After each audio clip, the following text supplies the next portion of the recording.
Reborn into the world of Harry Potter. Ethan White possesses a unique ability. Receiving an acceptance letter, magic resistance, 1. Touching an old ghost, mental strength, 1. Touching a poltergeist. Several years later, Harry Ethan is our best friend. Without him, we wouldn't have passed Snape's exam. Ron Harry's absolutely right. Hermione Granger, in truth, I don't know much about him, but recently I've been curious whether he prefers house-elves or magical creatures in the wild. Minerva McGonagall, he is exceptionally gifted, brave, and upright. I'm glad I had the opportunity to bring him into the school. Snape, I detest him. The Voldemort returned from adventures. No, Ethan White is the most evil being. I must see Dumbledore immediately. Dumbledore, it's me, Tom. Ethan White himself. Regarding the accusations against Mr. Tom Riddle, I must express my strong protest. In fact, I have always wanted to clarify some misunderstandings with him, but unfortunately, Mr. Tom has consistently avoided me. By the way, where exactly did you meet him just now? The story begins here. Ethan White, with short jet black hair, rested both hands on the edge of the desk, staring in disbelief at the unexpected visitor before him, a large, plump tawny owl with mottled feathers. It had just burst into the room like a whirlwind, circled once, then dropped an envelope onto the desk before helping itself to a honey butter ball from the box. The envelope was made of yellowed parchment, heavy in his hand, bearing lines of addresses written in emerald green ink. Lancashire County, Thirsk Village, Willow Street, number 7. Mr. Ethan White.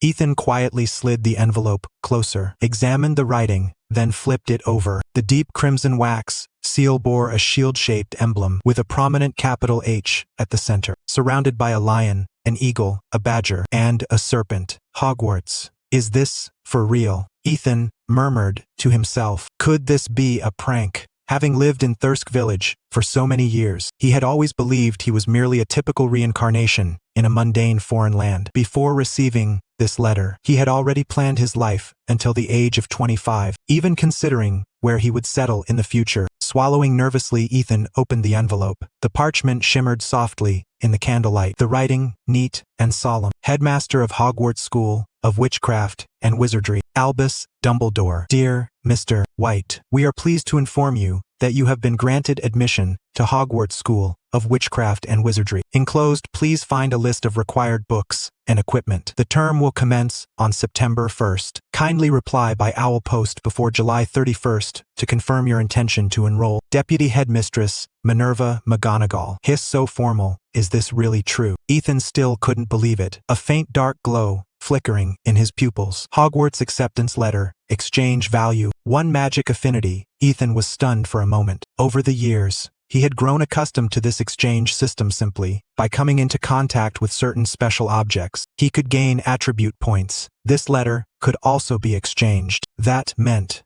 it was genuine. Magic affinity 1. Unlock rare attribute magic initial value. 2. Unlock attribute magic affinity initial value. 3. Unlock attribute spell resistance initial value. 3. Ethan White. Stamina 5. Intelligence 7. Strength 5. Agility 3. Magic 2. Magic affinity 4. Physical resistance 3. Spell resistance 3. Random potential 0. Free potential 0. Random exchange experience 76 out of 100. Free exchange experience 76 out of 300. Ethan's heart began pounding like a drum. Strange, since I can remember, I haven't noticed any abnormal traits in my family, but since the letter was addressed to me, that means I have the potential to be a wizard. So either someone in my family was a wizard, or, like Hermione, I'm an oddity born into an ordinary muggle family. He suddenly furrowed his brows, recalling novels he had read before. It's now 1991. I remember Harry Potter also entered Hogwarts this year, and then Voldemort started causing trouble once every year. The first year, he killed Quirrell. Ethan scratched his head, a vague sense of unease creeping over him. Although the movies were thrilling and Harry's life was full of adventures, the people around him didn't seem to have such fortunate experiences.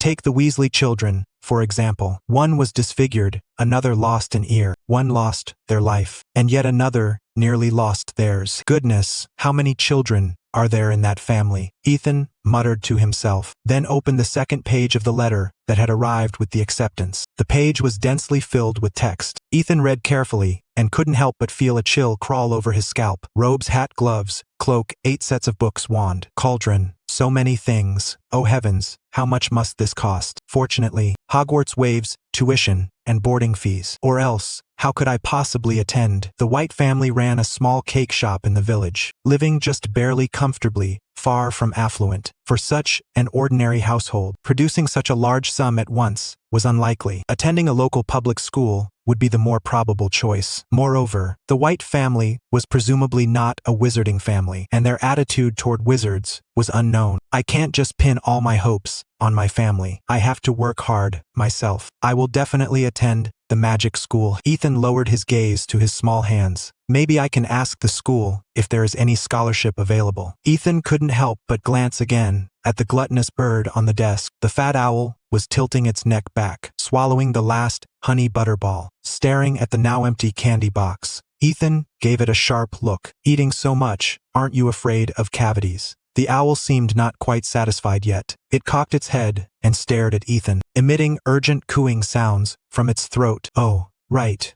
The reply. Yes, he must hurry and write a reply. This was crucial to whether he could learn magic in the future. Ethan quickly pulled out a sheet of paper, pondered briefly, and carefully wrote several lines. Dear Madam McGonagall, I am truly honored to receive the acceptance notice from Hogwarts, and look forward to beginning my studies on September 1st. Before then, I wish to apply for a scholarship from the school for the following reasons. Ethan was not one to beat around the bush, but he endeavored to write each letter with smooth, full strokes, pleasing to the eye. Perhaps, if the recipient was in a good mood, they might grant his modest request outright. After finishing the letter, he patiently waited for the ink to dry before carefully folding it, allowing the owl to grasp it in its beak. The owl, having received the reply, showed no hesitation, turning and flapping its wings into the vast darkness of night. Ethan hurried to the window, gazing expectantly toward the direction where the owl disappeared. When the clock struck 9 o'clock at night, Ethan finally heard the sound of the front door opening downstairs. He dashed down the stairs like the wind and immediately saw a beautiful lady changing her shoes at the door. Sarah White, Ethan's mother. Undoubtedly, Ethan's pair of lake blue eyes were inherited from his mother. Beyond the eyes, the thick eyelashes, straight nose, gentle eye sockets, and even the contours of his cheeks bore a strong resemblance to her. Good evening, little Ethan. Mrs. Sarah greeted the little one cheerfully. Good evening, Mom. Are you the only one back? Because someone delivered a batch of urgent orders just 10 minutes ago. Ms. Sarah smiled helplessly, gently stroking Ethan's hair with affection. But our little Ethan is about to start middle school soon. We certainly wouldn't mind taking on more of these urgent orders. Ethan did not rush to mention the matter of the owl. Holding his elderly mother's hand, he walked over to the sofa and carefully chose his words. Mother, do you know about wizards? Wizards, witches.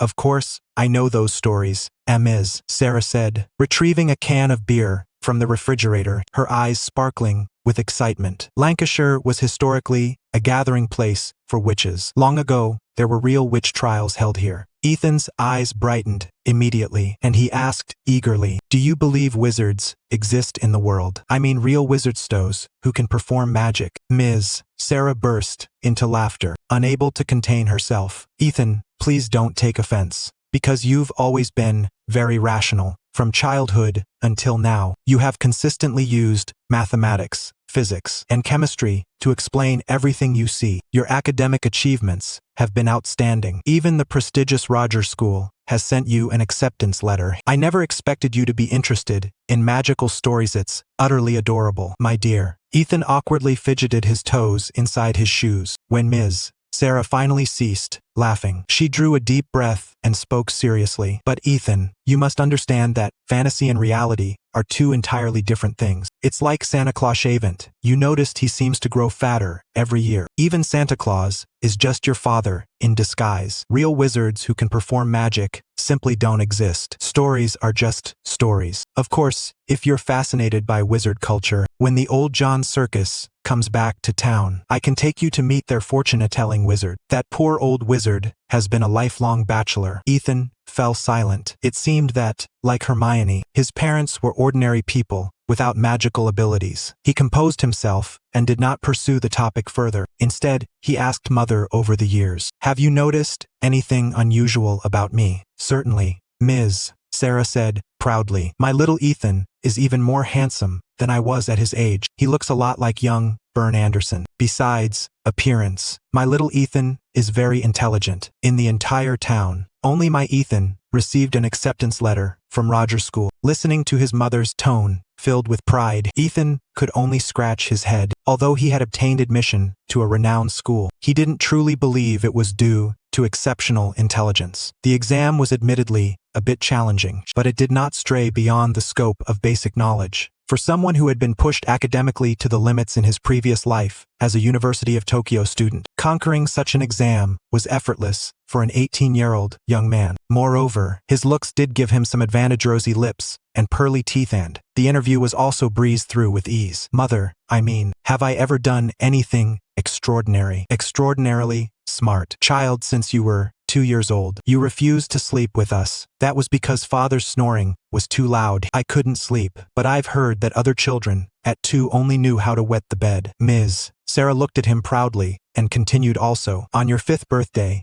Mrs. Julian and her family came to visit, bringing a little girl your age, little Ruma. Little Ruma kept wanting to share her rag doll with you, but you insisted on teaching her arithmetic. So much so that little Ruma hasn't wanted to visit ever since." Ethan vaguely remembered the white-haired little girl and said helplessly, "She was too annoying. I was studying, and she kept pestering me, Mother. I mean something even more special." Ms. Sarah sighed in resignation. "Child, you must understand that a 5-year-old who takes the initiative to learn math is already quite special. If you mean something more remarkable, let me think. Perhaps when you were 7, the old Genon's hunting dog attacked you, but you managed to knock it down. Looking back, that truly was extraordinary." Ethan's eyes lit up instantly. Ms. Sarah went on. "Old Genon quickly took the dog away. If it weren't for his decent character, no one in town would have allowed that dog to live." Ethan had little recollection of that event, but a 7-year-old child felling a hunting dog was indeed quite unusual. In his heart, Ethan decided it was time to reveal the truth. Clearing his throat, he picked up a dozen sheets of letter paper nearby and, treating them with great care, handed them solemnly to his mother. "Mother, I have found a very good boarding school. They offer a 7-year unified curriculum, and after graduation, there is an opportunity to work at the school or in related professional departments. As you know, the economy is severely depressed now, and there are more unemployed university graduates in society than there are cows in the pastures. From this perspective, I believe this school would be a better choice than Roger's school." Sarah's eyes widened. She wanted to object, but after some thought, found she could not. Over the years, unemployment in the manufacturing sector has remained persistently high. The government has withdrawn many subsidies for traditional industries,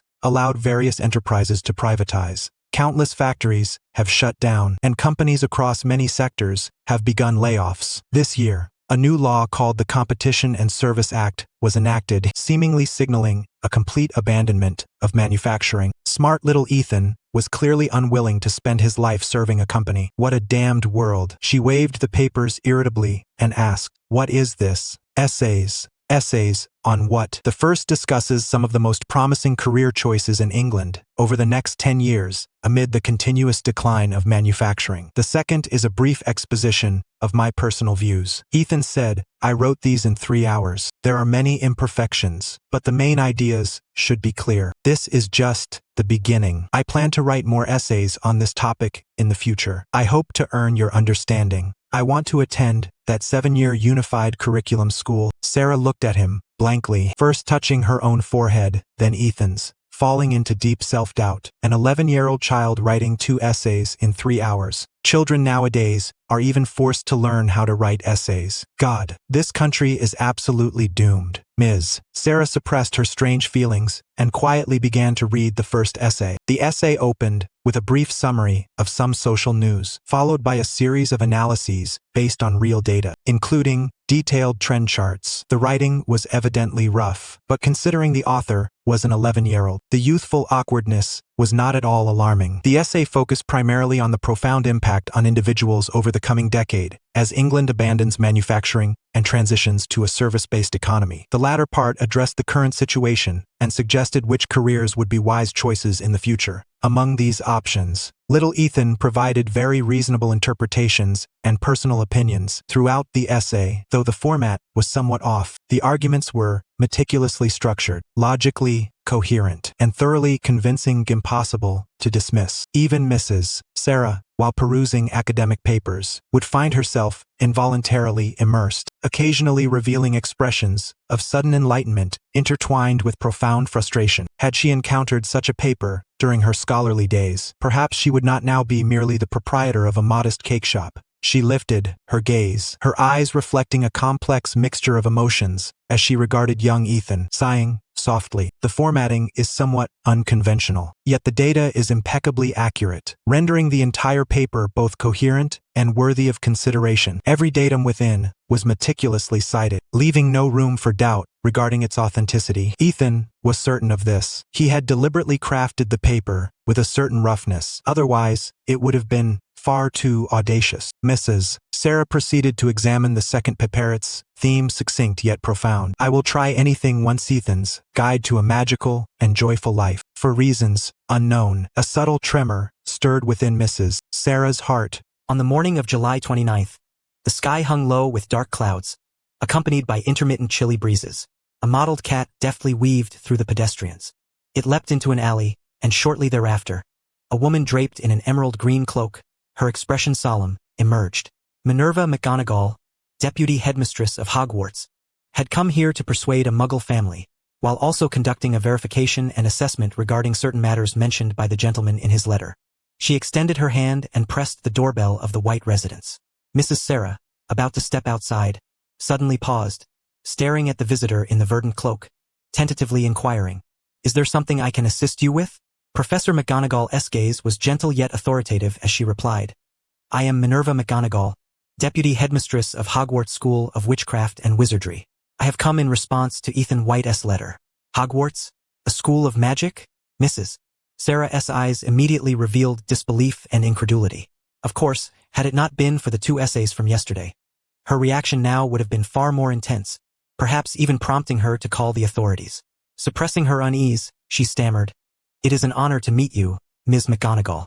I am Sarah White, Ethan's mother." Professor McGonagall was also taken aback. She had anticipated needing to expend more effort, perhaps even resorting to subtle stratagems, for convincing Muggles of the existence of magic. Rather than mere sleight of hand, was no simple feat. She followed Mrs. Sarah through the small courtyard into the living room, surveying the room while observing Mrs.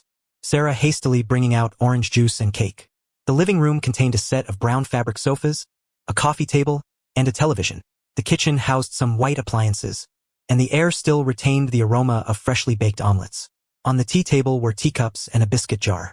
The entire dwelling was modest in size, with no indication of an extension charm in use. There were scarcely any vacant corners, yet it was evident that the homeowner had been diligent in tidying, so it was not cluttered. It seemed the White family was indeed experiencing some financial difficulties. Professor McGonagall mused discreetly. "Mrs. Sarah, you appear not to be surprised by my arrival?" McGonagall inquired. Mrs. Sarah hurriedly responded, "No, I am utterly shocked. In truth, until last night, I could hardly believe that a school of magic could exist in this world."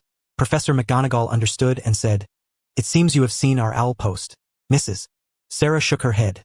She had only seen young Ethan's 2 essays. She added with a hint of helplessness, "Last night, Ethan suddenly asked me about magic and wizards, but I am unfamiliar with these things." Perhaps he anticipated this, as he had prepared 2 essays in advance. "Only at the very end did I learn about the School of Magic." McGonagall was genuinely surprised. "That is quite an extraordinary approach. Essays concerning wizards?" "No," Mrs. Sarah explained. "One was akin to a sociological research report, and the other expressed his personal philosophy on happiness. He wishes to study magic." Mrs. Sarah sighed, a wry smile crossing her face. She had actually hoped that young Ethan would attend Rogers Secondary School. Last night's mother and son negotiation ended in her defeat. After a moment's hesitation, she continued, "Ms. McGonagall, I would like to witness magic with my own eyes. Although Ethan has assured me that everything is real, he is only 11 years old. Of course, this is also one of the reasons I have come," she added, Professor McGonagall produced her wand, pointed it at the teacup on the table, and intoned, accelerated transfiguration. In an instant, the teacup transformed into a large mottled cat, which lazily stretched its limbs, its pair of blue eyes remarkably beautiful.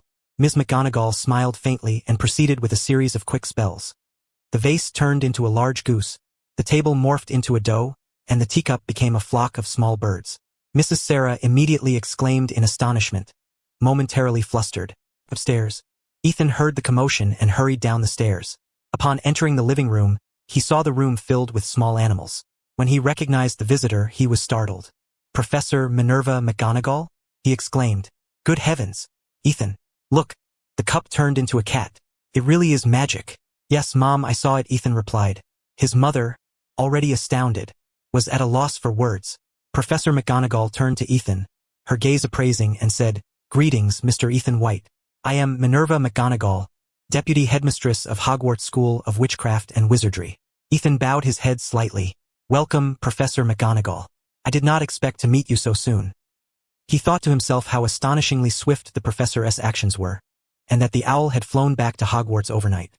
"The school will strive to ensure every new student enrolls smoothly," McGonagall said succinctly, waving her wand to transform all the small animals back to their original forms. Mrs. Sarah, flushed and still catching her breath, invited Professor McGonagall to sit and glanced once more at the excited Ethan. Indeed, no one could resist the marvels of magic. Not even the clever young boy. She sighed inwardly and inquired, "I am very willing for Ethan to attend your school, but I wonder if there is anything we should do." Professor McGonagall replied kindly, "According to the International Statute of Wizarding Secrecy, we require parents and the school to sign a confidentiality oath. It carries binding magical enforcement to ensure you will not disclose any information regarding wizards to anyone. In the understanding of most muggles, magic does not exist." Mrs. Sarah immediately comprehended why she had been entirely unaware of these matters. After a brief pause, she chose her words carefully and asked with some hesitation, "Professor, I would like to know, does attending your school require a one-time payment of 7 years' tuition?" Ethan, pouring tea nearby, perked up his ears. Professor McGonagall glanced at Ethan and smiled. "The school does not charge tuition or boarding fees. The Ministry of Magic covers these expenses. Furthermore, Mr. Ethan White has applied for a grant. If approved, the school will provide funds for textbooks and equipment necessary for enrollment." "A magic school that does not charge tuition? Is it public?"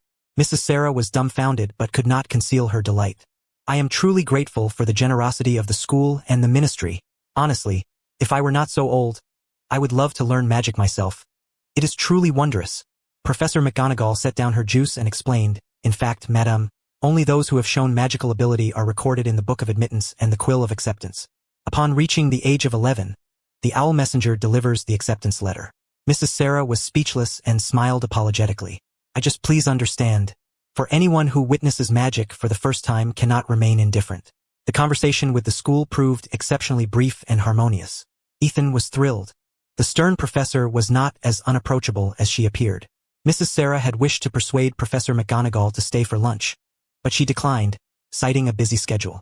After confirming certain matters, she took her leave promptly. The following day, an owl messenger arrived bearing a letter and a palm-sized leather pouch. The letter informed him that the school had accepted his application. Provided he did not violate school regulations or face expulsion within 7 years, the school would provide him with a scholarship annually until graduation. Additionally, the letter included a series of addresses: the Leaky Cauldron, Diagon Alley, Ollivander's Wand Shop, Flourish and Blots, and King S. Cross Station. He opened the pouch and poured out several golden coins. Both faces of each coin were intricately engraved with the image of a western dragon in flight, accompanied by some indecipherable letters. "Tomorrow afternoon at 1 o'clock, you must arrive at the entrance of the Leaky Cauldron accompanied by your parents. Their representatives from the school will be waiting to take me to purchase the items required for enrollment." Ethan pondered for a moment, then gathered the coins back into his leather pouch and dashed downstairs. The following afternoon, London, Charing Cross. Ethan tilted his head back, staring in astonishment at the towering figure before him. The man's wildly tousled afro seemed to merge seamlessly with his bushy beard, while a pair of large, copper-colored eyes stared at him wide and round. "Ethan White, Mr. Hagrid? It's me. Professor McGonagall entrusted me with bringing you to Diagon Alley," Hagrid bellowed, then quickly glanced at Mrs. Sarah and a somewhat portly middle-aged man whose features still retained a trace of handsomeness. Ethan introduced, These are my parents. They came with me today. Mr. Robert and Mrs. Sarah nodded politely, somewhat reserved, as they greeted. If you don't mind, I'll just be a moment with Mr. White. Hagrid extended his hand, gesturing toward a nearby fast food establishment, attempting to offer a friendly smile. If all goes well, it should only take about an hour. Of course. Sir, Robert White replied, ruffling Ethan's hair before taking his wife's hand and heading toward the fast food restaurant. Ethan watched them go, puzzled.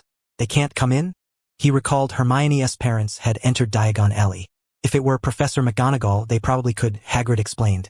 But she's been terribly busy this year, running around all day. In fact, everyone's been busy this year. I still have to find a student who hasn't received his letter.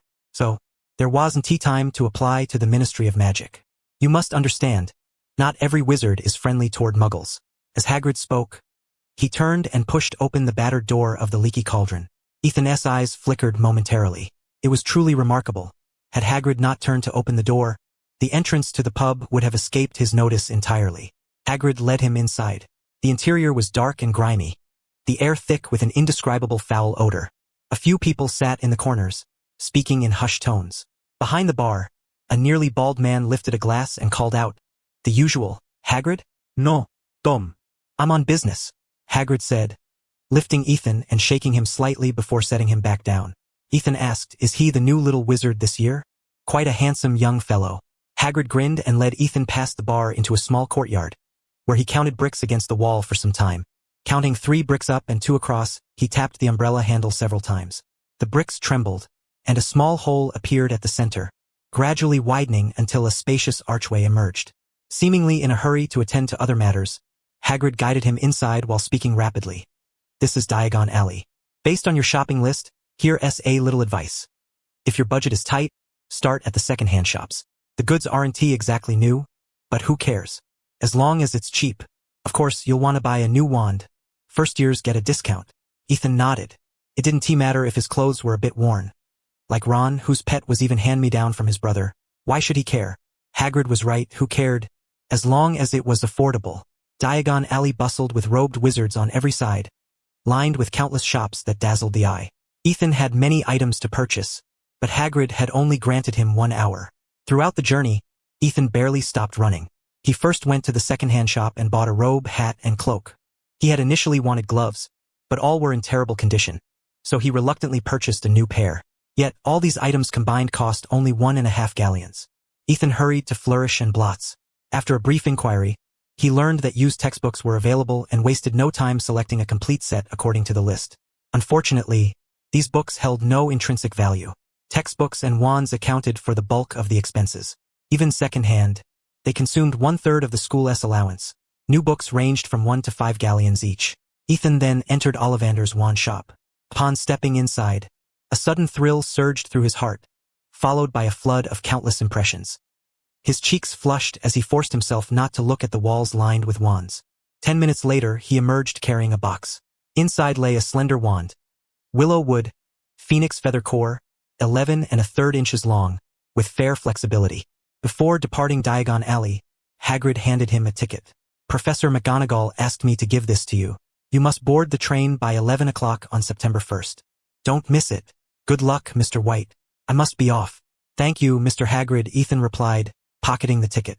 They parted ways at the pub's entrance, and Ethan pushed his cart alone toward the fast food restaurant in search of his parents. By the way, he did not buy an owl. Hagrid had explained that the school provided messenger owls, and a round trip cost only 5 nuts, approximately 5 pence, about 43 cents in RMB, 1991. Ethan was unlikely to write home every day, so renting the school's owl service was far more economical than purchasing one. The Whites examined the clothes and books in the cart with great curiosity. Mrs. Sarah noticed the garments appeared worn, and the textbook pages were heavily frayed, some nearly falling apart. She pursed her lips and whispered, "Actually, there are savings at home. Even in the wizarding world, shouldn't £10 be necessary?" Without hesitation, Ethan replied, "Mom, what I need is the knowledge inside the books, not their appearance." Hogwarts was a 7-year curriculum, but textbooks changed annually. Unless the school specifically required new editions, there was no need to buy brand new ones. When he attended university, all his textbooks were purchased secondhand online. Moreover, although tuition and boarding were free, it didn't mean he wouldn't spend a single penny. Some elective courses required fees paid to professors, such as the now long-gone apparition class. Add to that daily expenses and stationery consumption. Money was always needed. Naturally, it was best to save wherever possible and plan ahead. Mrs. Sarah said no more, only gently pinching Ethan's cheek. With 1 month remaining before the start of term, upon returning home, Ethan immediately crafted a timetable for himself, covering several key compulsory courses at Hogwarts. Transfiguration was complex and perilous, unsuitable for self-study. A teacher's presence was necessary to correct mistakes and prevent misunderstandings. Ethan scheduled the beginner's guide to Transfiguration for early every morning, alongside some foreign language textbooks, intending to memorize the entire book verbatim, though he would not delve too deeply before term began. 1,000 magical herbs and fungi posed no danger. Purely memorization, he could dedicate 2 hours daily to reciting it. Fantastic beasts and magical history could serve as bedtime reading. Potions and elixirs and standard spells required substantial memorization and comprehension.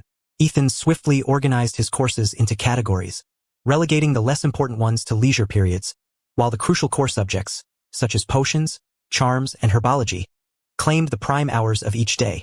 He lightly tapped his cheeks, opened the tome titled 1,000 Magical Herbs and Fungi, inhaled deeply, and began to read aloud with conviction. White sage is a potent herb known for its healing and restorative properties. It can mend superficial wounds when consumed raw, and when distilled into an essence, its efficacy is even more remarkable. The alliot is a magical tree, also known as the hyena tree. Its leaves can induce hysteria and uncontrollable laughter. Aconite, sometimes called monkshood or wolfsbane, earns its name from its toxic properties associated with wolves. Exchange experience. 3. Time slipped away silently, and a month passed in such fulfilling productivity. Within this month, he accumulated a total of 3 free potential points, which he unhesitatingly allocated entirely to magic power. Ethan White. Magic power. 5. September 1st. Outside King S. Cross Station. Ethan embraced his elderly father and mother in turn, then waved goodbye with a hint of reluctance. He dragged a large leather suitcase into the station and soon found platforms 9 and 10. He stared for a moment, not rushing to pass through the wall. After all, the wall had 2 sides. What if he went the wrong way? Before long, a pair of father and daughter chattered their way nearby. The man wore a bright yellow robe, nearly trailing on the ground, beneath which peeked a pair of scarlet bloomers of equally bold hue. His cotton candy white hair was unbound, voluminous, and thick, cascading down like a cloud from his head.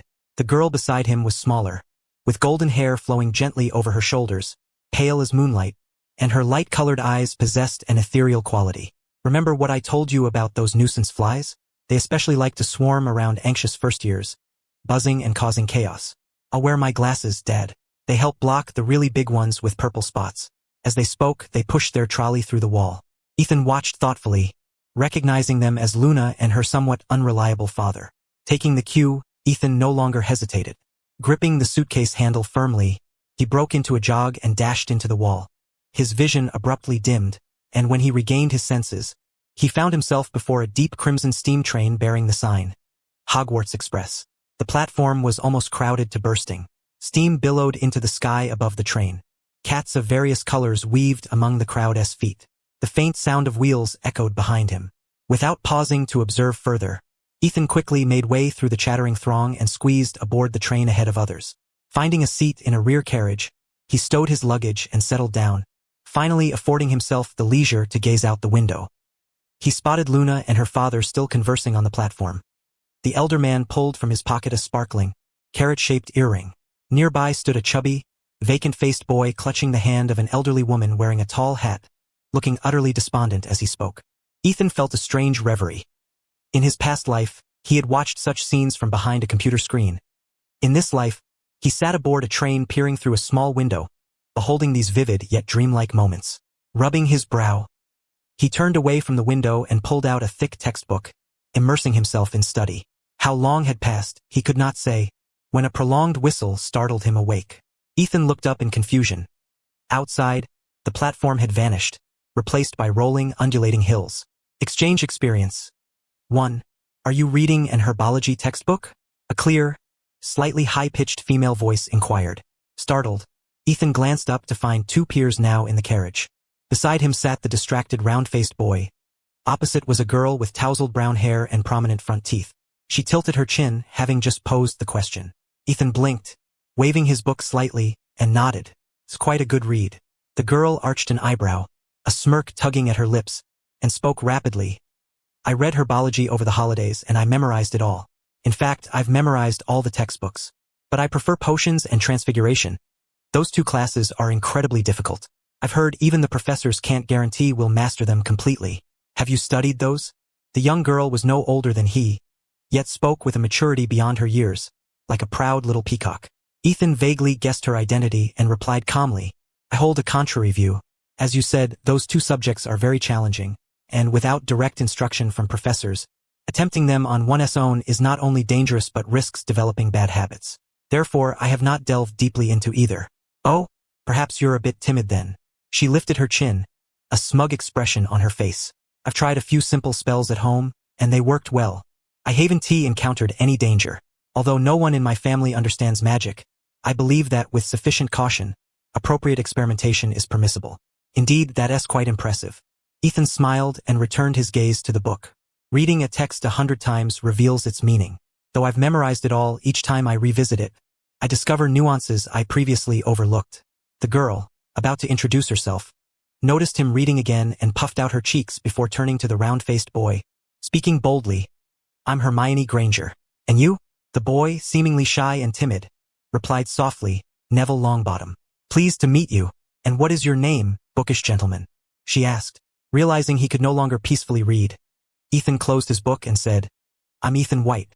Pleased to meet you, Miss Granger, Mr. Longbottom. Hermione inquired, a common surname. Are you both from wizarding families? White shook his head. Neville nodded. Hermione looked at Ethan in surprise. Somewhat pleased. I'm not from a wizarding family either. My parents are dentists. Neville hung his head, dejected. They used to be Aurors. Now they're hospitalized. Ethan glanced at him, then at Hermione, who appeared somewhat at a loss, and said, My family runs a very small cake shop, if you don't mind. He produced 3 small paper boxes, about the size of bowls, each containing a cream roll with strawberries. These are strawberry cake rolls my mother made. Hermione and Neville's eyes widened considerably as they each took a box, cradling it carefully. Hermione exclaimed, No wonder I've been smelling the sweet aroma of cream all along. The texture is sweet and delicate, and the cake rolls are wonderfully fluffy. Neville, meanwhile, simply buried his face in his cake, cream smudged around his mouth. Suddenly, White noticed something leap out of the carriage. Thinking quickly, he warned Mr. Longbottom, It seems your pet has escaped. Neville looked at him blankly, then lowered his head to search, letting out a pained cry. Trevor?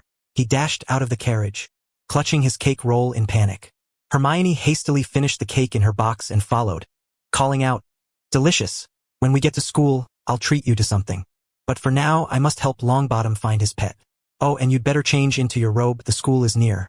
Only then did Ethan notice that the young witch had been donning a pristine, unadorned robe all along. My goodness, you would never guess whom I just encountered. Just before disembarking, Hermione and Neville returned. Judging by the expression on Neville's face, it was apparent he had not recovered his lost pet.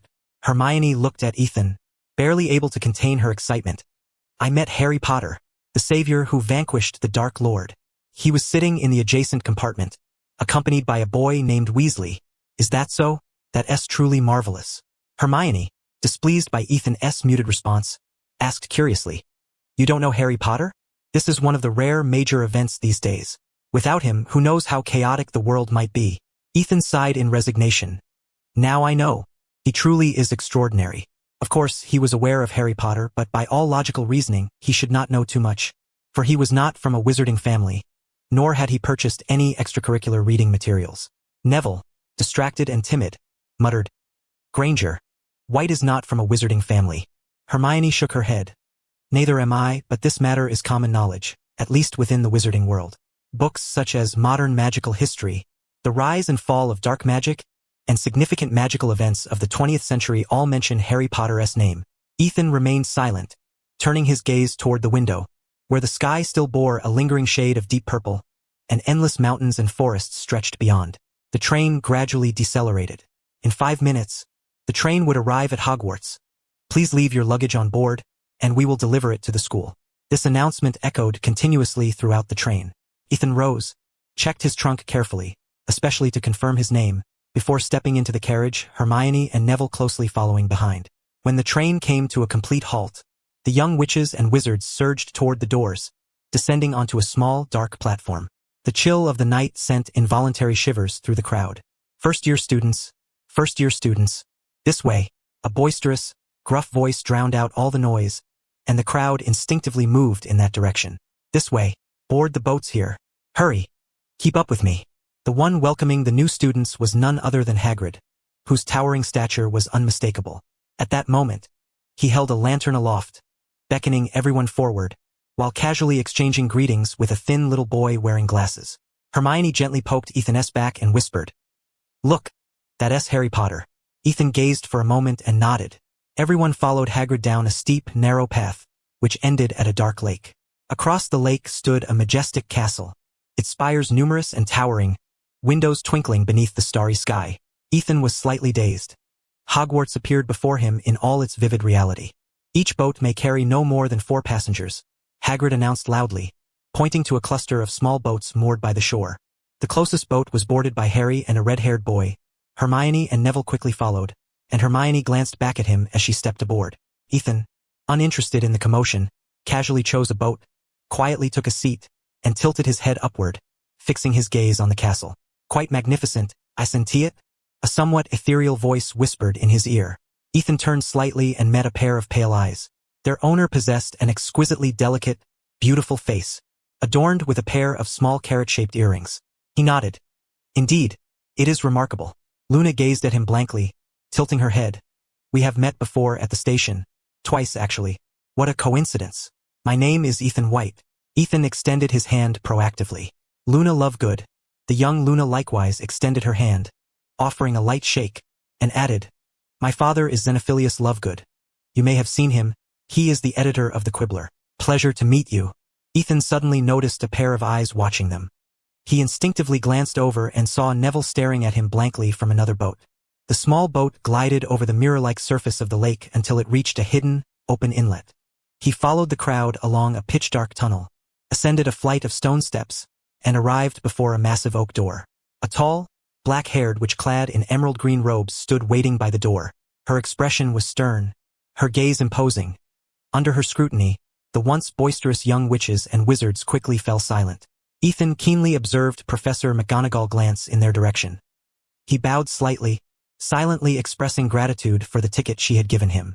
Professor McGonagall withdrew her gaze and spoke solemnly. "Welcome to Hogwarts. Before the opening feast begins, you must first be sorted into one of the 4 houses: Gryffindor, Hufflepuff, Ravenclaw, or Slytherin. During your time here, your house will be your home. Your outstanding achievements will earn points for your house, while any violations will result in deductions." Ethan listened attentively. Now everyone form a single file. Obediently, everyone complied and followed Professor McGonagall as she led them into the Great Hall in orderly succession. Ethan's eyes brightened as he caught sight of countless candles floating in midair, their scattered flames illuminating the hall brilliantly. Hogwarts, he was utterly captivated. Hannah Abbott, Susan Bones, Terry Boot, Justin Finch-Fletchley. Professor McGonagall continued speaking at the front, accompanied by rounds of applause. Ethan White. Suddenly, Ethan heard his own name and instinctively looked forward. Some young witches and wizards glanced left and right, while Professor McGonagall fixed her gaze on him from afar. It was his turn. Ethan pushed through the crowd and approached the tattered, patched sorting hat, said to have existed since the school's founding, nearly 1,000 years ago, and whose cleanliness was a matter of speculation. All eyes converged upon him. Sitting on the 4-legged stool, Ethan felt the hat settle atop his head, and moments later, a faint, unfamiliar voice whispered into the depths of his mind. "I sense the immense courage hidden within your heart. You once subdued a hound far larger than yourself to protect a young girl from its biting. Did you not? Your little mind also tells me you are diligent, treating the arduous pursuit of knowledge as the sole focus of your life. Great bravery, unwavering willpower. You are truly a born Gryffindor. Of course, Ravenclaw would also suit you. I may have to ponder further. Yes, another difficult choice awaits." Ethan whispered, "What about Hufflepuff? Is Hufflepuff not suitable for me?" "Hufflepuff? No. Hufflepuff favors young witches and wizards who are honest and upright." "What do you mean? Are you saying I am not honest?" "Your heart tells me you are honest most of the time, but occasionally tell small lies to avoid unpleasant matters." Ethan frowned. "Those are inconsequential. I do not consider them lies. Rather, they are flexible accommodations that harm no one. Therefore, I am honest." The Sorting Hat immediately emitted a hoarse chuckle. Time passed slowly. All were silent, watching Ethan beneath the Sorting Hat with suspicion and anticipation. "SNT, this taking a bit too long?" After a long while, the Sorting Hat finally reached its verdict and declared loudly, "Gryffindor." At that moment, the applause from the Gryffindor table was exceptionally vigorous. Ethan took his seat at the Gryffindor table. Opposite him sat Hermione Granger. Diagonally across was the boy with round glasses and green eyes, and on the other side was Neville Longbottom. Beside him was Mr. Weasley with his red hair. Hermione pointed at him, beaming with delight. "His name is Ethan White. His mother makes the most delicious cream cake rolls." Hermione seemed to have taken on the role of introducer. She happily gestured to the side, "And here is Harry Potter." Ethan glanced at him, noting how truly slight he was. Then came Ron Weasley, George Weasley, Fred Weasley, and our prefect, Percy Weasley. They were the 4 Weasley brothers, a whole nest of Weasleys.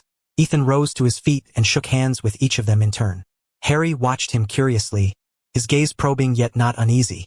In fact, ever since leaving Gringotts, he had suddenly realized he no longer needed to rely on others' goodwill, and the timidity in his heart had lessened considerably. After the Sorting Hat assigned the last young wizard to his house, the bearded headmaster, whose beard nearly reached the floor, stood up, spread his arms wide, and called out, "Let the feast begin." No sooner had the words fallen than the tables quietly filled with an abundance of food. Salt-baked chicken legs, boiled corn, roast beef, roast chicken, pork chops, lamb chops, sausages, and steaks. Cheers instantly echoed throughout the hall. The delicious fare lifted Ethan's gloomy, damp spirits somewhat. Hermione cleared her throat softly and extended her small hand. "Ethan White." Ethan looked at her, then at his greasy hands, a little puzzled.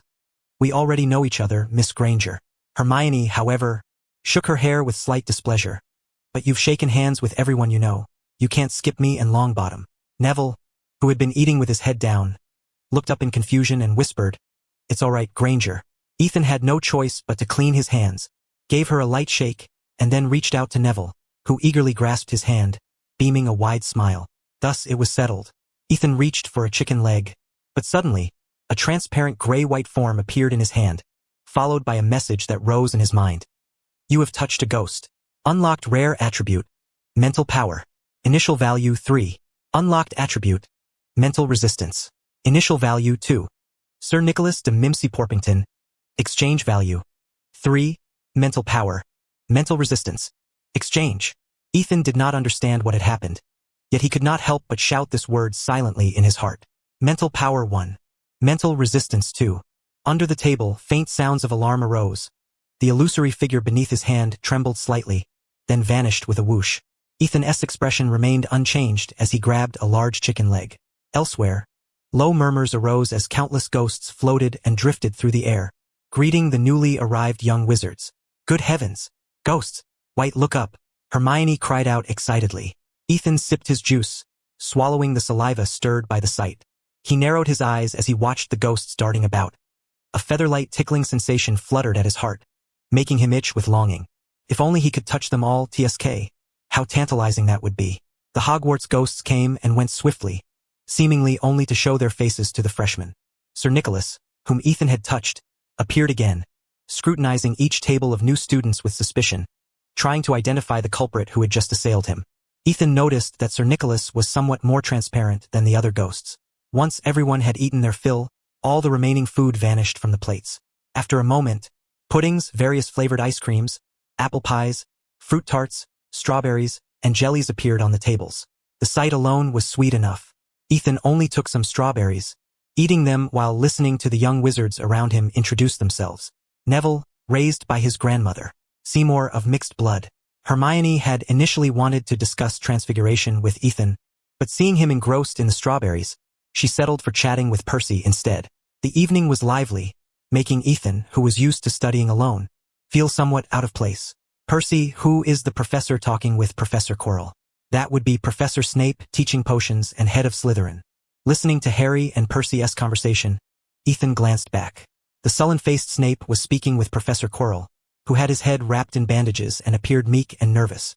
After a long while, the desserts disappeared as well. Headmaster Dumbledore rose, and all eyes turned to him. He emphasized the school rules. The Forbidden Forest was off-limits to students. Wandering the corridors at night was forbidden. No magic was to be cast in the hallways during breaks, and the right wing of the fourth-floor corridor was prohibited. Ethan listened calmly, though a faint dark light shimmered deep within his eyes. Now, before bedtime, let us all sing the school song together. Ethan looked up in bewilderment, finally noticing lines of writhing text floating above the tables. Then, under direction, the entire faculty and student body burst into song. But since no one had learned it, everyone's pitch and rhythm were mismatched, creating a cacophony like a bomb exploding with a loud buzzing, making it impossible to discern a single note. Ethan covered his ears in agony. Hermione, Harry, and Ron wore the same expression. It seemed only Dumbledore was enjoying himself. After the song, each house, led by their fifth-year prefects, returned orderly to their respective dormitories. 5 students shared each room. In this lifetime, Ethan was fortunate yet somewhat unfortunate to replace Dean, becoming roommates with Harry, Ron, Neville, and Seymour. Lying in bed, Ethan stared into the dimness, his gaze distant. Given the circumstances, the only thing left to do was to devise every possible means to enhance his strength, so as to minimize the risk of meeting an untimely demise. Just as defense against the dark arts taught, the best defense against dark magic is to strike the enemy before they strike you. As for that tattered sorting hat, how dare it claim he was not upright? Sooner or later, he would settle that score. The next morning, just past 6 o'clock, Ethan awoke punctually from his slumber. The sky was still a tranquil deep blue. He took his transfiguration textbook and his wand, then quietly slipped out of the dormitory. The portrait of the fat lady guarding the entrance muttered a few words to Ethan. Ethan glanced at her and reached out to touch the painting. Portrait of the fat lady, exchange value 1, mental resistance. Ethan withdrew his hand and looked at her deeply.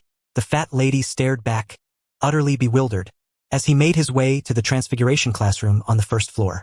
The classroom was empty, unsurprisingly. Ethan lit a candle, opened his textbook, and focused intently. As dawn brightened, a tabby cat nimbly leapt into the room, bounding across the desks before silently settling on Ethan's desk. Ethan paid it no mind, continuing to pore over the first transfiguration spell, his brow furrowed. Previously, concerned for safety, he had forced himself not to delve deeply into transfiguration, merely memorizing the textbook's contents by rote. This was a foolish method of rote memorization he had forcibly cultivated in his previous life through cramming. Transfiguration must first conform to Gamp's law of elemental transfiguration, which outlines 5 exceptions. It is impossible to conjure food from nothing, to create intelligent life from nothing, or to imbue the inanimate with a soul. How to transform a matchstick into a needle. Ethan pondered silently, unconsciously gesturing with his wand. The tabby cat on the table nimbly leapt aside. Suddenly, a gentle voice sounded from behind. "Good morning, Mr. White. You're up quite early." Ethan snapped back to reality, quickly rising and turning to face Professor McGonagall. "Good morning, Professor. Just thinking about the first class being transfiguration. It's truly magical. I simply couldn't stay in bed." Professor McGonagall regarded Ethan with surprise, a faint smile appearing on her lips, then asked, "Mr. White, what is your perspective on transfiguration? How do you regard this branch of magic?" Ethan reflected for a moment and answered thoughtfully, "It's incredibly wondrous and remarkably precise. I believe it is the most representative discipline of wizardry." The professor did not respond directly but spoke solemnly. "As you said, transfiguration is the most intricate and exacting magic, fraught with danger. It brooks no error. Even the slightest misstep in wand movement can lead to severe consequences. Yet, it is equally captivating, capable of producing astonishing transformations." Glancing at the time, she added, "Don't forget to have breakfast in the Great Hall. It's impossible to focus on your studies with an empty stomach." "I will manage my time well, Professor." With that, Professor McGonagall departed. An hour later, Ethan set down his book and strode toward the Great Hall for breakfast. Wizards and witches filtered in and out, their faces bearing varying degrees of sleepiness. The opening feast had been last night, and with new roommates to meet, conversations had naturally extended late into the night. As Ethan was contending with a fruit tart, a blonde girl carrying a plate sat opposite him. Her pale eyes fixed on him, she spoke lightly, "Good morning, White." Ethan swallowed his bite and nodded, "Good morning. Did you sleep well?" "Not bad. My father folded a little triangular flag from the cover of Singing in Dissonance and I placed it at my bedside. I wasn't disturbed by any corner-snoring beasts the entire night." Ethan was momentarily speechless. Luna blinked curiously, appraising him anew. "I'm rather curious about something. There are no nuisance flies around you, but everyone I meet has them buzzing nearby. My father said they especially like to swarm around anxious first years." Ethan considered this and replied uncertainly, "Perhaps it's because I don't have much to be anxious about?" Luna pondered deeply, slightly puzzled. If it were yesterday, that might be true, but there are many more today. Is there something troubling you? Ethan looked at her in surprise, murmuring, misfortunes often come in droves. This girl would be such a loss if she didn't study divination. It was all thanks to that old hat.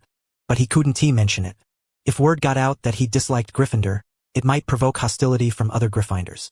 Misfortunes often come in droves. There was truth in that. Luna was also a bit astonished, then extended her hand happily. You can call me Luna. It's truly an honor, Ethan said, shaking her hand lightly. Since Ravenclaw's first class was not transfiguration, Luna had only eaten some fruit and tarts before taking her leave. When Ethan finished his milk and was about to leave, Hermione arrived yawning. She plopped down in Luna's former seat, set the transfiguration textbook aside, spread jam on her bread, and asked, "Have you and that Ravenclaw girl known each other long?" Ethan had no choice but to sit down again and order a cup of tea. With a knowing tone, he replied, "I believe friendship cannot be measured by time alone. Over the years, I'm sure Miss Granger hasn't become friends with every classmate she has met." Hermione was momentarily speechless, then said, "I heard you calling each other by your first names. If Miss Granger agrees, we could address each other by names as well." Hermione paused, cheeks faintly flushed, shaking her head firmly. "My father says one cannot judge a person's character in a short time. Only time's passage reveals the truest nature. Thus, I believe two people need to spend at least half a year together to become friends." Then she added, "Of course, people like Malfoy are exceptions. They are so arrogant and rude that there is no need to wait 6 months. I will never let him call me by my name." Actually, on the train yesterday, Malfoy and his two companions had a minor clash with Harry, and again nearly argued with him in front of Professor McGonagall. Hermione disliked them greatly. Ethan remained non-committal. This little witch ate somewhat slowly and talked a lot, but fortunately her upbringing prevented her from speaking with her mouth full. When she finally finished, Ethan and she hurried to the transfiguration classroom, with only 10 minutes remaining before class. Hermione searched the room. The professor had not yet arrived. Only a tabby cat of unknown ownership perched on the professor's desk. "White Haven tea, we seen Potter and Weasley." Ethan thought for a moment and nodded, saying no more. He found an empty seat, opened his book, and resumed studying transfiguration. Experience exchange, 3. Random experience exchange, 302,100. Free experience exchange, 302,300.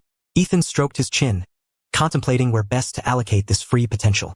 Intelligence and spirit were rare attributes, unlikely to be randomly acquired. If 5 points of magic power were sufficient, he preferred to invest some free attribute points, choosing between the two. After a moment, he assigned the points to intelligence. Intelligence 1, 8. Magical studies were profound. Intelligence would aid him more than spirit. Moreover, with so many ghosts at school, once he mastered the disillusionment charm, he could explore further.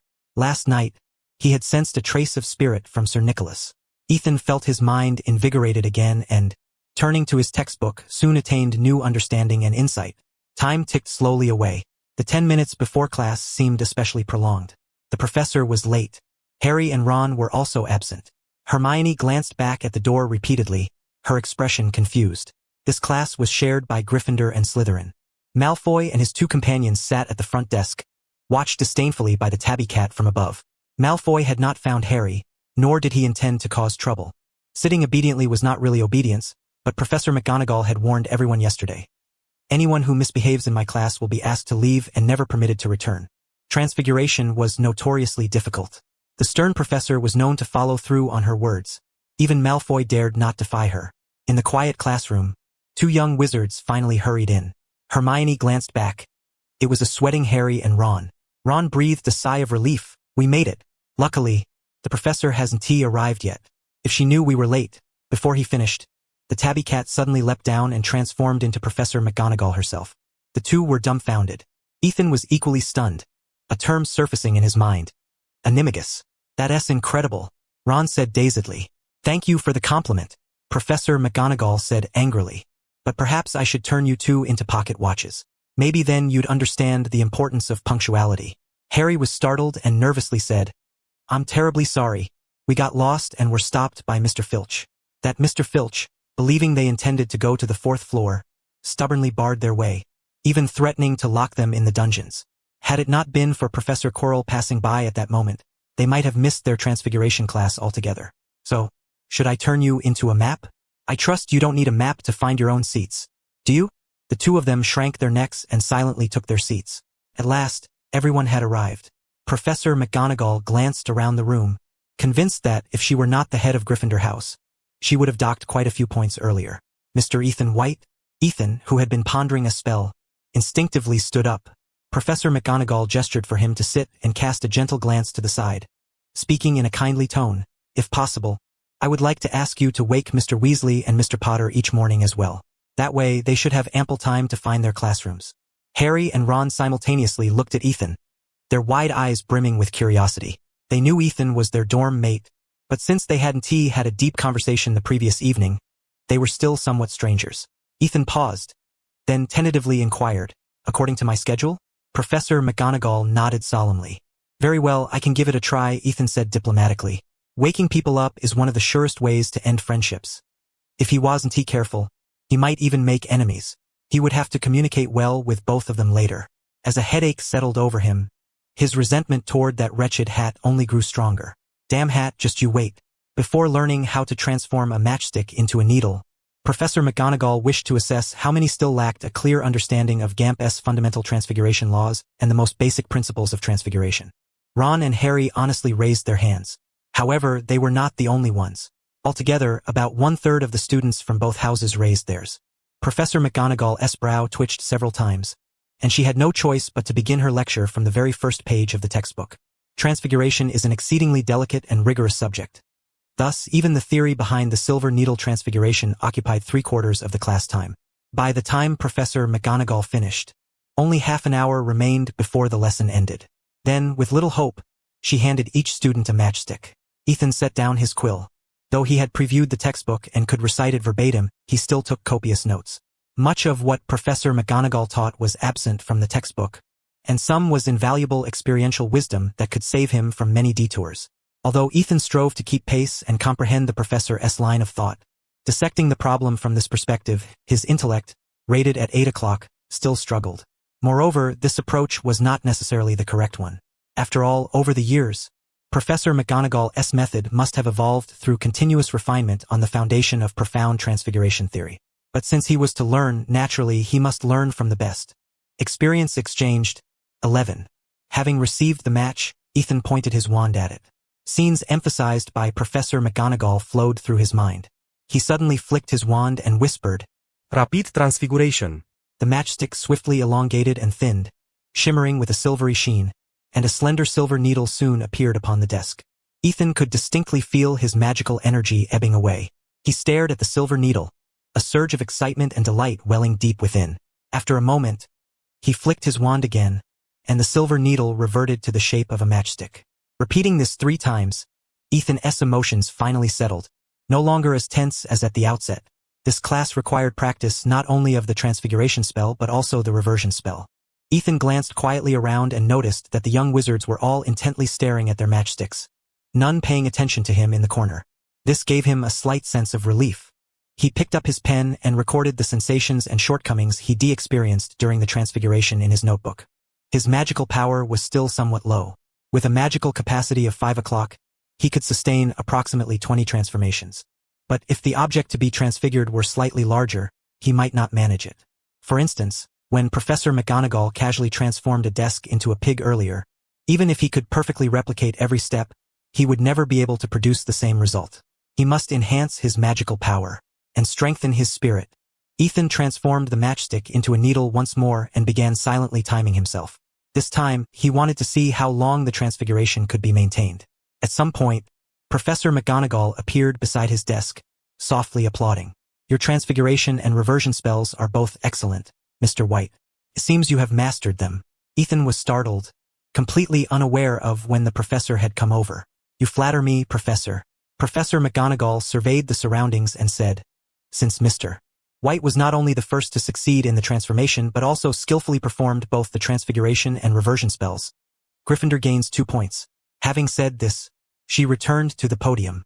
The young wizards still wrestling with their textbooks looked over in astonishment. Whether from Gryffindor or Slytherin, even Hermione did not escape surprise. Indeed, she appeared quite incredulous. Malfoy, seated at the front, furrowed his brows deeply, seemingly perplexed as to who this fellow might be. Nearby, Harry and Ron quietly gave Ethan a thumbs up. "You're amazing, White." Ethan offered a shy smile and continued to ponder the mysteries of transfiguration. At last, the lesson came to an end.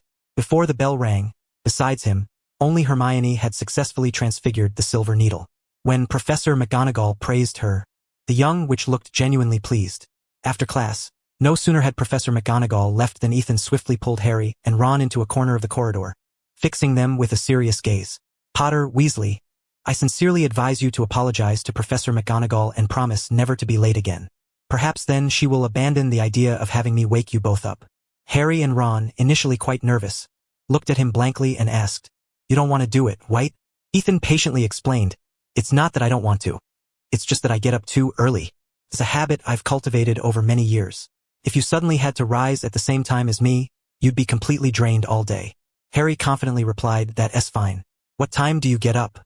"When I lived at the Dursleys, I had to get up at 7:30 every morning." "That's right," Ron said somewhat indignantly. "That family abused Harry." Ethan pressed his lips together, hesitating slightly. "Around 6 in the morning." "What? 6 in the morning?" Harry and Ron took a few steps back, staring at him in disbelief. They quickly regained their composure and looked at Ethan with a pitiful expression, as if gazing upon a little pony long subjected to cruelty. Harry cautiously said, "White, if your family mistreats you too when summer comes, I can invite you to stay with me at the Dursleys. Although I sleep in the cupboard under the stairs, at least I don't have to get up at 6. Ron nodded in agreement. "White, Harry, maybe we should tell the professors about this. Getting up at 6 in the morning is even worse than what Harry endures." Harry Potter did not deny this, his gaze toward Ethan filled with understanding and sympathy. Judging by their cautious demeanor, it was as if they were holding a piece of glass riddled with cracks. Ethan pressed his lips together. "Those two damn nuisances," he said helplessly. "You have misunderstood. My family treats me very well. I have not been subjected to any mistreatment. This is a habit I have cultivated myself. Besides rising early, I also prefer to go to bed early. I dislike staying up late and am not fond of noisy late-night parties." After speaking, he shook his head again and warned, "No, our conversation has strayed.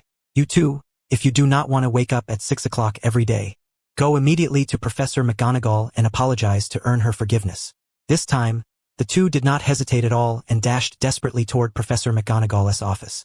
Harry was even more resolute. If he had to rise even earlier at school than at Uncle Vernon's house, wouldn't he that make Uncle Vernon's place seem quite favorable? "No. By the way, does White have a masochistic streak?" Ethan watched them leave and then headed toward the library with his books. Although classes had ended, Professor McGonagall had assigned a substantial amount of homework, even requiring an essay to be submitted before Thursday's transfiguration lesson. Of course, before that, he needed to find out where the Hogwarts ghosts usually rested. He needed them badly. In the vast library on the second floor, Ethan set down his notebook and picked up the borrowed book Studies in the Development of Modern Witchcraft, leafing through it carefully. The disillusionment charm was a spell taught only in 6th year, and to learn it, one had to first pass the OWL exams. Ethan sighed softly. No wonder the restricted section was everyone's favorite. But the disillusionment charm was such an advanced spell. Setting aside the difficulty of learning it with his current magical power, he probably could not master it even if he came into contact with it. "I must hasten to improve my rare attributes: magical power, intelligence, and spirit. If I raise them all to 10, perhaps I can meet the basic requirements to learn the disillusionment charm." Ethan shook his head again suddenly. "All this effort to learn the disillusionment charm is merely to boost my attributes quickly. It seems I must seek another path, searching for valuable things. For now, I'll avoid those ghosts. If they go tattling, I'll be the one to suffer." It seems Headmaster Dumbledore is adept at a kind of memory-reading magic, before which no lie can hide. Ethan quickly scanned through the books until his eyes narrowed upon reading a line. "The countermeasure to legilimens is the occlumency spell?" He rubbed his temples involuntarily. "I must not overlook a single flower, blade of grass, or tree in Hogwarts. Conduct a thorough search for anything of value. Any rare attributes I find will be a gain. I also need to accumulate free exchange experience quickly to trade for rare attributes." Suppressing his inner vexation, Ethan took out a thick spellbook and buried himself in study. Exchange experience. 5. At noon, the bell chimed, and Ethan borrowed a magic book from the librarian, Madame Pants, then left the library alone. Just as he descended the stairs, he suddenly heard a young witch's angry shout. Startled, he looked over to see a frazzled Hermione jumping up and down, shaking her fists at the ceiling. A mischievous poltergeist, Peeves, was hovering midair, laughing uproariously as he flung ink and chalk dust onto Hermione's head. The young witch was clearly the victim, her hair, cheeks, and clothes all stained with ink. Furious, Hermione drew her wand, but Peeves nimbly dodged back and forth. However, Hermione had not yet mastered powerful spells, and most of her magic was ineffective against the poltergeist. Soon, her eyes reddened. Ethan stared fixedly at Peeves, shouting loudly, "Bloody Baron is coming." The gleeful Peeves was startled and hurriedly dove into the wall. Ethan strode over and slapped the wall before Peeves could disappear. Peeves, poltergeist. Exchange value. 3, agility. Spell resistance, mental resistance. Exchange.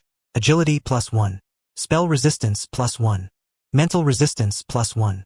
Ethan immediately ran to Hermione's side and pulled her into a nearby classroom. Hermione, looking at the ink stains on her clothes, could no longer hold back and began to sob. Ethan hesitated to speak. The poltergeist was a unique presence at school, not a ghost nor a human, and even the professors were at a loss with it. It was a purely spiritual entity. He stepped back 2 paces, drew his wand, and pointed it at Hermione. After a moment, he whispered softly, "Cleanse anew." The stains on the young witch vanished instantly. She opened her eyes wide, staring in disbelief at her clothes, then quickly touched her hair and cheeks. Ethan let out a slight breath of relief. It was his first time using the cleansing charm, and he was somewhat nervous.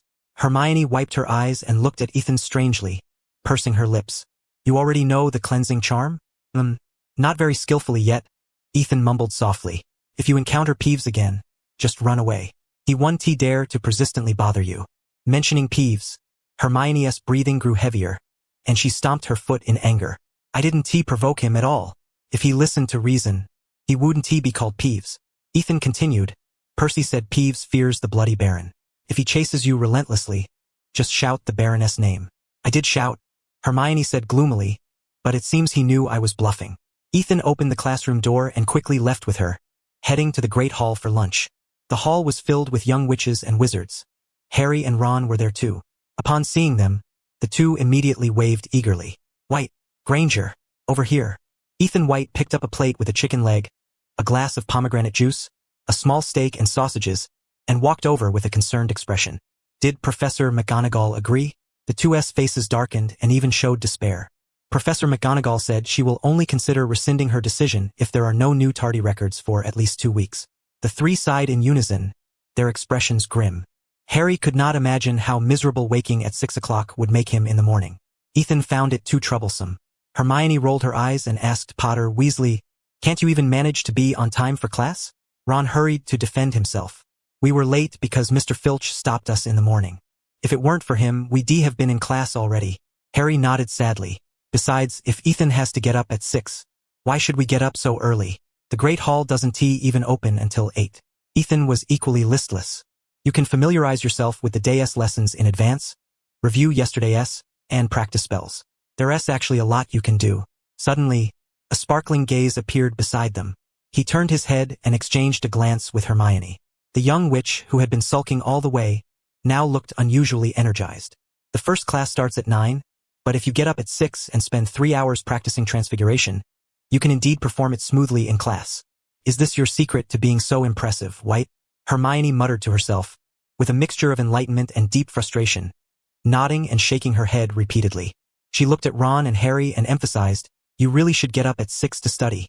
As for me, the clever Hermione Granger, I will rise every day at 5:50, or no, 5:30, to study."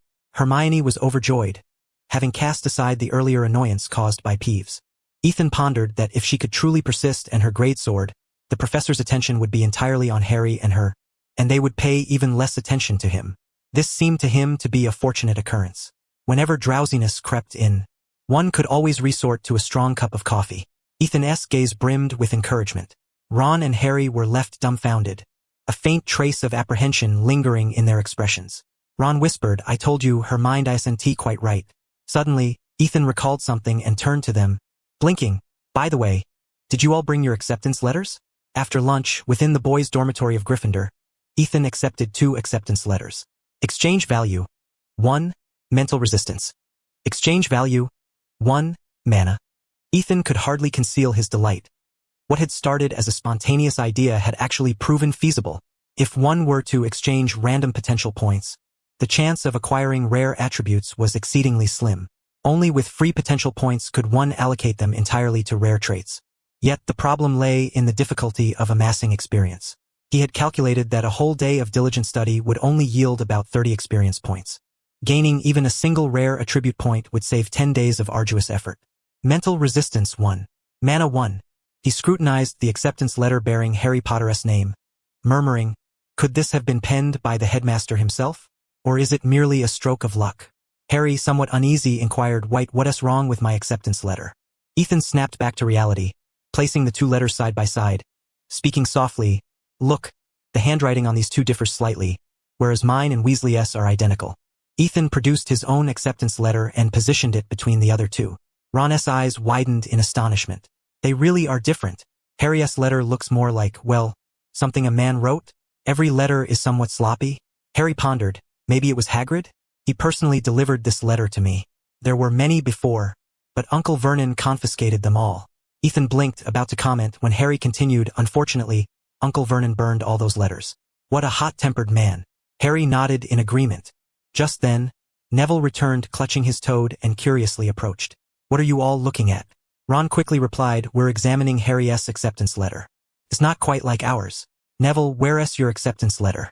Ethan silently gave him a thumbs up in his heart. Neville replied, somewhat dazed. I think my acceptance letter is with my grandmother because I often forget things and worry about losing it. Ethan felt a pang of disappointment but conceded that it was indeed typical of Neville. His family had even gone so far as to throw him into the Black Lake to help him become a wizard, nearly drowning him. Ron's eyes darted, and he swiftly ran outside, shouting, Thomas, have your dorm mates returned? Let me see your acceptance letters. Before long, several young wizards who had heard about it poured in, each clutching their own acceptance letters. Harry, take a look at mine. The group of young wizards chattered excitedly as they spread their letters across the bed.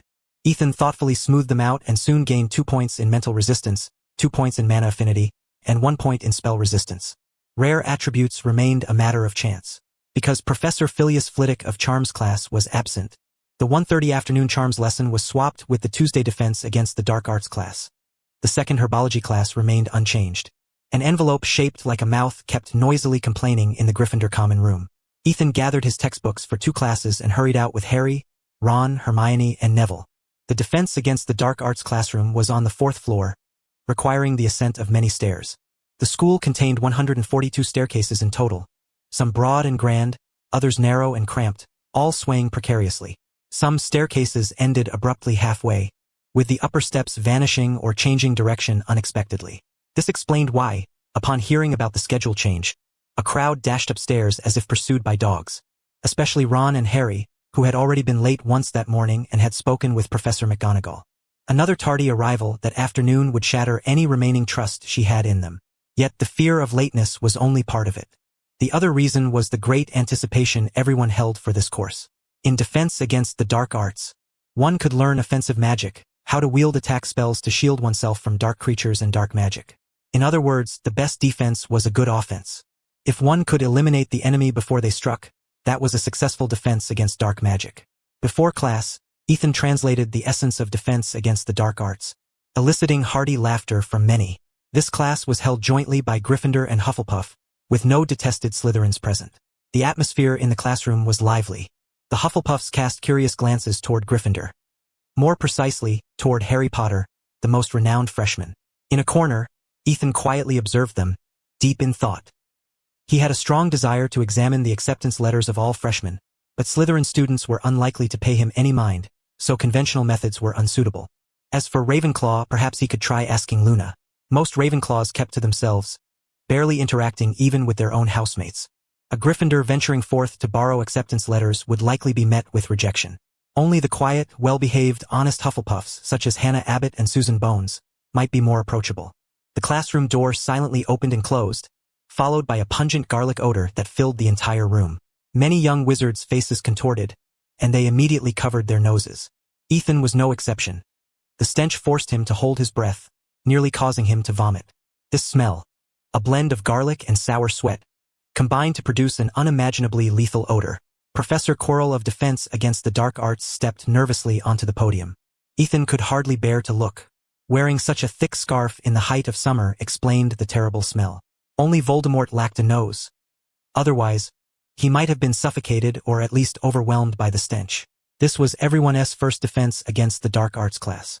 Originally scheduled for Tuesday, but as Professor Flitwick had not returned to school in time, he requested to swap classes with me.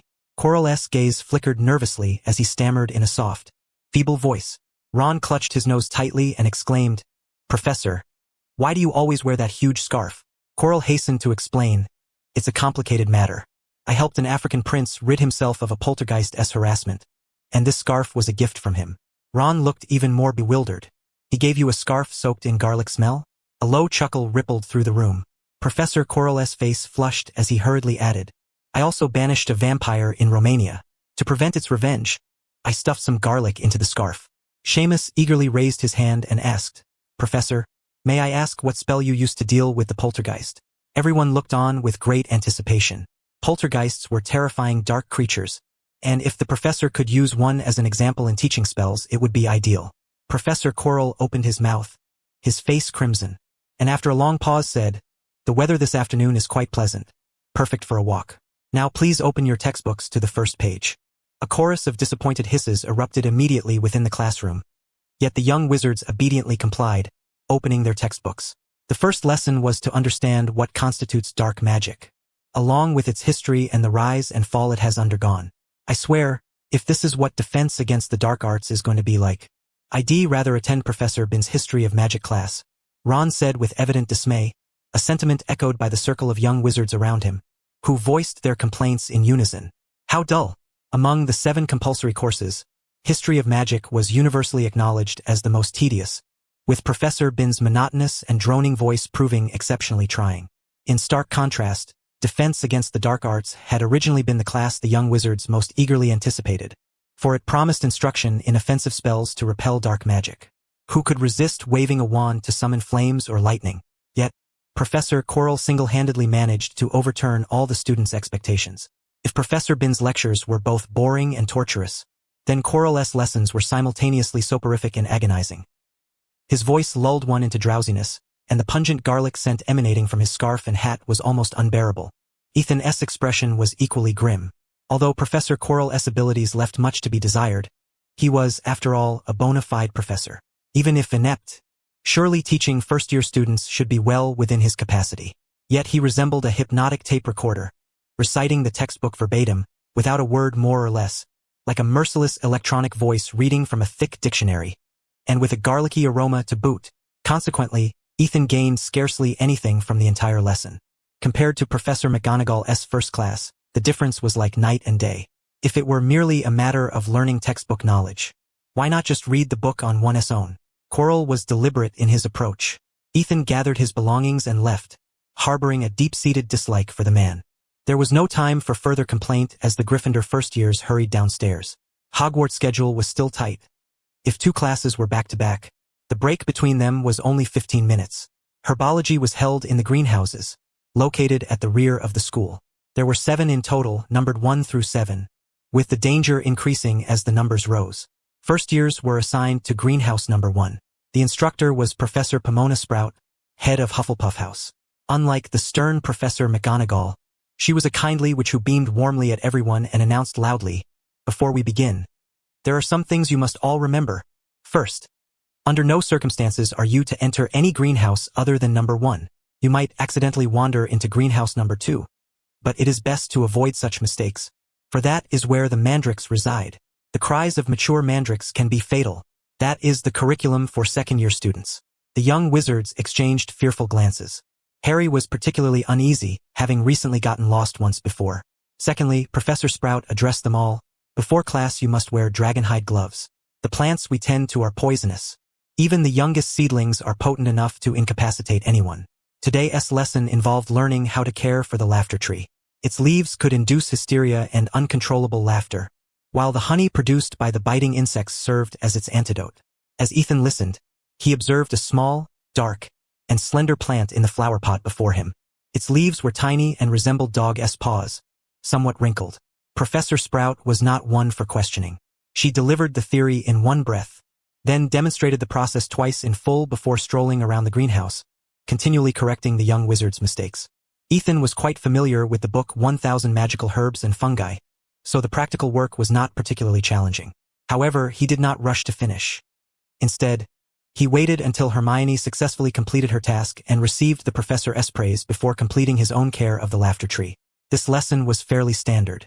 Ethan gained a total of 9 experience points, less than in transfiguration but 3 points more than in defense against the dark arts. Potions was the final class of the day, after which evening would be devoted to homework. Today, Ethan had accrued 116,926 experience points in class, plus 3 in the morning and 5 more in the library at midday, meeting his expectations. Yet defense against the dark arts had seriously hindered his progress. At the end of class, as per the professor's instructions, each young wizard took 3 leaves from the laughter tree as a gift for their first herbology lesson. A group of Gryffindor students caught up with Ethan from behind. Harry looked at him nervously. "White, what are you going to do now?" Ethan glanced around. Nearly all his housemates were present, including the girls standing nearby. He considered and replied, "Do homework, maybe read a bit or perhaps wander around the school." "Do you need any help?" Harry hesitated, embarrassed. Ron was eager to speak. "White, in this morning's transfiguration class, only you and Granger managed to conjure needles. We want you to teach us. Professor McGonagall said she'll check before the next lesson, and if we still can't do it, we'll have to stand in punishment." The young wizards wore expressions of panic. They were, after all, a group of fresh-faced first-years. In a year or so, such threats would likely hold no sway over them. Naturally, Ethan agreed without hesitation, a warm smile spreading across his face. He turned to the other Gryffindors who had not yet shown him their acceptance letters and called out loudly, "We're all Gryffindors, so we should help each other. If any of you have difficulties, come join us. We'll learn together, and the lovely ladies should feel free as well." Several boys and girls who had not spoken to Ethan before looked pleasantly surprised. "Thank you, White. You're so kind," they exclaimed. Ethan cast a quick glance toward the Hufflepuffs, who were watching curiously. Realizing their reaction, he understood immediately. Hufflepuff had no transfiguration class today. He cheerfully called out, "Hufflepuffs, if you encounter any unsolvable problems in tomorrow's transfiguration class, you're welcome to come find me. I'll help you too. But please don't forget to bring your acceptance letters." "That's wonderful," Ron exclaimed excitedly. "Harry, I told you White would say yes, unlike Granger." Cough, cough, cough. Ethan hastily interrupted Ron, raising his voice even more. "There's herbology tomorrow afternoon. Let us finish the homework the professor assigned first, then practice transfiguration." Carefree Ron agreed happily. "All right, then let us head to the Great Hall. After finishing homework and having dinner, we can practice transfiguration right away." The other young wizards naturally agreed without hesitation. Together, they linked arms and strolled toward the Great Hall on the first floor. Since the next transfiguration class was on Thursday with Ethan's help, time was more than sufficient. A little farther away, Hermione looked puzzled at Ron, having just heard her name mentioned. Ethan occasionally glanced at the excited Ron, sighing inwardly. "Damn, what a liability. Hi, White." Parvati Patil. A young witch with long, raven-black hair stood before Ethan, her amber eyes brimming with curiosity. Ethan took the acceptance letter she handed him, quickly scanned it, nodded, closed it and returned it to her. Magical Affinity 1. "Greetings, Peter. Is there any part you find perplexing?" At this very moment, the corner of the hall where the two of them stood had transformed into an impromptu study session for the young lions of Gryffindor. Each individual was diligently waving their wands over matches. Ethan took charge of resolving doubts and correcting mistakes. Peter and another young witch with fluffy, curly rose-golden hair had just arrived, each clutching her acceptance letter. It seemed they were roommates of Hermione, though Ethan had never seen the 3 of them together. Peter lowered her head and flipped through the textbook, intending to show Ethan the parts she had struggled with that morning. Nearby, a blonde, blue-eyed young witch waved her acceptance letter and asked in a crisp voice, "Hi, White. I'm Lavender Brown. May I inquire why you're examining everyone's acceptance letters? Are you harboring some suspicion?" Ethan replied solemnly, "Actually, we noticed that the handwriting on Harry's acceptance letter was somewhat peculiar, so I wanted to see if we could find a second letter with similarly distinctive handwriting." Ron chimed in, raising his head and shouting, "Exactly, we're searching for a second special acceptance letter." The 11-year-old witch, evidently unaware of the treachery and cunning hearts in the world, promptly handed her acceptance letter to Ethan and curiously asked, "Is mine special?" Ethan accepted it with both hands, pointed to the name on it, and smiled gently. "Of course, every acceptance letter is utterly unique." Mental resistance 1. Whether she truly understood the implication was uncertain, but she joyfully twirled her braid.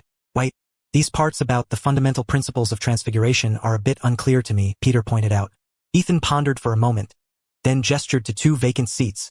Take a seat first, and I will patiently explain everything to you. This was an exchange. He had obtained random attributes from the acceptance letters, and correspondingly, he taught them their first lesson in transfiguration.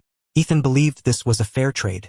He retrieved the notes he had taken that morning, found the section pertaining to the principles of transfiguration, and said, I suggest you copy my notes along with some of my own insights. Once you've finished, I will demonstrate the specific transfiguration spell for you. Thank you, White. The 2 young witches immediately produced quills. Ethan noticed Harry had failed once again and could not help but say, Harry, your magical power is strong. Try to relax a little. Imagine a silent stream flowing gently. Yes, just like that, let your magic flow smoothly. Transfiguration is a delicate art. You must not be impatient. Harry nodded nervously, took a new matchstick, and refocused his attention. This time, the matchstick under Harry's wand successfully transformed, quickly turning into a shining silver needle. He could not contain his joyous exclamation. Nearby, Ron's eyes widened, but unfortunately, the moment he got distracted, his wand emitted a burst of sparks, and the matchstick instantly burned to a crisp. Ron, resigned, laughed heartily. Congratulations. Harry, you did it. If Harry can do it, so can I. Harry smiled broadly, looking toward Ethan, who also offered his congratulations, secretly relieved. Wonderful, as long as someone succeeded. It meant the material he taught was sound. Therefore, if others failed to transform it, it could not be blamed on him. Wearing a smile, he was about to approach when suddenly, a message flashed in his mind. Successful guidance of Silver Needle Transfiguration. Experience exchanged. 3. Ethan abruptly halted, his face filled with astonishment. After verifying repeatedly that he had not misread it, a shiver ran down his spine. So, it could be that simple? Teaching just one person could earn 3 experience points? In an instant, his gaze blazed as he looked around at everyone. On the other side, Ron took out another new matchstick to practice. Sitting in the corner, Seamus once again caused a commotion, blackening his face with soot. The crowd immediately erupted in chatter. Seamus, be careful. Don't burn off my eyebrows. Ethan hurried over, warmly advising, Ron, your wand is somewhat difficult to control. I suggest you concentrate harder. Unicorn hair is easier to manage than phoenix feather. You can boldly release your magic. Seamus, you're too impatient. The matchstick can't withstand your magic and bursts. You must learn to control your magic, slow down and relax. Neville, why are you daydreaming? Which part are you struggling to recall? Oh, don't cry, it's all right. You will surely learn. After more than 10 minutes, Ron finally succeeded in transforming his needle and immediately beamed with joy. In truth, if his wand had not been so worn out, he might have succeeded even earlier. Successful guidance of Silver Needle Transfiguration. Experience exchanged. 4. The third to successfully transfigure a silver needle was, surprisingly, Peter, which caused a slight stir among everyone. This young witch had only studied Ethan's notes and yet managed to succeed. Successful guidance experience. 3. Ethan embraced Ron excitedly and shook hands with Peter. Everyone felt a bit embarrassed but smiled warmly. Ethan was wonderful. They were delighted to have such a classmate among them. They could not help but address each other by their first names, instantly becoming good friends. When the prefect came over to lead everyone back to the dormitory, only Seamus and Neville remained struggling with their matches. Everyone else, including the 2 young witches, had successfully transformed silver needles. After all, it was only the most rudimentary transformation. This endeavor earned Ethan nearly 50 experience points. Coupled with the almost 30 experience points he had accumulated that day, his efficiency was nearly triple what it had been before. It would not be long before he could accumulate some free attributes. Before Ethan, it was as if a new door had been flung wide open. On the way back to the dormitory, Hermione appeared, clutching a thick hardcover book. She looked puzzled at everyone, except for Neville and Seamus, who seemed genuinely happy. Hermione quietly tugged Ethan's sleeve, so he slowed his pace and fell back with her. What are you doing? Hermione asked, perplexed. Even if you don't teach, Professor McGonagall will take charge of teaching everyone next class. You're wasting an entire evening. Wasting? Not at all. Even if I studied hard all night, I wouldn't gain 5 free attribute points and an extra 50 experience points. Ethan grinned broadly. This morning, Professor McGonagall was furious and said she would check Ron and Harry's transfiguration before the next class. Naturally, I want to help. We are Gryffindor, aren't we? Haven't you heard the Sorting Hat's song? Their courage, daring, and chivalry make Gryffindor stand out. I find that being able to help everyone feels truly wonderful. Hermione rolled her eyes slightly but did not persist in arguing. Perhaps she did not agree, but she could understand. Have you all become close enough to call each other by first names already? You've only known each other a day? Ethan smiled as I said during the day, I don't believe friendship must be tied to time. As long as we share ideals and mutual recognition. Miss Granger, we can address each other by our first names, even if it takes half a year. Hermione was left speechless and glared at him indignantly. Ethan hurriedly added, could you let me see your acceptance letter later? Conversely, if you need my help, don't hesitate to ask. Among all the new Gryffindor acceptance letters, hers was the only one missing, oh, and Neville's as well, but his was left at home. After some time, it might no longer be useful. Hermione drew a letter of acceptance from her sleeve, murmuring, what is so fascinating about this? Ethan had not expected her to carry it on her person. He quickly took it from her and unfolded it, studying the neat handwriting inscribed upon it. Intelligence, 1. Miss Granger's letter of admission had, surprisingly, granted him a slight boost in intelligence.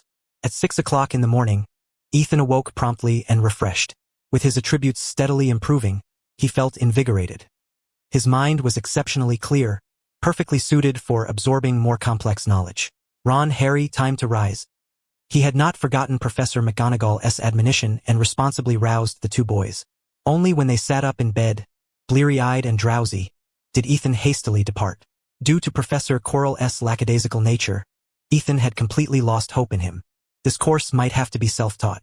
Alone in the empty classroom, Ethan opened Curses and Counter-Curses. This volume contained numerous practical spells, which, at least in his estimation, were far more useful than Quirrell himself. At my current level, should I begin with defensive spells? Or perhaps control spells? I'm still weak. It might be best to learn spells suitable for ambush. After more than an hour, Ethan grasped his wand and waved it through the air. Daze and fall. Frozen earth and biting cold. Shield your eyes. Turn to stone. All of you. Flames blazing. Weaken legs spell. He tried a variety of incantations in succession. His spirit felt hollow, fatigue creeping upon him. Putting away his wand, he exhaled deeply. Magic power. I need magic power. Yet there was no cause for haste. If all went well, today he might meet members of Hufflepuff. As their numbers grew, so too would his experience surge dramatically. Ethan smiled, clutching his book and wand as he left the vacant classroom to head to the great hall for breakfast. He ordered from a house elf a plate of chicken leg, a serving of carrots, some roasted beef, a cup of light tea, and a portion of strawberries. Luna sat opposite him, glancing back and forth with her ethereal voice. Ethan, you don't look well, but the number of nuisance nifflers has decreased significantly since yesterday.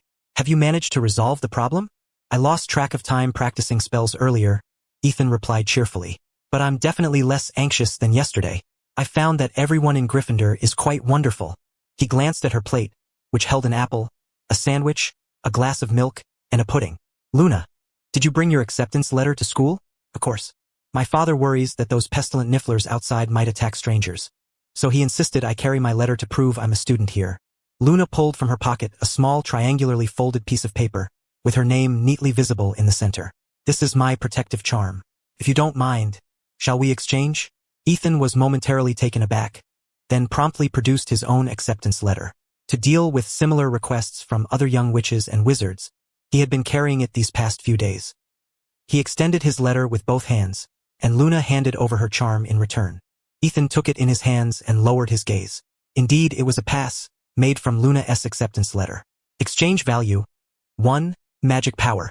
His eyes widened considerably, his breath caught, and his heart pounded intensely. How wonderful! Luna looked at him in surprise. Ethan smiled and pointed to the little monster illustration on the charm. It's beautifully drawn. Luna nodded happily. That S.A. Bowtruckle. They usually hide away in corners to sleep, but often chatter noisily on full moon nights. I'll take good care of it. Ethan carefully stowed away the triangular charm. 7 o'clock magic power. A house elf brought him breakfast. A generous plate piled high, at least 3 times Luna's portion. Luna regarded the mountain of food and said, My father says children who eat well grow quickly. Indeed, that makes sense. Famished, Ethan had no time for conversation and dove into his breakfast. Luna finished hers quickly, waved goodbye, and said, Farewell, Ethan. We have transfiguration with Professor McGonagall this morning along with Hufflepuff. She detests tardiness. Goodbye. Luna. If you ever need help, don't hesitate to find me. Luna nodded and skipped away. Ethan withdrew his gaze and suddenly realized something. Both Hermione and Luna seemed to navigate the school alone. A girl with chestnut hair slumped wearily into the seat opposite him. Ethan caught the scent of coffee and looked up in surprise to see a fatigued Hermione Granger. Oh, right, he recalled. She said yesterday she'd be waking at 5:30 today. He swallowed his food, wiped his mouth and asked curiously, "How was it? Waking up early?" Hermione's expression stiffened, but she replied nonchalantly, after some thought, 5:30 is still too early. Starting tomorrow, I'll wake at 6. As she spoke, she nervously wiped the corner of her mouth, where a slight trace of drool remained. Ethan's eyes widened. He guessed she must have fallen asleep at her desk from waking too early. Suppressing a smile, he nodded. Adequate sleep is the foundation of everything. What are you laughing at? Hermione snapped, shooting him a glare before turning away and taking out a handkerchief to carefully wipe her eyes. Once she had composed herself, a house elf arrived with her breakfast. A cream muffin, some milk, a small piece of meat, and 2 fried eggs. Good morning, Ethan Granger. Harry and Ron also arrived, their eyes heavy with sleep. Hermione immediately brightened and asked, "Did you both get up on time today?" "Yes, Ethan woke us early," Harry yawned, though he had fallen asleep again after Ethan left. Ron glanced at her defiantly. "And you, Granger? Did you get up on time?" "Of course." Hermione lifted her chin proudly. "I was up at 5 o'clock, washed up, and left right at 5:30. As she spoke, she quickly glanced at Ethan, seemingly worried he might reveal her embarrassing secret. Fortunately, Ethan was not interested in childish bickering and had no intention of exposing her. He focused instead on his food. Ron and Harry stared at Hermione as if she were a strange creature. An awkward atmosphere settled over the group. Hermione happily ate her breakfast. Though still tired, she felt victorious, though she wasn't quite sure what the prize was. Actually, Ethan swallowed his last strawberry and said, "Starting tomorrow, I'm planning to wake at 6:30. We're at the age where our bodies are growing. We should sleep a bit longer to restore our energy." Ron and Harry perked up, nodding enthusiastically, especially Harry, who still firmly believed Ethan must have suffered terrible abuse at home. Otherwise, he wouldn't be worse off than at Uncle Vernon's. He sincerely said to Ethan, "No matter what happens in the future, at least it will be better than the past left behind." Everyone looked at him in surprise. Harry continued, "So, you can absolutely sleep until 8 o'clock. Ethan and Ron exchanged a glance and burst into hearty laughter, rocking back and forth. Even Hermione was amused. She nearly sprayed milk across Ethan's face but, mindful of her image, bravely restrained herself. Ethan stood up and proclaimed loudly, "Why sleep long in life? After death, we shall rest forever." Hermione coughed uncontrollably. A group of Gryffindors erupted into loud cheers, though none of them truly understood the reason behind their shouts. At that moment, all they felt was pure joy. Tuesday's first lesson was charms, and it was shared with Slytherin students. Professor Flitwick, a remarkably diminutive wizard, was in charge of the class. Standing atop a stack of books during roll call, he called out names from the roster. However, when he reached Harry's name, he emitted an excited shriek and promptly collapsed to the floor, vanishing without a trace. Students from both houses exchanged bewildered glances, most unable to resist stealing peculiar looks at Harry. Draco Malfoy, with his golden hair, emitted a disgruntled snort. Harry himself was equally perplexed. Ethan, who habitually sat in the corner, began to feel a creeping despair. Could it be that, in the vast expanse of Hogwarts, the only reliable professor was Professor McGonagall? One Professor Quirrell was already more than enough. Both defense against the dark arts and charms were crucial subjects. Was it not possible to find some competent instructors to teach them? Fortunately, Professor Flitwick soon recovered. After all, this was a lengthy 2-hour lesson. He finished calling attendance with enthusiasm and then launched into an animated lecture on the history and current state of charms. "All right, children, for our first lesson, we shall learn a very simple spell. The color-changing charm," Professor Flitwick declared, waving his wand toward a desk, which instantly transformed into a vibrant shade of purple. In theory, as long as your magical power is sufficient, you could even change the entire school to your favorite color. Thus, during the inaugural charms lesson, Ethan reviewed the color-changing charm once more, gaining 12 experience points. This brought him some solace, certainly better than enduring a lesson filled with empty talk. After charms, the afternoon brought Herbology, once again tending to the Whomping Willow, with an added lesson on how to use its leaves to brew the draft of laughter. Near the end of class, Professor Sprout assigned new homework. Research the sneezing snapdragon and learn how to care for it. That afternoon held 2 classes in total. Besides herbology, there was also history of magic, which left the young wizards drowsy from its dull content and the hypnotic voice of Professor Binns. The students struggled to stay awake, their endurance of spirit being thoroughly tested. Ethan, however, listened with keen interest, occasionally glancing at Professor Binns. When the ghostly professor drew near, Ethan curiously reached out, attempting to touch him. Professor Binns was the school's sole ghostly instructor. He paid it no mind. Every year, curious students tried to touch him, but ghosts were intangible, and so were the students. Erasmus Binns, exchange value. 9. Mental strength, intelligence, mental resilience. Ethan's hand trembled and was swiftly withdrawn, as if struck by electricity. Legend had it that this venerable professor had existed since Hogwarts' founding, an irrefutable relic, cherished as the school's treasured heirloom. Had Ethan lost control, he might have been accused of assaulting a professor and consequently forced to transfer to Azkaban for further studies. Ethan struggled to quell his inner excitement. Attribute points were valuable, but one must exercise caution. Any action against Professor Binns would surely draw Dumbledore's attention. An absolute no. He closed his eyes, burying himself in his book, determined not to glance again at Professor Binns for fear of losing control. There were other ghosts in the school. He had to master the disillusionment charm quickly. His yearning was nearly unbearable. When the bell rang to signal the end of class, nearly everyone sighed in relief. Ron complained to Harry, "Listening to this makes me almost miss Professor Quirrell." "Well, you'll see him tomorrow," Harry shrugged. Their essay defense against the dark arts class in the afternoon. Ron's spirits immediately sank further. Seamus and Neville approached Ethan. "Ethan, shall we head to the Great Hall?" In the entire house, only these two remained unable to perform transfiguration. Ethan nodded, casting a glance toward Harry's group, where, for some unknown reason, they had once again begun arguing with Malfoy and his cronies. Preferring not to involve himself, Ethan tidied his desk and left the classroom with the two boys, descending to the first floor and entering the Great Hall. Inside, some were already waiting for him. "Hello, Ethan White. I'm Susan Bones from Hufflepuff." A round-faced young witch looked at Ethan nervously, wringing her hands and stammering, "Yesterday, you said we could come to you if we had questions about transfiguration." The entire Gryffindor house had practiced transfiguration in the Great Hall the previous day, and news of this had already spread among the other houses. That morning, Hufflepuff and Ravenclaw had attended Professor McGonagall's transfiguration lesson, learning how to transform a matchstick into a silver needle. Ethan's eyes lit up. "Exactly. My offer still stands. Miss Bones, we're going to practice transfiguration now. Come sit here, and I'd like to hear how the class went." Susan blushed and lowered her gaze, mumbling, "Only Luna Lovegood from Ravenclaw succeeded." Professor McGonagall was somewhat disappointed. Seamus and Neville nodded repeatedly, fully understanding that sentiment. Ethan smiled warmly. "Transfiguration is indeed complex, but don't worry. With just a few corrections, you might succeed." Susan nodded eagerly. The scene of the Gryffindor Lions successfully transforming matchsticks into silver needles the previous night had been witnessed by many. "White, some others want to learn from you, but they're a bit shy," Susan said, gesturing toward a cluster of young witches and wizards gazing longingly in their direction. Ethan laughed heartily. "We're all classmates. Helping each other is only natural, Miss Bones. I have only one request. Do you remember?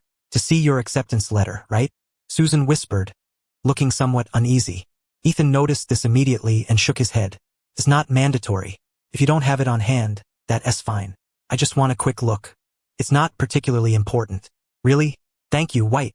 Susan's face brightened with surprise as she hurried back to share the news with the others excitedly. Soon, smiles of delight appeared on their faces. Susan was evidently the bravest among them. Neville stared at Ethan in amazement and whispered, "Ethan, you're really kind." Ethan nodded without changing his expression. "I think so, too." A moment later, a row of tables in the Great Hall was once again filled with young wizards, this time, even more than the day before. However, only 2 Gryffindors were present. The rest were Hufflepuffs. Among the Hufflepuffs, 3 had not brought their acceptance letters and had previously been too afraid to approach, fearing rejection. Yes, fear. They might have cried. Fortunately, the others had their acceptance letters. Ethan examined each in turn, information flowing into him continuously. Magical Affinity 1. Spell Resistance 1. Mental Resilience 1. Agility 1.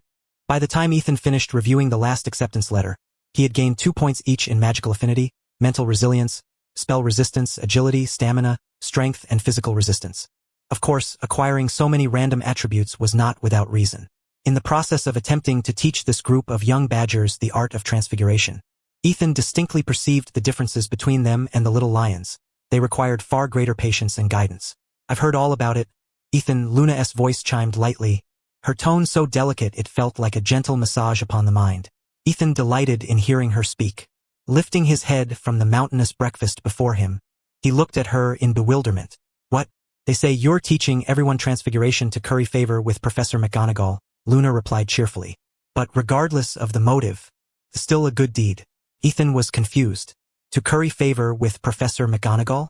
What does that have to do with her? Luna tilted her face upward, smiling. Since the pesky gnats around you Haven Tea increased, you must be telling the truth. I'll tell them you're not teaching transfiguration to please Professor McGonagall. Ethan began to understand. Probably someone in Ravenclaw had been discussing the matter, speculating about what benefits he might gain, and Luna had overheard it. He felt a surge of frustration. Did these Ravenclaws really think he was a sycophantic little man? Though his motives were not entirely pure, at least they had nothing to do with Professor McGonagall. He muttered unhappily, "What a bunch of idle nonsense." Ethan, Ethan. Ron and Harry called out loudly, both looking furious. Ethan, someone outside just said you're teaching us transfiguration to curry favor with Professor McGonagall. But we know that that's not true. We're friends. Ron shouted. We asked for your help, not the other way around. Professor McGonagall hasn't come by even once while you're teaching us. So that must be a lie. Nervously, Neville, who had come along, added, exactly. I don't believe Ethan is that kind of person. He has been patient with me over and over again. And when I improve, he is genuinely happy for me. Ethan's face darkened considerably. He had thought those were just idle words spoken casually in the common room, never expecting they would be spread around so boldly. Suppressing his anger, he glanced at the Gryffindors staring at him, then stood and declared loudly, Professor McGonagall has indeed helped me, but if I were trying to curry favor with her, she certainly wouldn't be pleased about it. I, Ethan White, dare to swear this. I have never thought of flattering any professor, especially not by such means, and the professors don't need me to flatter them. I am just an ordinary student, no different from any of you. We learn together, live together. We are classmates and friends for 7 years. Therefore, when you all need my help, I am genuinely glad because it signifies recognition and acceptance. I believe that if one day I also need help, there will surely be someone willing to assist me without any selfish motives. Because that battered hat once said, we are brave, bold, and chivalrous Gryffindors. The little lions of Gryffindor were deeply moved, each rubbing their hands together and shouting, I must find the one slandering Ethan. I'll beat him until he cries. It must be someone from Slytherin. Everyone agreed. Only Slytherin likes to do such things. After all, villains always come from their house. Besides, Gryffindor has never gotten along with Slytherin. We don't even need a reason to beat them up. Suddenly, the group turned their gaze sharply toward the Slytherin table. The young witches and wizards of Slytherin's faces instantly changed. Especially Draco Malfoy, who was watching the commotion with horror as he realized nearly everyone was staring at him. Malfoy, Harry shouted. Was it you? Malfoy glared fiercely back, terrified inside but showing no sign of weakness. Harry Potter, what do you want? The uproar was so loud that even some professors dining nearby looked over with interest. Ethan quickly restrained the enraged little lions and called out, all right, everyone, calm down. What I mean is, we cannot convict someone based on suspicion. Of course, I prefer to believe this is just a misunderstanding. As long as we know it's false, poses no threat. However, such misunderstandings do make me feel hurt, angry, deeply wounded, and somewhat discouraged, because it not only slanders me but also damages the reputation of a professor. To prevent this from happening again, I think perhaps I should stop holding group study sessions. But if I do that, some think I have something to hide? What if new rumors arise then? What am I supposed to do? Ethan scanned everyone and spoke loudly. I believe if misunderstandings are unavoidable, if someone must look at me through colored lenses, then I hope at least such scrutiny focuses solely on Ethan White. I came to Hogwarts to study because the school generously provided me with a scholarship, enabling me to afford a wand and books. Professor McGonagall even gave me a ticket to Hogwarts. I am sincerely grateful to the school and the professor. From today onward, I have decided not to hold collective study sessions in public. If anyone needs my help, please come to me privately, and be prepared to offer something in exchange. It can be your favorite snack, candy, your own knowledge, or anything you consider valuable. Even a stone from the ground will do. We shall make fair exchanges. We will never give anyone leverage. Of course, if you have nothing to offer, Don't worry. Just tell me honestly. I will still help you with your studies. All you need to do is keep this secret. Now let this matter end here. Ethan's mouth was dry from speaking. He reached for the juice handed to him nearby and, after finishing it, realized it was Luna's breakfast grape juice. Luna blinked and softly applauded, as if signaling something. Suddenly, thunderous applause erupted, and the little lions of Gryffindor surrounded Ethan, eagerly shaking hands and embracing him. The little lion's way of expressing affection was always so direct, immediately taking action, hugging comrades, and fiercely confronting enemies. A group of Hufflepuffs clapped while rubbing their reddened eyes, deeply sympathizing with Ethan. If they were the ones slandered, they would surely burst into tears. Some professors at the head table, not wanting to miss out, also applauded enthusiastically. Albus Dumbledore, whose beard nearly touched the floor, rubbed his eyes and sighed. What a magnificent speech. Minerva, looking at these young lads, I feel I could live another 100 years. Minerva McGonagall was both moved and angry, her tone icy as she said, such severe slander has appeared in the school, forcing a wizard to swear an oath. I believe this must be thoroughly investigated. Whoever is responsible must pay the price. Dumbledore smiled gently. Minerva, as Mr. White said, this is just a misunderstanding. Don't forget, they are only a group of 11-year-olds. Professor McGonagall was unyielding. At 11, to have such thoughts. Perhaps admitting him to the school was a mistake. Albus Dumbledore patiently explained, however, if we fail to instruct and correct properly, perhaps the wizarding world will witness the emergence of more dark wizards. Minerva, this is precisely the reason why the school exists. We cannot allow mistakes to persist. Professor McGonagall looked at him and suddenly inquired, Albus, do you already know who is responsible? Dumbledore quickly shook his head. Professor McGonagall's expression remained impassive as she declared, we must ascertain the truth. Even if expulsion is not warranted, punishment must be administered. Mr. Ethan White successfully averted a serious violent incident. Gryffindor House is awarded 10 points. Additionally, due to Gryffindor's baseless suspicion and recklessness, which nearly escalated to violence, 5 points are deducted. These days have truly become unbearable. Ethan gazed at the pile of sweets and snacks accumulating like a small mountain on his bed and sighed deeply. That morning, when he was thrust into the spotlight in the Great Hall, he had spoken hastily, uttering many words, some appropriate, others less so, but in the end, the outcome was favorable. After all, the rumors were dispelled. His innocence was proven, and a brawl between Gryffindor and Slytherin was prevented. Therefore, it ought to be considered a good thing. Yet, he could not fathom which particular remark had been mistaken. That day, no matter where he went or whom he encountered, someone offered him candy. Even Professor Sprout from Herbology smiled warmly as she handed him a box of nut brittle. She also told him that he was always welcome to visit the Hufflepuff common room and assured him that every Hufflepuff was honest and kind, never engaging in the act of slandering others behind their backs. Ethan's mood was rather complex throughout the day. Harry and Ron had returned, and what unsettled Ethan was that both of them were carrying sweets as well. Harry was now even more convinced that Ethan's home life was worse than his own. Ethan didn't even have pocket money, whereas Ron did. Ethan, no wonder George said the other night that he could help us bring some snacks. But you were the only one who didn't buy any candy. Harry whispered as he placed a toffee in Ethan's hand. Ron nodded in agreement and handed him a licorice wand. He was also poor, despite it being just one piece of candy.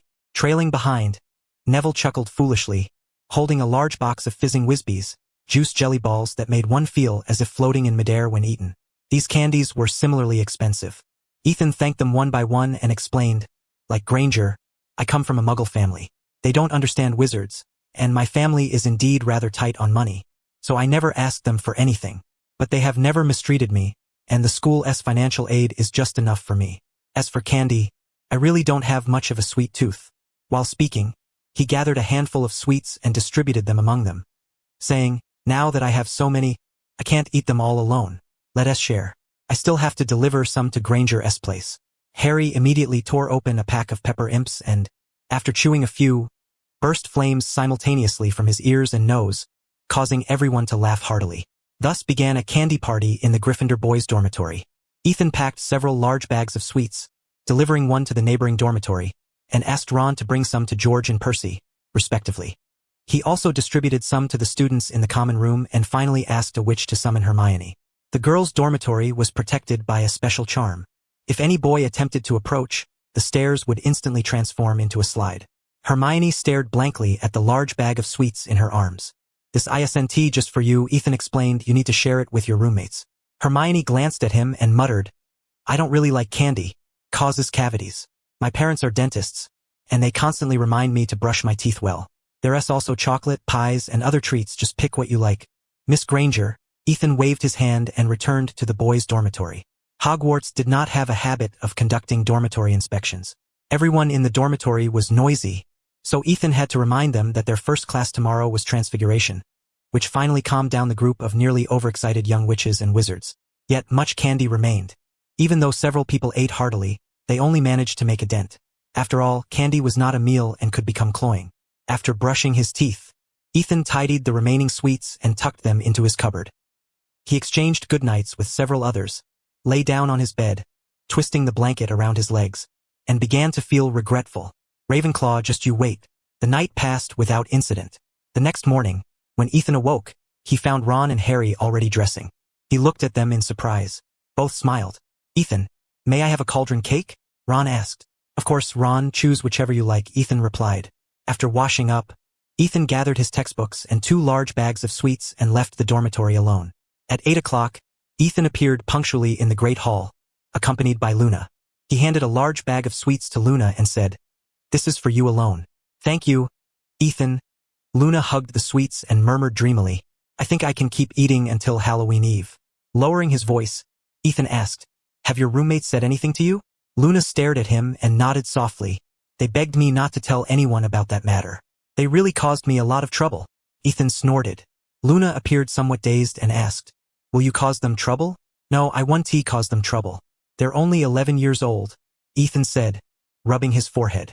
Suddenly, he added, If they ask you again, just tell them that Ethan asked you to find out whether the rumors originated from Ravenclaw. Say only this and nothing more. Why? Luna inguayirth. Ethan replied swiftly. That way, they won't dare to spread nonsense anymore. But don't worry, I won't trouble them. I will pretend I know nothing about this. As long as Luna conveyed this message, they would have to continually appease and fear her. Luna ate very little breakfast, mostly vegetarian dishes and fruit. She seemed not to enjoy meat. After finishing breakfast, Luna continued to watch Ethan eat. But after a moment, she glanced aside and said, Goodbye, Ethan. Goodbye, Ethan replied. Luna left, clutching the sweets. Shortly after her departure, Hermione, hair tousled, arrived carrying a plate. Upon sitting down, she angrily declared, The rumors yesterday actually originated from Ravenclaw. Perhaps because Ethan showed no reaction, her tone intensified considerably. Really, I had to work hard to find out. They were caught red-handed by the portraits on the walls while saying nasty things. I can even describe their features. Ethan glanced around to ensure no one was paying attention, then whispered, Thank you, Granger. I'm aware of this, but just like I said yesterday, this matter ends here. Hermione was greatly puzzled and somewhat indignant. Why? They almost ruined you. You should punch them in the face. Ethan rubbed his temples and said, They almost did, indeed, but if this matter were exposed, they would be expelled. They are only 11 years old, and children speak without restraint. I'm willing to forgive them this once. Upon hearing expelled, Hermione hesitated as well. Ethan pondered for a moment, then suddenly smiled and said, But since they were seen by the portrait, the school must already know. While they won't be expelled, they certainly won't escape without any punishment. Just wait and see. His prediction proved remarkably accurate. Having just finished breakfast with Hermione and preparing to head to the transfiguration classroom, he noticed a crowd gathered in the corridor. A brand new wooden notice was affixed to the wall. Due to several serious violations of school regulations by certain Ravenclaw students, the house will be penalized 100 points and subjected to a 1-month detention. Should these behaviors persist, the school will consider more severe sanctions. Deputy Headmistress Minerva McGonagall.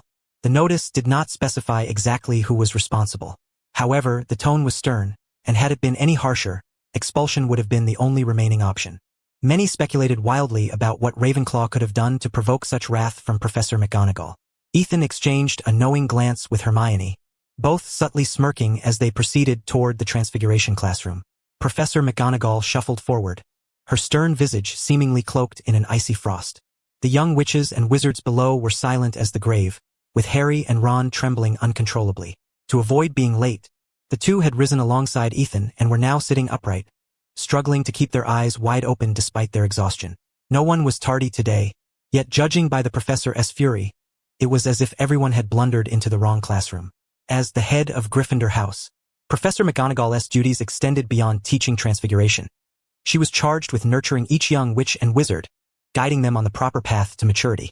Yesterday, a most heinous act occurred within the school. Defamation. It was utterly vile and despicable behavior. All heads turned toward Ethan, but intriguingly, many also glanced at Malfoy. Malfoy's pale face flushed crimson, a mixture of anger and indignation. He was utterly uninvolved, yet everyone seemed convinced he was the mastermind behind the scenes.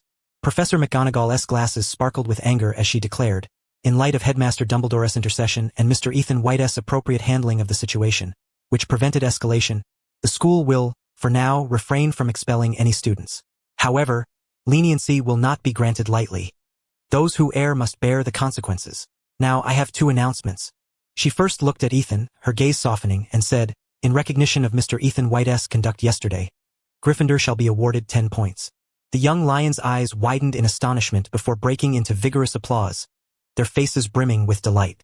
Raising her hand to quell the noise, Professor McGonagall's expression hardened once more. While I commend the bravery of the young lions, due to your reckless actions yesterday, taken without any evidence, Gryffindor shall collectively lose 5 points. What? The professor's tone sharpened. You must never condemn others on mere suspicion. Without concrete proof, all accusations amount to slander. Do you understand? The Gryffindors immediately ducked their heads in submission. Yes, Professor. Very well. Now I will assess your progress from the last lesson. How many of you have mastered the transfiguration spells taught previously? The entire Gryffindor side raised their hands promptly, including Neville and Seamus. Only about 2/3 of the Slytherins followed suit. Professor McGonagall said nothing, merely waved her wand, and suddenly, a matchstick appeared on every desk. The young witches and wizards drew their wands, executing near-identical gestures and chanting in unison, 1, 2, 3, swift transformation. Their tone, inflection, and even the flick of their heads mirrored Ethan White's from the very first lesson.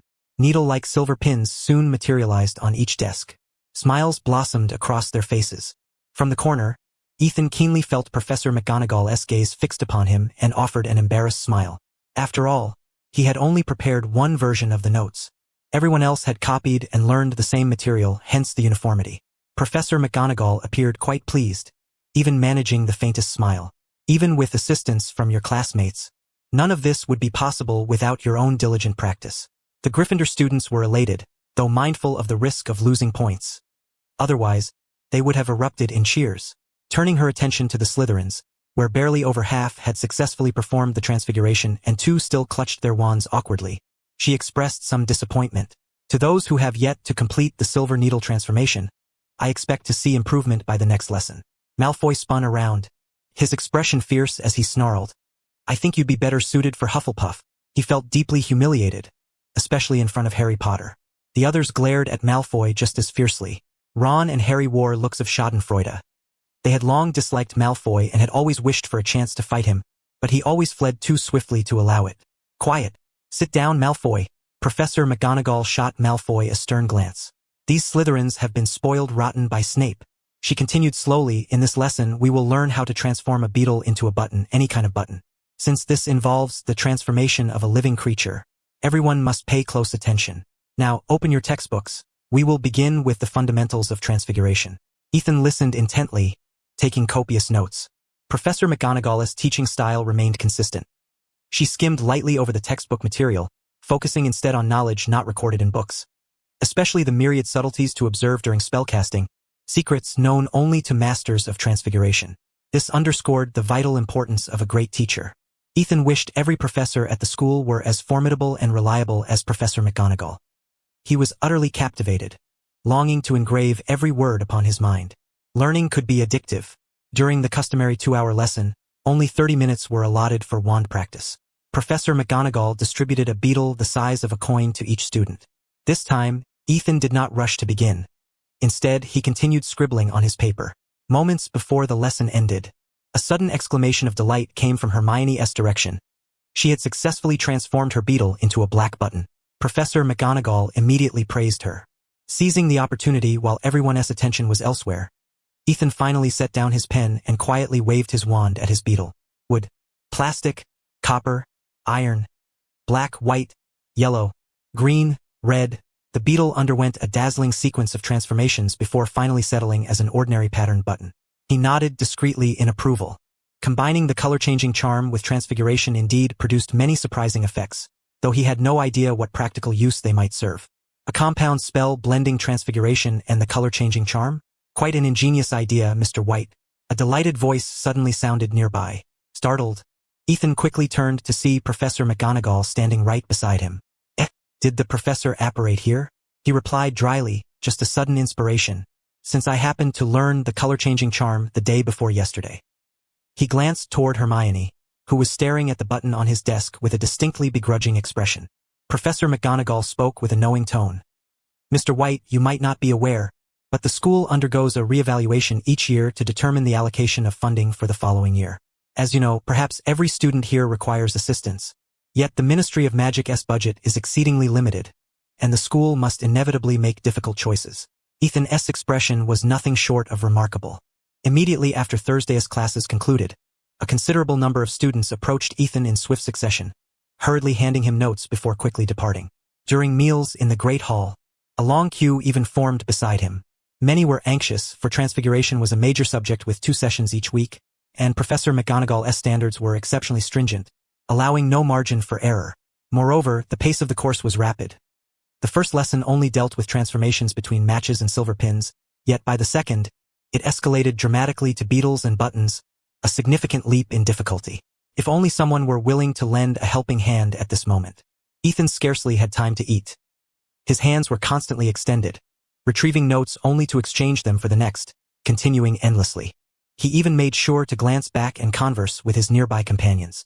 If I ever have the time, I must write a book titled The First Week of School. My dates with half the school's young wizards. He joked. It might just surpass Lockhart and become the next bestseller. His jest caused the Gryffindors to erupt in laughter, with even Hermione laughing so hard she had to cough. At the head table, Albus Dumbledore adjusted his glasses and turned to Minerva McGonagall, pondering aloud, perhaps we ought to prepare a study room, or even a common room, for the young wizards. The castle is perilous. Allowing them to roam freely could result in grave consequences. Professor McGonagall nodded thoughtfully. That afternoon, Ethan received a key. It was to an empty classroom on the 2nd floor, capable of accommodating at least 30 students for study. The key was held only by the school and Ethan, and as long as school rules were respected, he could retain it indefinitely. Professor McGonagall emphasized only 2 points. First, to observe the time strictly, no later than 9 o'clock.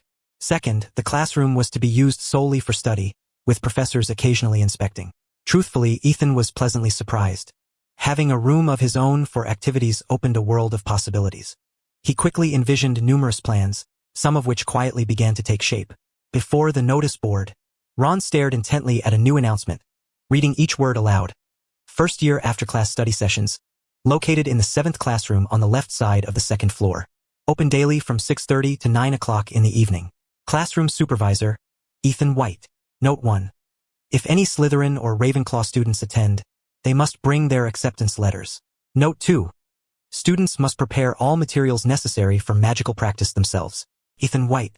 He exclaimed in shock. Merlin's beard. Ethan got a key to a classroom? Obviously, the school authorized this. Harry said excitedly. We have a private place to study now. Ron glanced toward Malfoy approaching down the corridor, with Crabbe and Goyle trailing behind, and loudly declared, Yeah, Harry, now we won't have to worry about anyone talking behind our backs. Malfoy, just about to ascend the stairs, abruptly spun around and strode over, his nose nearly touching Ron's. Ron Weasley, do you want to fight me? Ron's eyes lit up as he immediately looked to Harry. Both eagerly rolled up their sleeves, prepared for confrontation. Suddenly, Malfoy faltered, stepping back a few paces, shouting angrily, I never said anything bad about anyone. Just wait. I'm going to tell my father about this. He turned and fled, with Crabbe and Goyle hastily following. Harry and Ron's faces fell in disappointment. Yet, soon after, Malfoy returned, eyes red-rimmed, accompanied by a furious Professor McGonagall. What? Harry and Ron were confined to detention all day? Ethan asked, bewildered. What did they do? Hermione, wearing a dark expression, angrily explained, they mistakenly thought Malfoy was the one spreading rumors. Earlier in the corridor, they tried to attack him. Professor McGonagall was very upset. She not only gave them detention but also deducted 10 points from each of them. After hearing this, Ethan scratched his head. Detention was one thing, but losing points was more serious. They had just earned 10 points that morning, then lost 5 right away, and now another 20. All that effort, only to lose 15 points? Could Gryffindor's score have dipped into the negatives? He sighed. The professor will surely tell them it wasn't Malfoy. Hermione fumed. They're such idiots. If they wanted to teach Malfoy a lesson, at least they should have confronted him privately, or somewhere no one was around. She had painstakingly earned 4 points for the house, only to have them all taken away, and even 0 points. Ethan was at a loss for words and could only say, there are only 2 potions classes tomorrow, and the day after is the weekend. They'll have time to master the button transformation. Who cares whether they learn it or not? Hermione retorted with disdain. Ethan suddenly paused, thoughtful. Right. There's potions class tomorrow. Hermione rolled her eyes. Professor Snape, the head of Slytherin, teaches potions. He's very biased toward Malfoy. Tomorrow, he'll surely make things difficult for us. Not just surely. Definitely, Ethan muttered quietly. Imagine if someone stole the woman you deeply loved, your childhood sweetheart, and that person was the school bully who most enjoyed tormenting you. Who wouldn't he be driven mad? Now their son appeared before him, bearing an uncanny resemblance to his father. Sighing, Ethan shook his head, picked up a quill, and after a moment's contemplation, wrote several lines on a piece of parchment. Hermione looked down, her usually smooth brows furrowed as she read aloud, Mugwort, Bicien, Aconite, buboes on bulbous tubers, why are you writing these? I'm worried the professor might deliberately make things difficult for Harry and Ron tomorrow. Hermione was utterly speechless and turned to leave. The study room held little appeal for her. She preferred the library. Even now, she still thought Ethan's approach was foolish, a waste of precious time. Shortly after Hermione's departure, Neville arrived, clutching a piece of paper. The moment Ethan saw him, he smiled brightly. Ethan, I found you. I wrote to my grandmother, asking her to send my acceptance letter. Ethan beamed. That's wonderful, Neville. Eagerly, Neville handed over the acceptance letter. Grinning blankly, I told Grandma everything about school. She's so happy I found a friend willing to help me. She even said that if anyone's talking behind our backs, it must be Ravenclaw. I'm happy to know you too, Neville. But that matter is over now. Let us not dwell on it anymore. Mental resistance 1. Ethan carefully examined the letter, smiling as he returned it, saying, copy your notes 10 times and memorize them by Saturday afternoon. Neville worried, I'm afraid I'll forget. Then keep memorizing, Neville. Do not fear knowledge. Neville sat down obediently and began copying the notes with his quill. His greatest strength was his obedience. No matter how much homework Ethan assigned, he was always willing to complete it. This was the unique learning method Ethan had developed just for Neville. As Ethan was diligently taking notes on the transfiguration spell, young witches and wizards began to trickle in, predominantly from Gryffindor and Hufflepuff. The Hufflepuffs, in particular, were numerous, many of whom had yet to master the Silver Needle transfiguration. Since their second transfiguration class was scheduled for the following afternoon, failing to grasp the spell would inevitably cause them to fall behind in the curriculum. This prospect unsettled them greatly, especially upon hearing that new transfiguration spells would be introduced tomorrow. The once spacious classroom quickly erupted into a lively buzz of voices. With no professor present, the young wizards shed their reservations, repeatedly practicing the spell. Gradually, some succeeded in completing the transfiguration, and the prompt indicating the acquisition of experience appeared immediately, bringing a smile to Ethan's face. In Slytherin, a portion of the students had yet to complete the Silver Needle transfiguration, and the button transfiguration was even more challenging. Ethan doubted that these Slytherin serpents would stubbornly persevere indefinitely. As for Ravenclaw, he was quite eager to see their reaction if more than half of the Hufflepuffs mastered the Silver Needle transfiguration by tomorrow.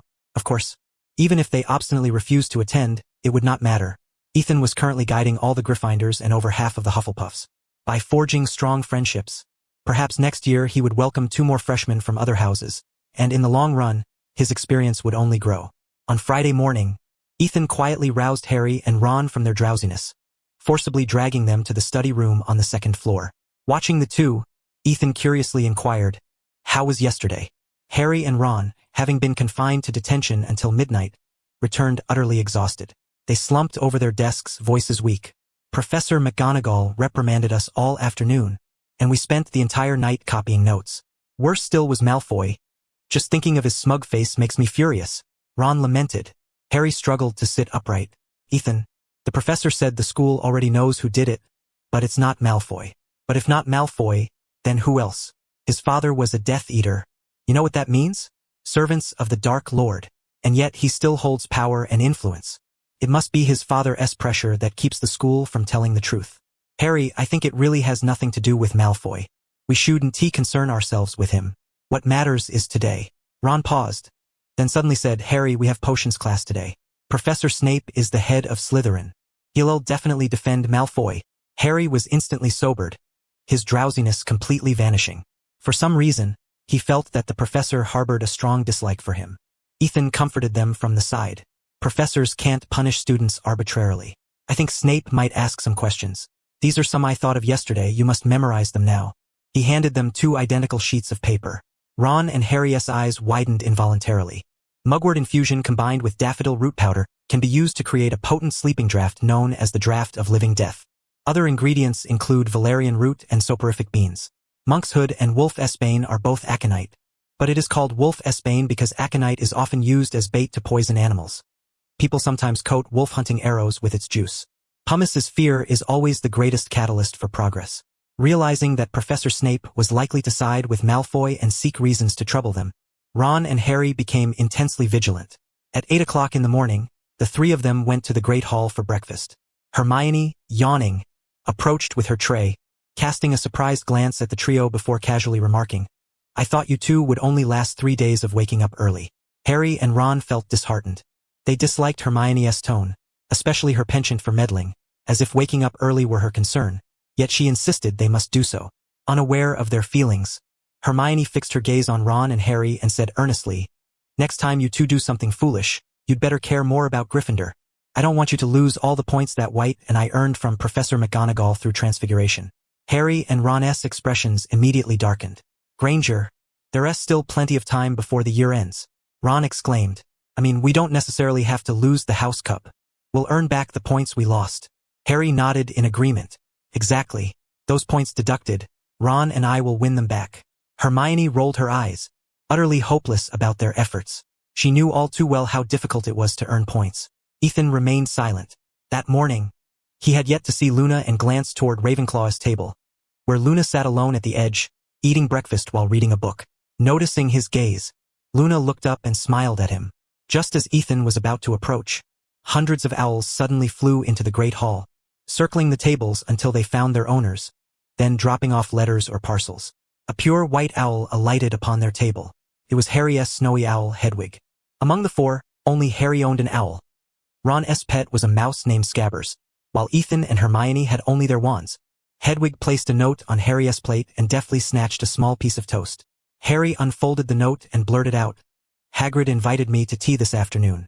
Ron, lend me your quill. Ron hurriedly handed it over. Harry quickly scribbled a line and handed it back to Hedwig, who flew away. No classes this afternoon. Shall we go together? Ron promptly nodded. I want to practice the button transfiguration again tomorrow. Ethan also responded with a hum of agreement. Last time, Mr. Hagrid took me to Diagon Alley, I should thank him. Hermione shot them a sideways glance, looking weary. I'm going to the library this afternoon. Have fun. Harry and Ron shrugged. Honestly, they didn't want to go with Hermione either. After breakfast, the 4 hurried toward the dungeons. The potions classroom was a large underground chamber, its walls lined with shelves filled with glass jars containing specimens preserved in solutions, somewhat unsettling to behold. For these 2 potions lessons, Gryffindor would continue to share the room with Slytherin. Malfoy, who had arrived early, glanced back at Harry with a triumphant and provocative smirk. Harry and Ron instantly felt a surge of anger. Ethan raised an eyebrow, noticing that Malfoy shot him a sharp glare as well. Ethan calmly took a seat in a corner. Hermione, Harry, and Ron sat together, Hermione keeping a watchful eye on the boys to prevent further point deductions. Bang! The classroom door suddenly swung open inward, and Snape strode in, speaking as he walked. In my class, no wand waving recklessly. No casting spells indiscriminately. His dark gaze swept across the room, sending a chill down the necks of every young wizard caught under his scrutiny. Potion making is an exquisitely precise art. I do not expect each of you to appreciate its charms, only the exceptionally gifted among you. Snape abruptly fixed his eyes on one student and spoke grimly. Mr. Potter, what would result if daffodil root powder were added to mugwort infusion? Beside him, Hermione immediately raised her hand high, partly to prove she was no fool, partly out of fear that Snape might exploit the question to deduct Gryffindor's points. Harry was startled but replied with effort, the draught of living death. Other ingredients include valerian root and soporific beans. Hermione gasped in astonishment. I could hardly believe it. Harry, who never reads books, was able to answer the question. If it had been white, she might have accepted it. Snape, expressionless, inquired, if I wanted to find coprolite, the stomach of a sheep. What is the difference between Aconitum napellus and Wolf S. Bane? Professor, they are both aconite plants. They are called Wolf S. Bane because the juice of aconite is often applied to arrows used for hunting wolves. Listening to Harry speak so confidently, Snape momentarily became dazed, as if he had once again seen that detestable scoundrel. Instantly, his mood darkened further. Yet Harry was excited, unable to resist glancing at Ethan, while Ron beside him also looked at Ethan with equal enthusiasm. Ethan, who was happily enjoying the moment, suddenly felt a sense of foreboding. Sure enough, Snape stared at them for a while, then abruptly turned his head, fixing his gaze on Ethan. He seemed to have guessed something. Staring intently, he slowly said, Mr. Ethan White? Very well, another reckless Gryffindor. Tell me, what is the function of Blatilla striata? Ethan sighed inwardly and replied, Blatilla striata is a plant with healing properties. Eating it raw can heal superficial wounds, but its efficacy is even greater when extracted as an essence. What about mistletoe berries? They can be used to make ordinary antidotes, memory potions, and rejuvenation elixirs. The recipe for the laughing potion? Leaves of the hyena tree, wings of billywig insects, quills of a porcupine, fluff from a cottony plant, and horseradish powder. Ethan thought for a moment and reminded Professor, this does not seem to be a first-year course. Such simple knowledge. Do you expect to wait until the second year to learn it? Mr. Ethan White, who is so eloquent, I hope you will always maintain your gift of speech. The Ministry of Magic greatly needs talents like you. Malfoy and his companions immediately sneered inwardly. The little lions of Gryffindor grew restless. If it had not been obvious before, now they could clearly feel Snape's dislike and hostility toward them. Quiet. Snape's gaze swept over everyone with authority. Ethan remained unfazed and said, Thank you for your concern. I believe that if I can learn useful knowledge from you, I will not have to rely on eloquence to make a living in the future. Snape's face darkened even further. With a flick of his robe, he returned to the podium and coldly announced, Due to Mr. Ethan White's disrespect toward the teacher, your house will lose 1 point. Ethan helplessly rolled his eyes. I knew I couldn't escape. On the other side, Harry was also angry, eager to argue with such an unreasonable Snape. But fortunately, Hermione held him back firmly. Ethan also realized that no matter what preparations they made, if Snape wanted to deduct points, he could always find an excuse. However, he was here to learn. If Snape fulfilled his duties, perhaps he could tolerate it with a pinch of salt. During this lesson, Snape taught a simple potion for treating boils. Ethan was paired with Neville. While working on his own potion, he also corrected Neville's mistakes. Snape prowled around them, occasionally throwing in a jab. Harry could not help but argue, only to be immediately docked 1 point again. It was a blatant trap, a naked fishing for fault. Everyone in Gryffindor instantly realized how tyrannical and unreasonable Snape truly was. After the potions class ended, everyone climbed the stairs out of the underground classroom. The little lions of Gryffindor were disheartened. In the first week of school, they had already lost 27 points in total. Although they could not compete with Ravenclaw, and despite Ethan and Hermione earning points in other classes, the deductions were overwhelming. At this rate, Gryffindor would certainly remain last among the 4 houses. Moreover, it was evident that Professor Snape harbored a strong dislike for them. He had practically insulted every Gryffindor. Even Hermione was caught in his verbal onslaught. Perhaps he liked no one except Slytherin. Among them, only Ethan, who knew the inside story, found it difficult to comment. Snape was clearly showing signs of madness. On one hand, he hated Harry Potter's father. On the other, he was deeply guilty for causing the death of Potter's mother. Yet when facing Harry, his resentment seemed to prevail. Collateral damage extended to the entire Gryffindor house, which had become the target of his disdain. But there was no way around it. Although Snape's personality was dark and twisted, his mastery of potion-making was indisputable. His lectures were simple and easy to understand. Despite his venomous tongue, even Neville comprehended why that particular potion could heal boils. Harry barely rallied and asked, Ethan, shall we go to Hagrid's hut for lunch? I remember he said his rock cakes are delicious. I want to be going, Ethan pondered. I promised to tutor the Hufflepuffs for another hour at noon, to help them master the Silver Needle transfiguration before the afternoon's lesson.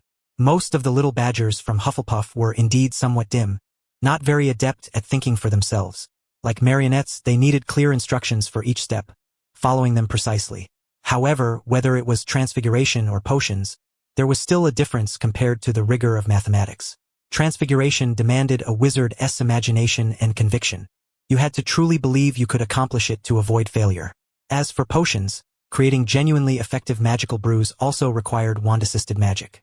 If a muggle were to follow the recipe and procedures with perfect accuracy, he still would not succeed.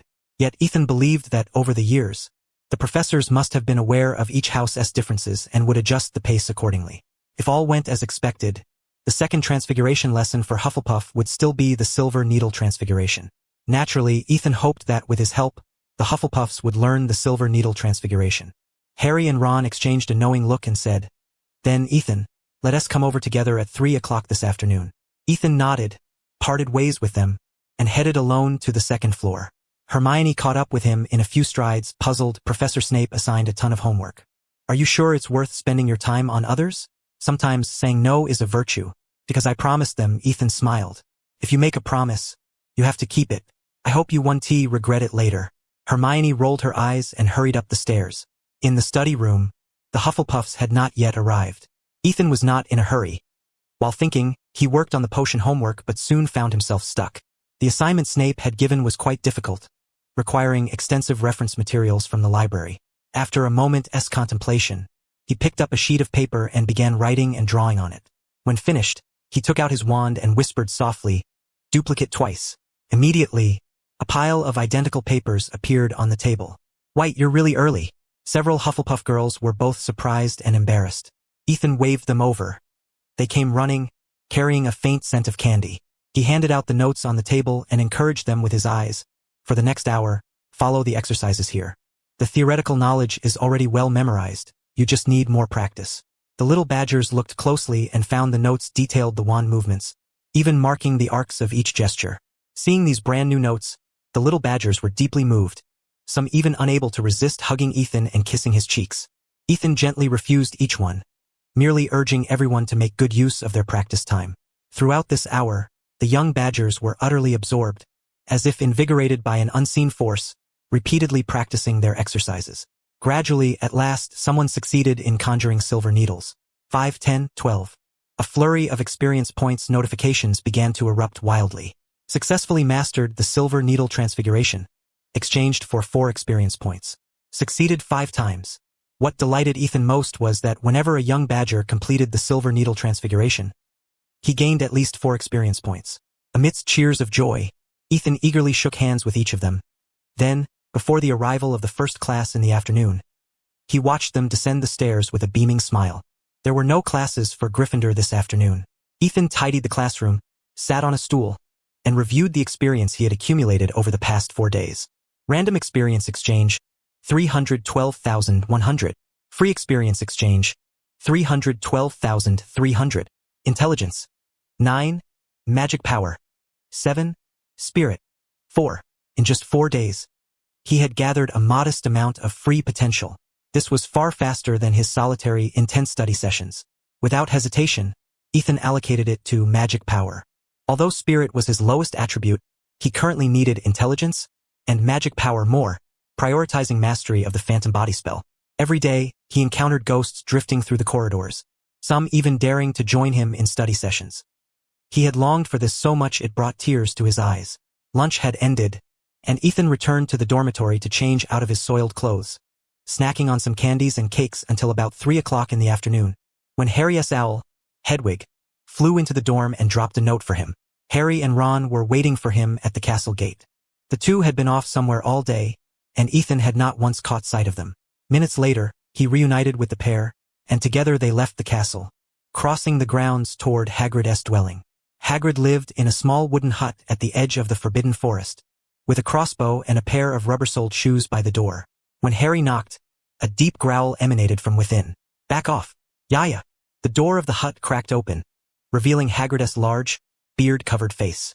His physique was as robust as ever. "Welcome, Harry." "Oh, and who are these two?" Harry quickly replied, "This is Ron Weasley and this is Ethan White." "Another Weasley, is it?" Hagrid glanced at Ron. "I'm quite familiar with those Weasley brothers." Ron smiled awkwardly. George and Fred were notorious troublemakers. Despite their excellent grades, Ron often heard professors shouting at them in the hallways. Ethan White's name also sounded somewhat familiar to Hagrid, who pondered for a moment. Ethan spoke up. Mr. Hagrid, we met before outside the leaky cauldron. Oh, it's you. Hagrid suddenly realized. Turning to Harry, he said, remember when I told you? Before coming to see you, I took a little fellow to Diagon Alley. He looked genuinely pleased. Never expected you two to become friends. Eagerly, Harry exclaimed, Ethan's a great guy. He has been helping us learn transfiguration. That's wonderful. Come on in. Hagrid opened the door. The three entered in turn. The hut was small, with no sign of any trace expansion charms. Hams and pheasants hung from the ceiling. A copper kettle boiled water over a fire pit. In one corner stood a large bed covered with patchwork quilts made from scraps of cloth. Ron swallowed hard at the sight of the hams. Ethan glanced around the room, a hint of nostalgia flickering in his eyes. It's been a week. I should write home. They don't have owls and don't even know the address. Even if they wanted to send me a letter, they wouldn't know where to. Make yourselves comfortable, kids. Hagrid busied himself bringing out rock-like rock cakes. When he dropped them onto a plate, they made a clanging sound. Harry and Ron eyed the cakes suspiciously, wondering if Hagrid had mistakenly tossed a real stone onto the plate. Ethan caught a grimy, worn mat tossed his way by Hagrid. Unicorn tail hair. Exchange value. 2. Magic power. Magic affinity. Ethan was momentarily stunned. Magic power. 1. Magic affinity. 1. Hagrid chatted animatedly with Harry. A large black dog lay across his legs, drooling onto his robes. Earlier, Harry and Ron had bitten into the rock cakes unawares, nearly chipping their teeth. Now, to avoid eating the cakes, they eagerly recounted their recent experiences to Hagrid. Mischievous poltergeists, detested Filch, Malfoy, and even Snape. Ethan barely listened, his gaze lost in the room. It seemed the walls were adorned with numerous strands of unicorn hair, some slender spider legs, and what appeared to be horns of some creature. Swallowing, he cautiously inquired, Mr. Hagrid, may I look around? Of course, lad, Hagrid chuckled. But don't go near that side.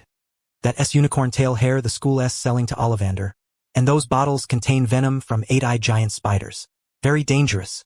Ethan immediately abandoned his plan. Pointing to the woven mats, he asked eagerly, Mr. Hagrid, these mats look quite special. How many do you have? These?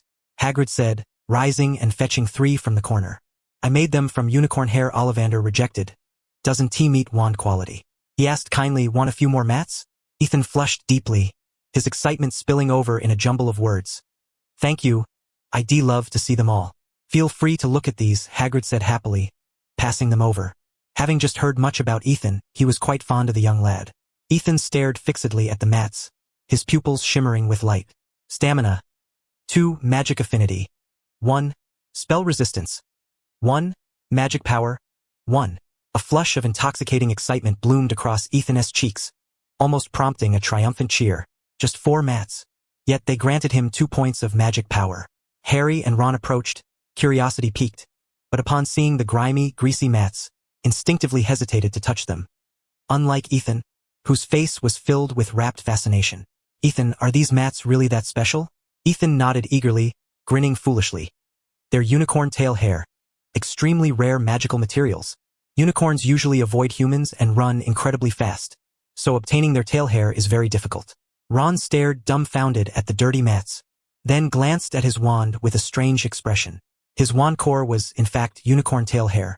Hagrid laughed heartily. I'm friends with the unicorns in the Forbidden Forest.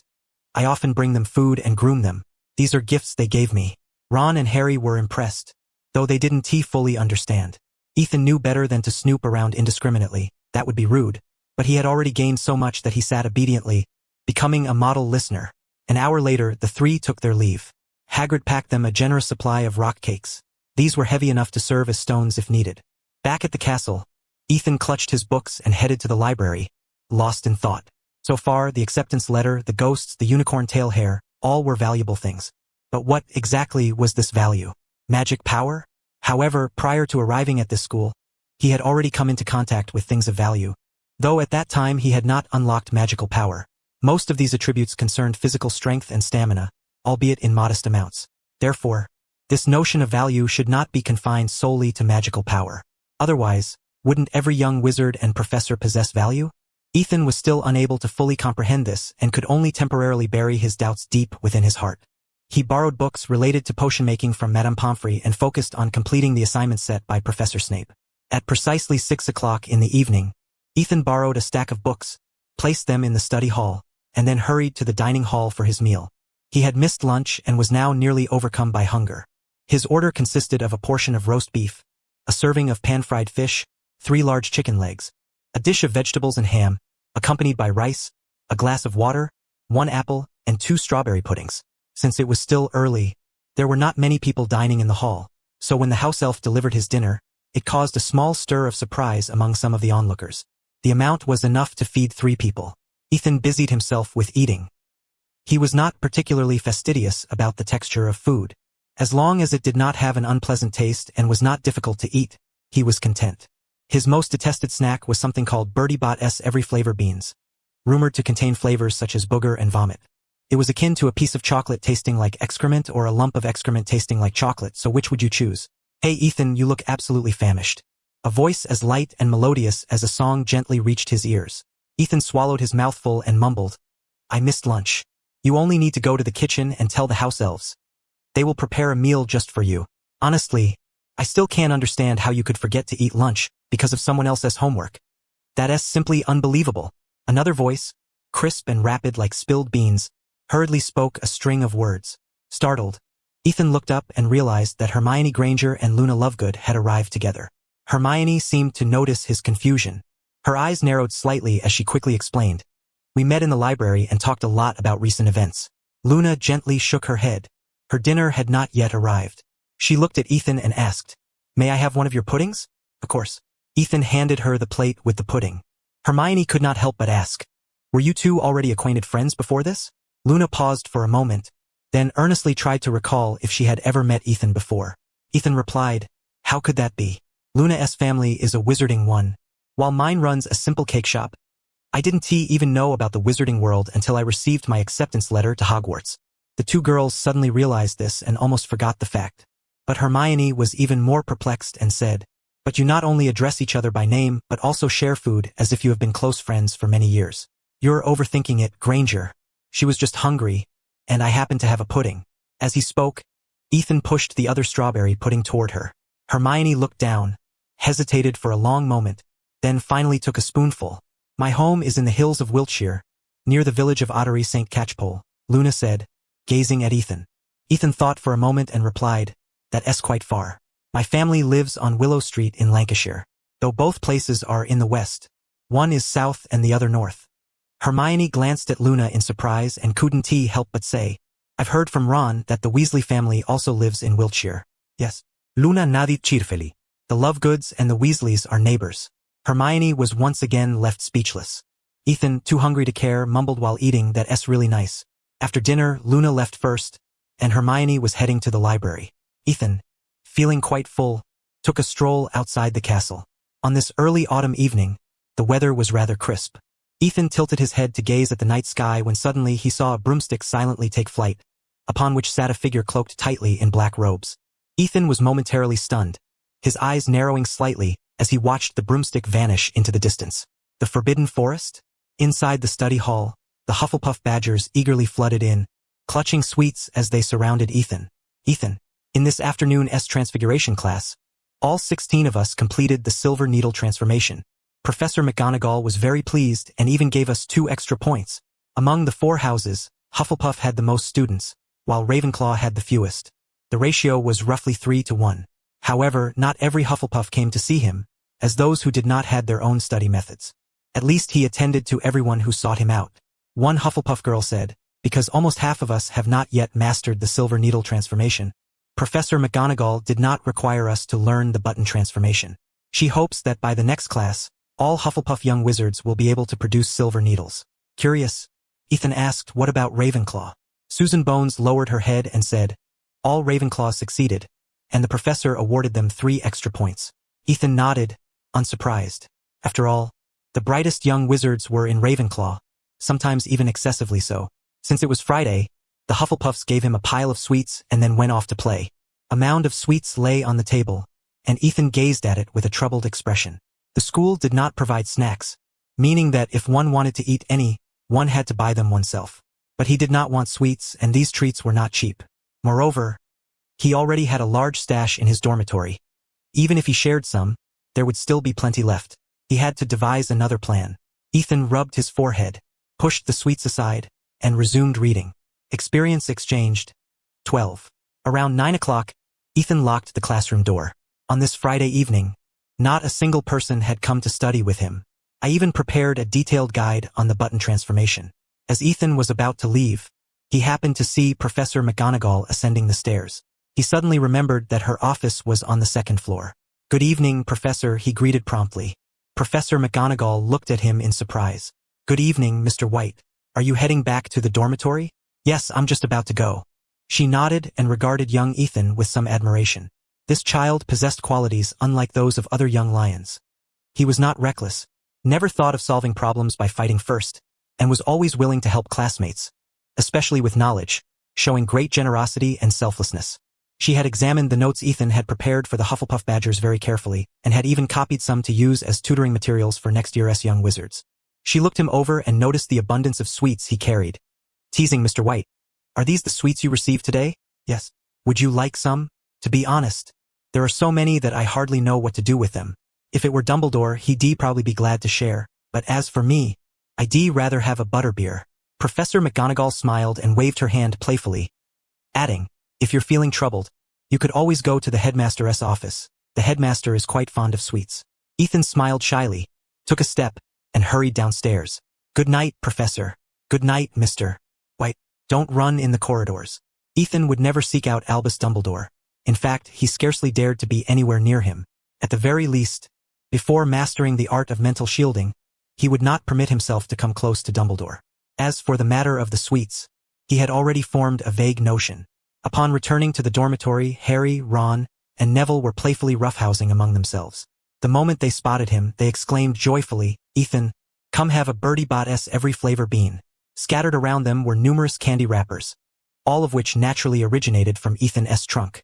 "I don't care for that stuff," Ethan mused briefly, then selected 3 packets of Bertie Bott's every flavor beans from the pile of sweets he had received that day and distributed them to Harry, Ron, and Neville. "Wow, my Ethan, you've received so many sweets again," Ron said, both envious and delighted. Ethan was not fond of sweets. Most of the candies he received were consumed with the help of his dorm mates. Harry, somewhat surprised, inquired, "Were these from the Hufflepuffs?" Ethan nodded and, pointing at the packet of Bertie Bott's beans in Ron's hand, curiously asked, "How much does a packet like this cost?" 2 sickles. Harry answered without hesitation. Chocolate frogs are a bit pricier since they come with a magical card, but most other snacks are about 2 sickles. The freckle-faced young man in Ron's hand dropped his packet onto the floor with a snap and said uneasily, "Ethan, are you planning to charge for them?" Ethan chuckled softly. "Don't worry, Ron. I wouldn't stoop to that." In this dormitory, perhaps Ron was even poorer than he was. Ron's school uniform, textbooks, and even his wand were all secondhand.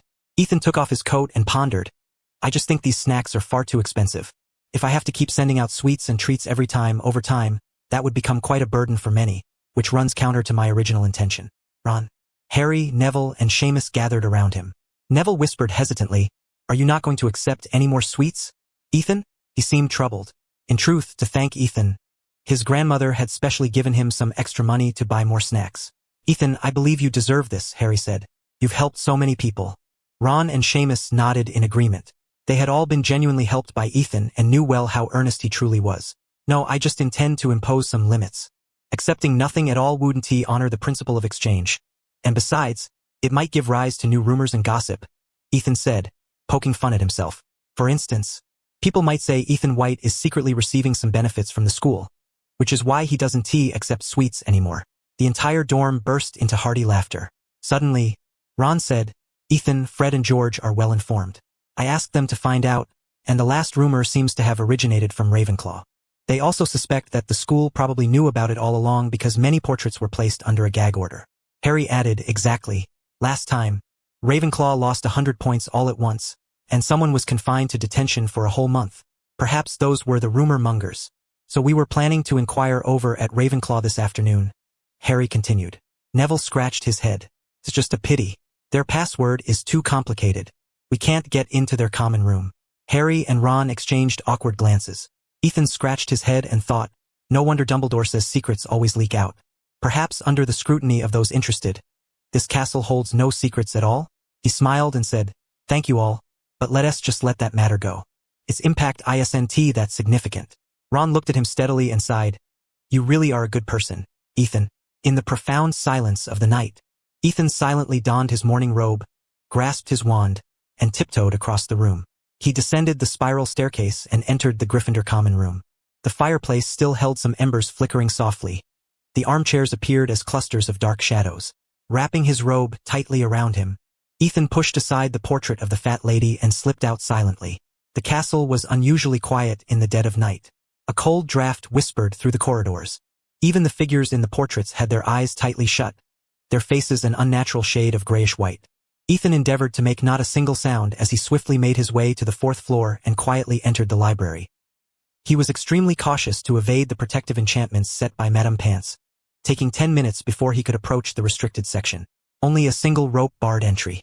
Ethan had long suspected that although this was the restricted section, the school might secretly maintain a somewhat encouraging attitude. Perhaps some of the rules were merely decrees of the Ministry of Magic, not the school's own? Otherwise, why leave it so unguarded? A faint glow flickered. Ethan whispered softly. The tip of his wand immediately emitted a steady, gentle white light. While keeping an ear out for any external movement, Ethan carefully searched. After a short while, his eyes lit up as he pulled down a purple spellbook and quickly flipped through it. Practical defensive magic and its countermeasures to dark magic. Armored protection, countless obstacles. Found it. Disillusionment charm. Ethan held his breath, swiftly memorizing the spell over and over. After confirming it without error, he returned the book without a trace of reluctance and immediately left. Books at Hogwarts were all charmed with countercurses to prevent unauthorized copying, a clever way to thwart piracy. Meow. Suddenly, a red-eyed cat darted into the library, colliding squarely with Ethan as he was about to leave. Madame Norris? Ethan's pupils contracted. Instinctively, he gripped his wand, but then relaxed and quickly hurried downstairs. Shortly thereafter, a series of harsh growls and footsteps echoed down the corridor, awakening many of the portraits. In a dark, empty classroom, Ethan exhaled softly, his expression shifting. Mr. Filch is indeed diligent. Fortunately, it was the weekend. Unable to leave anytime soon, Ethan sat cross-legged and began practicing the disillusionment charm. He explored the spell bit by bit, immediately abandoning and restarting at the slightest mistake. Only after 2 hours, when the corridor once again fell into silence, did Ethan quietly leave the classroom, swiftly descend the stairs, and exit the castle. This time, he was exceedingly fortunate not to encounter that cat again. At dawn's first light, wrapped in his robe, Ethan softly uttered the password, slipped in before the fat lady had fully awakened, and quietly returned to the dormitory. Only after removing his clothes and lying down did Ethan finally relax. Sleepiness overwhelmed him. His legs tangled in the covers as he sank into a deep slumber. Only 4 points of energy left, indeed a bit weak. Ethan? Ethan? In a haze, Ethan heard someone calling his name. As he regained consciousness, he was startled for no apparent reason, fearing that his nighttime excursion had been discovered. He immediately sat up, eyes wary as he surveyed his surroundings. Neville stood timidly by the bed, looking at him with hesitation. Ethan breathed a sigh of relief and glanced around the room, noticing the others still fast asleep. Rubbing his eyes, he said, "Good morning, Neville. You're up quite early." Neville looked at him with a hint of grievance. "Granger seems to have something to talk to you about. She had left to wake me up." "She has something for me? Thanks. You can go back to sleep." Neville nodded and, clutching his toad, climbed back into bed. Ethan quickly dressed and, wand in hand, left the room. In the common room, Hermione was seated on the sofa, engrossed in a thick magical tome. He descended the spiral staircase, yawning as he greeted, "Good morning, Granger." In his recollection, he seemed to have made no prior arrangements with her. Hermione closed her book and looked at him curiously, remarking, "I can't believe you sleep in on weekends too. Saturday is meant to be a day of rest. Neville had said you wanted to see me." He had been at Hogwarts for a week, and for various reasons, he had already become acquainted with many. The intelligent young witch before him was quite the opposite. She spent all her free time in the library.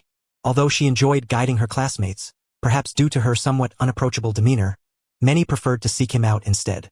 Thus, to this point, this young witch seemed not to have grown close to her roommates, nor did she appear to have many friends. Harry and Ron were not particularly fond of her either. In his memory, the trio's relationship only began to improve after Halloween. Hermione spoke earnestly, "Actually, I'm quite intrigued by your last button transfiguration spell. Combining the color-changing charm with transfiguration can produce patterned buttons. I've been experimenting with it these past few days, but something still feels off. Ethan pondered for a moment before rising and saying, "This isn't something I can explain quickly. Let us go. First to the Great Hall for breakfast, then to an empty classroom." Hermione nodded, rummaged in her pocket, and produced a box of chocolate frogs. Under Ethan's astonished gaze, the young witch emphasized, "I bought these myself. They're not the ones you gave me. This is an exchange." Ethan sighed. "All right, I'm not really fond of sweets, but Ron quite likes these." Hermione frowned. "This is an exchange between you and me. According to the rules, you have to eat your share yourself. If I ate them all, I'd soon be fatter than Neville with a mouthful of cavities. By then, my mother might be the first to collapse. But this was your own request." "Yes, and that's why I plan to quit." The two complained to each other as they left the activity room together. At 2 o'clock in the afternoon, in the empty study classroom, Ethan quickly wrote down every detail of the disillusionment charm, meticulously pondering each word. He then deconstructed the wand movements into dozens of small gestures to ensure not a single error. This skill was something he had honed recently while designing notes for the first years, a remarkably handy technique, especially suited for the less gifted. Yet, despite this, mastering the disillusionment charm remained a formidable challenge. Only when the sky outside dimmed slightly did Ethan let out a relieved sigh. Waving his wand, he whispered, "Disillusionment charm." In an instant, a chilling sensation enveloped him. Looking down, he saw a distorted, transparent outline encasing his body. This was because his command of the charm was still immature. Skilled wizards would leave only a faint, nearly invisible trace. Ethan couldn't help but smile. The beginning is always the hardest. Once the method is mastered, proficiency will follow. Still, caution was necessary. It would be best to learn all the advanced spells from the restricted section, especially the mind closure charm, probably unattainable outside the restricted section. Perhaps he could search Professor Snape's office? Furthermore, regarding mental attributes, frequent late nights would be inevitable. Insufficient mental strength could severely affect his condition. Suddenly, Ethan felt a touch of oxygen deprivation in his brain, a wave of weakness washing over him. He immediately dispelled the disillusionment charm and glanced silently at the time. 15 minutes. The magic at 11 o'clock was only sufficient to sustain the charm for 15 minutes. Yet, being able to perform such an advanced spell at all was quite an achievement. Meanwhile, before the bulletin board, many young witches and wizards noticed a new announcement. First-year after-school study group. Starting today, any student seeking assistance may exchange candy valued no higher than 1 canute. Ideally, exchanges should involve knowledge or interesting items such as acceptance letters, for viewing only. Ethan White. Although Ethan posted the new announcement hoping someone would bring valuable magical items, he clearly underestimated these young wizards' stubborn attachment to sweets. On Saturday evening, nearly all the Gryffindor Lions gathered in the empty classroom. Ethan borrowed a small blackboard from Professor McGonagall and patiently explained the principles and techniques of the button transfiguration spell. Of course, all this knowledge was sourced from Professor McGonagall herself. However, her teachings were quite profound. She rarely emphasized simple, foundational knowledge. This often left the young witches and wizards bewildered and confused. Ethan's current task was to supplement these basics thoroughly. Fortunately, Professor McGonagall's teaching style allowed him to catch this gap. Ethan spent an entire night teaching nearly 70 Gryffindors the basic button transfiguration spell. On that weekend evening, with his tireless corrections, even the slower learners, Neville and Seamus, made encouraging progress and successfully transformed buttons. For this, Ethan earned nearly 50 exchange experience points and 10 packets of candy, each worth 1 canute. Among these canute candies, nearly half were chocolate frogs. Ethan had no good solution for this. For now, he could only consider new avenues, such as reselling these candies at half price. During these days, several Hufflepuff students also came seeking his help. Those who had never attended the empty classroom intended to quietly borrow Ethan's notes from classmates, but without exception, all such requests were refused. The Hufflepuffs, grateful for Ethan's earnest assistance, felt it proper to express thanks rather than secretly pilfer his wisdom. Ethan had not imposed any harsh conditions. Thus, over these days, Ethan gained 1 point of magical affinity, 1 point of spell resistance, 2 points of agility, 1 point of mental resistance, and 22 exchange experience points. Ethan's days were so fulfilling that when Harry and Ron invited him to watch the school's Quidditch match, he had to politely decline. "Harry, I think Ethan would make an excellent professor at the school. His explanations are simple and clear, even Neville can learn from him." Harry nodded in strong agreement. Neville protested angrily, "I'm not stupid, Ron. I just can't remember things." Harry and Ron shrugged helplessly. On the weekend night, after the last few Hufflepuffs departed, Ethan tidied the classroom and leisurely returned to his dormitory. He collapsed onto his bed and sank into a deep sleep. Late at night, he sat up, dressed quietly, and slipped out of the room. Employing the disillusionment charm, he pushed aside the portrait of the fat lady and swiftly slipped out. The fat lady, disturbed from her slumber, shouted into the empty air, but Ethan pretended not to hear. He hurried to the fourth-floor library and, after catching his breath, found the purple magic book from the restricted section he had seen previously. He took it with him and returned to the empty classroom on the second floor. Ethan dispelled the transfiguration, lit a candle, and carefully studied the book. It contained many practical advanced spells, at least far more useful than what Professor Quirrell offered. Perhaps once he mastered them, he could teach others as well. That might earn him another round of experience points. Ethan quickly copied down several spells. After about an hour, feeling sufficiently recovered, he cast the disillusionment charm, returned the book, and then quietly slipped away once more. Yet, as Ethan passed by the corridor lined with slumbering portraits, he abruptly halted, reaching out to touch one. Portrait of Violet, exchange value. 1. Mental energy. Ethan's eyes brightened instantly.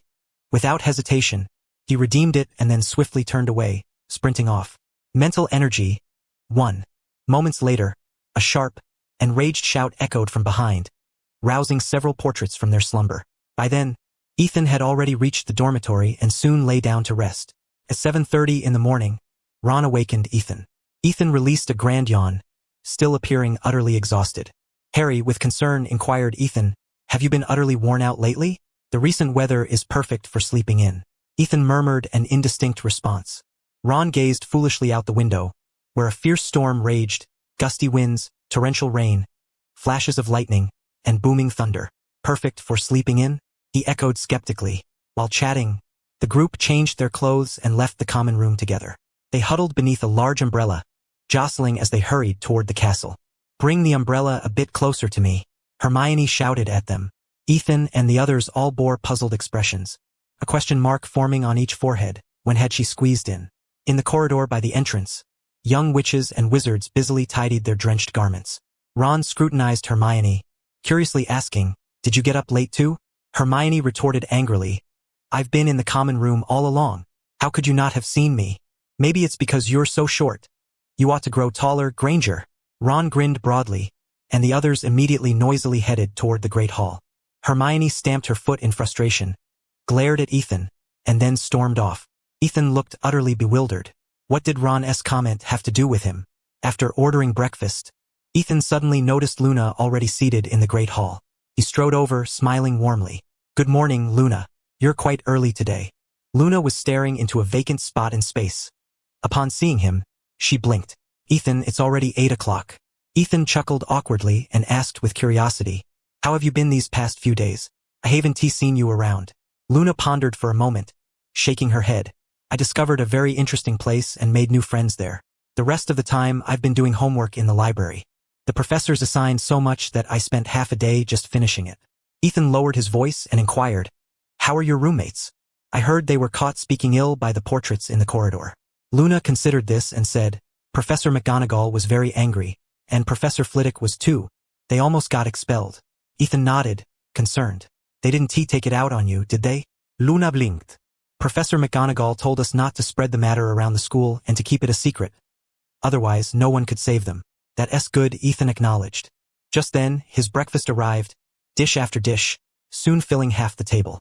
Luna glanced at the pudding, apples, and milk on her plate, then at Ethan's veritable kingdom of food, which seemed incongruous with his slender frame. Ethan was quite thin. "It's really hard to believe you can eat so much," she said candidly. Ethan thought for a moment, uncertain. "Maybe it's because my magical affinity is higher, so I get hungry faster and digest well." To date, his magical affinity value had surpassed all other attributes. Bang! The great hall's doors were roughly flung open, and Severus Snape, clad in a black robe, stormed in. Behind him followed a stern Professor McGonagall, Professor Quirrell, Professor Flitwick, and Filch. All the young witches and wizards stared at them in surprise. Snape's gaze swept the room with severity. Pointing his wand at his throat, his deep, resonant voice boomed through the hall. "In the early hours, someone attacked the portraits in the corridor. I need to know who among you did not obediently remain in your dormitory last night." Ethan's pupils contracted as he struggled to maintain calm. Yet, as he turned his head, his eyes met Luna's pale ones. She stared at him motionlessly, as if she had instantly seen through all his thoughts. Had she noticed something? A shadow of doubt crept into Ethan's mind during transfiguration class. He had been wondering if Luna might be a natural legilimens, but since she said nothing, perhaps it was not as dire as he feared? He resolved to find occlumency lessons as soon as possible. Otherwise, he felt utterly unsafe. Ethan shook his head and focused intently on the class, meticulously taking notes. 3 days passed in the blink of an eye. Because acceptance letters had become increasingly difficult to obtain, and due to the serious consequences of the portrait incident, all witches and wizards in 5th year and above were subjected to an investigation by Professor Snape. The others were unaware of the details, but Ethan knew that in Hogwarts, besides Dumbledore, only Snape excelled at legilimency. Thus, Ethan now placed some of his hopes on the young witches and wizards of Gryffindor and Hufflepuff. Each night, he spared no effort in tutoring them in transfiguration. It was not that he was unwilling to teach more. It was that the Gryffindor lions were so playful that once they mastered transfiguration, they refused to learn anything else. Meanwhile, the Hufflepuffs exerted every effort just to barely keep pace with Professor McGonagall's lessons, let alone learn additional material. Ethan was even unable to teach them the trick of combining transfiguration with the color-changing charm.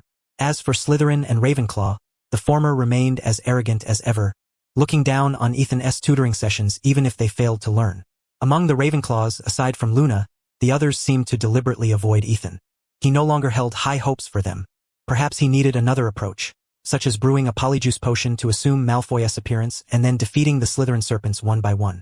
On Thursday, in the Great Hall, Draco Malfoy of Slytherin loudly recounted tales of his broomstick flying exploits. He claimed that at the age of 5, he was already soaring through the sky on his broomstick and that each time he cleverly evaded a Muggle airplane in a thrilling manner. Seamus and Ron, unwilling to be outdone, stood on benches boasting just as loudly. Seamus declared that every time he went out, even to the bathroom, he had to stand on his broomstick to feel right. Ron claimed that once, while riding Charlie's battered broomstick, he nearly crashed into a hang glider. It was all bluster, but the young witches and wizards, innocent and impressed, gazed at them with admiration. Among the first-year students present, only a few showed no interest in their tall tales.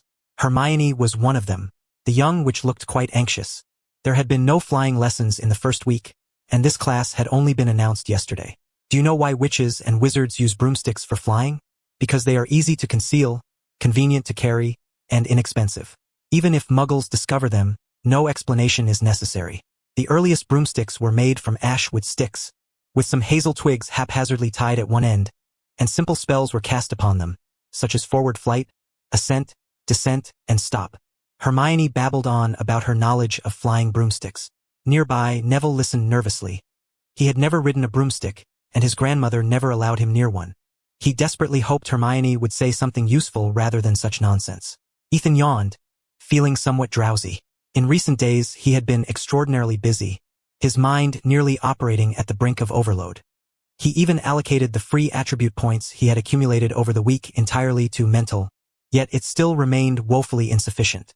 Draco Malfoy continued to slack off in defense against the dark arts class. His unwillingness to teach nearly laid bare for all to see. All the young witches and wizards harbored dissatisfaction toward him, yet none could articulate their grievances. Since Malfoy merely recited textbook material, at worst they could accuse him of mediocrity but could not claim negligence in his duties. Ethan grew increasingly resentful of him.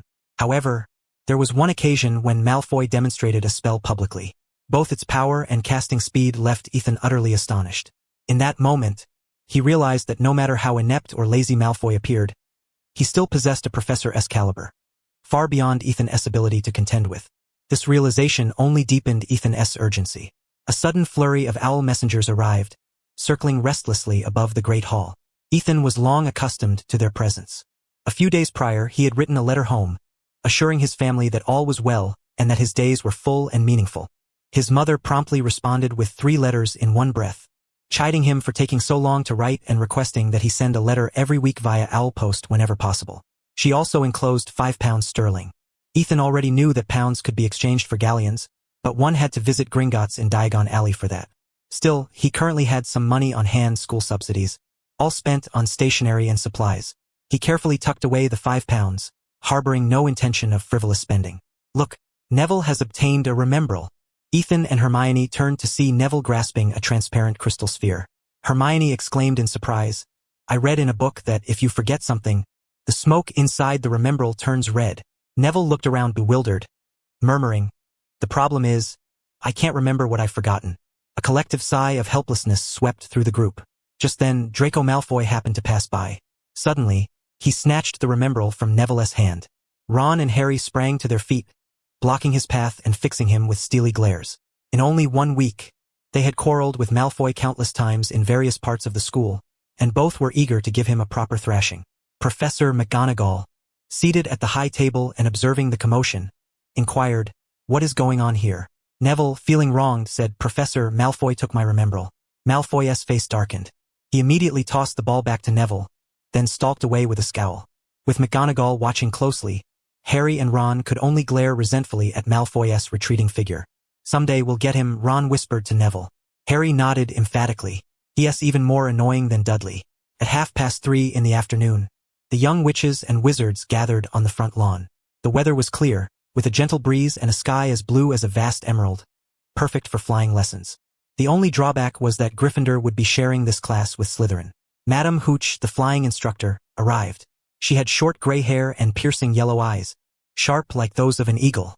Surveying everyone sternly, she barked, "What are you all dawdling for? Line up immediately to the left of your broomsticks." Ethan glanced down at the broom at his feet. It seemed as aged as Headmaster Dumbledore himself. "Now, extend your right hand and place it above the broom handle," Madame Hooch commanded. "Then say, 'Up, up.'" Harry's broom leapt swiftly and steadily into his grasp. Hermione's eyes widened in astonishment. The young witch grew impatient, repeating "up" several times, but her broom behaved like a playful kitten, rolling and twirling at her feet. Frustrated, she almost wished to stomp on the stubborn broom. Ethan barely moved his lips, silent, and the broom suddenly sprang into his hand. A faint smile tugged at the corner of his mouth. He had been diligently practicing silent spells these days, with some modest success. Hermione stared in disbelief, even rubbing her eyes to confirm she wasn't mistaken. Nearby, Ron bent almost double and shouted with all his might, "Up." The broom finally obeyed, but, due to Ron's awkward posture, it struck him squarely in the face. The Gryffindors burst into laughter. Once every broom was firmly in hand, Madame Hooch continued, "Now watch my movements carefully. Mount the broom near its rear end. Be careful not to slip. Also, pay attention to how you grip the broom. All right, when I blow my whistle, you kick off and leave the ground with force. Hold the broom tightly, ascend several feet, then lean your body forward slightly before descending vertically back to the ground. Listen for my whistle. 3, 2. Everyone focused intently on Madame Hooch's count, but suddenly Neville took off prematurely. He screamed in terror, his face drained pale with fear. The broom appeared out of control, soaring straight upward, upside down, then darting wildly as if propelled by jets. "Come back, Mr. Longbottom," Madame Hooch shouted angrily, drawing her wand, but Neville's speed made it impossible to lock onto him. Madame Hooch grew uneasy. The young witches and wizards chased Neville's soaring figure across the sky. Ethan suddenly noticed a statue ahead of Neville, clutching a spear pointed sharply at his head. His expression changed drastically. From his pocket, he drew his wand and shouted, "Quick transfiguration." The spear on the statue instantly transformed into a limp rope. Neville passed by the statue's head unscathed, much to everyone's relief. Had Ethan's timely transfiguration failed, Neville might have been impaled. Overcome by fear, Neville finally slid off the broom, so quickly that no one could react in time. Bang! Neville crashed heavily onto the grass, curling into a ball. Madame Hooch rushed over, her face as pale as Neville's. "Oh, thank goodness, just a broken wrist." She sighed. "All right, child, you're fine. Get up. I'll take you to the hospital." She turned to everyone, her tone stern. "I'm taking Mr. Longbottom to the hospital now. Until I return, no one is permitted to attempt flying on their broomsticks. Gryffindor earns 5 points. Your excellent transfiguration saved Mr. Longbottom's life." Madame Hooch cast a highly approving glance at Ethan, then hurried away with Neville. A group of students gathered around, grabbing Ethan's arm. "Ethan, it's all thanks to you. Your transfiguration is amazing. You turned the spear into a rope from such a distance. Can you teach me?" Ethan mumbled vaguely, "I'd like to teach you, but you're only interested in homework, nothing else."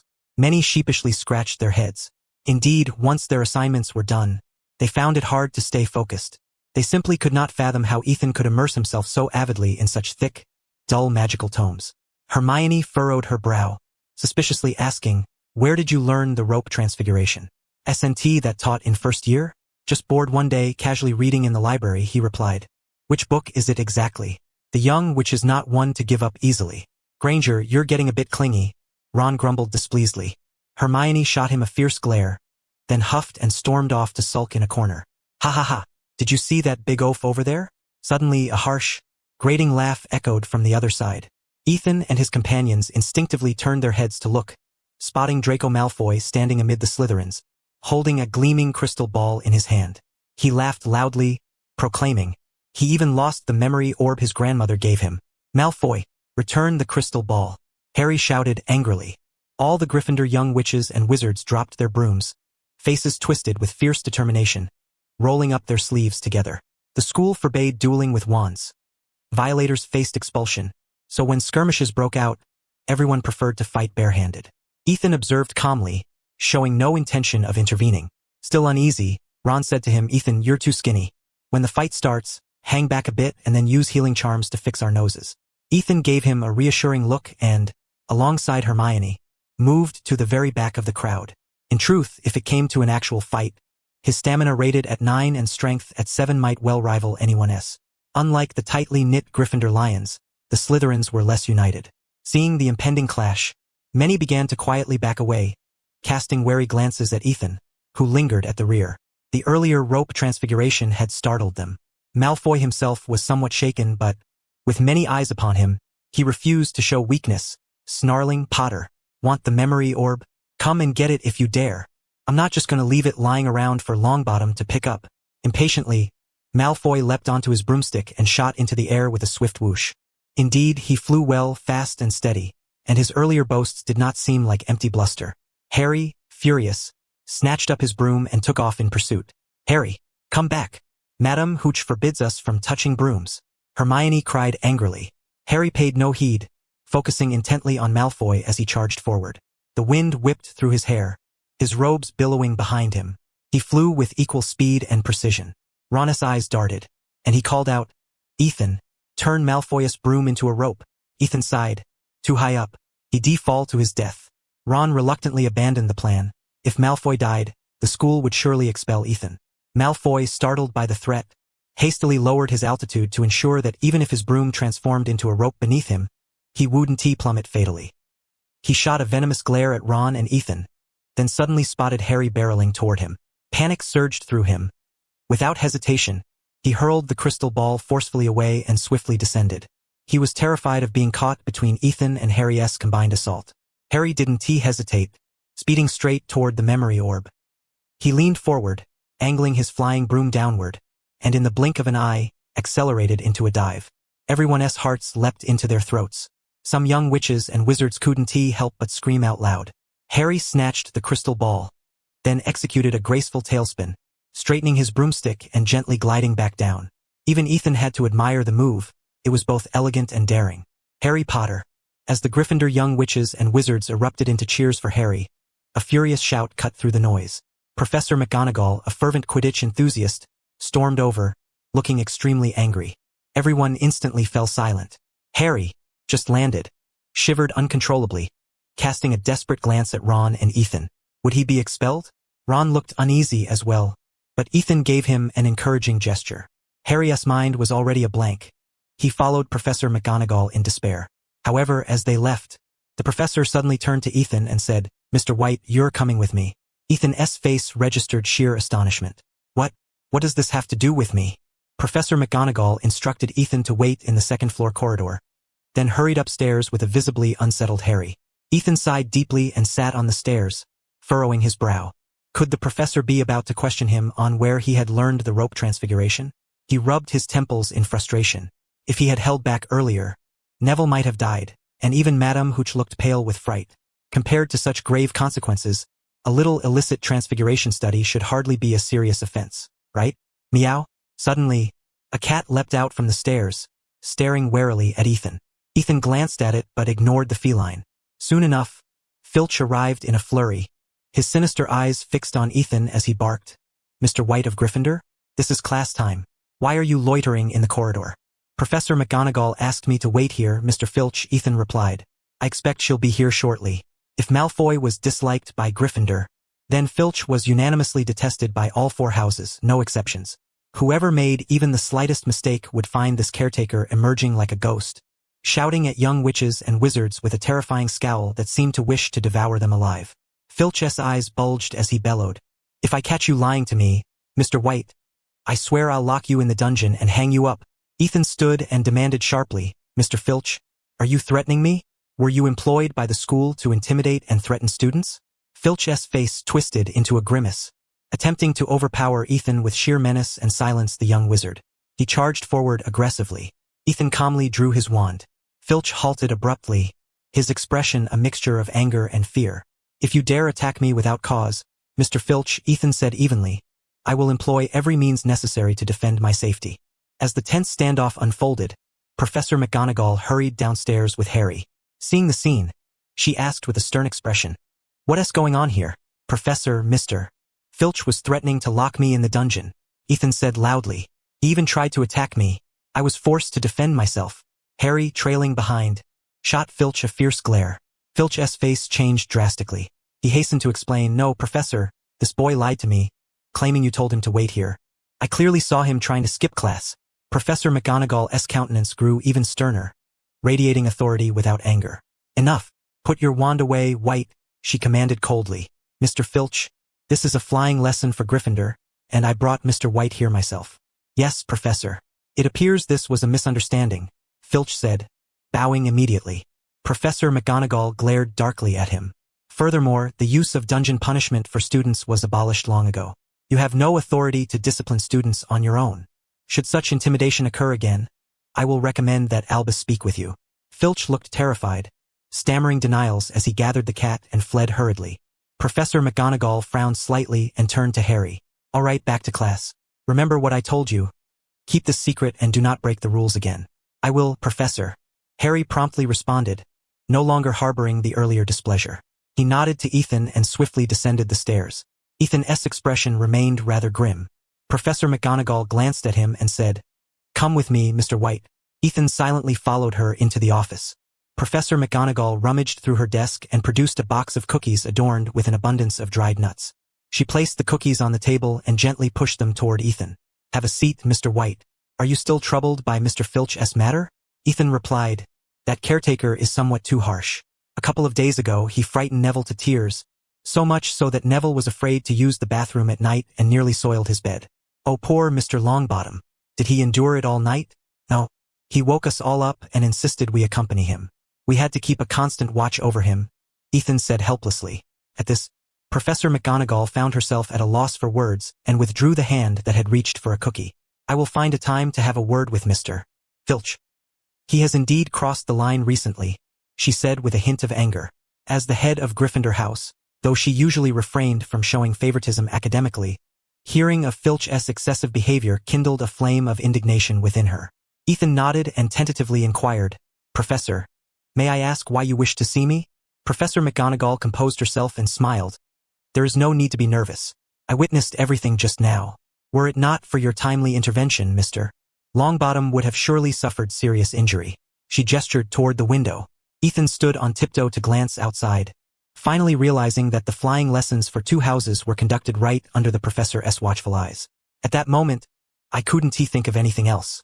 Unfortunately, he still fractured his wrist, Ethan stammered. Compared to risking one's life, that is a relatively mild consequence. Professor McGonagall rubbed her forehead, feeling a headache coming on. Neville's clumsiness was quite remarkable. If it weren't for Ethan's usual assistance, things might have been even worse. Sometimes, she could not help but wonder if the Sorting Hat had made a mistake by placing Mr. Longbottom in Gryffindor instead of Hufflepuff, where he seemingly belonged. As for Ethan, she had always believed he was rightfully a Gryffindor rather than a Hufflepuff. She had been nearby and clearly heard the disagreement between Ethan and the Sorting Hat. She spoke slowly. Mr. Longbottom's parents were both very courageous wizards. During the First Wizarding War, they were cruelly tormented by Death Eaters until they lost their sanity. Ethan's face immediately showed astonishment. This is a personal request of mine, Professor McGonagall continued. Mr. White, I hope you will look after him a little more. Mrs. Longbottom has written several letters expressing her gratitude toward you. That's nothing, Professor. I mean, Neville and I are friends. Though he is somewhat timid, he has a very good temper, Ethan said. Neville was also one of the few who could tolerate Hermione's nagging. Professor McGonagall showed a deeply pleased smile and said, "In light of your timely rescue of your classmate, I will award 10 points to Gryffindor. Also, I shall grant you the privilege to make a reasonable request." Ethan's eyes widened as he cautiously asked, "Professor, I've heard that the textbooks for second year are quite expensive. If the school is willing to provide me with a subsidy next year, I would be truly grateful." Professor McGonagall chuckled and shook her head. "As for the subsidy, the school will conduct assessments before next summer. Provided you do not breach any school rules, I believe there will be no problem. You may make a request concerning yourself. If you cannot think of one now, you may hold on to it until the end of the semester." "Thank you very much, Professor." Ethan bowed deeply. Professor McGonagall nodded and handed him the box of cookies from the table. "Go back to class now. These can be shared with everyone." Ethan thanked her once more, took the box of cookies and left the office, soon returning to flying class. Madame Hooch had already come back and was instructing the young witches and wizards in flight one by one. Ethan thought for a moment, stuffed the cookies into his pocket, and joined the lesson. Ron and Harry quietly approached him and whispered, "Ethan, what did the professor want with you?" "The professor said that because I saved Neville, she gave us 10 points and gave me a box of cookies to share with everyone," Ethan replied. The young lions erupted in joy. Ron exclaimed excitedly, "Ethan, I'm sure Neville's grandmother would be grateful to you as well. You saved the last scion of the Longbottom family." Madame Hooch looked back and said, "All right, children, quiet down. Mr. White, get ready. It's your turn to practice flying magic." The news of caretaker Mr. Filch's reprimand for unjustly frightening students, along with Harry Potter's appointment as the seeker for the Gryffindor Quidditch team, quickly spread throughout the school. Filch had considerably restrained himself and at least no longer roared frightfully upon encountering students. Naturally, the second matter attracted far more attention. Quidditch. It was well known that Professor Minerva McGonagall was an ardent Quidditch enthusiast. It was said that after Gryffindor's crushing defeat by Slytherin last time, she had avoided Professor Snape for several weeks. Although first years were not permitted to join the Quidditch team, Professor McGonagall, upon witnessing Harry's performance during flying lessons, decisively chose him as the seeker to redeem past humiliations. As a result, Harry no longer attended tutoring sessions, but instead devoted himself to rigorous practice on the pitch. For the professor warned that should she discover any lack of diligence, she would punish his infractions during flying lessons. When everyone learned that Harry had been exceptionally selected as the seeker, many expressed great enthusiasm and high expectations, for Harry's father had been a remarkably skilled seeker. The honors he won were still proudly displayed in the trophy room. That evening, in the Great Hall, the Gryffindors gathered as usual for dinner. Harry was surrounded by upperclassmen who eagerly discussed various Quidditch matters. Ethan sat beside Luna, leisurely eating and chatting about trivial things. Incidentally, since Neville was still in the infirmary, Hermione, who usually spoke little, sat nearby with a sullen expression, for she had performed poorly during that day's flying lesson. "It must be that broom I was assigned. It wouldn't obey me." Hermione stabbed the fried egg with her fork in frustration. Ethan remained focused on his meal. Suddenly, Luna said, "Look, there's trouble over there again." Ethan and Hermione turned to see that many upperclassmen had left Harry's side, while Ron and Harry stood with arms crossed, confronting the trio of Malfoy. No need to listen. Ethan already knew they were arguing again. He even vaguely caught fragments of wizard duel in the conversation. Ethan pondered for a moment but then noticed Hermione running over and starting to scold Harry and Ron. "How many points do you intend to make Gryffindor lose? You are so selfish. Even if points are lost, they're not the ones you earned, they're mine." Ron and Harry, equally irate, stormed off. Ethan sighed, "You argue all you want, but why drag me into it?" Hermione came back angrily, hands pressed on the table, glaring at Ethan. "They plan to go out late at night to duel Malfoy. You must stop them." Ethan shook his head. "This concerns a man's honor, Granger. I simply can't stop them." Hermione glared at him fiercely, as if to say, "What a useless man you are." In the evening, during the study session in the classroom, Ethan, as usual, assisted the Gryffindor and Hufflepuff students in practicing transfiguration. Lately, he had occasionally helped with potions practice as well. Filch entered silently, standing at the back, his gaze sharply scrutinizing everyone present. Ethan glanced at him. It was clear that the old fellow harbored a grudge against him but dared not confront him directly. Instead, he began to check on Ethan more frequently, seeking any flaw or misstep. Having apparently found no violations, Filch left in a huff, but Ethan knew he would return within half an hour. Growing somewhat annoyed, Ethan said coldly, "If anyone continues to disturb me so persistently, perhaps I should pay a visit to Headmaster Dumbledore and ask him to set things right." Immediately, many turned to glance back, whispering, "I must write home." Filch, who was just turning away, hurried off at once. Ethan smirked and resumed writing formulas on the blackboard. When the study session ended, Ethan first saw everyone off. He tidied up the classroom alone, not rushing to leave but sitting down in a chair and stretching lazily. Random experience exchange, 355,100. Free experience exchange, 355,300. After pondering briefly, Ethan allocated this free attribute point to his mental strength. Mental strength 1. Thus, he now possessed 7 points of mental strength, though it remained woefully insufficient. To overcome his daily fatigue, he estimated he would need at least 15 points. I have already learned 4 defensive spells: the Shield Charm, Iron Armor Charm, Invisibility Charm, and Barrier Charm. Tonight, I should learn the Thief Essence Charm. That old Filch has been repeatedly trying to cause trouble for me. I must stay vigilant. Once I master the Sense Charm, I should start learning some offensive spells. Ethan locked the door, returned to the dormitory, greeted a few roommates, lay down on his bed, and soon fell asleep. Ron and Harry hesitated as they watched him. Ron whispered, "Should we invite Ethan to come with us? If he is there, he'd definitely thrash Malfoy till he is begging for mercy." Harry hesitated for a long time, then shook his head quietly. "No, he is too tired. He saved Neville this morning and stayed late tutoring us tonight. Let him rest well." Ron nodded softly. "Harry, don't think about using spells later. Just punch him straight on." Harry nodded firmly. In the early hours, Ethan suddenly heard voices. He opened his eyes just a slit and saw Harry and Ron quietly putting on their clothes, taking their wands and slipping out. Moments later. Muffled arguing sounds came from outside the door. Ethan sat up, glanced at the sleeping Seamus, and after a brief moment of thought, dressed himself, grabbed his wand, and quietly followed behind.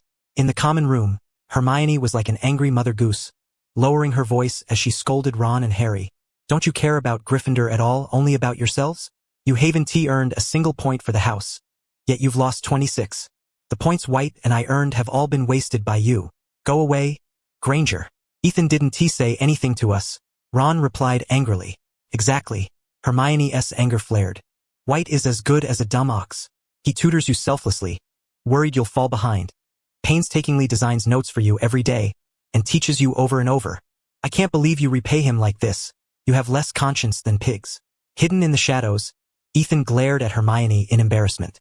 That woman actually called him a dumb ox? Harry and Ron were left speechless, feeling guilty and hesitant. After a moment of silence, Harry declared resolutely, "Granger, tonight I'm definitely going to give Malfoy a good beating. If I get caught, I won't drag Ethan into it. I'll apologize to him properly. Let us go, Ron." Ron nodded silently. The two pushed open the portrait of the fat lady and climbed out of the hole, with Hermione angrily following behind. "This is my final warning. When you board the train home tomorrow, don't forget what I said. You might lose friends." Ethan silently approached the hole. If he remembered correctly, the fat lady should have gone visiting at this time.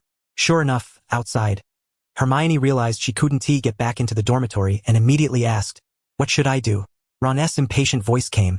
"That's your problem. Then I'm going with you. Otherwise, if Filch finds out, I'll definitely tell him about this. You dare." Ron's voice suddenly grew louder. "Shut up. Wait, is that Neville?" Ethan waited quietly for a moment. When the voices outside faded with footsteps, he pushed open the portrait door and slipped out without a sound. The fat lady returned from her visit, but, finding no one coming out, suspected someone was playing a prank and grumbled before closing the door again. The trophy room was on the 4th floor. Ethan listened to the movements of the four and followed them upstairs but did not enter, instead hiding in the shadows. Soon Malfoy, with his hair impeccably combed, peeked out, smirked coldly, and immediately slipped downstairs. Ethan watched calmly without interfering. Moments later, he cast a disguise charm on himself. Filch, holding a lamp and a cat, rushed up excitedly, trying to suppress his voice as much as possible, sniff around everywhere. "My dear, they might be hiding in some corner." Inside the trophy room, Harry and the others were frightened and immediately ran around the corner. Filch seemed to catch sight of someone's clothing and eagerly gave chase. Ethan pointed his wand at Filch and silently cast Impedimenta. Filch's movements slowed dramatically, like an astronaut moving in slow motion. His eyes bulged as he seemed to realize what was happening, a look of terror spreading across his face. "Ah!" Neville's scream came from the other side. He probably thought Filch was about to catch them. Then came a loud clang of metal hitting the ground, so loud that even Ethan frowned. He glanced at the terrified Filch and swiftly pursued like a ghost. The 4 panicked young wizards were unfortunately blocked by a poltergeist, who gleefully began to sing. Desperate, Harry and the others could only run frantically toward the room at the end of the hall. Ethan silently appeared beside the poltergeist, a glint of excitement in his eyes, and suddenly reached out his hand. Poltergeist, mischievous spirit. Exchange value 2, mental strength, spell resistance. Exchange, mental strength 1. Spell resistance 1. The poltergeist trembled violently, its translucent form flickering faintly. It let out a terrified shriek, looking around frantically. Ethan had a suspicion. If the poltergeist did not vanish, could he keep exchanging its value by continually touching it? Danger flickered in his eyes as he silently reached out again. Poltergeist, mischievous spirit. Exchange value 3, mental resistance. Spell resistance, agility. This time there was no mental strength. Ethan felt a little disappointed but still chose to exchange without hesitation. Free gains were to be seized. The poltergeist suddenly became greatly insubstantial, screamed, and dove headfirst into the wall. Ethan let it go. At that moment, screams erupted from the door at the end of the corridor. Harry, Ron, Hermione, and Neville burst out terrified, slamming the door shut behind them. Ethan cast one last deep glance before turning and departing immediately. About 10 minutes after he returned to the dormitory, faint sounds of quarreling drifted from outside the door. Soon after, Neville Longbottom, Ron Weasley, and Harry Potter tiptoed into the room, each slipping silently back to their beds, carrying an air of unease before sinking into a heavy slumber. The following morning, Ethan reluctantly opened his eyes at 7:30. Ever since he had begun staying up late recently, waking at 6 o'clock had become a rarity. The dormitory lay in tranquil silence. Several roommates were still fast asleep. Stretching languidly, Ethan dressed himself piece by piece. Approaching autumn, the weather had grown increasingly crisp and cool. Time to rise, he called out responsibly, rousing each person. Half an hour later, the group assembled in the great hall. After ordering breakfast, Ethan habitually sat at a table with Luna Lovegood. Harry and his companions sat together, animatedly discussing something, with Hermione Granger present as well, her face solemn as she spoke.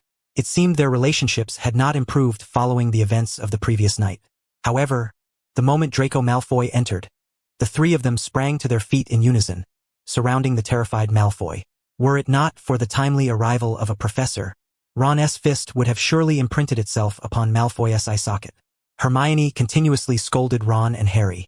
When the house elf delivered her breakfast, she grabbed it and, brimming with irritation, sat down beside Ethan, stabbing her fried egg fiercely with her fork.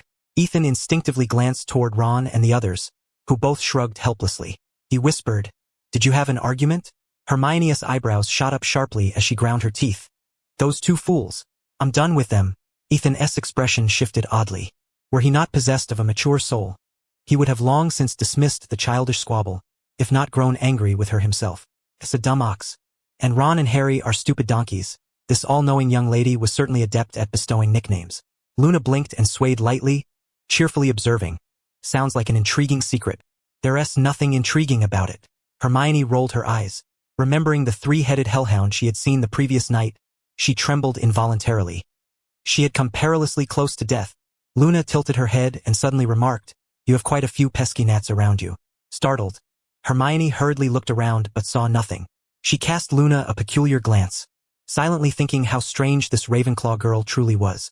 During potions class, Professor Severus Snape, wearing a sullen expression, constantly prowled around Harry. At the slightest mistake, Snape would unleash scornful remarks with relish, as though pouring out years of pent-up resentment. Ethan, sitting in a corner, found himself at a loss for words. His feelings toward Snape were complicated. Snape harbored a deep-seated hatred for Harry's father, wishing him dead, and by extension wished the same fate upon Harry, though ironically this hatred had also contributed to the death of Harry's mother. Consequently, his resentment toward James Potter grew even deeper, and Snape lived each day steeped in sorrow and regret. His feelings toward Harry evolved from pure loathing to a tangled mix of love and hate, for Harry's eyes bore a striking resemblance to his mother's. This was a man whose heart was as complex as it was twisted. From Ethan's perspective, Snape could not simply be labeled as good or evil. His hatred of Harry was genuine, as was his care and guilt. Therefore, the word tsundere was utterly inappropriate here. Perhaps Snape understood deep down that Harry was the innocent child who had lost his parents because of him, and had spent 11 years in the Muggle world enduring near abuse.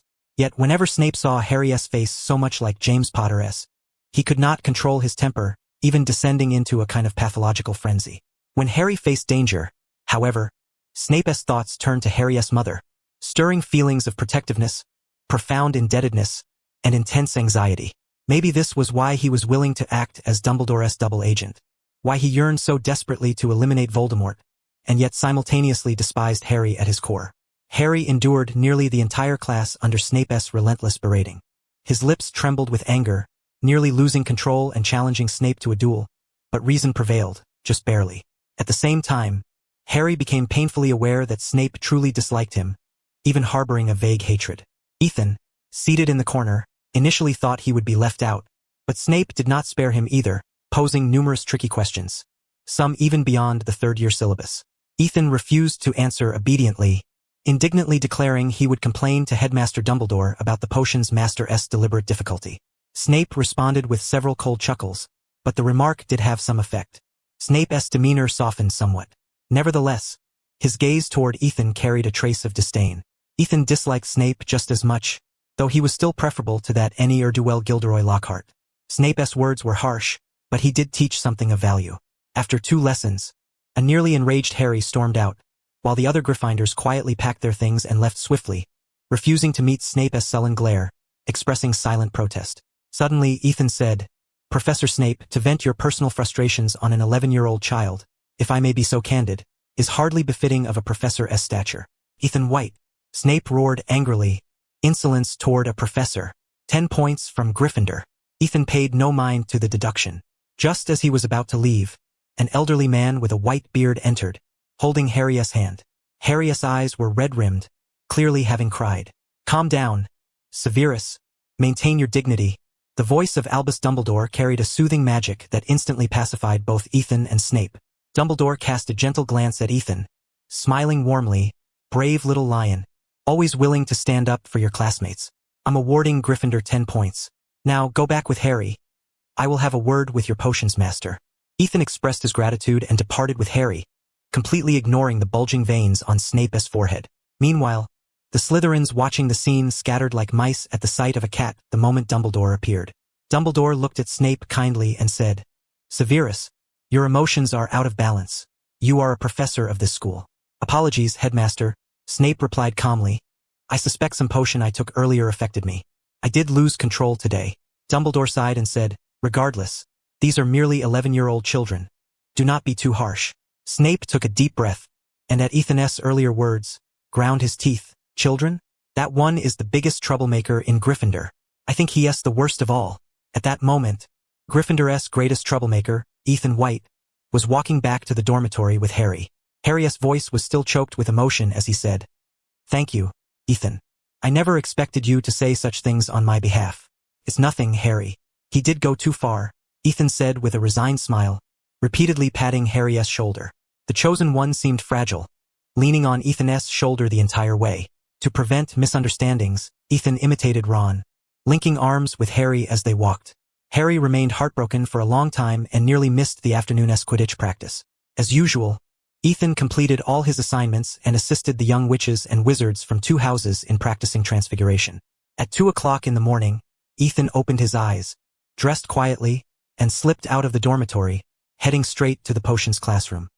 He rummaged beneath the storage cabinet and, upon finding a tattered copy of Advanced Potion Making, a faint smile curved his lips before he promptly departed. Silent as a shadow, despite Severus Snape's awkward demeanor, his abilities were undeniably formidable. Before leaving, Ethan glanced toward another direction, Snape's office, which contained a small private storeroom for potion ingredients. He gazed deeply for a moment, then turned away. Time flew swiftly, and before long a month and a half had passed. The weather had slipped into late autumn, and the grounds of Hogwarts were carpeted with golden leaves.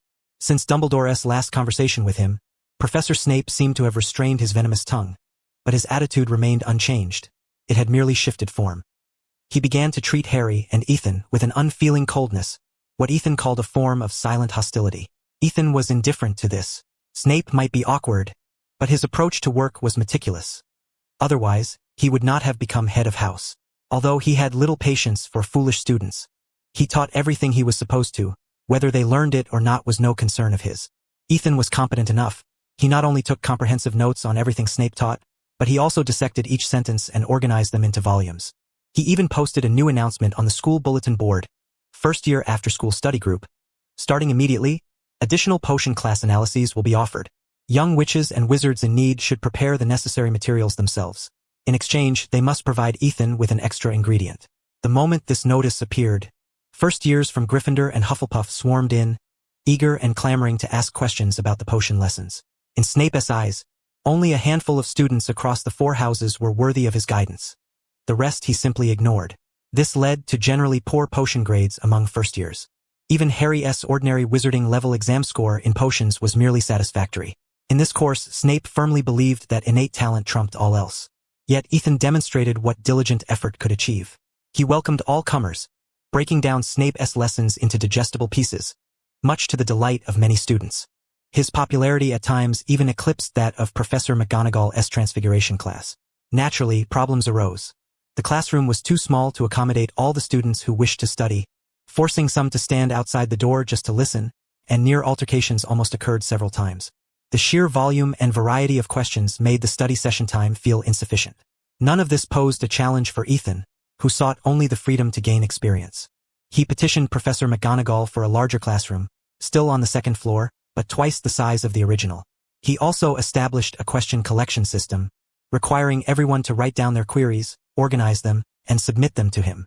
When Snape learned of this, he stormed over, furious, berating Ethan for being unworthy to dissect his potions lessons, let alone teach others. Ethan immediately engaged him in a heated debate over potions. An hour later, Snape left with a sullen face, no longer mentioning the matter but growing even colder and more hostile toward Ethan. However, this very debate catapulted Ethan to fame. At least in the realm of after-school study, everyone placed unwavering trust in him, since even Professor Snape had failed to refute him. Consequently, even Hermione began to appear from time to time during study sessions. Over the past month and a half, Ethan had accumulated 12 points of free attributes and 5 points of random attributes. Due to the previous portrait incident, Ethan was extremely cautious in this area. Aside from Peeves, he avoided all other portraits and ghosts. Of the 12 free attribute points, he allocated 3 to spirit, 5 to mana, and 4 to intelligence. Increasing intelligence was crucial. Potions were truly complex, and without sufficient intellect, it was impossible to keep up with Snape's line of thinking. This brought Ethan's mana to 15 points, allowing his spells to finally show real promise. The potency of spells depended heavily on mana. For example, when a professor and a student cast the same spell, the difference in power was vast. Ethan estimated that he was now roughly on par with a second-year wizard. As for the 5 random attribute points, he assigned 2 to stamina and 3 to mental resistance. Recently, Snape's mood had been unusually foul. Firstly, because a certain Gryffindor troublemaker, despite his obvious talent in potions, only fueled Snape's dislike. Secondly, his storeroom had been burglarized, with many precious potion ingredients stolen. He suspected numerous individuals, pondering whether a brazen dark wizard had infiltrated the school, as those ingredients could be used to brew rare elixirs. He even considered the possibility of a mischievous student, especially that Gryffindor troublemaker. Yet on second thought, that boy was always busy with his own studies and helping others.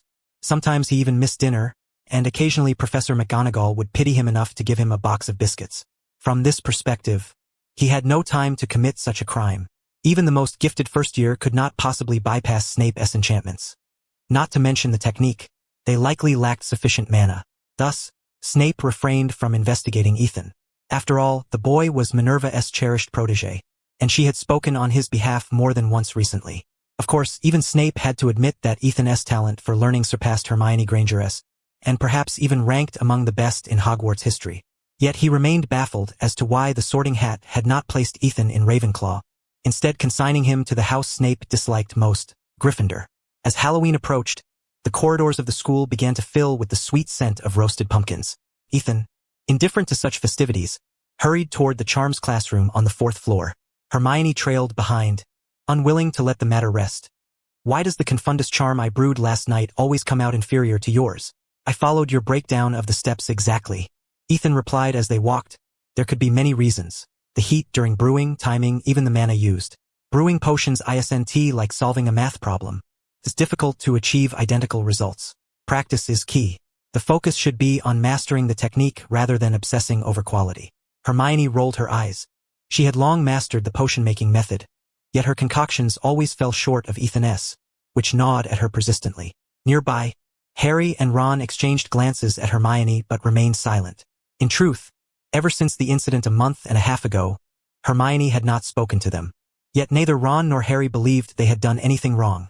The fault lay with that despicable Malfoy. The group entered the charms classroom. Professor Flitwick was to teach new spells and had paired everyone into duos. Ethan and Neville, accustomed to the corners, were partnered together. Harry and Seamus formed a pair, while Hermione and Ron, who preferred the front seats, were teamed up. Hermione's face immediately darkened. If she could turn back time, she would have chosen to sit in the corner as well. Ron appeared equally unenthusiastic. Having no one nagging in his ear lately, he felt utterly at ease. Standing upon the book, Professor Flitwick declared, "Today, we shall practice the hover charm. It's the spell that makes objects levitate. The secret lies in a flick and a swish, and, of course, the precise incantation, Wingardium Leviosa. Come now, be bold and give it a try, children." With that, everyone began flicking their wands. Ethan, however, was correcting Neville's mistakes. "You must flick first, then swish, and pay careful attention to your pronunciation. Remember the 2 points the professor emphasized just now?" Neville nodded anxiously, silent, repeating a single step in practice, the segmented method Ethan had taught him. Although a bit slow, it was effective and he had even grown accustomed to it. "Ethan, my grandmother is deeply grateful for your help during the flying lesson. She wishes to thank you in person, but the school regulations forbid her from coming." "No worries, Neville. Keep practicing," Ethan replied cheerfully, chatting amicably with Neville. Yet, on the other side, the tension was considerably thicker. "You're wrong. It's Wingardium Leviosa, not Leviosa." "Oh, since you know it so well, why don't you try?" Following the voice, Ethan saw Ron and Hermione quarreling again. Hermione cast a disdainful glance at Ron, flicked her wand with a tap, and the feather immediately floated. Professor Flitwick even cheered joyfully. Hermione wore a smug expression, while the sullen Ron simply lay his head on the book, not even sparing her a glance. When class ended, Ethan was tidying up when suddenly Professor Flitwick called out, "Mr. White, Professor McGonagall wishes to see you in her office right away." Ethan was momentarily stunned, then thanked the professor and swiftly descended the stairs. Inside the office, Professor McGonagall was organizing a somewhat cluttered desk. Ethan knocked on the door. McGonagall glanced back with a smile and beckoned. "Please come in, Mr. White." Since the beginning of term, nearly 2 months had passed. 2 months of interaction had given her ample opportunity to get to know many young witches and wizards. Harry's magical talent was indisputable, yet he disliked reading and studying, preferring to roll up his sleeves at a moment's notice. Because of this, he had already lost quite a few points. The youngest of the Weasley family was often inseparable from Harry, and they frequently lost points together due to mischief. Although he was somewhat more well-behaved than his mischievous twin older brothers, he lacked much of the Weasley family's cunning. As for Ethan White, to be honest, this young wizard from a Muggle family had completely exceeded her expectations. He possessed exceptional talent, was diligent and disciplined, brave and upright, and his remarkably even temper was astonishing. For 2 months, Ethan was either in the classroom, the library, or the study hall. So devoted to his studies, he had not even attended a single Quidditch match. He never caused any trouble and had earned many points for the house. Although most were lost by Harry and Ron, he never lost his temper with them, not even once. He was gentle beyond what one would expect of an 11-year-old, yet he dared to argue with Snape for the sake of his classmates. His enthusiasm for learning was extraordinary and unwavering. Always humble, even in Snape's class, he studied potions diligently. His grasp of potion-making was impeccable. Even Snape, who was usually critical of him, could find no fault. He was also passionate about sharing knowledge. Thanks to him, the grades in Transfiguration and Potions, the 2 core subjects, had noticeably improved for both Gryffindor and Hufflepuff. This made Ethan White seem unlike a typical Gryffindor, for he embodied the qualities of 3 houses: the courage and integrity of Gryffindor, the diligence and kindness of Hufflepuff, and the intelligence of Ravenclaw. Having such a wizard in Gryffindor made Professor McGonagall think, for the first time, that the Sorting Hat was not a bad choice. Ethan inquired, "Professor, did you want to see me?" Mrs. Augusta Longbottom sent a letter along with some gifts. Professor McGonagall pointed to the corner of the office where a thick envelope and a gift box nearly as tall as a person rested. Ethan stared in astonishment. "All of these are for me?" With a smile, McGonagall replied. She also complained about her grandson's unreliability. Apparently, she had written to Mr. Longbottom, but he seemed to have quickly forgotten about it. Since Mrs. Longbottom waited long without a reply, she wrote to me instead. Oh, Neville did mention it to me briefly, but he didn't say there were gifts, much less so many. Mrs. Longbottom said these should have been sent about 6 weeks ago. McGonagall shook her head, amused. Even Mrs. Longbottom has given up hope on Neville's poor memory. It's a miracle he keeps up with his studies. Ethan explained, Neville and I are good friends. It's not about looking after him. McGonagall nodded gently. Take them back to the dormitory. There's a Halloween feast tonight. You wouldn't want to miss it. Professor, may I use the hover charm to carry them back? Of course, class has ended. Ethan carefully packed the letter, flicked and swished his wand, and loudly intoned, Wingardium Leviosa. Immediately, all the gift boxes lifted into the air. Bidding farewell, Ethan departed. Along the way, everyone who saw him was particularly surprised. Hey, Ethan, it's not even Christmas yet, is it? Mrs. Longbottom sent them to Professor McGonagall, and I'm just taking them back. Neville, with his forgetful memory, must have a whole bunch of remember-all balls in there. Huh? Ethan carried the gift boxes through the bustling common room and called out to Neville, who was nearby with some girls, and together they entered the dormitory. There was no one else inside. Ethan set down the gift boxes and casually remarked, Neville, you never said your grandmother sent me so many gifts. Neville scratched his head, embarrassed. Sorry, I think I forgot. No need to apologize. Come, let us see what Mrs. Longbottom sent me. Neville sat obediently beside him, equally curious. By the way, Ethan suddenly said, this is to be kept a secret. Neville looked at him puzzled, a little hurt. Don't you like the gifts my grandmother sent? No, of course I'm happy to receive gifts. Ethan patiently explained. I'm just worried that if others find out, they want their families to send me gifts too. I'll write a letter, and you can help me send it to your grandmother. I'll explain everything to her. You just have to keep it confidential. Neville breathed a sigh of relief. Ethan, now that you put it that way, I understand. I just have a bad memory, but I'm not stupid. 7 gifts in total. Let us start with the smallest box. Ethan lightly tapped it with his wand, and the box opened by itself. Inside lay a thin slip of paper and a peculiar key. Ethan examined them and handed them to Neville, asking with curiosity, what is this? Neville's eyes widened. Ethan, this is a Gringotts account. It has 2,000 galleons. How much? Ethan exclaimed in surprise. 1 galleon is roughly equivalent to £5 sterling. 2,000 galleons would be £10,000? In terms of 1991 purchasing power, that's about 100,000 RMB? I never would have guessed. Neville usually keeps a low profile, but his family casually sends £10,000? Ethan couldn't help but ask, Neville, is your family really that wealthy? I don't know, Ethan. Neville answered honestly, handing over the key and the deposit slip. Ethan furrowed his brow deeply, his face contorted with inner turmoil. To be honest, with such a substantial sum suddenly placed before him, it was impossible not to feel tempted. To claim otherwise would be untrue. This was a staggering £10,000, far more than his family toiled to earn in an entire year. Yet, if he accepted it, would he then find himself subconsciously trying to please Neville? Would he unwittingly lower his pride? The saying goes that one who eats from another's hand must keep their mouth short. One who takes from another's hand becomes soft. Perhaps this was not Lady Longbottom's intention, merely a gesture of gratitude. But Ethan felt that, if he truly accepted this money, the relationship between him and Neville would grow increasingly awkward and distant. He fixed his gaze upon Neville, shaking his head as he said, Neville, I cannot accept this money. Neville looked at him with surprise. No, Ethan, you should take it. I told my grandmother that you've always lived off the school's financial aid. Ethan's vision darkened. So it all came back to you in the end.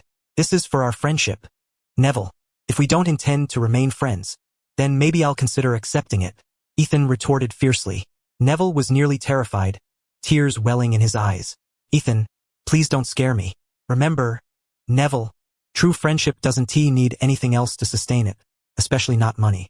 I don't hang out with you because you're wealthy. Otherwise, why wouldn't I just brown-nose Harry? Ethan said. Trembling, Ethan and Neville began to unwrap the remaining 6 gift boxes. Ethan feared uncovering another fortune of 2,000 galleons. Neville feared the same. Fortunately, their worries were unfounded. Inside the remaining boxes were stacks of stationery cards redeemable for ink and paper, some magical notebooks from the Longbottom family, 2 sets of thick clothing, and 2 pairs of new boots. Neville, your grandmother has such exquisite taste. I really like these gifts except for that 2,000 galleons, Ethan said. Hearing this, Neville immediately brightened. Ethan, I'll tell my grandmother not to send galleons anymore. No, I should be the one to say that, Ethan mused. I was going to ask you to send a letter back, but 2,000 galleons is far too valuable. I think it's better if Professor McGonagall helps. Neville nodded quickly, equally worried about losing or forgetting the letter. Ethan carefully stored the gift boxes, sat at his desk, and after a moment's thought, quickly penned a thank you letter. Folding it neatly, he and Neville hurried off to find Professor McGonagall. Along the way, Neville suddenly recalled something and said hurriedly, Ethan, there's something I think you should know. Ron and Hermione had a fight. Patil said Hermione is hiding in the girls' restroom on the 3rd floor, crying. Ethan stopped abruptly, pondering for a moment. I understand. You should go back first. I have other matters to attend to. All right. See you at the banquet tonight. I need to write my grandmother a letter too, or I'll forget eventually. Neville waved goodbye and dashed toward the dormitory. Ethan's brow remained furrowed as he paced back and forth unconsciously. Halloween Eve, Ron, Hermione, Professor Quirrell, and the troll. That wretched Quirrell had released the troll from the dungeons. But he hadn't anticipated that the mountain troll would be so easily defeated by Harry and the others. Perhaps that was why Quirrell had gone to obtain a dragon egg, as Hagrid had mentioned. Though the troll was incredibly stupid, its towering 12-foot stature and over 1-ton weight were enough to crush any threat. They possessed immense strength and a violent nature. Even adult wizards might not be able to confront one head-on. In the original storyline, Ron, Neville, and Hermione's success against the troll was purely due to luck and the protagonist's aura. Should Ethan pretend ignorance and follow the original plot? His expression shifted continuously as he murmured, I simply can't gamble on this. Suddenly shaking his head, he paced again. Perhaps I should take her away now? His eyes suddenly brightened. That was a fine idea, but he had to consider the stubbornness of the young witch. If he failed to persuade her, it wouldn't be proper to forcibly enter the girls' restroom. So some of the preparations he had previously considered still needed to be made. He hurried upstairs to the 2nd floor and just happened to encounter Professor McGonagall about to leave. Professor, there's something I'd like to ask for your help with. Ethan explained the matter of the galleons, handing over the deposit receipt and the key. Professor McGonagall was taken aback. How could Lady Longbottom send such a large sum? That is so reckless. But, Mr. White, I think since Lady Longbottom did this, she must wish for you to accept it. But if I accept, I don't know how I'll face Neville afterward. Ethan sighed. Honestly, I'm only 11 this year and don't have many expenses, so I still have the courage to refuse. Of course, if it were only 20 galleons, I might not return it to her. Professor McGonagall chuckled. I will ensure the money is safely returned to Lady Longbottom. Thank you, Professor, Ethan said. The farther he walked away, the lighter his heart felt. Ethan entered an empty classroom and wrote a note, sticking it to the door. Tonight's Halloween banquet will be held in the auditorium, so there will be no study session this evening. Then, he quickly returned to his dormitory, gathered some items, cast a disillusionment charm, and hurried toward the rear of the school. Alohomora. The lock on greenhouse number 2 clicked open instantly. Ethan slipped inside, greeted by rows of lush green plants, the air thick with a pungent ammonia stench. After searching briefly, he lifted a pot from an inconspicuous corner and hurried away. If there was anything that could enable an 11-year-old to confront a troll, or even a professor-level wizard, it would be a few possibilities. Poison, powerful alchemical items, firearms, or highly dangerous magical plants, like the mandrake cradled in his arms. An adult mandrake's cry could be instantly fatal. Even a young mandrake's scream could cause unconsciousness. For safety, he refrained from taking an adult mandrake, too perilous and risky if discovered. Ethan's gaze was steady, his resolve ironclad. As defense against the dark arts taught, the most successful defense is to strike down the enemy before they strike you. He cherished his life immensely. Now that certain events were unavoidable, he had no choice but to employ every means to protect himself, even if it meant staining his hands with blood. From the 3rd-floor girls' restroom came faint sobbing. Ethan glanced around hesitantly.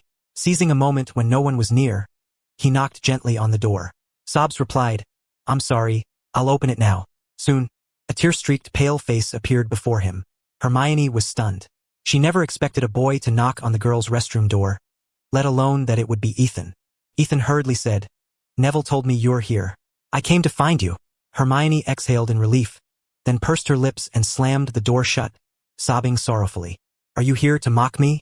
I deserve to have no friends. No, not at all, Ethan said, glancing back repeatedly.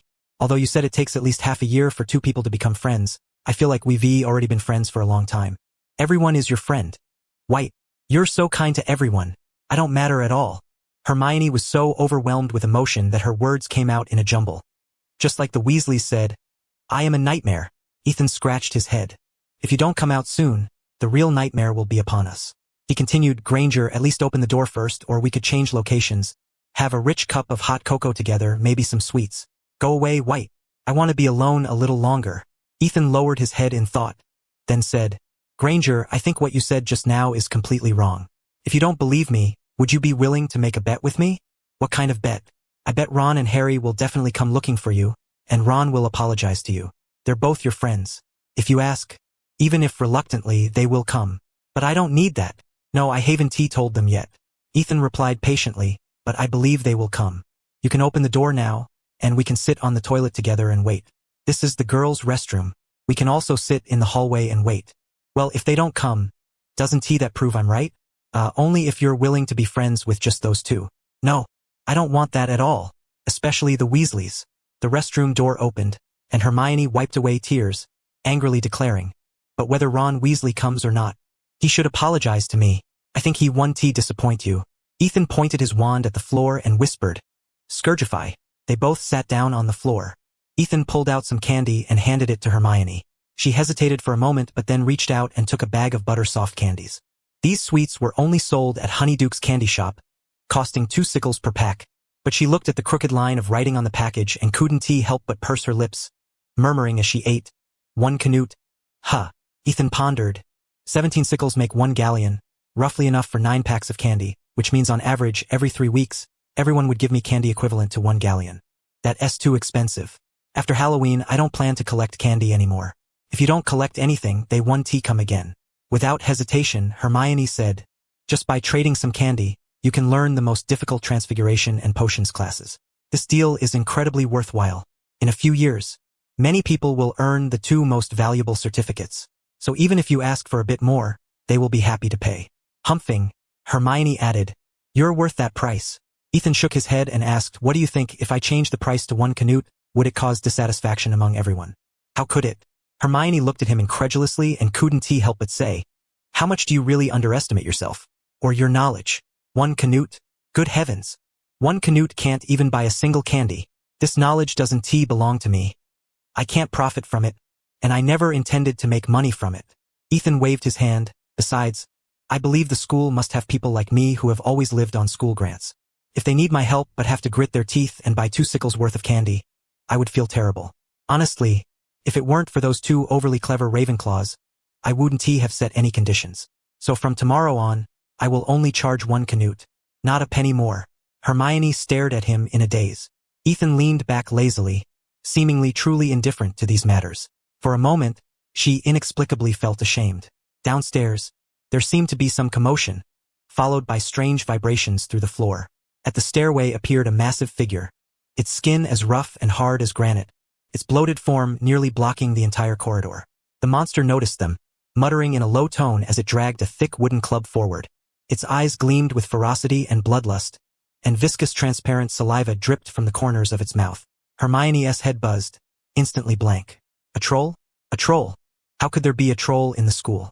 She trembled uncontrollably, the fear from deep within rendering her unable even to scream. It was as if she had been frozen by a spell. She tried to raise her wand but could not muster any strength, only able to watch in despair as the troll drew nearer. Suddenly, Ethan sprang up. From somewhere, he produced 2 dragonhide earmuffs.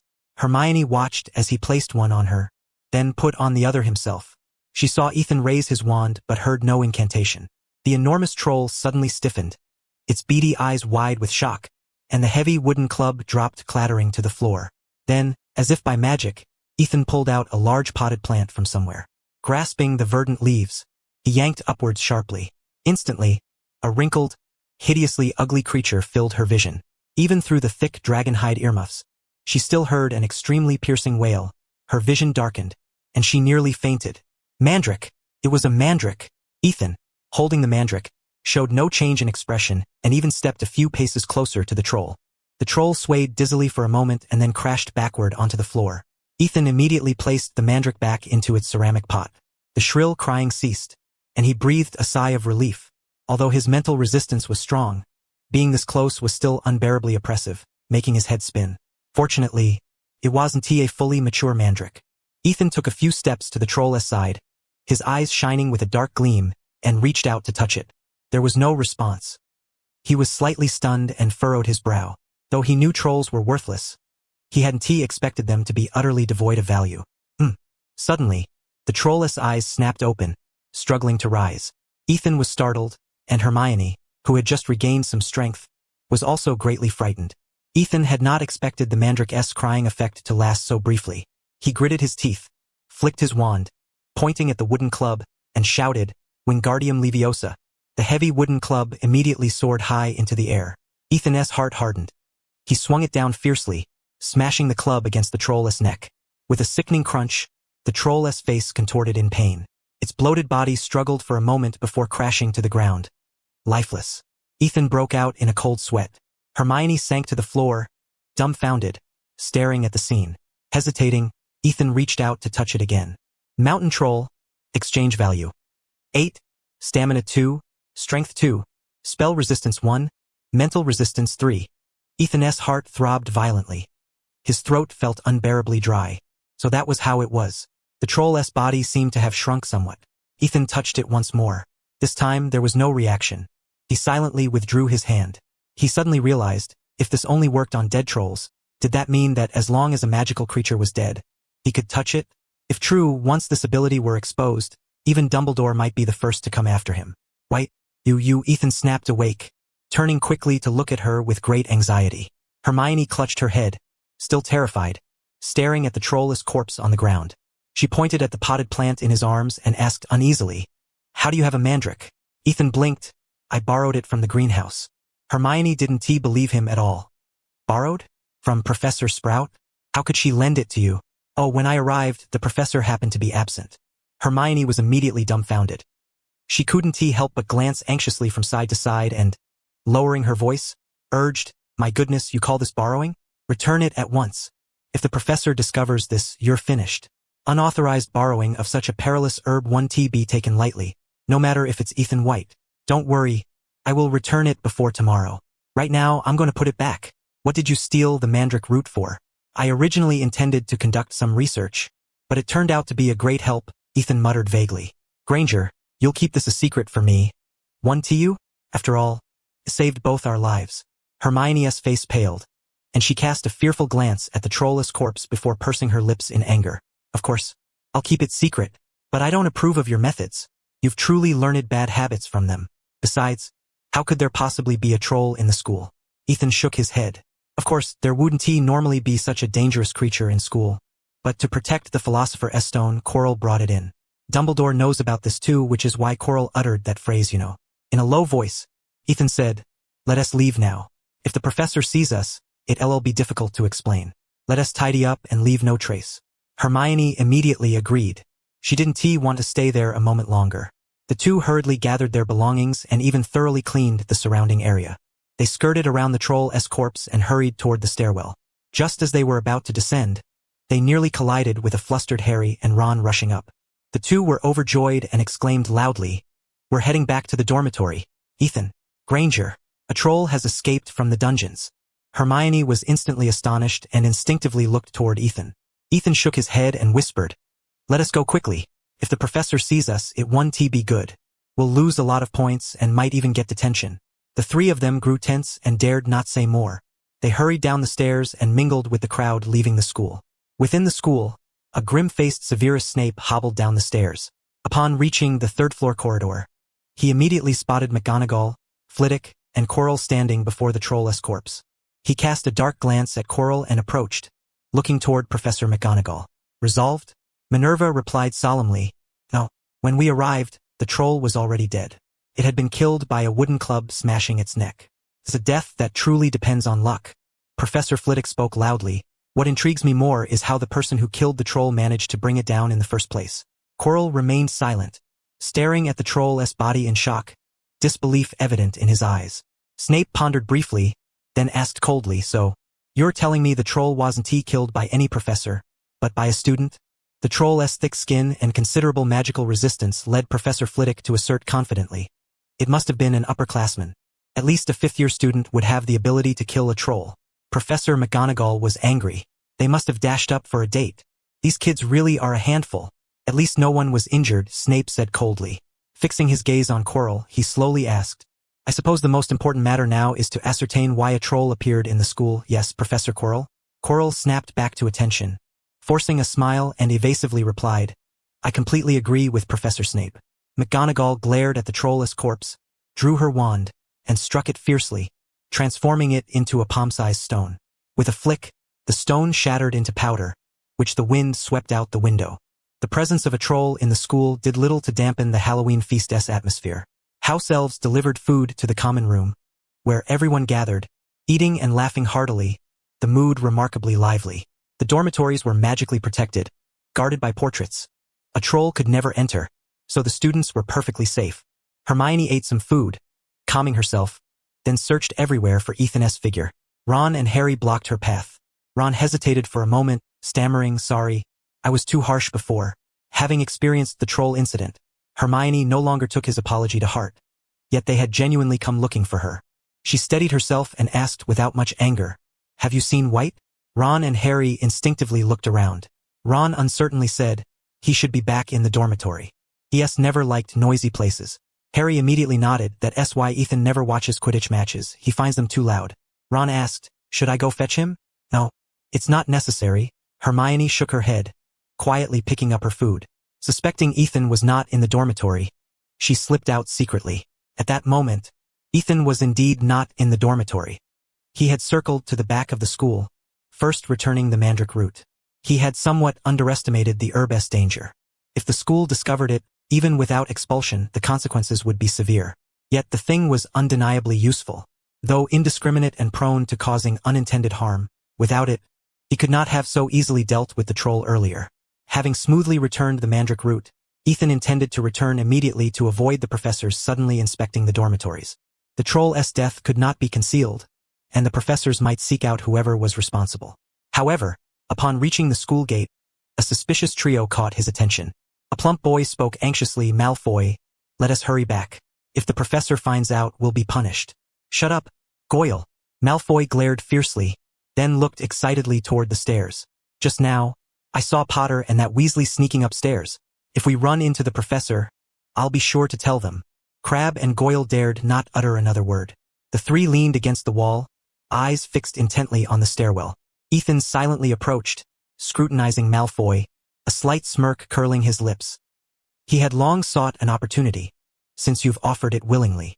He raised his wand, lips moving silently without uttering a sound. Suddenly, the three collapsed, struck by a surge of magic before they could even utter a sound. Moments later, Ethan departed quite satisfied, pocketing 3 bundles of hair. Some time after, Filch discovered the 3 unconscious figures at the school gate. Shining his lantern on them, he gave a terrified scream upon recognition. Chaos erupted throughout the school. Professor McGonagall still came to the Gryffindor common room. The room fell utterly silent. Transfiguration was always one of the most challenging subjects. As its professor and head of Gryffindor, Minerva McGonagall was exceedingly strict, feared by many young witches and wizards. Professor McGonagall's stern gaze swept over everyone as she inquired, I want to know who has just gone out. Hermione instantly grew extremely nervous. Everyone looked at one another. Percy Weasley, the 5th-year prefect, braced himself and said, Professor, everyone is here. No one has gone out. McGonagall looked at him sternly, then searched the room. Harry Potter? Ron Weasley. Harry and Ron nervously stood forward. Professor, we haven't gone out. Percy hurriedly interjected, Professor, I can assure you, they have been right here all along. Professor McGonagall fixed her gaze upon the 2 of them and inquired, Mr. Malfoy mentioned that he saw you sneaking upstairs just now. Is there any truth to that? Malfoy? Both Ron and Harry felt a surge of irritation. Ron spoke honestly, we were worried that Hermione might be upstairs, unaware of the troll. We intended to find her, but she happened to come downstairs, and then we all followed the prefect back to the dormitory. We haven't gone out since. Percy can vouch for us. Percy nodded continuously, Professor, I can guarantee, they have been under my watchful eye the entire time. Professor McGonagall, naturally discerning truth from falsehood, knew none of these youngsters could deceive her. Did you see the troll? No, Professor, we encountered nothing of the sort. Surveying the surroundings, she asked, Where's Granger? Hermione steeled herself and stepped forward, lowering her gaze as she said, "Professor, I only went upstairs once to use the washroom." Professor McGonagall immediately ceased her questioning and glanced around again, sensing someone was missing. After a brief pause, she suddenly asked, "Where is Mr. White?" Hermione's face tightened. Her heart leapt into her throat. "He's in the dormitory. He doesn't like too much commotion," Ron promptly replied. "Professor, shall I go get him?" Professor McGonagall nodded. "Thank you, Mr. Weasley." Ron immediately dashed up the spiral staircase. At that moment, the door to the boys' dormitory swung open. Ethan emerged, glancing back as he spoke to Neville. Both held empty plates. "Neville, although I know you want to write to your grandmother, you shouldn't tell her I dislike that. It might cause new misunderstandings, They looked in surprise towards the bottom of the stairs, and then saw Professor McGonagall. Ron called out loudly, "Ethan, the professor is looking for you." White glanced down at his pajamas and quickly said, "Apologies, Professor McGonagall, please allow me to change." He turned to run back into the dormitory. "No need, Mr. White. I only wanted to confirm that you are in the dormitory." Professor McGonagall looked sternly at everyone and said, "There has just been an assault outside. The victims were Draco Malfoy, Gregory Goyle, and Vincent Crabbe, who were wandering about the school. Until the culprit is found, I expect every Gryffindor, witch, and wizard to remain quietly in their dormitories. Anyone caught sneaking out will face double punishment. Now you may continue eating." She nodded toward Ethan upstairs, then turned and hurried away. The common room quickly descended back into disorder. Ethan quietly exhaled in relief, went downstairs, and returned the empty plate. Fortunately, he had grabbed some food when he returned earlier. Fortunately, Neville was writing his letter in the dormitory. After Halloween, Ethan posted a new notice on the bulletin board. Among the announcements was a notice for the afternoon house Quidditch match. The first game, Gryffindor versus Slytherin. But unlike before, a new name appeared under Gryffindor's seekers: Harry Potter. In truth, Quidditch matches were held weekly, with the 4 houses taking turns to compete, each experiencing victories and defeats. At first, Ethan had been curious and attended a match, but nearly had his eardrums shattered by the overwhelming screams. Every wizard frantically cast the loudness charm, and at times, they even hurled insults at one another in their excitement. On that occasion, he even witnessed the usually composed and stern Professor McGonagall angrily berate a Slytherin player for a foul. At that moment, he resolved to watch such matches less often, lest he become hopelessly addicted. "Mr. White," a gloomy, damp voice sounded behind him. Ethan turned and saw Professor Snape dressed in black, whom he greeted politely. "Good morning, Professor Snape. You're up quite early. Gryffindor has 2 potions classes this morning." Professor Snape did not respond and strode over to the bulletin board, reading the new notice with a sarcastic smile. "So the fees have finally started, have they? Mr. White, let me see, 1 canute? In 2 months, will it be a sickle?" "Actually, Professor," Ethan produced a bag of sweets and pointed to the label. "It is precisely because the current study fees are 2 sickles that the 1 canute fee is mandatory. Moreover, the students attending the study sessions are from Gryffindor and Hufflepuff." Ethan continued, "You know very well we are far less affluent than Slytherin." Snape cast him a disdainful glance and said haughtily, "There may be potioneers who have accidentally been poisoned, but there are certainly no potioneers who have starved to death, Mr. White. Instead of playing these childish games, you would do better to devote more effort to your studies." "Yes, Professor, I wholeheartedly agree. That is why I study the knowledge you teach every lesson with utmost seriousness. But I am powerless to learn what you have yet to teach. The greatest challenge with potions is that it cannot be learned solely through theory. One must practice by hand, and many skills and techniques require the teacher's real-time correction and guidance." Ethan could not afford extra potion ingredients. He even refrained from buying snacks, though he was no longer lacking them. Yet this did not change his financial predicament. He wore second-hand clothes, patched in several places by Mrs. Sarah. Thus, his opportunities for practice were limited to the potion materials Professor Snape provided during class. This, of course, was far from sufficient. After all, potions was an incredibly costly subject, which was why Ethan's request was to be provided with an extra set of materials. Snape stared at him expressionlessly and said coldly, "Mr. White, my potions knowledge is not so cheap. If the fee dares to fall below 1 sickle, I will take it as a sign of disrespect." He turned and strode away, leaving Ethan standing there with an unsettled expression. Watching Snape depart, Ethan felt conflicted but still called out, "Professor Snape, actually 1 canute is the price for transfiguration. Potions tutoring is free of charge." Snape did not look back, but his breathing grew noticeably heavier. In the great hall, Luna sat opposite Ethan, her pale eyes gazing at him as her voice sang melodiously. Ethan. I saw your new notice. Everyone has been talking about it. Oh, what do you think? She shook her head gently. It's quite good, Ethan. I mean, if it were me, I would be very willing to exchange one canute for knowledge in transfiguration. But, Ethan, everyone thinks one sickle is the reasonable price. I'm not earning money from this. I just want to attract more people to join my tutoring classes. Most importantly, he currently did not need to worry too much about earning money. Otherwise, he would have kept the 2,000 galleons Mrs. Lombard gave him. Luna kept watching him and suddenly said, Ethan, I think you might be more like a Ravenclaw. No, I'd rather die than go to Ravenclaw. Humph. The young witch snorted softly. They chatted quietly for a while before Hermione arrived, accompanied by Harry and Ron. Hermione sat down with her tray diagonally across from Ethan, while Ron happily draped an arm around Ethan's shoulder. Ethan, I saw your new notice. I can't believe you're so kind. Andy just told me he's planning to attend your tutoring sessions starting today.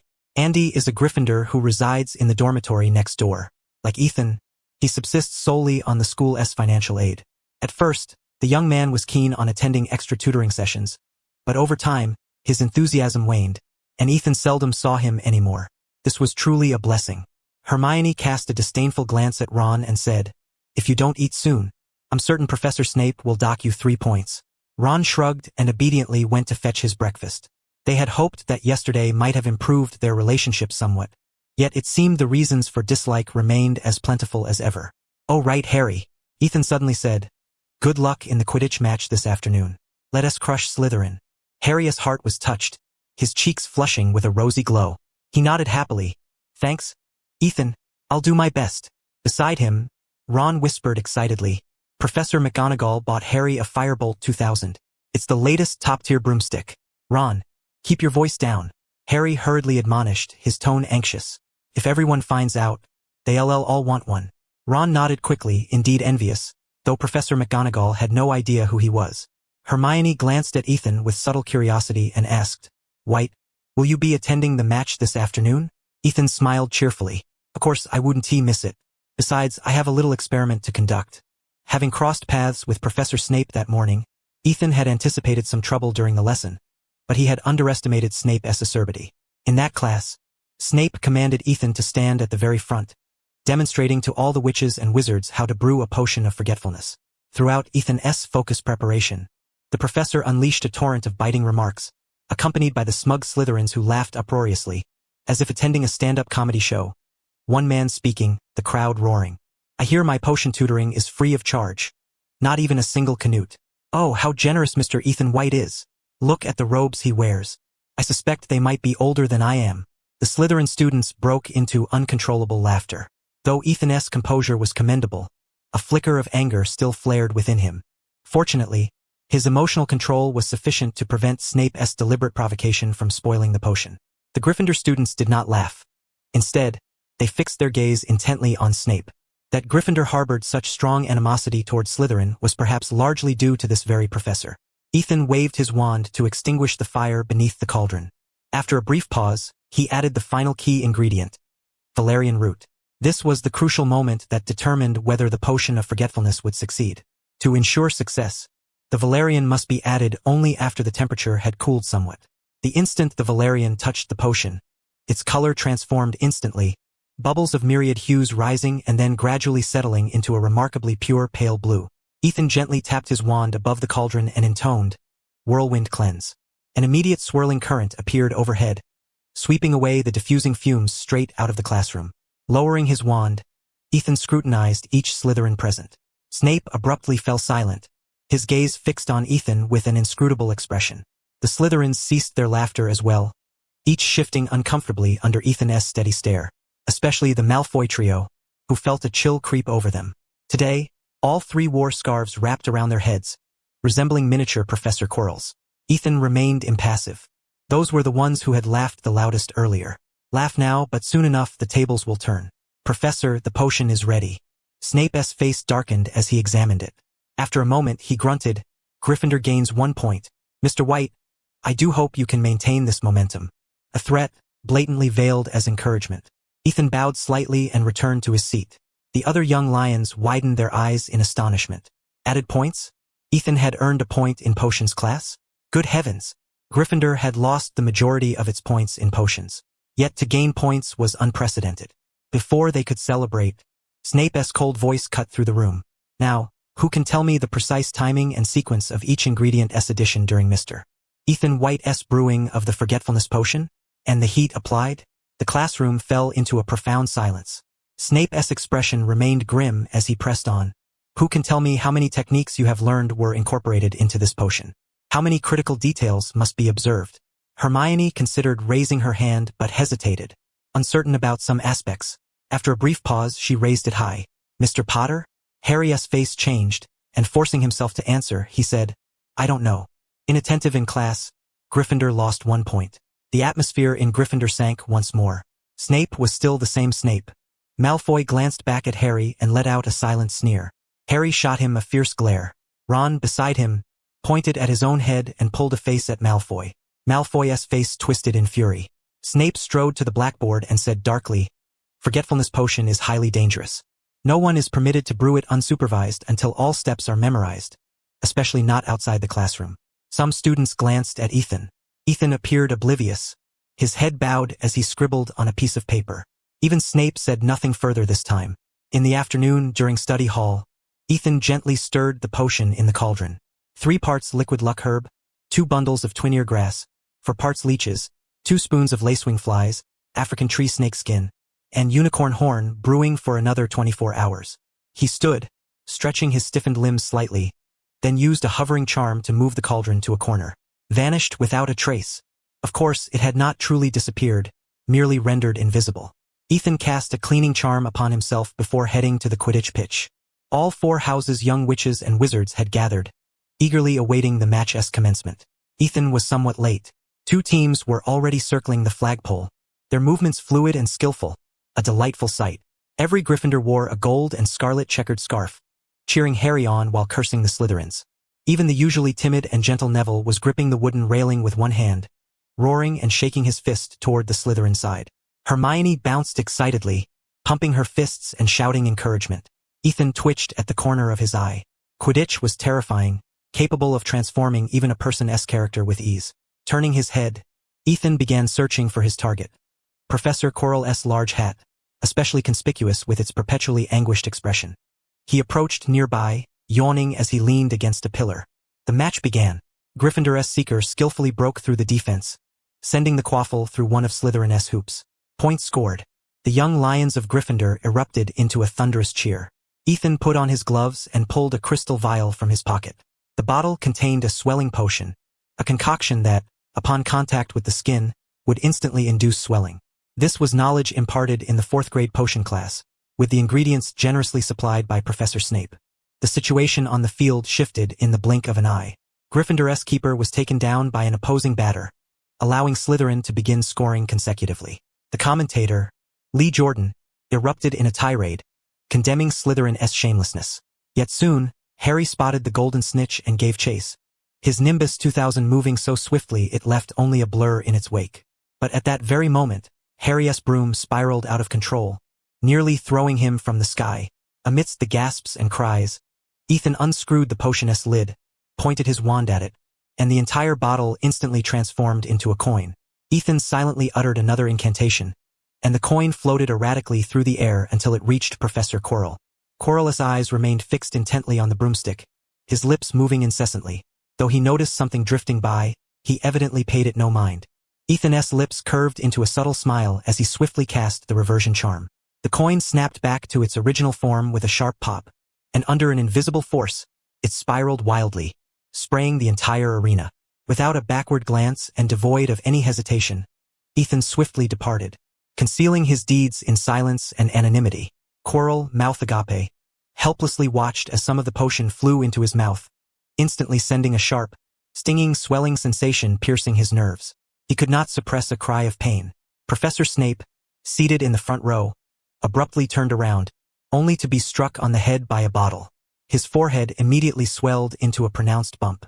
Snape's expression shifted drastically as realization dawned, his face darkening with fury. By the frosts and chills of winter, the spilled potion and the bottle froze midair, suspended in a moment of time. With another wave of his hand, a gust of wind swept them far away into the distant river. Swelling potion. You stole my ingredients, he shouted, glaring furiously at Quirrell. Yet Quirrell's face was swollen like an inflated pufferfish, especially his lips, thick, swollen, and red. Snape could not help but twitch at the corner of his mouth.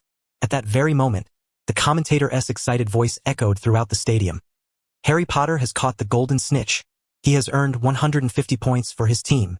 Along the way, Ethan whistled softly, hands clasped behind his back, strolling leisurely toward the castle. But a young witch came running up from behind, breathless, grabbing his sleeve. Panting, she stammered, "White, did you stop Snape?" Ethan was momentarily taken aback but immediately shook his head. "Granger, I don't know what you're talking about. I didn't do anything." He had been hiding where no one could see him. Though anyone inspecting his wand could expose his lie, Hermione evidently did not yet know of this possibility. As Ethan had anticipated, Hermione found nothing amiss, but she did witness Snape repeatedly casting spells on Harry. Then she saw the ensuing commotion, and soon after, Harry's broomstick returned to normal. This only strengthened her conviction that Snape intended to harm Harry. Yet just as she pondered what exactly had transpired, she suddenly caught sight of Ethan departing. Hermione was very close. Ethan could even detect the faint scent of ink on her. He instinctively took a step back. "You can't fool me, Ethan. You were collecting your wand at the time," Hermione whispered softly. "Though I don't know exactly what you did. It's clear you stopped Snape.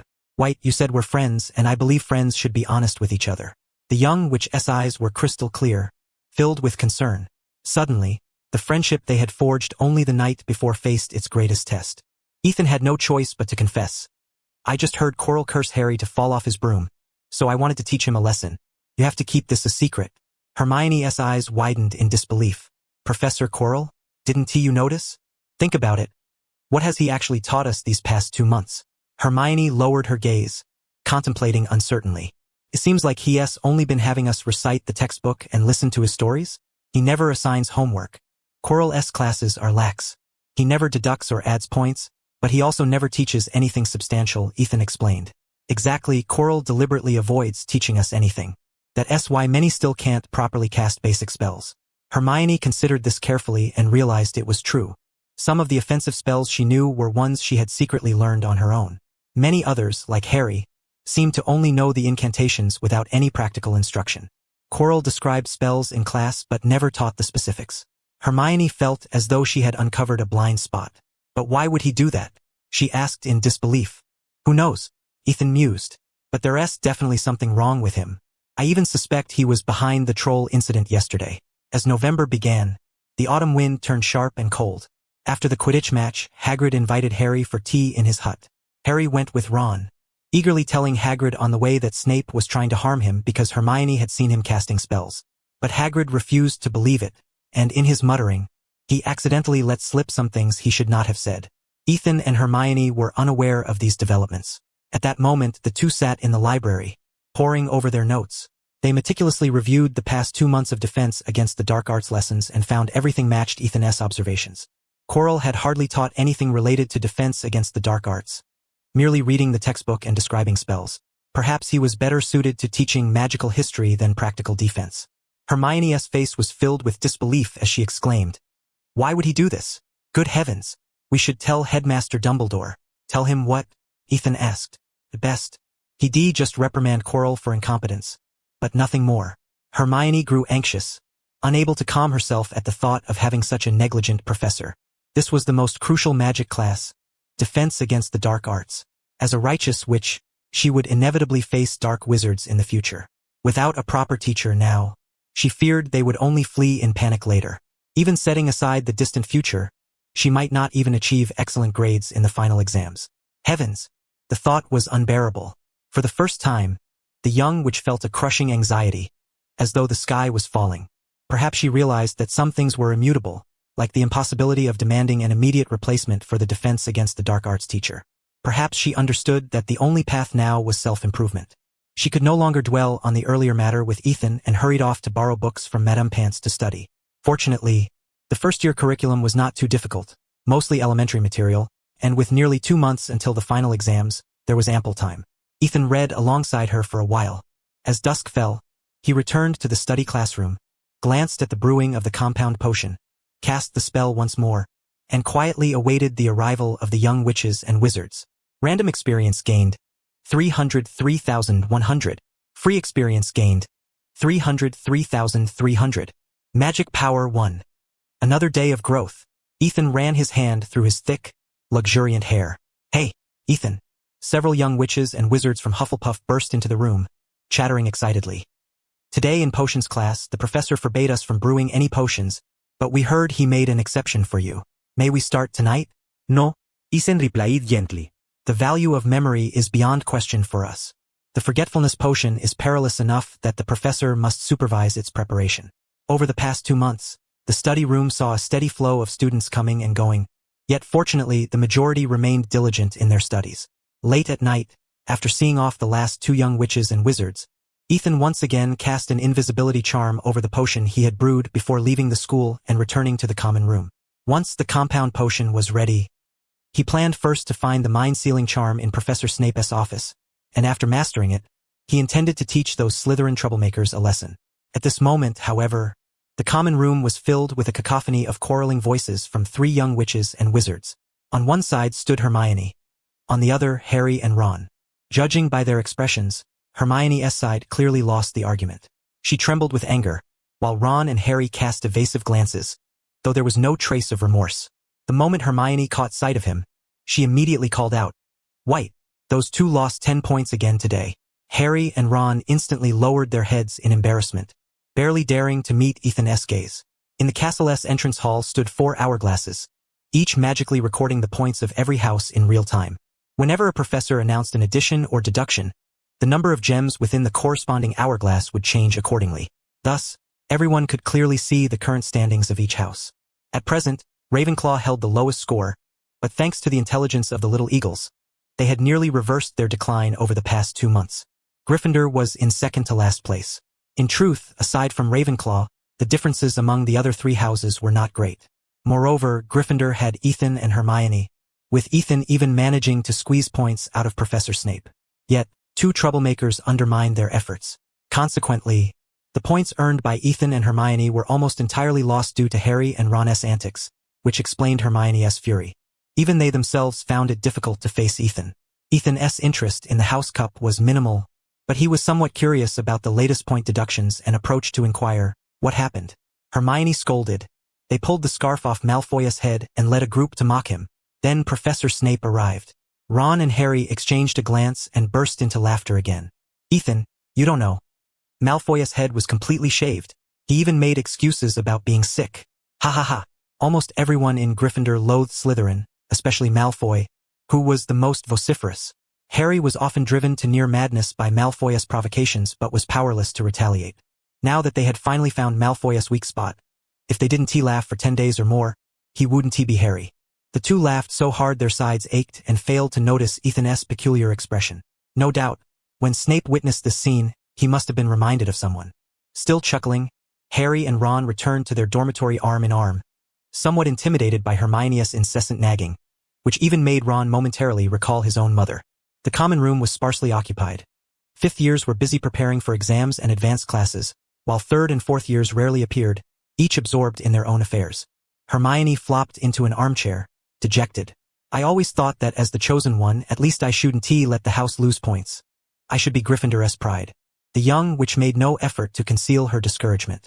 Since the day she enrolled, she had been thrilled to attend classes alongside Harry, but as days passed, she had reluctantly come to admit that aside from his fame, Harry was no different from other wizards, perhaps even more mischievous. Ethan remained silent, sipping a glass of water while listening to her complaints. The fire in the hearth blazed brightly, and though the window panes rattled in the biting wind outside, they felt no chill. Hermione's words flowed ceaselessly, barely giving Ethan a chance to interject. He was surprised to realize that he knew very little about Hermione, having simply and crudely labeled her as intelligent in his mind. Of course, compared to most 11-year-olds, this young witch was indeed exceptionally loquacious, even when delivering a monologue alone. Late at night, the young witch finally grew drowsy.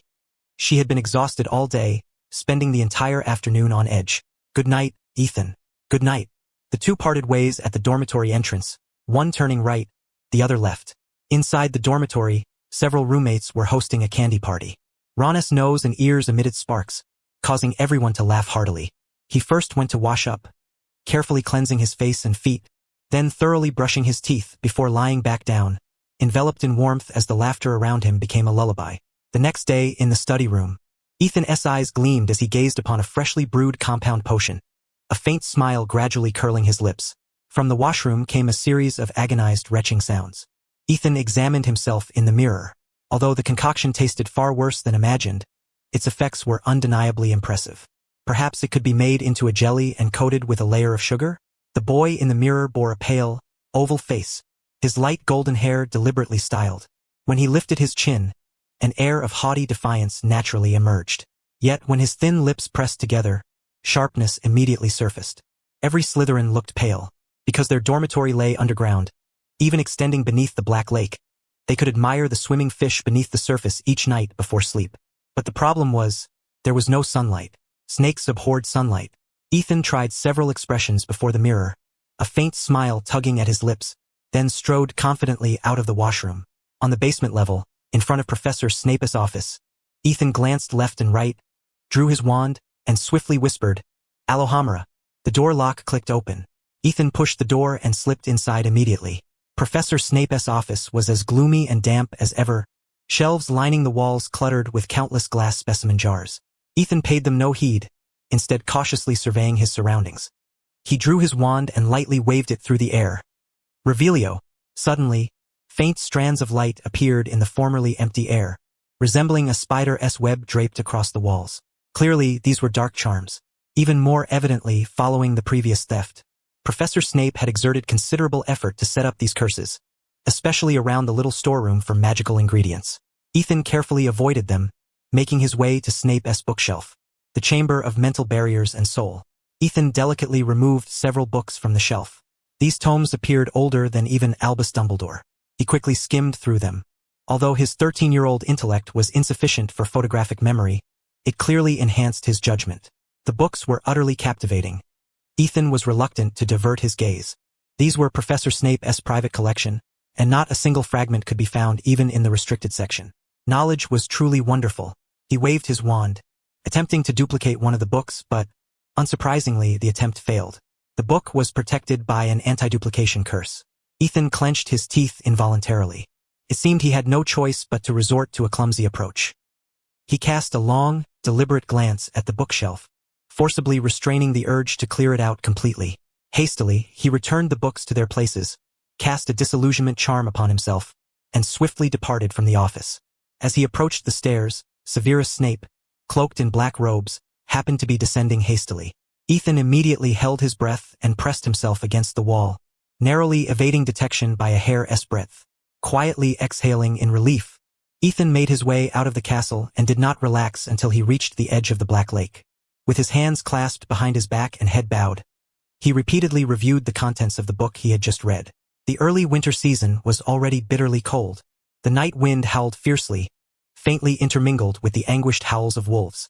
In the darkness, Ethan silently reverted to his true form.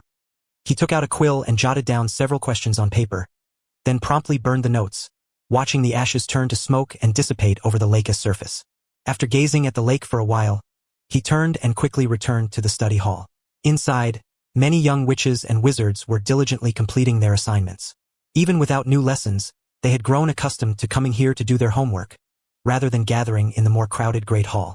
Besides hosting banquets and meals, the Great Hall also served as the common study hall for all students across the various houses and years. But ever since certain incidents occurred, Ethan had not done his homework there again. Although he no longer heard any rumors or gossip, he remained cautious. "Hey, Ethan," Harry greeted him. Ethan looked at him in surprise. Ever since Harry joined the Hogwarts Quidditch team, he had never been seen in the classroom. Harry clearly had something on his mind. He and Ron mysteriously pulled Ethan out into the corridor, speaking in hushed tones. "Ethan, do you know Nicholas Flamel?" Ethan raised an eyebrow, maintaining a composed demeanor. "Not really. Who is he?" Harry immediately replied. "Hagrid said he is a good friend of the headmaster." "Oh, could there be any information about him in the library?" Harry and Ron shook their heads in disappointment. "No, we searched the library for a long time but couldn't find anything." "Did you check everything?" "Almost. There's still about half a bookshelf left unexamined." "Keep at it. The answer might be hidden in that remaining half." Disappointed at not finding any answers, Harry and Ron headed to the fourth-floor library. Though they hoped Ethan would accompany them, he had to watch over the study hall, and Hermione had already declined their invitation. She had been immersing herself in research on defense against the dark arts recently. Ethan watched them leave and returned to the study hall, his mind equally restless. Lately, he had hardly obtained any new free attributes, partly because the school had yet to identify the culprit behind the portrait attack, and precautions were in place. Any rash action might expose him. More so, he feared legilimency. Before this branch of magic, he was utterly defenseless. No secret could remain concealed. However, in special circumstances like the previous encounter with the mountain troll, even if he manipulated things a bit, no one would discover it. Therefore, if he took some risks, such as assisting Harry in dealing with Quirrell, and happened to come into contact with the Philosopher's Stone when Harry obtained it after all, there was only one Philosopher's Stone. Once Quirrell failed, Dumbledore would destroy it. If he missed this opportunity, there would be no second chance. But was it truly worth risking so much? Judging by his usual observations, Quirrell could easily defeat 5 of him in one breath. Ethan pondered for a while, silently thinking, if only I could master the occlumency technique beforehand, then I might dare to try. Even if I could only touch it once, the gain would be tremendous. Yet, he would be facing a Hogwarts professor. No matter how cunning Quirrell was, he couldn't directly defeat a professor, even if he was possibly the weakest one. Defeating Quirrell was a task meant for the chosen one. By then, Ethan only needed to be a bystander cheering them on. The real fear was that Quirrell might kill him first. I can't withstand Quirrell's attacks. Even a casual spell from him would be impossible to block. But that doesn't mean I am completely helpless. A faint smile curved Ethan's lips before quickly vanishing. As for Nicholas Flamel, naturally, he couldn't reveal too much. He was not yet adequately prepared, neither in occlumency nor in the methods needed against Quirrell. He truly needed time. By mid-December, the entire Hogwarts felt as if it had plunged into an icy abyss. Perhaps due to its geographic location. Despite the howling cold wind, thick snow still blanketed the grounds, dressing the earth in a silver garment, as if immersed in a serene winter enchantment. Ethan donned a thick woolen sweater. Though bulky under his robes, who cared? Warmth was paramount. Gazing out at the drifting snowflakes, he exhaled a cloud of white breath and picked up his quill to continue writing a second letter. Without an owl, his elderly mother at home had no means to contact him proactively. Only after he finished writing could he bring back a letter from Mrs. Sarah. Mrs. Sarah wished to send some warm clothes but worried about the owl messenger's carrying capacity, so she sent money instead. Ethan informed her that, due to certain circumstances, a classmate's grandmother had given him 2 sets of thick winter clothes and shoes, which were very warm, so there was no need for her to worry. He also mentioned that he planned to return home for Christmas. Indeed, Hogwarts closed for the Christmas holiday, which lasted 1 week. Young witches and wizards had to board the Hogwarts Express by 11 o'clock on the morning of the 7th day and arrive at school that very evening. It had been almost 4 months since he left home. Mrs. Sarah's letters were filled with longing for him. So this Christmas, Ethan intended to go home. Having finished 2 letters, Ethan put on his robes, then donned the earmuffs and gloves Professor McGonagall had given him. He dashed out of the dormitory, found Hagrid, and hired an owl messenger for 5 nuts. Even an owl messenger required Hagrid's care to ensure it would not freeze to death. Before the owl set off, Ethan bought it a mouse. Only after it had eaten its fill did he release it into the vast snowy expanse. Just as he was lost in thought, a young witch with tousled chestnut hair entered. She wore a scarf and a cotton robe long enough to cover her ankles, with thick gloves on her hands. However, lacking earmuffs, she kept covering her ears with both hands. Ethan. It's really cold today. Are you sending letters home too? Ethan nodded. Yes, because every time I write, my mother always sends a stack of letters back. Are you staying at school for Christmas or going home? Going home, Hermione answered without hesitation. I miss them very much. Then we can travel together, Ethan said. After watching the owl messenger depart from Hagrid's hut, the two set off together. Amidst the swirling snowstorm, Ethan removed his earmuffs and, catching Hermione off guard, gently placed them over her ears. Hermione's hair was truly thick. It was impossible to tell whether she was wearing earmuffs underneath. Ethan said, "Consider it a Christmas gift, though it's not from me." Hermione touched the earmuffs, lowered her head, her cheeks flushed, and said, "Thank you. I'll prepare a Christmas gift for you too. Are you still cold? I have a hat from Madame Pomfrey. Though not as convenient as earmuffs, it's very warm." As Ethan spoke, he pulled a black woolen cap from beneath his chest clothing. It matched his padded jacket and bore the image of a black bat, its 2 outstretched wings resembling a pair of beastly horns. Only then did Hermione feel at ease. She touched her earmuffs and couldn't help but smile. Ethan, you seem to have been very busy lately. I rarely see you in the library anymore. Every course has reached a critical point, and exams are just around the corner. If it weren't for the headmaster personally casting an extension charm on the study room, I might have had to ask Professor McGonagall to change classrooms again. Ethan rubbed his head involuntarily. Despite the rich harvest of knowledge during this period, he was undeniably exhausted. He had come to realize that the practice of cramming before tests was a universal truth understood instinctively by people worldwide.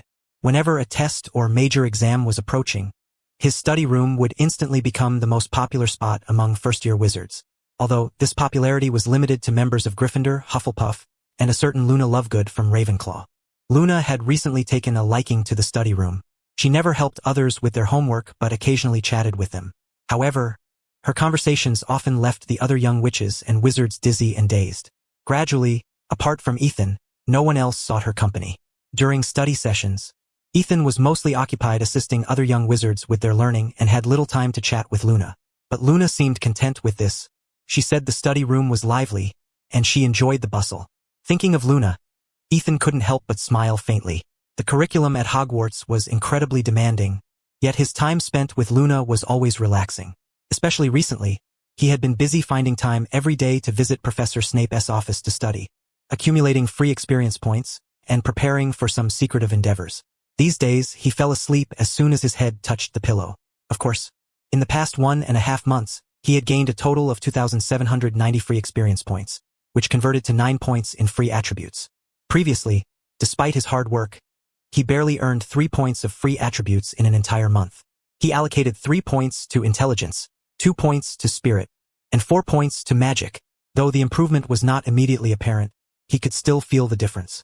The most straightforward example was that before, he could only memorize 3 pages of content in Professor Snape's office, but after boosting his intelligence, he could now recall 5 pages at once. Hermione muttered, "Anyway, I still don't quite understand. If it's just for one Canute, wasting so much time seems clearly unprofitable." She did not deny that Ethan had helped many young wizards, which was a noble deed, but if it were her, she would never sacrifice at least 3 hours every day to assist others with their studies. "I'm not doing it for one Canute," Ethan said helplessly, shaking his head. If he were truly after money, he would have raised his price. As Professor Snape said, charging less than 1 sickle is an insult to the professor. Recently, even Professor McGonagall's gaze toward him had grown more complex, and several times she seemed hesitant to speak. "Hey Ethan, Granger, it's nice to see you both this early in the morning." At the castle entrance, a blonde young witch clutching a stack of books waved at them. Her nose was red from the cold, and her earlobes looked flushed as well. "Good morning, Luna. Seems you forgot to wear your hat. It was borrowed by a niffler."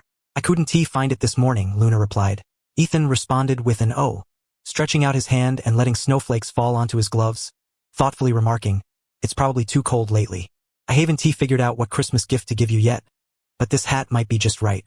Ethan removed the cap and placed it on Luna's head, covering her ears perfectly. The little witch with the black bat hat looked far cuter than he did. Luna extended her fingertips to gently touch the thick wool, involuntarily inhaling softly. "Thank you, Ethan," she said in her usual airy voice, like a snowflake melting into the air. "This time, I definitely won't let the niffler take it away again." Hermione stared at them foolishly, glancing at the hat, then touching her earmuffs, looking back and forth between the hat and the earmuffs. In the basement, Ethan breathed warm air onto his cold fingertips and returned the last book to the shelf. He had finally finished reading Professor Snape's collection, and his understanding of the brain closure technique had become remarkably clear. The brain closure technique was an active training method for both mental power and mental resistance. When mental power was sufficiently high, if someone attempted legilimency on him, he would perceive it clearly and could consciously resist. When mental resistance was adequately strong, even without knowing who was performing legilimency on him, he could passively resist it. Unfortunately, this also meant that the brain closure technique could not be quickly mastered, nor was there any shortcut. Even the training method itself made Ethan shake his head. It was akin to specialized training, requiring a wizard skilled in legilimency to continuously attack, thereby stimulating the trainee's potential and passively enhancing mental resistance. But Ethan was incapable of this. He was learning it precisely to evade legilimency probes. Leaving the office, Ethan quietly manifested in the washroom, pondering as he walked outside. He had finished reading Professor Snape's collection, Only the room filled with potion ingredients remained, but it was covered with curses and warning spells. He didn't need those much now. Of course, those curses and warning spells were quite interesting. When bored in the future, he could come here and solve some puzzles. Ethan plunged into the dungeons, passed through a dark corridor, and then was blocked by a stone wall where a giant python coiled, its vertically slit pupils staring coldly at the newcomer. Ethan cast the disillusionment charm and quietly crouched. This was the entrance to the Slytherin common room, which required a password to enter. Ethan had been very busy lately, and now that he finally understood the essence of the brain closure technique, he naturally had to deal with some long-delayed matters. Before long, a blonde Malfoy stormed in with his two cronies. Malfoy impatiently shouted, "Pure blood!" The stone wall shifted like a serpent, revealing an arched doorway. The three barged through the entrance but noticed the door behind them had not closed. They turned around and looked at it in confusion. The Slytherin common room was narrow and elongated, resembling the belly of a serpent. The eerie greenish light cast the entire room in a dark green hue. Outside the window lay a body of water, where one could occasionally glimpse the silhouette of a giant squid. Malfoy flopped onto the sofa, tearing open a candy packet as he gritted his teeth and shouted loudly, "Harry Potter! And that Weasley! I will make them pay." Goyle chimed in, "They think they can win the Quidditch finals against us? If it weren't for that Firebolt 2000, they wouldn't have scored a single point." Malfoy stood up in anger and sneered coldly, "Lately, I feel Harry Potter has been acting strange. You all need to keep an eye on him. I suspect he was behind the last sneak attack on us. My father has already written a letter to Dumbledore. It won't be long before Harry Potter is caught." Ethan, about to make his move, was momentarily taken aback. Looking at the three with their gritted teeth and furious expressions, he scratched his head. Good heavens, so it was Harry who was suspected of making the move all along? What a heavy burden of blame. Ethan lightly waved his wand. The unsuspecting three suddenly felt their eyelids grow heavy and soon staggered, falling into a deep slumber. Ethan waved his wand again, casting the levitation charm to lift the three into the air, and then made his way back to the Slytherin dormitory. This dormitory bore a resemblance to Gryffindor style, yet the four-poster beds were adorned with emerald green silk drapes, unlike Gryffindor flannel. Ethan herded the three of them into a corner, tapping his wand repeatedly, and the lids of the large trunks instantly flew open. He sifted through all the contents, but regrettably, apart from 5 acceptance letters, there was nothing else of value. Although he gained 2 points of spell resistance, 1 point of strength, and 2 points of mental resistance, he still felt somewhat disappointed. After noting the attributes, he restored each trunk to its original state. It seemed that Slytherin's occupants, aside from having a bit more money, possessed no other remarkable qualities. He left the dormitory, extending his hand to probe every inch of Slytherin. The portraits and sculptures were all useless. Ethan sighed deeply in disappointment. However, having exerted so much effort to get in, it felt somewhat wasteful to leave empty-handed. Yet, he could not make a scene, for the school would not let it go easily. He had no confidence in evading the scrutiny of so many professors, especially the unfathomable Albus Dumbledore. Perhaps it would be better to let everyone enjoy a good night's sleep, using a sleeping charm, or the draft of living death. In the washroom, Ethan's expression shifted repeatedly. Listening to the clamor outside and the approaching footsteps, he sighed softly, concealed himself again with a disillusionment charm, and swiftly departed from the Slytherin common room. He had learned that Severus Snape inspected the dormitories every night, and being caught in the act would have dire consequences. Maybe he had to adopt the path of a gentleman thief. This was his quickest way to accumulate mental resistance, and he could not afford to abandon it. Returning to the study room, with Christmas approaching and exams looming, all the young wizards were eagerly anticipating the holidays while anxiously dreading the tests. Consequently, the study hall was a bustling place. Upon his return, Ethan first demonstrated some magic to a few young wizards, then proceeded to his own desk and picked up a thick stack of question sheets. These were brought in daily by the young wizards, containing the problems they encountered during the day's lessons, ranging from easy to difficult. Before each study session, the questions were collected on Ethan's desk, and after reviewing them, he selected the most common ones to answer.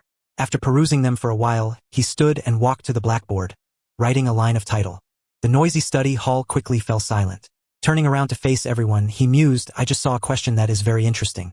Coincidentally, troubled me a few months ago, and now everyone has become aware of it." All eyes followed his gaze to the blackboard. What if the professor is incompetent? Ethan looked at the words he had written and suddenly could not help but laugh, causing everyone else to burst into laughter as well. Although no one named anyone specifically, Everyone knew exactly who was being referred to. Waving his wand, the letters on the board dissipated like wisps of cloud and were replaced by a new phrase.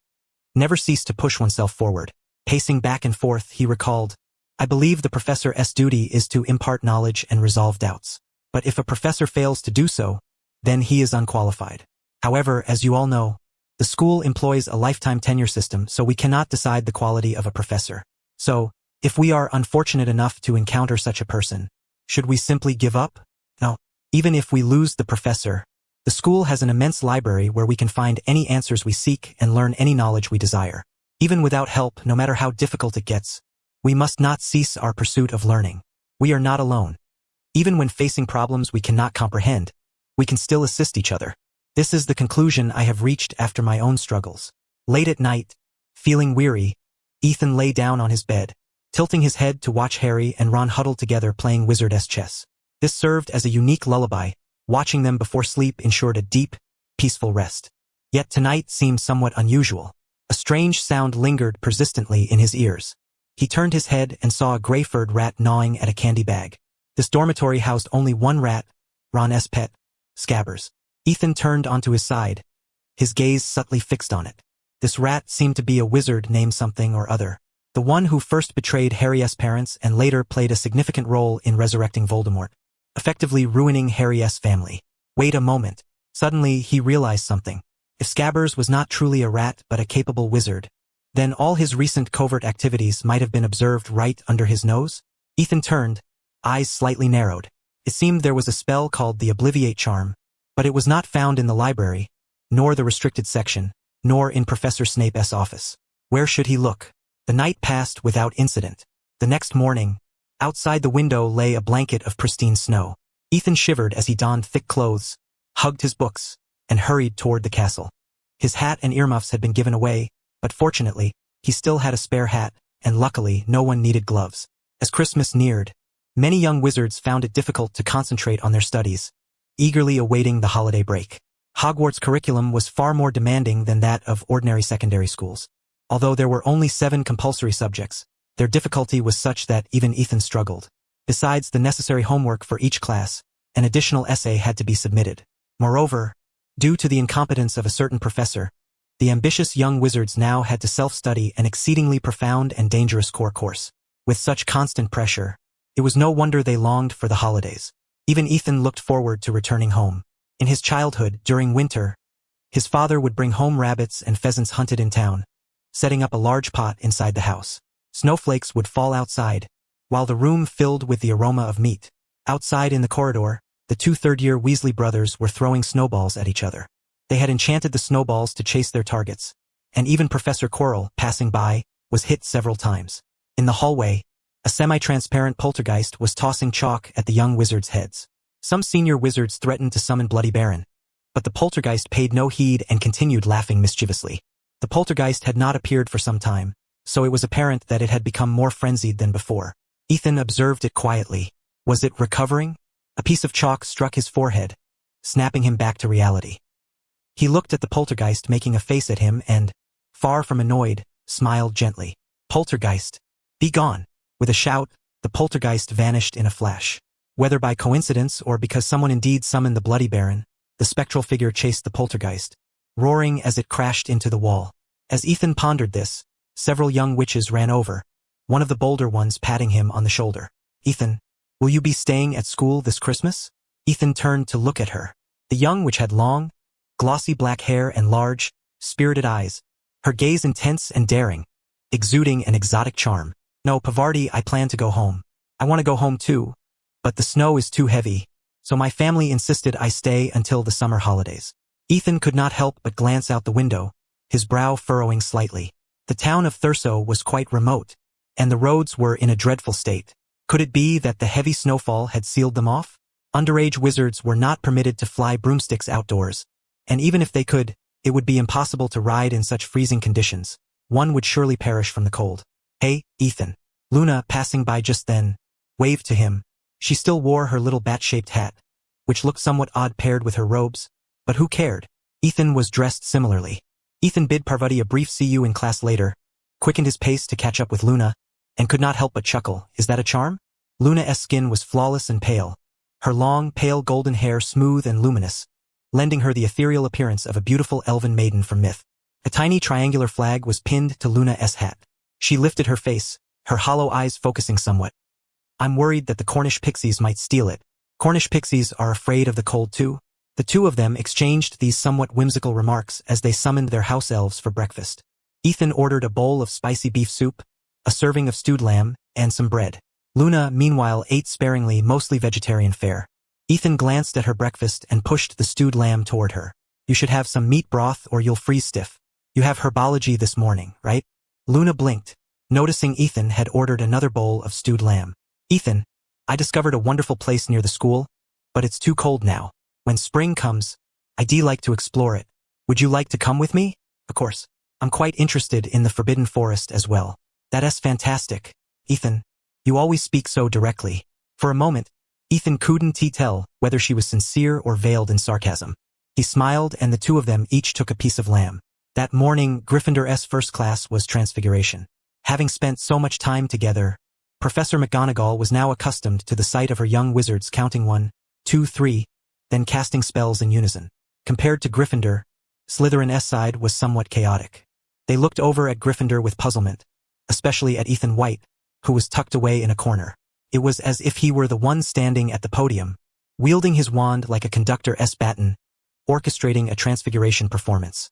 Ethan paid no mind to how these Slytherins regarded him. It was just that in the past few days, he hadn't found the opportunity, yet he remained mindful of the other Slytherin dormitories. As for Ravenclaw, their dormitories were so well concealed that Ethan had no way to approach them for now. It would be better if it were even more difficult, preferably so challenging that even Ravenclaw couldn't master it. Professor McGonagall smiled faintly and announced, before Christmas, no new transfiguration lessons will be given. You are to review all the transfiguration content you have learned over the past 4 months. After Christmas, there will be an examination awaiting you. For now, you may study on your own. Many young wizards breathed a sigh of relief. They longed for a joyful Christmas, yet worried that their professors would assign a mountain of difficult homework. Among the crowd, only Ethan wore a look of disappointment. There are still a few days until Christmas, right? And classes stop already? Isn't that a bit early? If the professors want to teach new transfiguration spells, who will come to his self-study class? Where will he go to harvest leeks then? At that moment, Professor McGonagall approached him and said, Ethan, come with me for a moment. Ethan rose immediately and followed her out of the classroom. In the corridor, Professor McGonagall glanced left and right, waving away some ghosts, then said to him, Mrs. Sarah said that due to the blizzard, the roads in Thurso are impassable.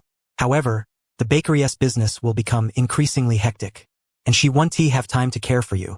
Therefore, she hopes you will remain at school and spend Christmas here. As Christmas approached, the bakery naturally became overwhelmingly busy. In fact, only during holidays did the bakery earn a considerable income. But his mother had not mentioned this in her letter. Ethan was greatly surprised. Professor, I never received a letter from my mother. Had I known, I would have applied to stay at school. The registration for staying had already been completed a week ago, McGonagall replied. But just a few days ago he had corresponded with his family, and at that time, his mother was delighted that he was coming home for Christmas. Professor McGonagall's expression brightened slightly. Yesterday, I had to travel to Lancashire and happened to meet Mrs. Sarah along the way. She treated me to hazelnut cake, and we chatted about your life at school. She is very pleased with you, Ethan. Only then did Ethan realize it had been a face-to-face conversation. No wonder he never received a letter.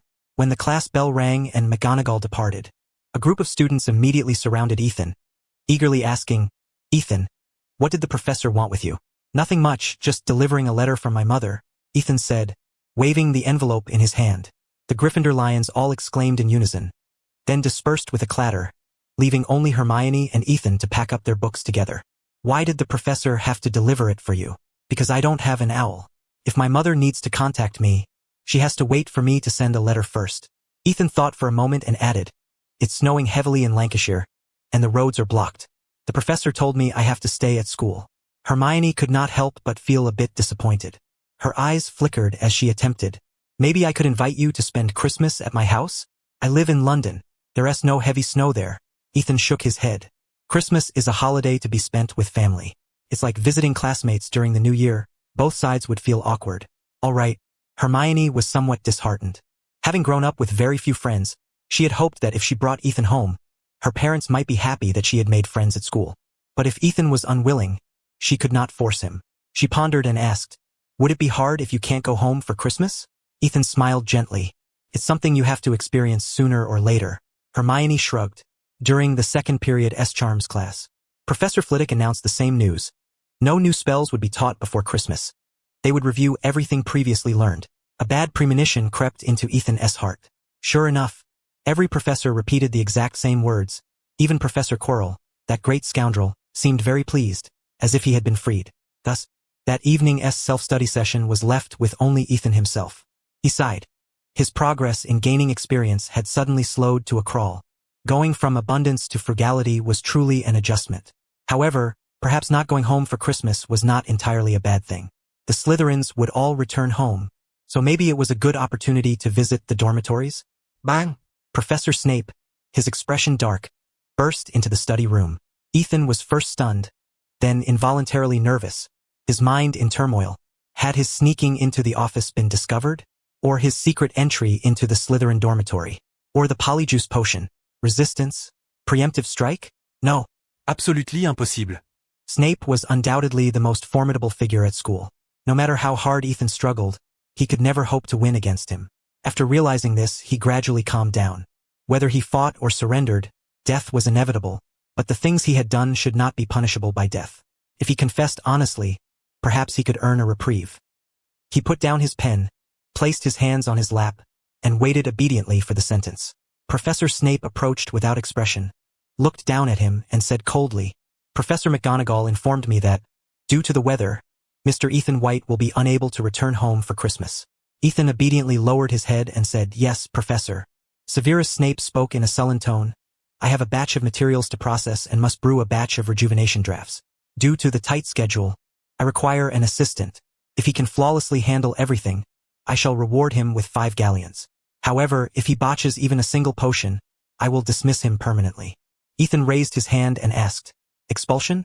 Only the headmaster possesses the authority to expel students. Immediately rising to his feet, Ethan declared, "I am most willing to assist you, Professor.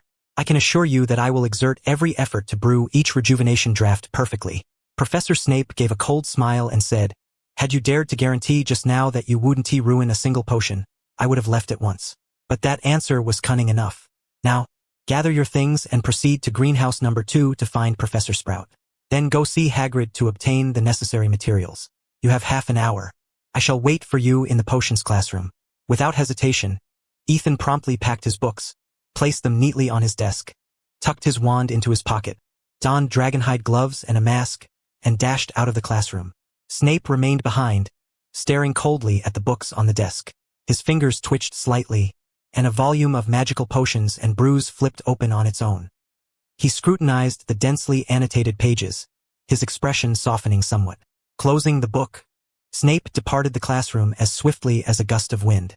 Just downstairs, Ethan quickly recalled the brewing method and precautions for the rejuvenation draft. The rejuvenation draft is a magical potion capable of forcing plants to sprout. 3 drops of the draft, combined with 6 drops of Tut's revitalizing elixir, can even restore health to a dead Christmas cactus. The ingredients, in order, are tuber pus, dew soaked in moonstone, juice from a mandrake seedling, powdered sunroot, fine roots of wiggentree, mistletoe berries, magical royal jelly, and unicorn hair. After some thought, Ethan abruptly changed direction and hurried toward Hagrid's hut. Among these materials, the fine roots of wiggentree demand the most stringent preservation conditions. In such frigid weather, they could easily freeze to death. Therefore, it would be unwise to visit Professor Sprout first. Otherwise, the professor might instruct him to fetch the materials from Hagrid afterward, resulting in a wasted trip.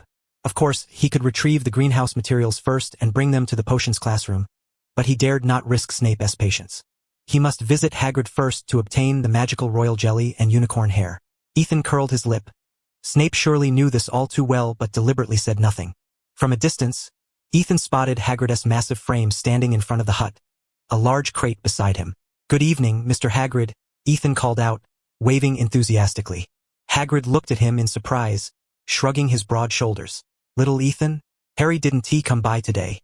"No, I'm here to help Professor Snape get the magical royal jelly and unicorn hair." Hagrid, incredulous, bellowed, Blimey. Snape sent you alone? With such a huge crate? He gestured toward the crate, which towered above Ethan. Ethan stood on tiptoe and peered inside. The crate contained 3 enormous glass jars, each over halfway up a person's height, filled with pale golden magical royal jelly. Beside them lay 2 bundles of hair, one golden and the other silvery white. Ethan turned back to Hagrid and asked, "Do I need to sign any documents?" Hagrid, still fussing, muttered reluctantly, "Listen, little Ethan, I'm about to patrol the Forbidden Forest. There've been strange folk lurking around lately, so I can't deliver this for you. Don't worry, I'll carry it myself." Though Hagrid doubted his own words, time pressed on. He handed Ethan the paperwork and a magical quill, his thick finger pointing to a blank space. "Sign your name here. You must deliver this to Snape safely. This is a standard receipt for potion materials. Should anything go awry, the recipient bears primary responsibility." After triple-checking, Ethan signed his name. Drawing his wand, he pointed at the crate and declared loudly, "Wingardium Leviosa." The crate lifted steadily and followed Ethan as he departed. "Farewell, Mr. Hagrid. Merry Christmas. You too. Little Ethan, your levitation charm is splendid. I mean, you truly are a wizard." "Thank you, Hagrid. I am indeed a wizard." Ethan felt somewhat vexed. What did he mean truly are? It had been nearly half a year. Was he not a genuine wizard by now? Since the days before the Christmas holiday were devoted to review lessons, the study room had been temporarily neglected. As Ethan was assisting with brewing the rejuvenation draft, a notice was posted announcing the study room's temporary closure until after Christmas. When Ethan returned to the classroom bearing 2 large crates of potion ingredients, Snape said nothing. He first inspected the fine roots of Wiggentree to confirm Ethan had not erred, then instructed him to sort the materials. The professor wore his usual scowl, his biting remarks unrelenting as he mocked Ethan's lack of flexibility. Ethan remained silent, focusing diligently on his task. 2 days' work would earn him 5 galleons, equivalent to £25 sterling, a respectable sum. Enduring a bit of scolding was no great hardship. The work was exceptionally tedious and monotonous. To accurately discern the quality of potion materials required meticulous observation, leaving no detail overlooked. For a novice, this posed a tremendous challenge and was mentally exhausting. According to Snape's estimate, even a third-year wizard would take until midnight to complete this task. For a first-year novice, no matter how clever, it would require an entire night. Moreover, it was the dead of winter, and the classroom air was so frigid that moisture froze to ice. Ethan remained intensely focused. Though his hands grew red from the cold, he maintained a steady rhythm without faltering. Each material demanded a distinct method of examination, all of which had been taught in potions class. For example, the dew soaked in moonstone was tested by dripping a drop onto the hand and gently rubbing it with the thumb. If it felt cold and slippery, it was effective. If dry and rough, it was contaminated. The most painstaking was the unicorn hair. According to the magical texts, if impurities exceeded 20%, the potion risked failure. In other words, no more than 1/5 of the hair material could be waste, and a single strand of hair held no value on its own. Without external assistance, he had to rely solely on his intellect and knowledge. By the time Ethan finished inspecting the last bundle of hair, his eyes were nearly crossed. The brewing of the rejuvenation draft itself was also exceedingly intricate, especially in such large quantities. There was much work to be done. Snape did not merely treat Ethan as a beast of burden. He himself worked continuously alongside him. As the clock neared 9 o'clock, Snape dismissed Ethan to return to the dormitory, handing him the key to the potions classroom. When Ethan left the basement, the school was nearly deserted. All the young wizards had been confined to their dormitories, making a ruckus. A cat gracefully leapt into the corridor, fixing its gaze intently on Ethan. He glanced sideways and recognized it as Argus Filch's cat, paying it little mind. He had quarreled with Filch recently, nearly coming to blows, though the incident was justified and Professor McGonagall had sided with him. Since then, although Filch repeatedly tried to pick fights with him, McGonagall's protection was evident, so the two parties remained in a state of mutual disregard. Filch had found no real fault to seize upon. Ethan was like a hedgehog. No matter how fiercely he shook his head, Filch had nothing to latch onto. Over time, even Filch grew frustrated. Ethan strolled down the corridor at a leisurely pace. Just after rounding a corner, as expected, Filch suddenly leapt out like a spectre, his gaze dark and brooding, eyes glinting with undisguised excitement. He bellowed, "Ethan White, students are forbidden from being out late at night. You have violated school rules. Come. Follow me to see the professor." Ethan remained utterly unperturbed. Feeling somewhat drowsy, he had little desire to lose his temper. With a cheerful smile, he replied, "Mr. Filch, there are still 5 minutes left. If I am still here after those 5 minutes, then you may take me to see the professor." The implication was clear. He knew the rules all too well. Indeed, the time had not yet arrived. Filch momentarily held his breath, glaring fiercely as if possessed by a malevolent spirit. Had it been Neville, he would likely have been frightened to tears by now. But Ethan was immune to such tactics. Though outwardly amiable and saintly toward everyone, beneath that exterior lay a darkness deeper than most. Should he ever be truly provoked, no one would fare well. Filch was rendered speechless, only able to fixate his glare on Ethan's retreating figure. He longed to forcibly drag Ethan to see the professor, but the last time he tried, Ethan had promptly drawn his wand. A shadow emerged from the corner. Upon recognizing Professor Snape, Filch exclaimed, "Professor, Ethan White just emerged from the basement. I suspect he was up to no good." This accusation was not entirely unfounded. The basement housed only the common rooms for Slytherin and Hufflepuff. Snape maintained his trademark impassive, poker-faced expression and gloomily stated, "During these 2 days of Christmas, Mr. Ethan White has been assisting me with potion brewing and occasionally returns to the dormitory late." Ethan was unaware that Snape would vouch for him. He only found Filch somewhat irksome, but the school could not do without such individuals. After all, in matters of apprehending rule-breaking students, Filch fulfilled his duties. Somewhat ironically, wasn't he it? Sometimes, intimidation truly was the most straightforward and effective method. He quickly set the matter aside, harboring no concern that Filch would drag him before the professor. If trouble arose, he could simply direct them to Snape. He was merely a diligent worker bee. The Gryffindor common room was lively, the fireplace flames dancing and radiating warmth that banished the chill. Wizards of every year group laughed heartily. Tables piled high with assorted candies and snacks. The holiday began tomorrow, and they were celebrating in advance. Originally, Ethan was also supposed to return home tomorrow. "Hey Ethan, where have you been? We've been looking everywhere for you." Many young wizards happily gathered around, chattering excitedly. With so many heading home for Christmas, naturally, the eve was to be spent with close friends. Ethan pulled out a stack of notes from his bag, chuckling as he said, "I made some notes that might help with the final exams. Consider it a Christmas gift to you all." The brewing of the rejuvenation draft was to be kept confidential by Snape, so Ethan could only use this as a pretext. The notes were easy to produce. Once a master copy was written, he could magically duplicate it endlessly. He had prepared these notes long ago, so it required no effort. Unaware of this, the young Gryffindors were deeply moved on the spot, embracing him warmly. Ethan shared their joy, even sampling some treats, until sleepiness overtook him. He returned to the dormitory first, completed his nighttime routine, and slipped beneath the covers. Outside, the wind howled fiercely, and the world was alive with noise.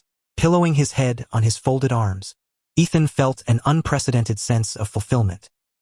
He turned his head slightly, casually glancing at the rat on Ron's bed, then closed his eyes, soon drifting into a peaceful slumber. December 24th, Christmas Eve, gentle snowflakes fluttered down. The holiday had begun. Yet the young wizards in the dormitory continued to sleep soundly. Ethan donned his thick cotton coat, cast a glance at the candy-nibbling rat on the windowsill, and then left the room. In the common room stood a towering fir tree, beneath which lay an enormous heap of gift boxes, a truly magnificent sight. Ethan regarded the pile with curiosity. So many gifts. Surely they were all for Harry? This Christmas, Harry was not going home either. Ron had intended to return, but his family was traveling to Romania to see his other brother, so he remained at school as well. The breeze carried fine snowflakes that brushed coolly against Ethan's face. He habitually spent 2 hours practicing spells in the study room before breakfast in the Great Hall, then attended potions class, where he labored diligently as the day's workhorse. Though he was Ethan White, his previous life's Eastern roots meant he lacked the enthusiasm for certain holidays that others exhibited. Yet this morning, he notably did not see Luna, his usual dining companion. The potions classroom was empty. Professor Snape had not yet arrived. Ethan continued sorting unicorn hair, discarding all impurities. Once the materials were prepared, he meticulously weighed and classified them according to the rejuvenation draft recipe Snape had left on the blackboard. He was engrossed in his work. Meanwhile, elsewhere in the school, Hermione was hauling a large suitcase. She hurried to the second floor, then burst into the Great Hall, searching everywhere for Ethan's figure. Unable to find him, she instead spotted 2 slackers engaged in a game of wizard-s chess. Hermione's eyes lit up. She immediately dragged her suitcase over. "Haha, Harry, you lost again. Ron shouted excitedly, having won 3 games in a row, amassing a considerable amount of candy, which Ethan had distributed to them. Harry looked somewhat dejected. In Wizard's chess, he simply could not best Ron. "Merry Christmas," Hermione said lightly after watching for a moment. Ron scrutinized her, surprised. "Merry Christmas. Have you already packed your things? Is this gift for us?" Harry turned to look as well, noting Hermione's left hand dragging the suitcase and her right hand carrying a large gift box. "I placed your presents under the fir tree. Where is Ethan? Has he not gotten up yet?" Ron replied, "Since September, I've never seen Ethan sleep in. Maybe you should check the study room." Hermione frowned, thinking for a moment. "Forget it. Please give this gift to Ethan for me. I need to catch my train." "A gift for Ethan? Then why isn't it under the fir tree? His presents are nearly piled to the ceiling," Ron said with envy. He longed for such an abundance of gifts, but no one gave him any. Yet in all of Gryffindor, few knew who he was. It was natural he received so little. Hermione rolled her eyes, placed the gift on the table, and asked Harry, "Did you find any information on Nickelme?" Harry shook his head, dejected. "Ron and I searched the entire library but found nothing on that person." Glancing around cautiously, Hermione leaned in and whispered, "As a thank you for delivering my gift, here's a tip. Don't forget, the library has a restricted section." With that, she dragged her suitcase away. Harry and Ron stared after her, dumbfounded. After a long moment, Ron muttered, "I told you. She's going to corrupt us sooner or later." It was not until evening that Ethan finally encountered Professor Snape in the potions classroom. Observing Snape's ever-sullen expression, Ethan felt an overwhelming urge to complain. He should just be an assistant, right? Snape perpetually wore a gloomy face. Without a word, he paced the classroom, casually picking up some of the rejuvenation drafts Ethan had brewed. Having finished sorting the materials and waited in vain for Snape's arrival, Ethan, unwilling to waste time, had taken it upon himself to begin brewing. This too was a tedious and monotonous procedure. By the end of the day, Ethan alone had brewed a full third of the total batch. Severus Snape shook the bottle, causing the pale teal potion within to sway gently. He unscrewed the cap and poured its contents directly into an empty flower pot. In no time at all, verdant sprouts emerged from the soil, though they soon withered and drooped, likely due to the cold. "Brew according to the standard," Snape instructed in a cold tone. "Place all the prepared return-to-green potions into that chest. I shall inspect them the day after tomorrow. Am I not merely an assistant?" Ethan sighed inwardly, realizing that 5 galleons were not so easily earned. "I understand," he replied. With 4 hours remaining before curfew, he reckoned he could brew 2 more batches. Yet, if Snape did not come by that evening, Ethan could stay until 10 o'clock before returning. Snape arrived and departed in haste, but before leaving, he tossed Ethan a bag. "Do not forget the Christmas dinner later. The headmaster dislikes tardiness." Snape strode away briskly, seemingly burdened by some urgent matter. Ethan opened the bag and glanced inside, finding 5 gleaming galleons, which caused his eyebrows to rise. Not bad at all. Although all the work had been thrust upon him, the payment was generous. Last time, his mother had sent him £5, and recently, Ron's 2 older brothers had helped him sell some sweets. In the study hall, he earned roughly 5 sickles a week, which added up to about 1 galleon a month. Ethan quickly calculated and could not help but smile. If things continued this way, by next summer vacation he should have earned 12 galleons, and with the school as subsidy, he ought not to have to ask his family for money again. Even charging just 1 canute per study session, he could still accumulate wealth gradually, and when divided among individuals, that would be less than 2 sickles a month, an affordable sum for anyone. Because his fees were extremely low and his service excellent, the number of young witches and wizards visiting the empty classrooms had noticeably increased compared to when he was selling sweets. Thanks to this, Ethan's potion brewing experience had also grown more rapidly. Yet, no matter how fast he progressed, it was impossible to raise his magical power significantly within a year. To confront a professor directly was utterly unfeasible. He would have to resort to some underhanded stratagems. Ethan gently stirred the potion in the crucible, and after it shifted colors several times, he promptly extinguished the flame and set it aside to cool. The freshly brewed return-to-green potion appeared pale white, turning a soft shade of teal upon cooling. While waiting, Ethan washed his hands and changed into a clean, plain robe. It was time for dinner. There was a feast tonight. Although he was not particularly enthusiastic about Christmas, he could not resist delicious food. Before leaving, Ethan bottled the potion, placed it in the chest, locked the door, and hurried upstairs. Suddenly, a piece of chalk struck the back of his head with a sharp tap.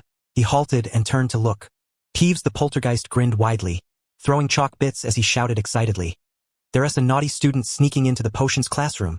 Naughty student," he kept yelling.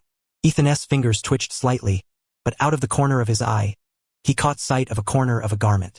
He froze, gazing intently at it before turning and running. Once he had left, a Slytherin student emerged from the shadows, face filled with suspicion and hesitation, then hurried off toward Professor Snape's office. When Ethan entered the Great Hall, his eyes immediately fell upon the bearded headmaster Albus Dumbledore presiding at the guest table, conducting the young witches and wizards in singing Christmas carols. To the left sat Professor McGonagall and Hagrid. To the right were Professors Flitwick, Snape, and Quirrell. Snape continuously cast cold glances toward Quirrell, who appeared uncomfortable, constantly shielding the side of his face with his hand. The table was laden with plump roast turkeys, mountains of roasted meats and boiled potatoes, sausages, and plates of savory gravies. Suspended in midair were clusters of wizarding Christmas crackers filled with small gifts such as tiny plastic toys, flimsy paper hats, or perhaps even white mice. Ron's two older brothers were eagerly pulling at the crackers. When the carols concluded, Dumbledore exchanged his pointed wizard's hat for a floral-adorned feminine cap. Professor Flitwick seemed to have just told him a joke, eliciting a merry chuckle from the headmaster. First-year witches and wizards were the most numerous. Ethan scanned the room and realized he only knew Ron and Harry, along with Ron's three older brothers, though he was not close enough with any of them to feel comfortable sitting together.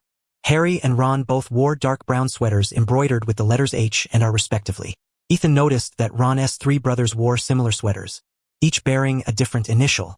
After a moment's thought, he understood that the letters represented the first initials of their names. Ethan hurried to the long table, plopped down in an empty seat, and cheerfully greeted, "Ron, Harry, Merry Christmas." Their eyes lit up, and they replied happily, "Ethan, you finally showed up. Where have you been?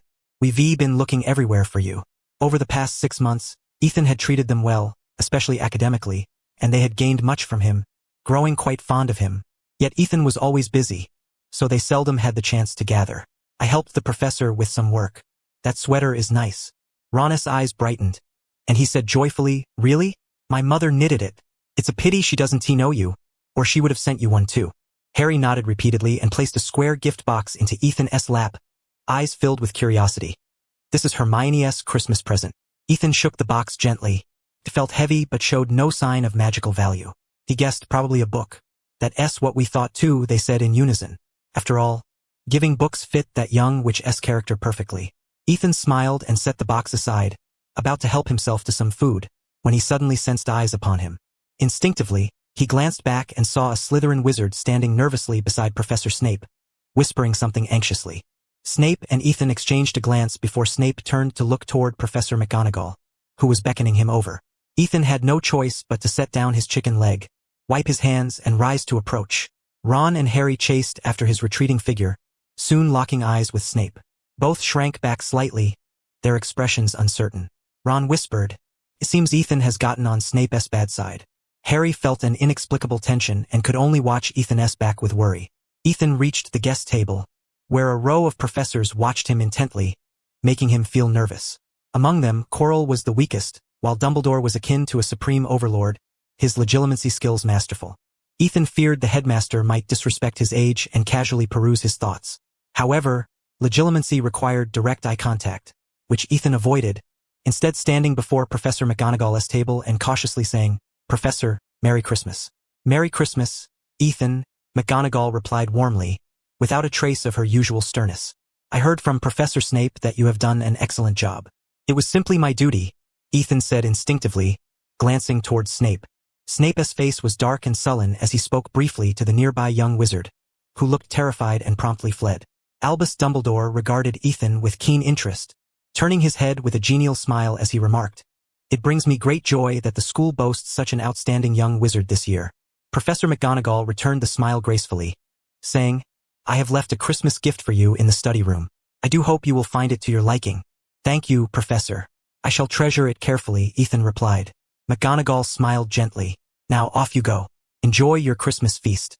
Ethan inclined his head slightly in acknowledgement and turned, bewildered, to return to his seat. Was he summoned merely to be informed of a Christmas present? Yet something about Snape's demeanor seemed off, as if they were discussing matters concerning him. At the head table, Hagrid took a hearty swig of his drink and exclaimed, Minerva, you seem quite fond of that little chap, Ethan. Though he is indeed impressive, I reckon Harry deserves your affection too. You speak rightly, Hagrid, McGonagall replied without concern.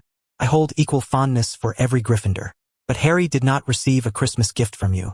If his transfiguration grades matched Ethan's excellence, I would certainly prepare one for him, she responded. Hagrid shrugged, the conversation losing momentum.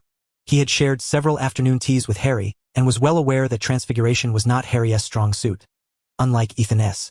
Upon Ethan's return to his seat, Harry and Ron immediately whispered, Ethan, what did the professor want with you? Ethan pondered briefly, uncertain.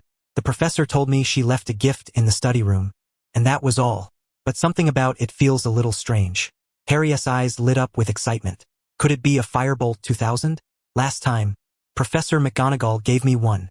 That's wonderful. You both have gifts from the professor, Ron said enviously, though he lamented that the professor did not even know who he was, making it impossible for him to receive a gift. Ethan still found it odd. He planned to visit the study room tomorrow to find the gift himself. This matter was hardly worth making a fuss over. The only reason he could imagine for the professor to mention it separately was that perhaps the message was not intended solely for him, but for someone else at the head table. Or maybe for a select few. The most likely candidate was Professor Snape. Yet recently, Ethan had no conflicts with Snape, and the professor had even paid him in advance, suggesting satisfaction with his work. After much contemplation, Ethan shook his head and focused on his meal. Harry clinked his juice glass with Ethan's and whispered, Ethan, could you come back to the dormitory earlier tonight? We want to watch you open your gift. Besides, I received a rather interesting present today that I want to show you. Ethan's mind stirred. The intriguing gift must be the invisibility cloak. And tonight Harry would likely see the Erised mirror. He was quite eager to touch that mirror but worried about Dumbledore's watchful gaze, fearing he might be exposed. Feeling apologetic, he said, I'm currently working for the professor and earning some money, so I'll have to work until 9 o'clock tonight before I can return to the dormitory. Harry and Ron's eyes widened. Harry quickly sympathized. Ethan, if you need money, I can offer some. He truly admired Ethan, who, despite being in need, only accepted one canute for tutoring during study sessions, refusing any extra. Ethan's plain robe was even more tattered than Ron's.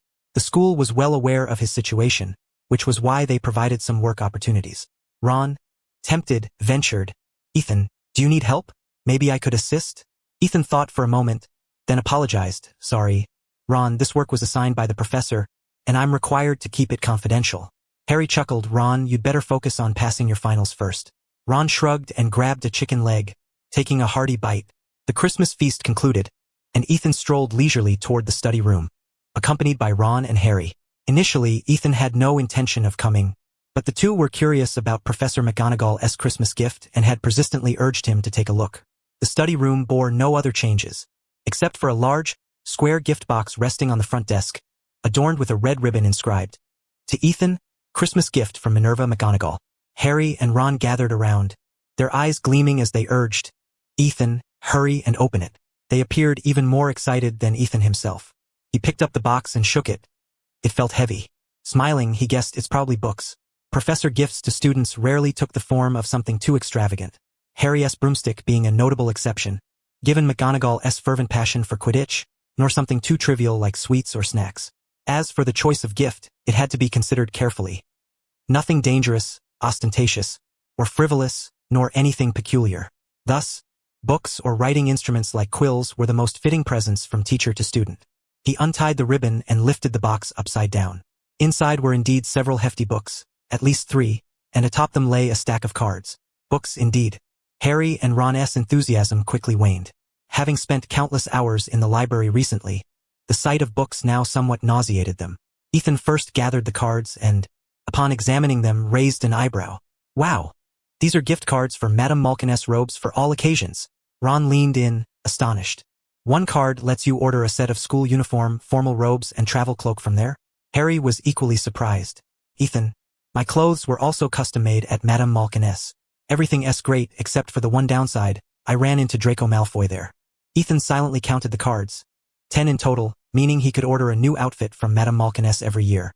This was indeed a very valuable gift. Clothing, especially bespoke garments, were never cheap anywhere in the world. For a moment he was at a loss for words. Professor McGonagall was usually strict and reserved, but it was clear she observed everything about each individual. Honestly, "Ethan, you truly need a new set of clothes," Harry said earnestly, flipping through Ethan's plain robe, which was worn thin in places and had visible tears revealing the padding beneath. Ron nodded, his gaze tinged with envy. His own school uniform was hand-me-downs from his older brother, but still in better condition than Ethan's, whose robes might well be older than their ages. Ethan carefully put away all the cards. Though Professor McGonagall is stern, she is truly kind. Much more so than Snape, Harry sighed. Ron nodded repeatedly. In truth, this had little to do with him, but Snape was notoriously harsh toward all Gryffindors, and Ron himself often bore the brunt of his scoldings. Ethan lowered his gaze to the books McGonagall had given him. An intermediate transfiguration textbook for third year, a current year's anthology titled Transfiguration Today, and a volume called The Magical Quidditch Ball. The selection was deliberate. Although the intermediate transfiguration book was not required until third year, it was evident the professor believed the elementary transfiguration guide no longer challenged Ethan. He was deemed ready to delve into more advanced transfiguration knowledge. The journal Transfiguration Today stands as an academic publication within the realm of transfiguration, featuring the latest advancements in the field alongside scholarly articles penned by some of the most distinguished and erudite experts. Few are aware that one of this professor's peculiar hobbies is meticulously correcting errors found in Transfiguration Today's articles. On occasion, when particularly incensed, she even authors a rebuttal paper herself, unleashing a torrent of invective.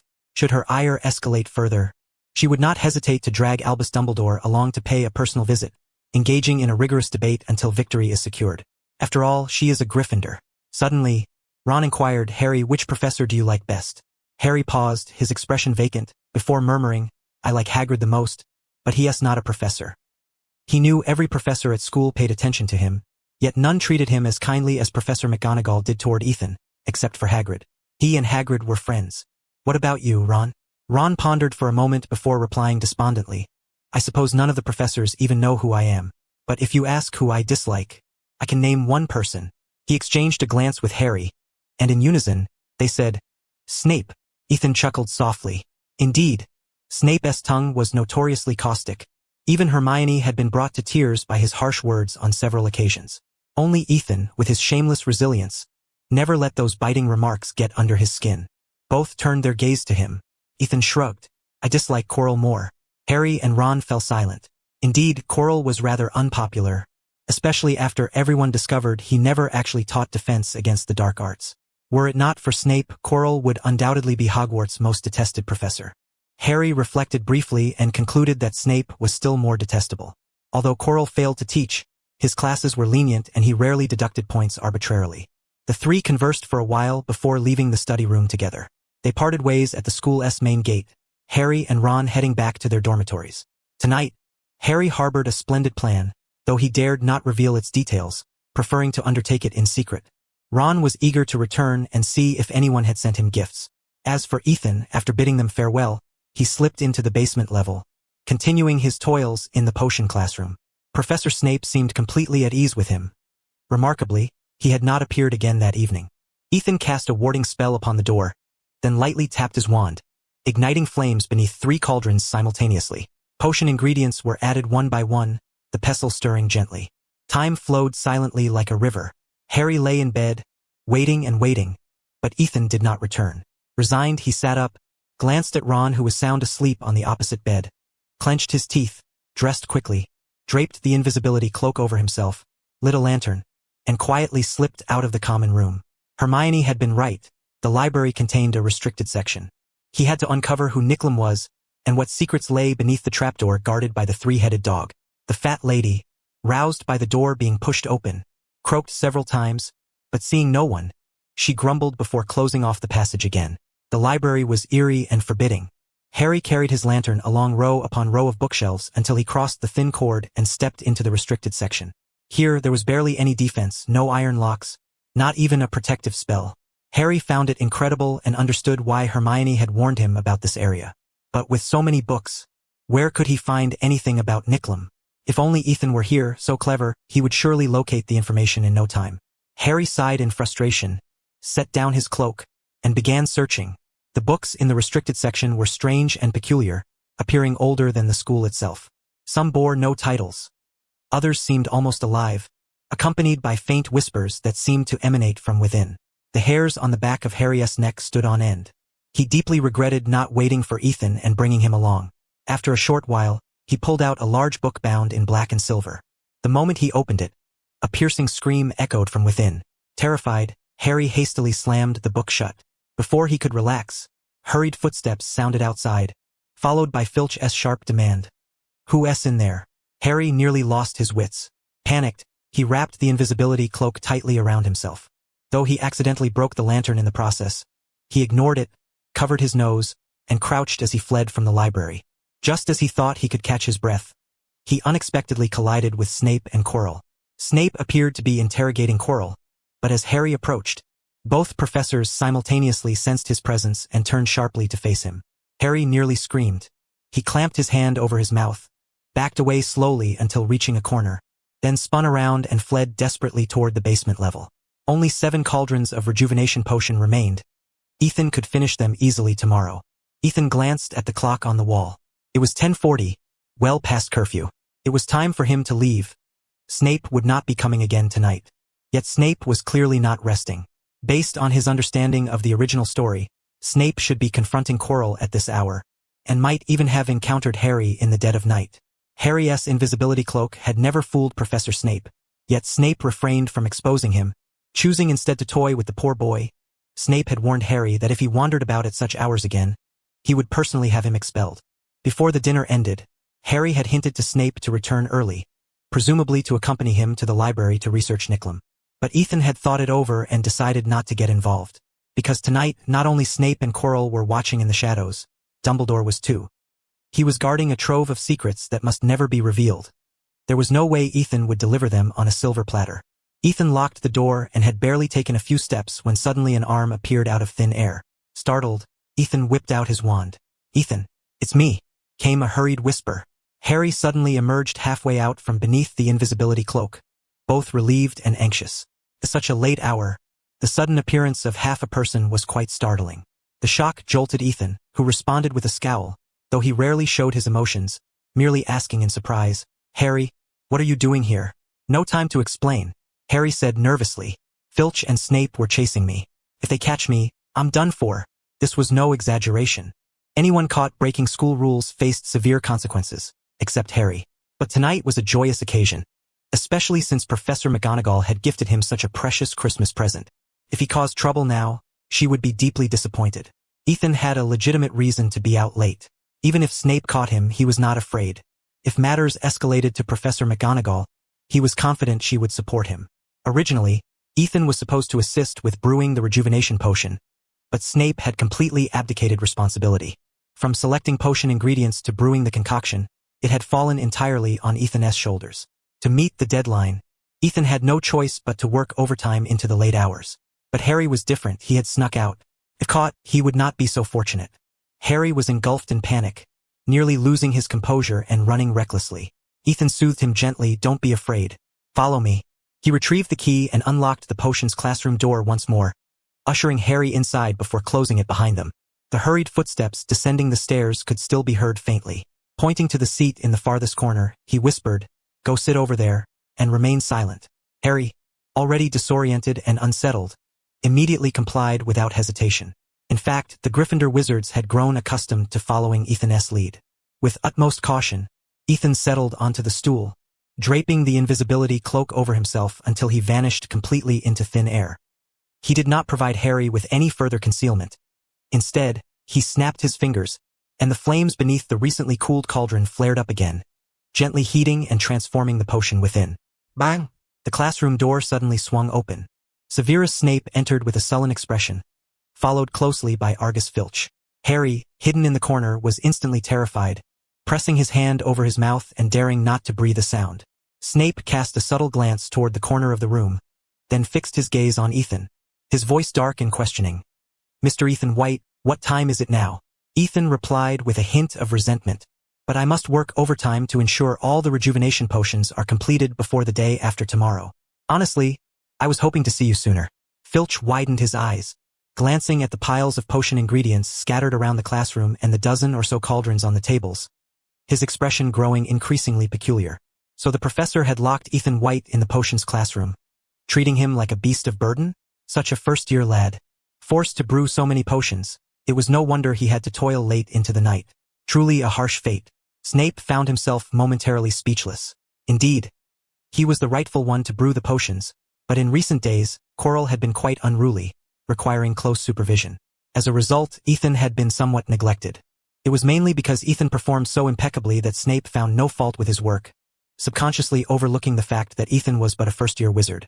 Regardless of his exceptional talent, his magical power could hardly keep pace, and naturally, his potion-brewing speed should not have been so swift. Snape cast a discreet glance at Filch, his expression growing even darker. This matter would certainly reach Minerva McGonagall's ears tomorrow, and she would undoubtedly give him a stern talking to. And it was all Quirrell's fault. Snape clenched his teeth in silent fury but said coldly, "You may leave now. I will take over the remaining potions tomorrow. Professor, I'll return once I finish brewing this batch." Just 10 more minutes, Ethan grinned, baring his teeth. It's hardly proper to give up halfway. Snape shot him a cold look, then glanced toward the corner once more before turning away in silence. Filch followed closely behind, hesitating as he asked, "Professor, could it be that Ethan White went to the restricted section just now?" Snape replied icily, "There is a warding charm on the door that I cast myself. I can assure you he has not left the classroom tonight." Filch meekly fell silent. Perhaps he was merely trying to curry favor with Snape by pinning that suspicion on White. But who was Snape? One of the few master potion makers in the wizarding world. How could he tolerate slandering a young wizard so baselessly? He grew somewhat weary of Filch, considering it foolish that Dumbledore employed such a person at the school. But personnel matters were not his concern, and he was too indifferent to complain. Inside the classroom, Ethan turned his head and said, "All right, you can come out now. Once I finish brewing this potion, we can leave." Harry emerged from beneath the invisibility cloak, exhaling in relief. "Thanks, Ethan." He approached Ethan, casting a worried glance at the door. "Do you think Snape will suddenly come back?" "No, he still has to patrol the school. By the time he returns, we'll be gone." Ethan shook his head. Snape certainly knew Harry was in the classroom, but unaware that Ethan knew this fact, he feigned ignorance entirely. Harry's tension eased slightly as he looked at the potion in the cauldron and spoke in a somewhat strange tone. "So, you're helping Snape? Even though he's always been difficult with you. If Snape was the greatest victim in potions class, constantly scrutinizing him, berating him the moment he erred, even striking his head, and deducting points whenever he dared to talk back, then Ethan was the second greatest victim. Snape often asked peculiar and tricky questions, some so challenging even Hermione could not answer. Yet Ethan responded correctly and dared to handle the potion-making himself, leaving Snape powerless. No matter how difficult Ethan's answers or how well he performed, Snape never awarded Gryffindor any points. It was only once, with the Forgetfulness Potion, that Snape grudgingly granted Gryffindor a point, which was swiftly deducted from Harry again, mainly because there was money involved. Ethan smiled. Those are trivial matters in class. After bottling the last batch of rejuvenation potion, Ethan and Harry, still cloaked in invisibility, left the potions classroom together. Concerned that Filch might be lurking in the shadows, they remained silent throughout their journey. Originally, they intended to return to their dormitory. Yet, the path beneath their feet seemed odd. After reaching the first floor, they could not find the school's main entrance, so they ascended another level. Suddenly, before them appeared a small, dilapidated hut, truly decrepit with no lock on the door. Ethan paused, quickly realizing that Dumbledore must have used some means to place a magical mirror inside. A Mirror of Erised, undoubtedly intended for Harry to see something. Ethan's heart sank slightly. Despite all precautions, they had still failed to avoid it.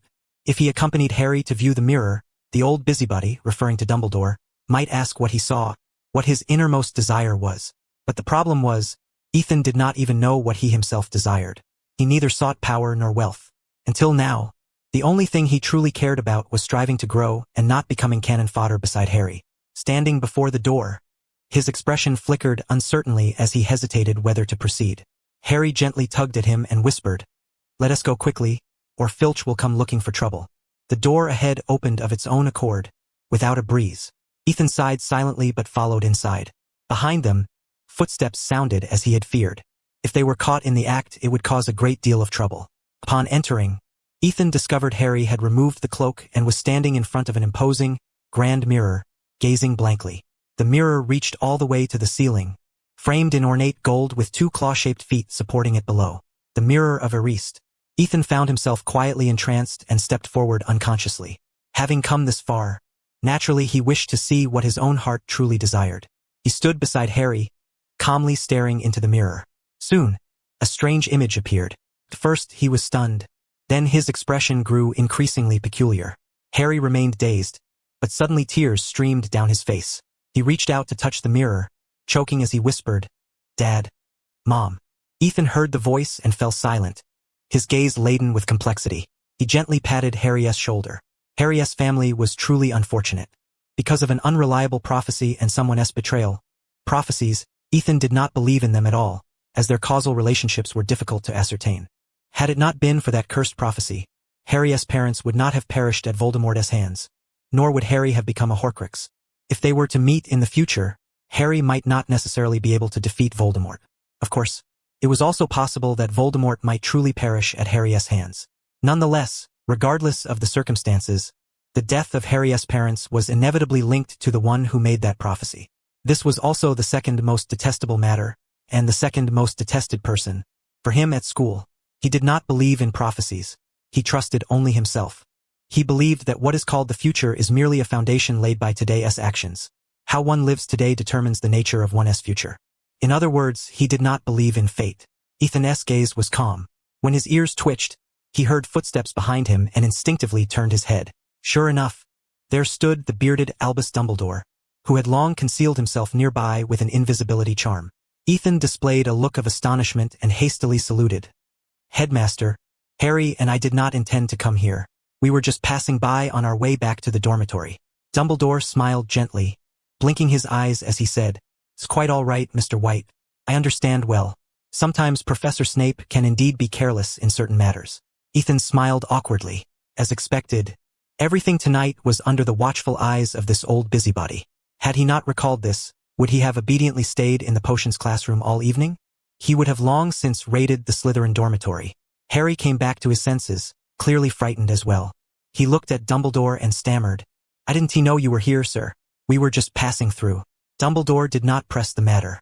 He strolled over to the mirror, peered inside, and sighed with feeling. "It seems you, like the countless before you, have discovered the pleasures of the Mirror of Erised.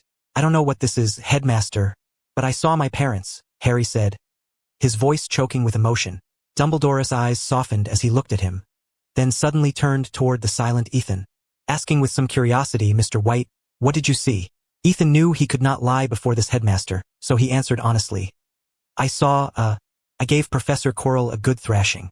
Harry immediately burst into laughter, his sadness vanishing in an instant. He quickly added, "Headmaster, Professor Quirrell never teaches us anything, so we don't really like him." Dumbledore smiled but made no comment, only saying, "The mirror shows us only the deepest, most urgent desires of our hearts. You have never seen your family, so you see them standing around you. Mr. White is a wizard who loves knowledge. However, this mirror neither imparts knowledge nor reveals the truth. People waste their days before it, becoming obsessed with what they see and even driven mad, for they do not know whether what is reflected is real or attainable. But remember well, indulging in illusions while forgetting the reality of life is utterly futile." Dumbledore looked at Harry with profound meaning and said, "Now then, children, it is time to return to the dormitory and rest."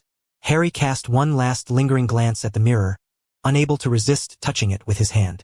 Then he saluted Dumbledore and, without a word, walked away with Ethan. The two exited, descended the stairs, and this time smoothly found the first-floor main door. They left the castle and headed toward the school grounds. Harry was disheartened, quietly speaking to Ethan. "This was the first time I saw their faces. I truly wish I could keep that mirror forever." Ethan sighed softly and spoke in a low voice. "Harry, if they were still alive, they would want you to be brave and look forward. But since we know of this mirror, perhaps when you truly wish to see them again, you could ask the headmaster." Harry's eyes brightened immediately. He nodded enthusiastically and said, "You're absolutely right, Ethan." Ethan pressed his lips together, saying nothing further. In truth, this was a poor idea. Though he had just forced himself to resist the temptation to touch the mirror again, it did not mean he would give up so easily. There would likely be another chance in the future. After that, the mirror would vanish along with the Philosopher's Stone. He had to seize that opportunity. Ethan did not expect that beneath the fir tree, the towering pile of gift boxes nearly reaching the ceiling was all for him. The combined number of little witches and wizards from Gryffindor and Hufflepuff was no more than 30, yet the quantity of boxes seemed to far exceed that number. For instance, from Neville's family, he received gifts sent separately by Neville and his grandmother, while Patil also sent several boxes in succession. Ethan was unsure whether he needed to prepare return gifts, but with so many, just looking at them made his scalp tingle. Even if he wished to, he lacked the strength. After much contemplation, he could only write a letter of thanks to each person who had sent him a gift. That was yet another major undertaking. Ethan had no time to write for the moment, nor even to open the gifts. He had to first carry them all into the dormitory and neatly arrange them against the wall. After assisting Snape with his work, he would unpack each box one by one. When the Christmas holidays arrived, the magical school seemed much quieter. Ethan stepped on the snowflakes along the way, expecting another exhausting day. To his surprise, Professor Snape arrived early in the morning as well. He remained expressionless throughout, focusing solely on brewing potions. This master of potions moved with practiced ease, exuding a grace that made his craft appear effortless. His methods of brewing and handling potions were unlike anything Ethan had ever witnessed. That day, Ethan truly served as an assistant and learned much knowledge not found in textbooks. To be frank, this was far more valuable than 5 galleons. While assisting Snape, Ethan took notes rapidly and occasionally mustered the courage to ask questions. For example, regarding the powder of daylily root, the textbook stated it should be dried over low heat and crushed, a process taking several minutes. Snape directly used a hot wind charm. A faintly reddish mist enveloped the daylily root entirely, and when the charm was lifted, the root had transformed into an exquisitely fine powder. This charm was not recorded in any spellbook. It was Ethan's first time seeing it, and he suspected it was an original creation of Snape's. Though Snape's appearance was intimidating and his manner harsh, he was far more generous in sharing knowledge than Quirrell. He wrote down the incantation and method for the hot wind charm with a quill and explained to Ethan that processing potion materials was only one basic application of this charm. It could also be used against enemies. This seemingly unremarkable hot wind charm was actually a triple composite spell combining the shatter charm, the incendio charm, and the whirlwind charm. The shatter and incendio charms were advanced dark magic spells taught only from the 5th year onward. Privately, Ethan had only a rudimentary command of his magic power. Moreover, the incantation was only one aspect. The hot wind charm demanded an almost obsessive precision in magical control, making it extremely difficult to master. Ethan briefly imagined the scene. If a wizard were engulfed by the hot wind charm, he would simultaneously suffer the effects of 3 spells. He suddenly felt uneasy. Snape observed his reaction, and seeing him look as if he had swallowed a fly, a rare smile of pleasure appeared on his face. That day, Ethan had a surprisingly pleasant time with Snape. All 6 cauldrons of potion were completed, and some potion materials remained. When Ethan took his leave, Snape allowed him to take the leftover daylily root. Ethan did not refuse. He indeed needed the daylily root to practice the hot wind charm. He returned directly to the dormitory. After a brief rest, he began unpacking the gift boxes together with the idle Ron and Harry. Ron held a quill and paper, responsible for recording. Harry passed the boxes. Ethan did the unwrapping. Upon unwrapping the final gift box, Ethan received 7 scarves, 5 pairs of gloves, 5 quills, a hat, candies, jerky, numerous books, and an incalculable number of socks. Ethan's suitcase was utterly full, leaving no room for more. Thus, he arranged some of the items beside his bed, intending to send them home via owl post when spring's warmth arrived.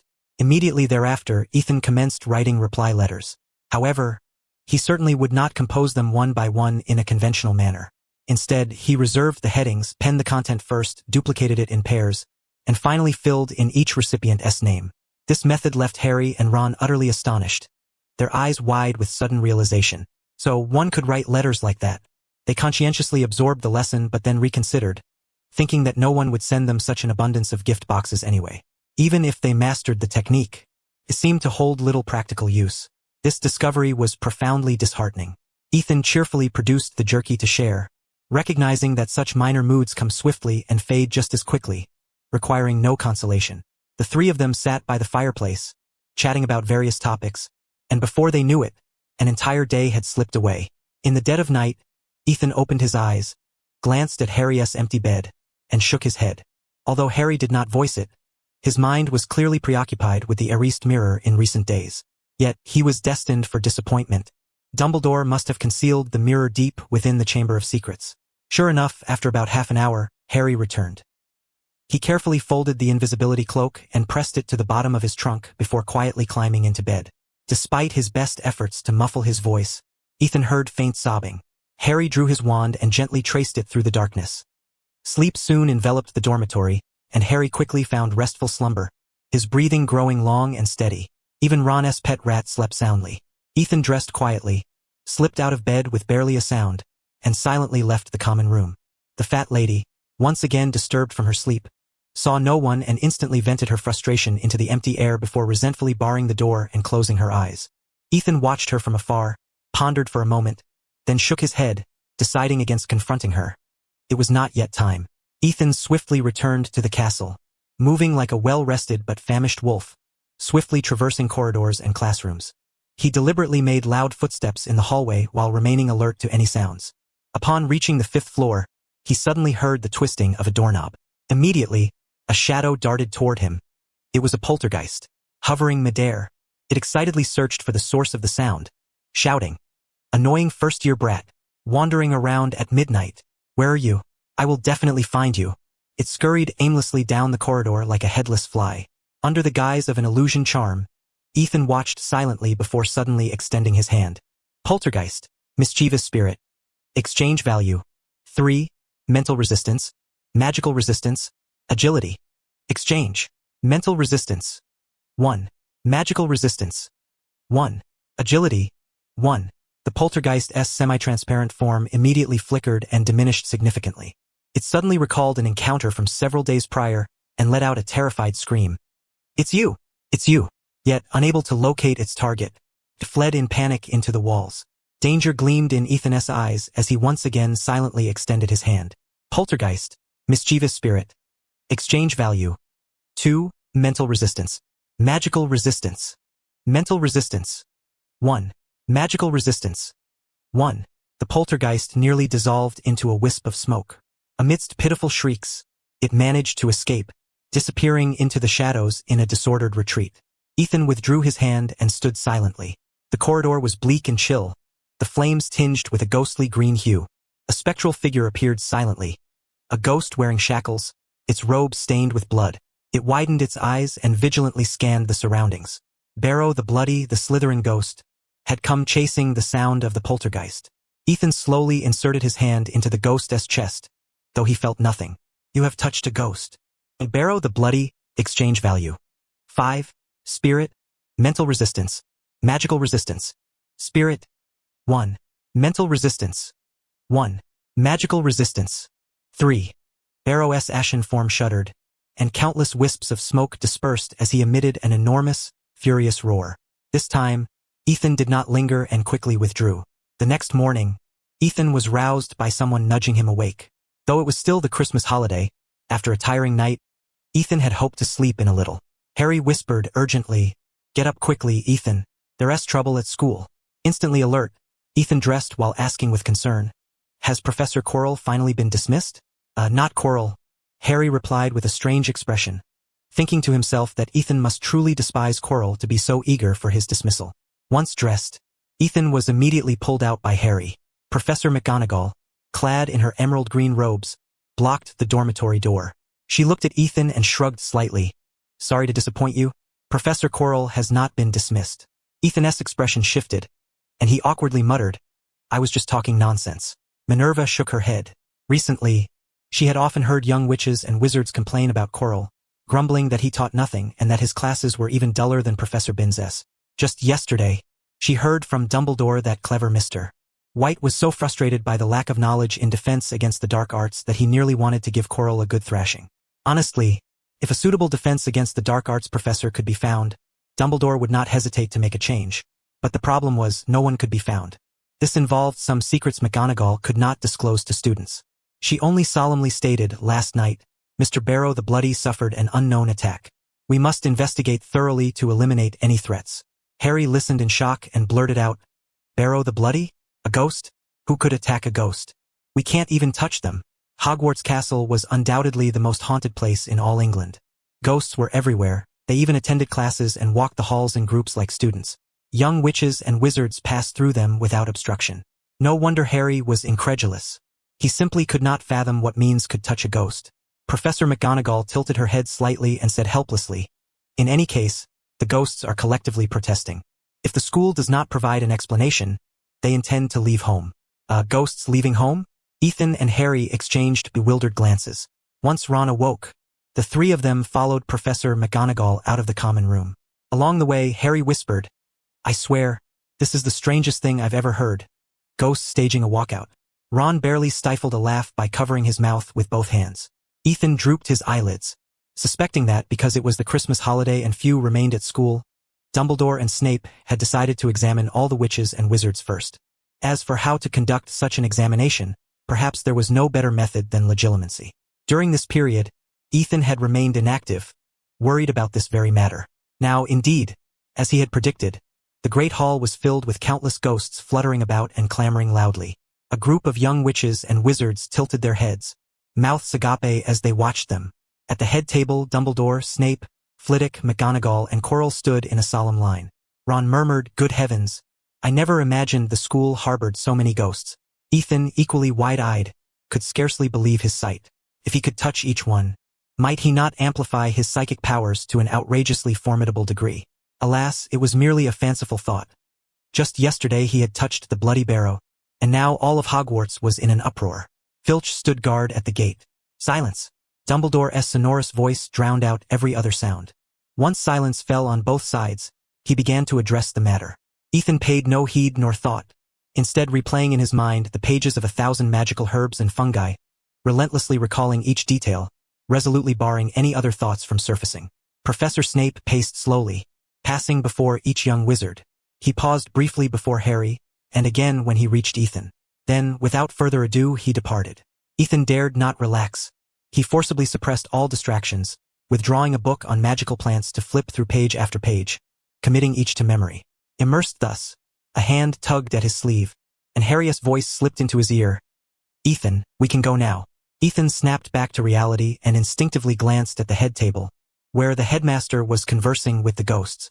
Several professors stood nearby, with only Professor McGonagall casting a glance their way. He followed them out, walking and inquiring what was said. Harry replied swiftly. The headmaster promised to uncover the cause of this, forbade anyone from acting alone, and insisted that we must always travel in pairs or groups. Ethan nodded and pressed further. "Did he say anything about how the Bloody Barrow was attacked?" "No," Harry whispered, glancing around. "Mainly, only the Bloody Barrow was assaulted. Many suspect that one of the ghosts deliberately targeted it." Ron chimed in beside them. "After all, we can't even touch the ghosts." As he spoke, he raised a hand, and just then a ghost drifted by, ethereal as air, yet uttered a reproachful sound. Ethan extended his hand as well, allowing the ghost to pass through his palm. Touched a ghost. Silent pony, exchange value. 2. Mental resistance, agility. The departing ghost remained oblivious, and Ethan withdrew his hand with an unchanged expression. Under the headmaster's assurances and soothing words, the ghosts finally ceased their panic and resolved to grant the school another chance. Should such an incident recur, they vowed to leave home and wander wherever they pleased, anywhere but Hogwarts. Ethan could have predicted with his eyes closed that Dumbledore would weave an inescapable net throughout the castle. Should another ghostly attack occur, Dumbledore would be the first to appear. It seemed the hope must rest on the young wizards. Yet, he vaguely recalled that the school possessed a room that granted any wish. Perhaps within it lay what he sought? Lost in thought, Ethan was suddenly approached by Harry and Ron, who came running. Ron's face was alight with excitement. "Ethan, George and the others say they have a way to discover who attacked the ghosts. They asked if we want to go on an adventure tonight." Ethan blinked in surprise. "What way?" he asked. "Oh, they want to say. If it weren't for needing Harry's invisibility cloak, they would be gone on their own." Ron shrugged. Ethan quickly recalled, and suddenly, like a bolt of lightning piercing the darkness, his expression shifted. A cold sweat broke out across his back. The Marauder's map. The Weasley brothers had the Marauder's map. Also known as the Prankster's map, it tracked everyone's movements within the castle and could accurately identify each person. Whether the individual was an animagus, had taken a polyjuice potion, or wore an invisibility cloak, even Hogwarts ghosts appeared on the map. Ethan felt a sting of regret, thinking himself clever yet riddled with oversights.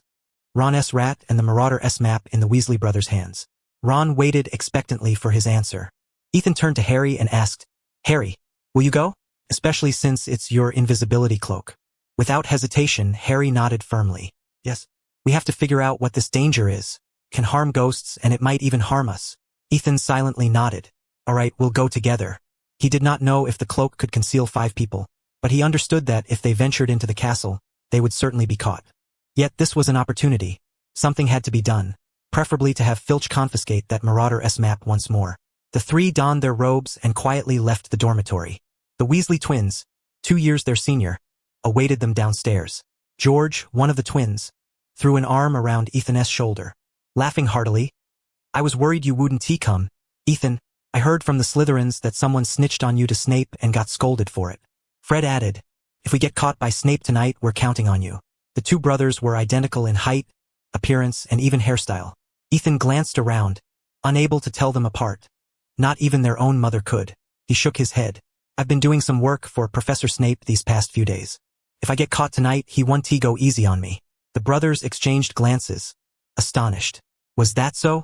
They had thought Snape favored the clever Ethan, even defending him and scolding his own housemates. Ron was unaware of this and stared at Ethan in shock. "You work for Snape?" To him, and indeed to all Gryffindors, Slytherin was the most detested house, and Snape the head of it, a figure all Gryffindors must resist. Ron's own potions grades were abysmal. To this day, he still could not recall the forgetfulness potion recipe, which Snape had questioned on the very first potions class. Part of Ron's failure stemmed from his own stubbornness. Ron turned to Harry. Harry immediately said, "Ron, I know about this. That night, it was thanks to Ethan that I wasn't caught by Snape and Filch." Ron finally relaxed. He had almost suspected Ethan of secretly siding with Snape, and if that had been the case, Ethan would not have been allowed to join tonight's venture. George curiously asked, "What's the pay for the work?" 5 galleons, Ethan replied. "It's quite important to me." The Weasley trio suddenly understood. 5 galleons was no small sum. If Snape sought them out, they would be willing to work as well. They let the matter drop. Harry produced the invisibility cloak, whispering, "Shall we go then?" The 5 squeezed together beneath the cloak, nearly bursting through the doorway. Amid the fat lady's protests, they swiftly slipped away into the castle. Ethan found himself surrounded by people, crowded and stifling, and silently prayed that no one would break wind. Ron whispered, "George, now you owe us. What's the plan to catch the ghost attacker?" George smiled mysteriously, exchanging a glance with Fred, and produced a blank parchment from his pocket. Lowering his head, he declared, "I solemnly swear I am up to no good." Ink lines swiftly materialized upon the parchment, soon delineating the entire layout of Hogwarts. Immediately thereafter, a dense array of names emerged across its surface. Fred cheerfully announced, "This is the treasure we discovered at school 2 years ago. It's called the Marauder-S map. It not only tracks everyone within the castle, but also reveals how to access secret passages." George grinned broadly and pointed toward the main entrance, where 5 names were nearly crammed together. "Look, we're right here." Harry and Ron widened their eyes, utterly amazed by the extraordinary map. Harry instinctively inquired, "Can it track ghosts as well?" "Of course."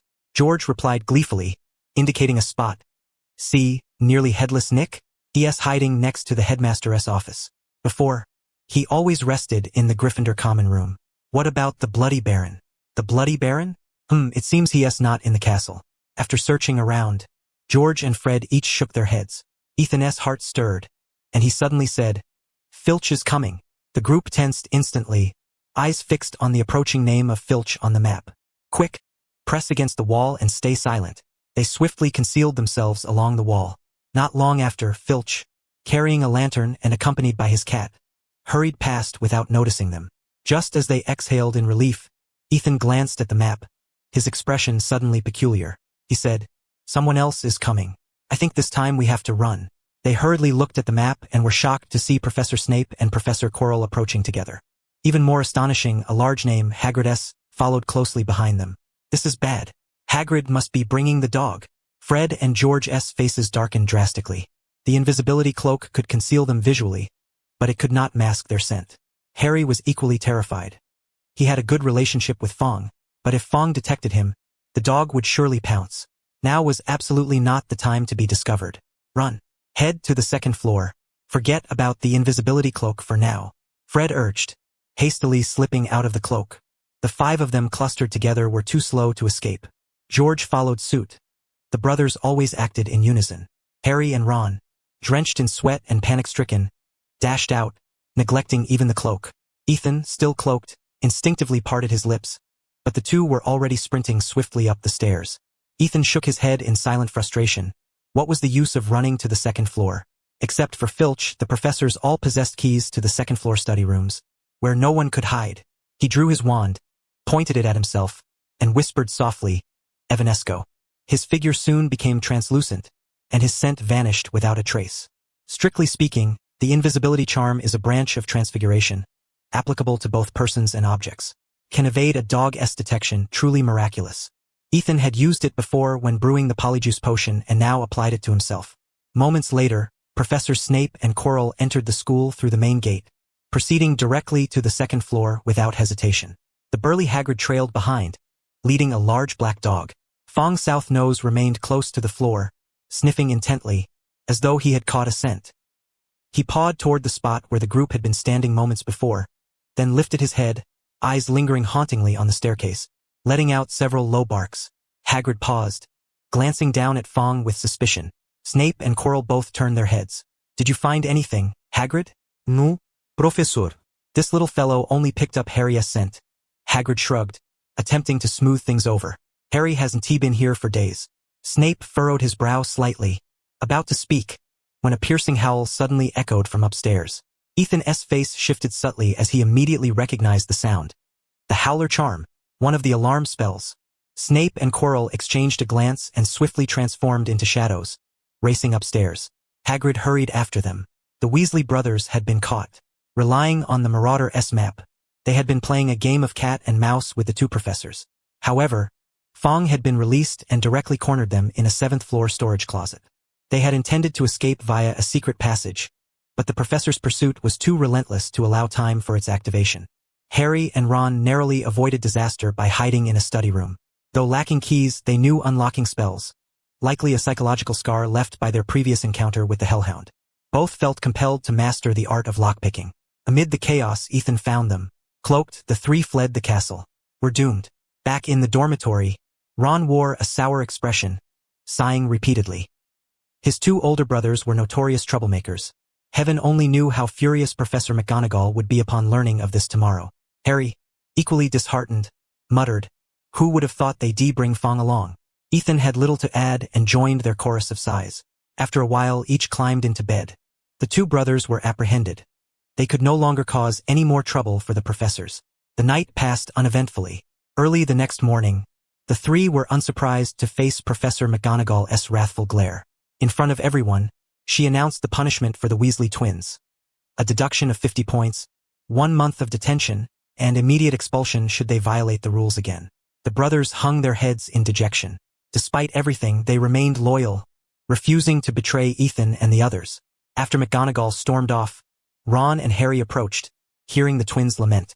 The previous night, Snape had dragged them before McGonagall for a severe reprimand.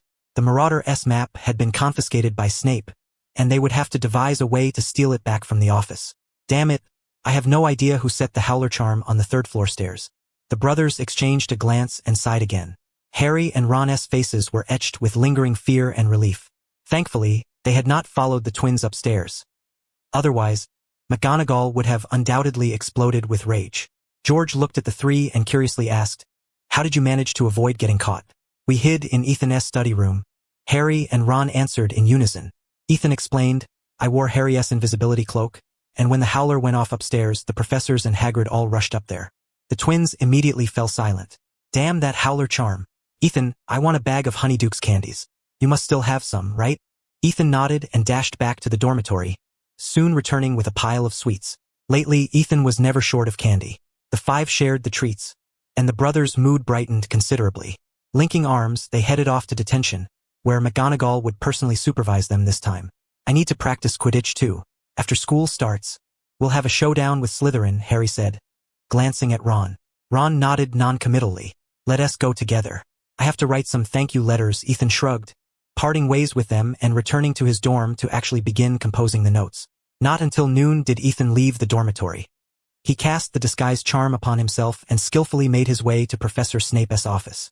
After confirming the professor's absence, he dispelled the warding charms on the door and immediately spotted the blank parchment carelessly tossed on the desk. Ethan carefully rolled it up and concealed it on his person, then replaced it with a fresh sheet before turning silently and slipping away. Before leaving, he thoughtfully reset the protective enchantments for the professor.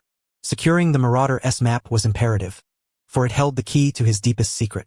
The ghost's rebellious departure, along with the minor commotion caused by the Weasley twins, was hardly enough to stir any significant upheaval within Hogwarts.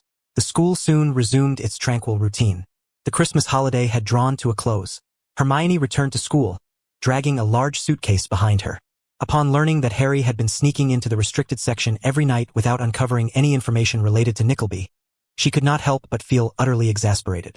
Without uttering a word, she stormed back to the dormitory, suitcase in tow.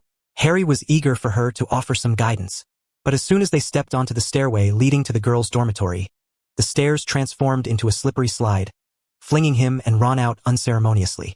Hermione glanced back at them and suddenly inquired, "Where did Ethan go?" "Probably to the library," Harry replied. "Maybe the study hall?" "I did see him in the Great Hall around midday," Ron added, scratching his head. "He was ravenous. Ate a lot and even took a bunch of apples with him." Hermione regarded them incredulously. "So, you haven't found out who Nickleby is, nor have you been studying properly, but instead have been hiding in the common room playing wizardess chess all this time? Don't tell me you spent the entire Christmas break just playing that game." Harry and Ron were momentarily speechless. Harry sheepishly muttered, "What else could we do? There's nothing else to do." Ethan was summoned by Professor Snape to assist with potion brewing because he's clever. "We wanted to go, but Snape doesn't think much of us." Ron sighed. 5 galleons.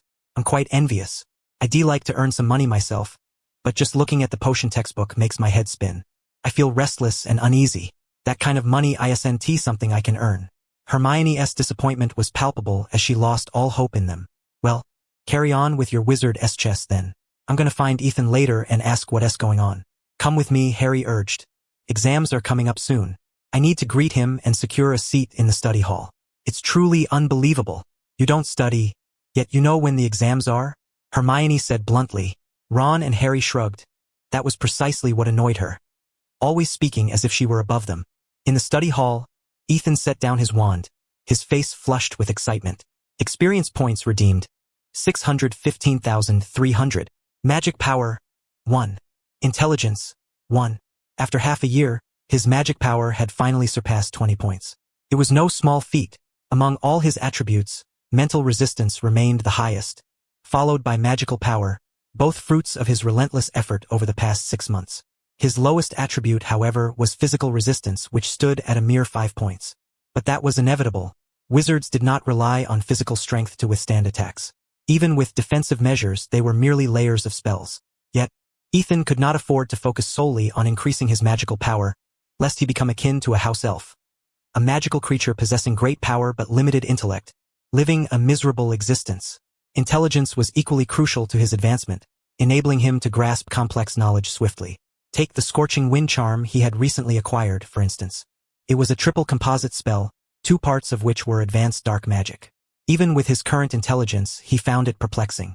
Professor Snape had provided him with the method and incantations, yet Ethan still could not perfectly merge the 3 spells. The difficulty was enormous. Presumably, Snape was aware that Ethan could not master it immediately, hence his complete transparency. Now, with a slight increase in intelligence, Ethan finally sensed some faint clues when revisiting the charm. He was not one to give up easily. He feared a lack of knowledge, but never the pursuit of it. Once more, Ethan placed the last apple on his desk and waved his wand. A pale turquoise whirlwind delicately enveloped it, soon shifting in hue from blue to red. Suddenly, flames ignited, and the apple was instantly charred black, shattering into fragments of varying sizes scattered across the surface. It seemed that the gap between him and the professor was not only in the quantity of magic power but also in mastery over magic and understanding of spells. Ethan recorded the cause of his 35th failure in his notebook and resumed waving his wand. A small crimson mist swirled like a nebula beneath the wand's tip. He observed for a moment, then shook his head. No, the temperature is still too high. If Professor Snape were casting this, the hue would be much lighter. He attempted to suppress the magic power, but the mist flickered twice before quickly dissipating. Ethan frowned deeply, staring at his wand, and then resumed pondering anxiously. Damn it, what's going on? As soon as he tried to restrain the magic, the spell would collapse immediately. If he maintained the original strength, the apple would be burnt to a crisp. His control was severely lacking. How could he improve it, or train? After some thought, he locked the door and hurried to the 4th-floor library. Madame Pants, the librarian, was keenly watching every young wizard to prevent them from accidentally entering the restricted section. Ethan inquired, "Good day. I'm looking for some materials on magic power." No. Madame Pance's tone was not exactly friendly, though not outright hostile, merely somewhat impatient. Many young wizards try to take shortcuts to forcibly increase their magic power, but such actions lead to dire consequences. Therefore, Dumbledore forbids first-year students from accessing such materials. Ethan was taken aback and instinctively glanced toward the restricted section. You misunderstand. I'm not seeking to increase my magic power. I merely wish to understand it better. Go find your professor. Madame Pants snapped, growing more impatient. If you can bring me a note from your professor, I might help you find some resources. Could it really be hidden in the restricted section? Ethan did not linger and immediately dashed downstairs to Professor McGonagall's office. To his surprise, not only was Professor McGonagall absent from school, but the Weasley twins, who were supposed to be confined, were also nowhere to be found. Having no other options, Ethan thought for a moment and headed down to the basement level. Professor Snape was indeed in his office, seemingly brewing a potion. Upon being interrupted by Ethan, his expression soured considerably. He fixed Ethan with a steely gaze and said impassively, "If you have business, go find Professor McGonagall. I am not the head of Gryffindor. Professor McGonagall is not at school," Ethan replied, bowing his head. "I hope you could assist me by approving a note. I wish to study magic control. That's a matter for your own head of house." Snape responded coldly. "I 1T approve a restricted section note for a wizard from another house. If you cannot find Professor McGonagall, I suggest you either wait or try looking at the Quidditch pitch. Professor, I believe the house system exists merely for student management convenience and should not foster any sectarianism. Slytherin is your house, and I am your student as well." Ethan pressed against the door, undeterred. Recently, the school had been riddled with various magical traps. Were it not for the lack of alternatives, he would have preferred not to venture out at night. Just as Ethan was fretting, Hermione and the others hurried to the study hall, only to find Ethan absent. On his desk lay only an open notebook and a pile of blackened ashes. The three of them leaned in to examine it, only to discover that the notebook was completely blank. Hermione's eyes suddenly brightened, a hint of surprise flashing across her face. "It's a concealment charm. If you were to undo it without authorization, the notebook might undergo some changes. I have only ever encountered this spell in books. I have yet to master it myself. This knowledge is far beyond the first-year curriculum. I even suspect that such a charm can only be found in the restricted section." So even the well-behaved Ethan harbors a curiosity for the secrets of the restricted section? Hermione's eyes curved into a smile, feeling as though she had caught Ethan's little tale. The two slackers exchanged glances and whispered timidly, "What exactly is a concealment charm?" Hermione wearily pressed her forehead with her palm. "It is a very advanced spell that can hide secrets, though I have only read about it in a few books. I recall Professor Flitwick mentioning it once." Ron pondered carefully but could not recall anything.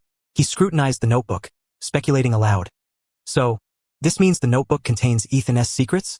"Everyone has secrets, Ron," Harry said, seemingly guessing Ron's intent, tugging gently at his sleeve. Hermione responded bluntly, "So what if it does? Even if the notebook were handed to you, you wouldn't be able to unlock it. This is not a first-year spell after all." Harry held Ron's hand firmly. "Ron, we can't do this. Ethan is our friend." Ron shrugged.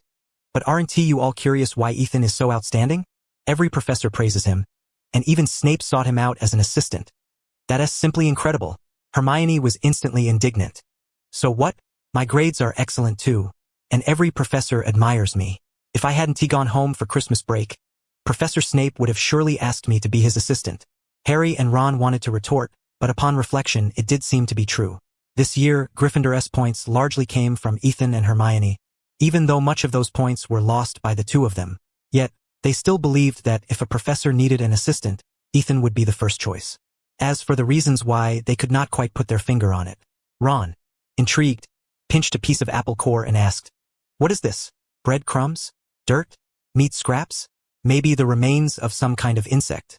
"It's apple core," Hermione replied, exasperated. "I can't believe you can't even recognize that. Harry, perhaps you should read more books instead of playing wizard chess with Ron all day." Harry shrugged, speechless. He had indeed been playing too much lately. Truth be told, he didn't like wizard chess much because he always lost, but he liked reading even less. Ron, feeling affronted, declared, "Wizard chess is an excellent game. It makes us smarter. I'd even bet that you couldn't beat me. That's the best joke I've heard this year." Hermione tossed her hair and pointed at the table, unabashed. "Bring out your wizard chess now. I'm going to give you a proper lesson." Ron's spirits lifted instantly, and he and Harry sat down on the other side. Meanwhile, Ethan was still pestering Snape, pressed against the door crack, his mouth firing off rapid-fire words like a machine gun. Mainly, the only professors in the school he was somewhat familiar with were Professor McGonagall and Snape. He had never seen Professor Flitwick outside of class or the Great Hall. "Professor, I believe no one understands the allure of knowledge better than you. I have realized that my control over magic is in utter chaos. I am desperate to learn the relevant knowledge. Professor, can you truly refuse a student so eager for knowledge?" Snape's face darkened like the bottom of a pot. He suddenly noticed another irritating trait of this boy. In matters he was passionate about, he showed no willingness to relent, almost shamelessly so.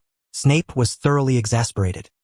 He threw a piece of parchment at Ethan, slammed the door shut heavily, clearly no longer willing to listen to Ethan's incessant nagging. Ethan's face lit up with delight as he picked up the parchment, glanced at Snape's signature on it, and loudly expressed his thanks before scurrying off.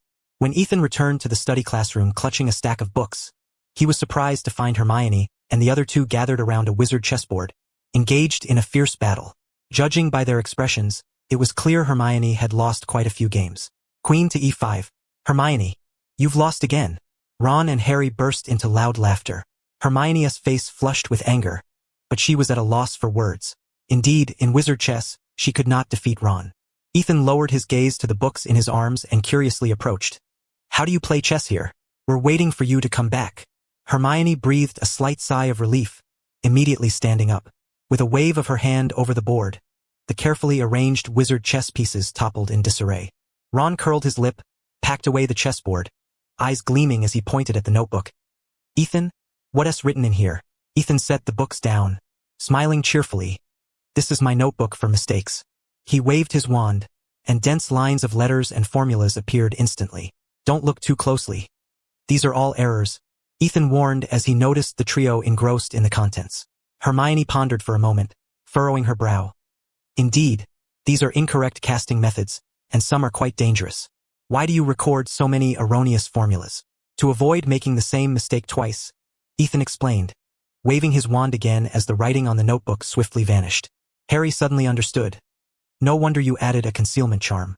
Ethan nodded slightly. This was a personal habit of his. In case he lost the notebook, he wouldn't want someone else to pick it up and use it. Therefore, it was protected by a concealment charm, and only he could decipher the true contents. He looked at the three and asked, "What do you need from me?" Harry and Ron both turned their gazes to Hermione. Reluctant to say it in front of them but feeling no need to conceal it, Hermione replied, "I heard that you spent the entire Christmas break assisting Professor Snape with potion making?" "Yes, to earn some money." Ethan began tidying up the apple cores on the table. Since the potions were already finished, there was no need to keep them secret any longer. "What kind of potions?" "Some rejuvenation potions. This winter has been terribly cold." "Rejuvenation potions? Those are quite difficult," Hermione regretted. "If I had known about such an opportunity, I wouldn't have gone home." "It's an excellent practical experience," Ethan smiled. "There will definitely be more chances in the future," he added. Hermione shrugged, looking at the few books Ethan had brought over, surprised once again. "Are these books from the restricted section? You said you went to see Professor McGonagall earlier." Ethan shook his head. Professor McGonagall wasn't in her office, and Ron's two older brothers weren't around either. "I got the slip from Professor Snape. This is the only legal way for young wizards to access the restricted section. It's truly unimaginable that Snape would give you a slip," Ron said incredulously. "In terms of knowledge, Professor Snape is far more generous than Professor Quirrell," Ethan told Harry. "When I returned just now, I saw quite a few people at the Quidditch pitch and wondered if the team had started training." "Oh no, I completely forgot about that." Harry rushed out in a panic. Ron hurried after him. "Harry, wait for me. I really don't know what those two get up to all day." Hermione shook her head, a bit dejected. "The Weasley family is so talented. George and Fred both have excellent grades, yet Ron is the most playful. And Harry, so many people pin great hopes on him." Ethan thought for a moment and said, "It's all right. They will all grow up. Their experiences far surpass those of many others. The dangers and hardships they face are beyond ordinary imagination." As for him, he had to struggle desperately to survive throughout this ordeal, striving not to be caught in the crossfire and swept away like collateral damage. Hermione turned her head to look at him, sensing there was more to Ethan's words than he let on. Yet, Ethan was clearly reluctant to elaborate further, so she simply brushed back her hair and inquired, "What spell are you studying?" "A few days ago, while assisting with potion brewing, I learned of a complex spell called the Hot Wind Charm. However, it is exceedingly difficult to master. One must be proficient in the Whirlwind Charm, the Inferno Charm, and the Shatter Charm. Yet, I still cannot quite control the magical energy properly. Ethan did not withhold anything and attempted to demonstrate the spell for Hermione, sharing the challenges he encountered. As Hermione listened, she became engrossed, carefully examining the incantation and method of casting the Hot Wind Charm. She drew her wand and gently waved it. A pale sigh and mist quickly took shape, gradually shifting to a fiery crimson. However, it was evident her magical power was far less than Ethan's. The cloud merely tinged slightly with red before immediately dissipating. She exhaled and muttered in frustration. Truly is difficult. Maintaining the Whirlwind Charm while gradually integrating the Inferno Charm, and finally adding a layer of the Shatter Charm, it's impossible. Ethan, this is not something a first year could possibly learn. Maybe in a couple of years, when we're older, we might be able to wield it effortlessly. Ethan pondered for a moment, then suddenly said, "Cast the spell once more." Hermione was puzzled but still made an earnest attempt. Though the cloud collapsed swiftly again, Ethan mused thoughtfully, "Your control over magic is better than mine. The reason you can't perform it isn't due to your control, but because your magic power is insufficient. Have you used the conversion charm? I think I understand now. The essence of the Hot Wind Charm isn't nesting, but conversion. The conversion charm is one of the spells used to exchange two different objects, taught in the 4th year. Ethan had seen it before but had been preoccupied with studying the disillusionment charm and other powerful spells, neglecting this one. Hermione nodded repeatedly, waving her wand. If it were a nested spell, it would require an exceptionally deep understanding of both magic and magical power. The conversion charm is a kind of shortcut. Not a shortcut. Ethan shook his head, barely containing his excitement. I misunderstood. The Hot Wind Charm's essence is a dual, incomplete conversion charm. Moreover, the conversion process isn't fixed. It is constantly changing, shifting with the state of the target. Professor Snape's understanding of spells and his expertise in potions far exceeded Ethan's expectations. And you, Hermione, you are truly brilliant. Worried Hermione might not grasp it, Ethan drew his wand and gently waved it. A pale cyan cloud swiftly formed, rotating slowly. Ethan explained, "See, this is the first layer, the Whirlwind Charm. Next, just convert it into the Inferno Charm. A blazing inferno." The pale cyan cloud instantly transformed into a roaring crimson flame. Yet, under Ethan's control, the fire soon dissipated, becoming a magnificent crimson cloud. But soon, its color faded considerably again, revealing faint traces of pale cyan. Ethan's delight was unmistakable as he exclaimed, "Yes, that's it. It's a dynamic balance. You must repeatedly convert between the two spells. That way, you can control the temperature perfectly, just like mixing hot and cold water in a bath." Previously, he had overcomplicated matters, insisting on the most sophisticated magical control methods, forcibly and precisely manipulating every speck of magic. The result was excessive complexity, leading to constant failure. The smile on Ethan's face grew ever broader. Hermione, standing beside him, was equally captivated. "Even if you're right, where do you get so much magic? I have the same idea, but why can't I produce it?" After Christmas, Hogwarts returned to its usual calm. The ghost attack incident never recurred, and Harry gave up searching for the erased mirror everywhere. However, the weather at Hogwarts remained quite dismal. After heavy snow, it was followed by continuous dreary rain. Yet, with the Quidditch House Cup Championship approaching, the entire castle was abuzz with excitement. If Gryffindor could win, it would end Slytherin's 7-year winning streak. The whole school had been eagerly anticipating this, with various promotions and suspense already at a fever pitch. Professor McGonagall seemed somewhat distracted during lessons, frequently calling Harry out to offer encouragement. Even the Weasley twins, who should have been serving detention, had been let off. Ethan had not seen Harry before bedtime for several days. Ron said that the Quidditch captain, Oliver Wood, was a training fanatic, constantly snapping at his two older brothers. Harry was exhausted but bore it gladly. Friday afternoons were free of classes for all 5 grades and 4 houses.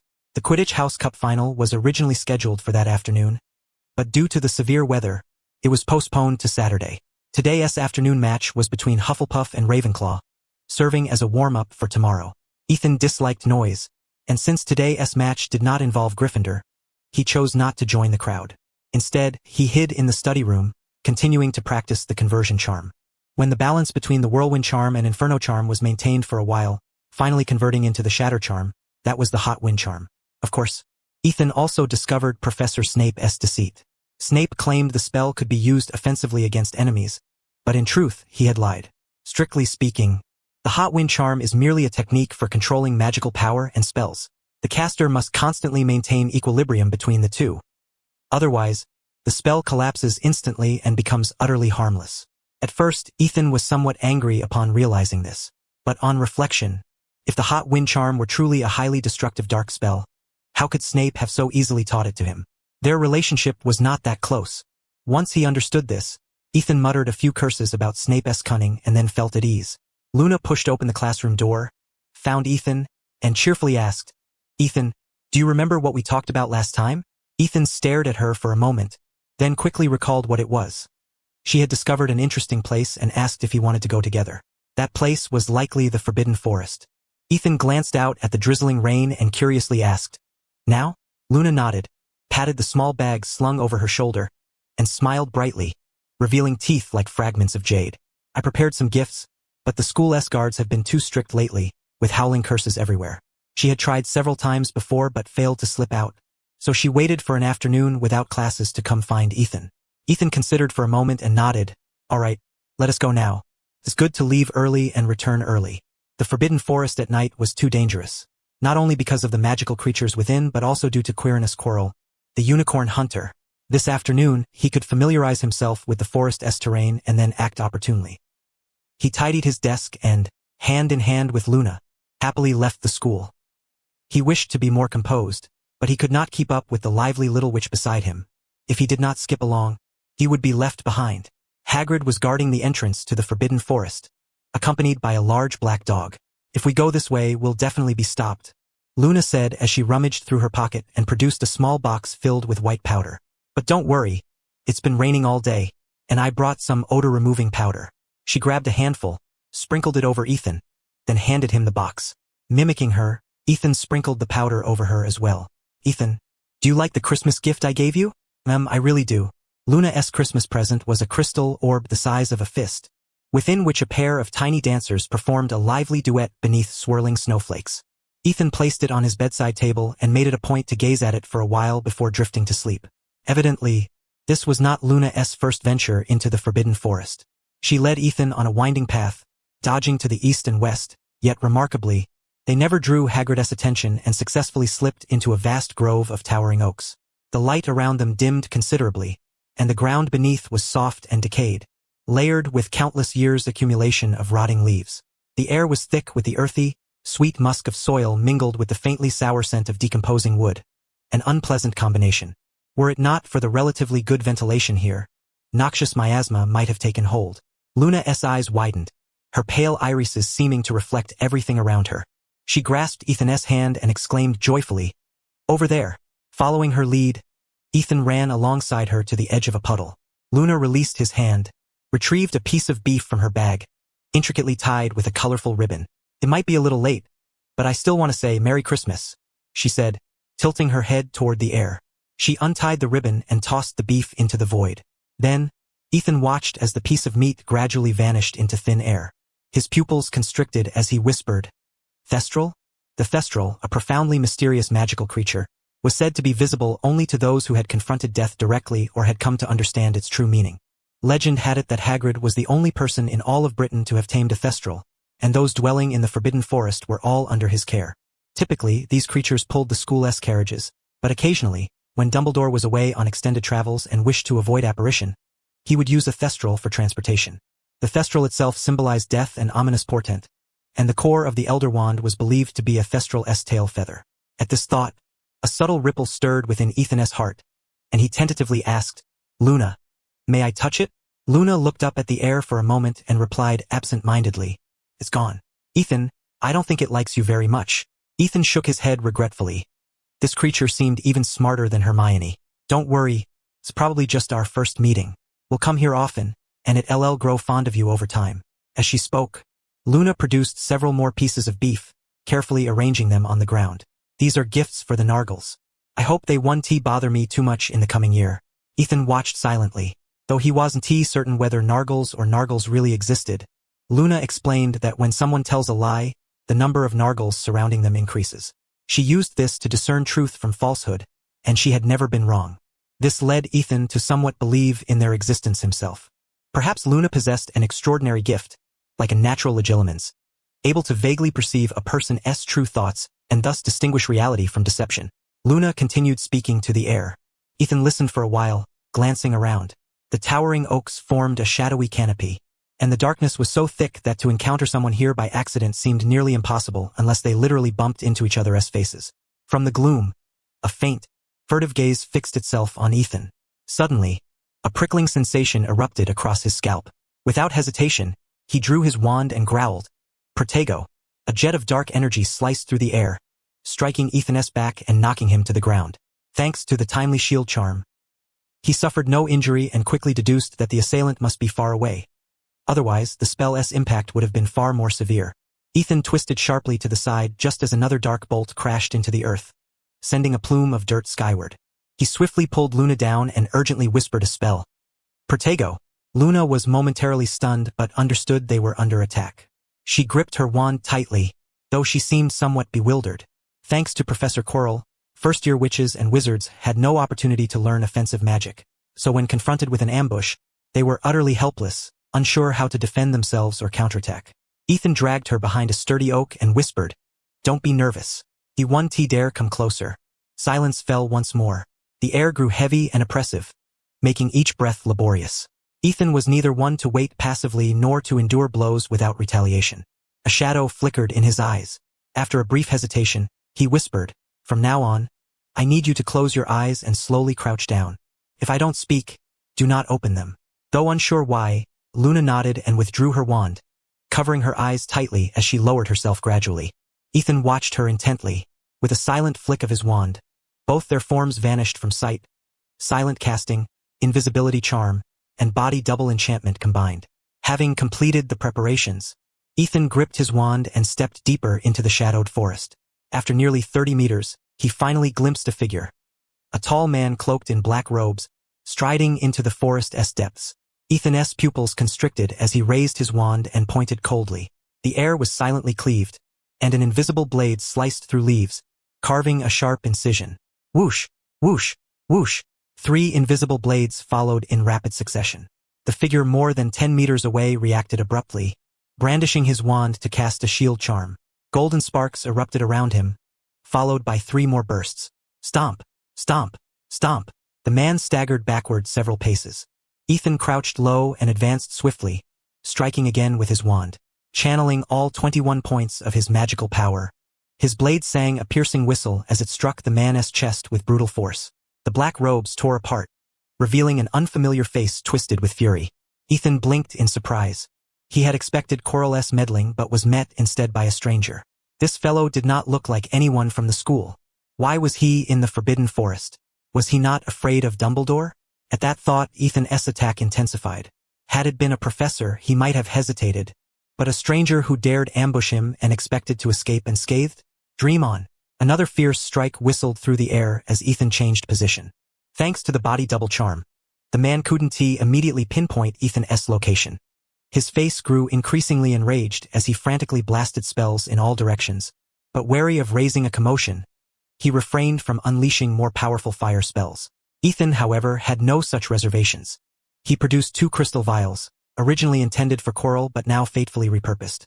With some reluctance, he uncorked them, tapped his wand lightly, and a pale turquoise whirlwind enveloped the liquid, transforming into 2 water jets that arced gracefully through the air, hovering mid-flight.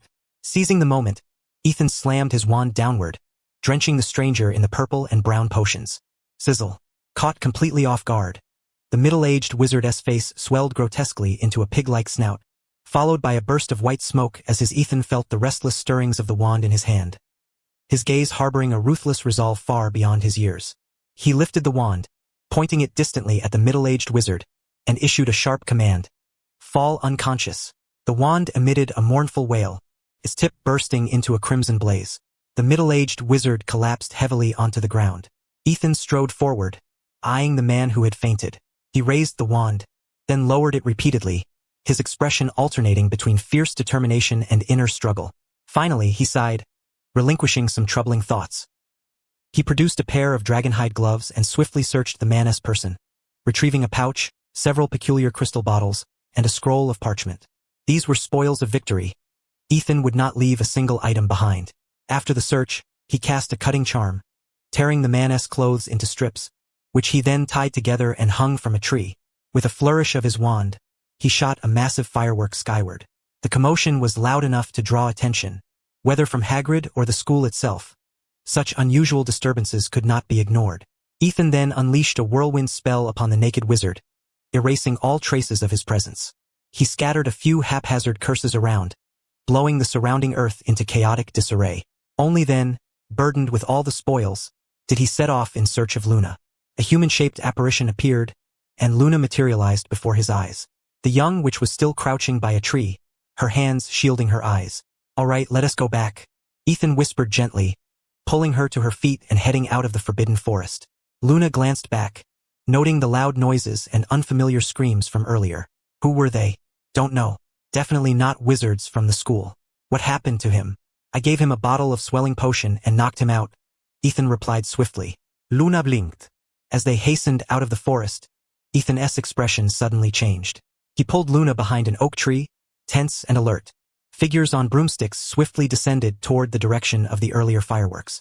Only after a long while did the two dare to leave the forest, jogging to the edge of the Black Lake. Following a path, they skirted along the school's walls. Here they were nearly safe. No one would suspect they had fled from the forbidden forest. Ethan whispered softly, "Luna, we must keep this matter confidential." "I understand, Ethan." Luna waved to him cheerfully and skipped away.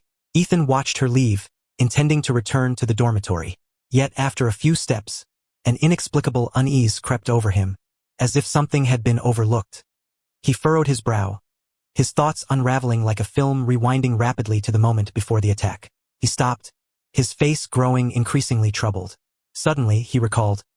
Luna had laid out many pieces of raw beef by the lake, each tied with a ribbon. Within the forbidden forest, several professors silently observed the hapless naked wizard dangling from a tree. Severus Snape glared at Professor McGonagall, who was storming off, muttering curses with a flushed face, then coldly glanced at Professor Quirrell. Quirrell shuddered, looking aggrieved. "What does this have to do with me?" Albus Dumbledore arrived belatedly, opening his eyes to the sight of the unfortunate wizard and chuckling. "I was just wondering why Minerva suddenly left." Snape's expression darkened. Swelling potion and a stunning spell. He suffered the same torment months ago due to swelling potion. It also reminded him of the batch of potion ingredients stolen earlier.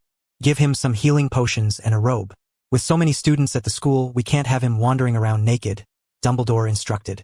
Turning to Hagrid, he inquired, "Hagrid, any discoveries?"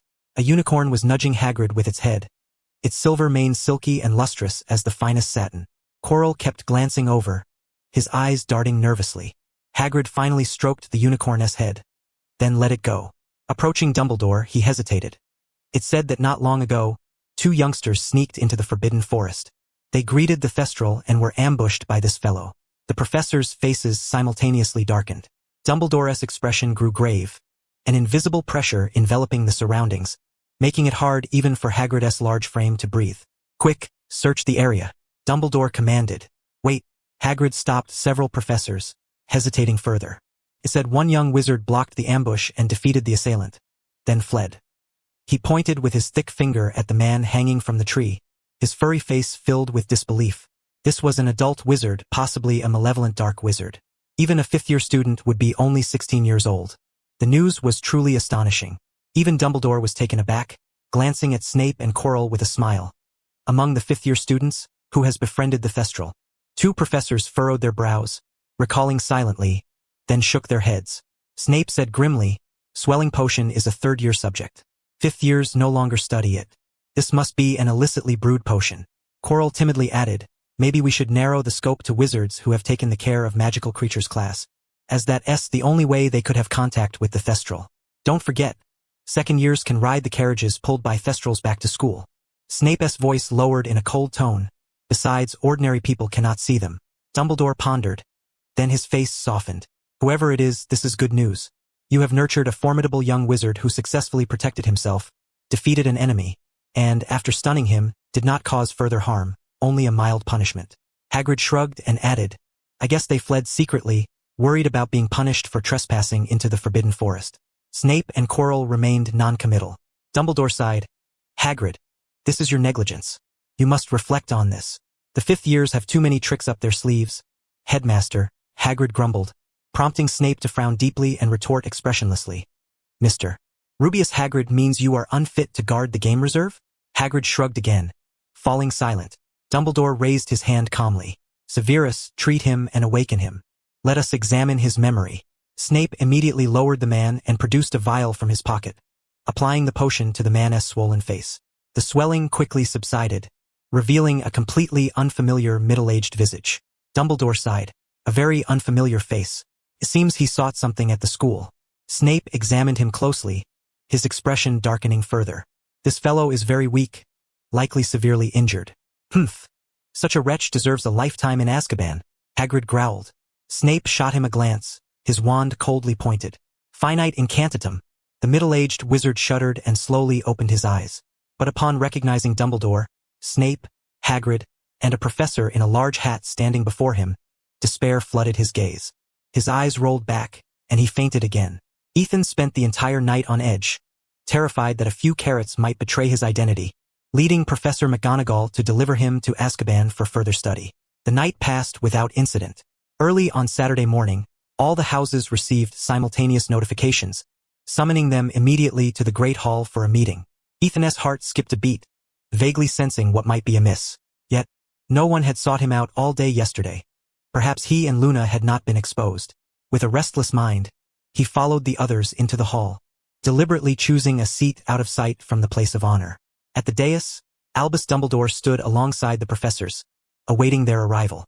Not only professors, but countless ghosts also hovered above the hall, attending the meeting as well. Ethan glanced around with growing suspicion, unable to resist looking toward Ravenclaw's direction, where Luna happened to be watching him and gave him a wink. Silence. Dumbledore raised his hand, surveying the room with a resonant voice. Recently, the school has been plagued by a series of unfortunate events. There was a burglary in Professor Snape's office. Mr. Barrow, the Blood Man, was assaulted, and just yesterday, 2 youngsters ventured unauthorized into the Forbidden Forest and encountered grave danger. The Forbidden Forest is perilous. No one, under any circumstances, is permitted to enter it without authorization. The faces of all the professors darkened, and a solemn atmosphere pervaded the entire hall, suffocating in its intensity. The young witches and wizards sat uneasy. Even the most audacious Slytherins fell silent, not daring to utter a word. Dumbledore continued, also yesterday among you, there was a formidable young wizard who not only thwarted the attack but also eliminated the assailant. This is a cause for great relief.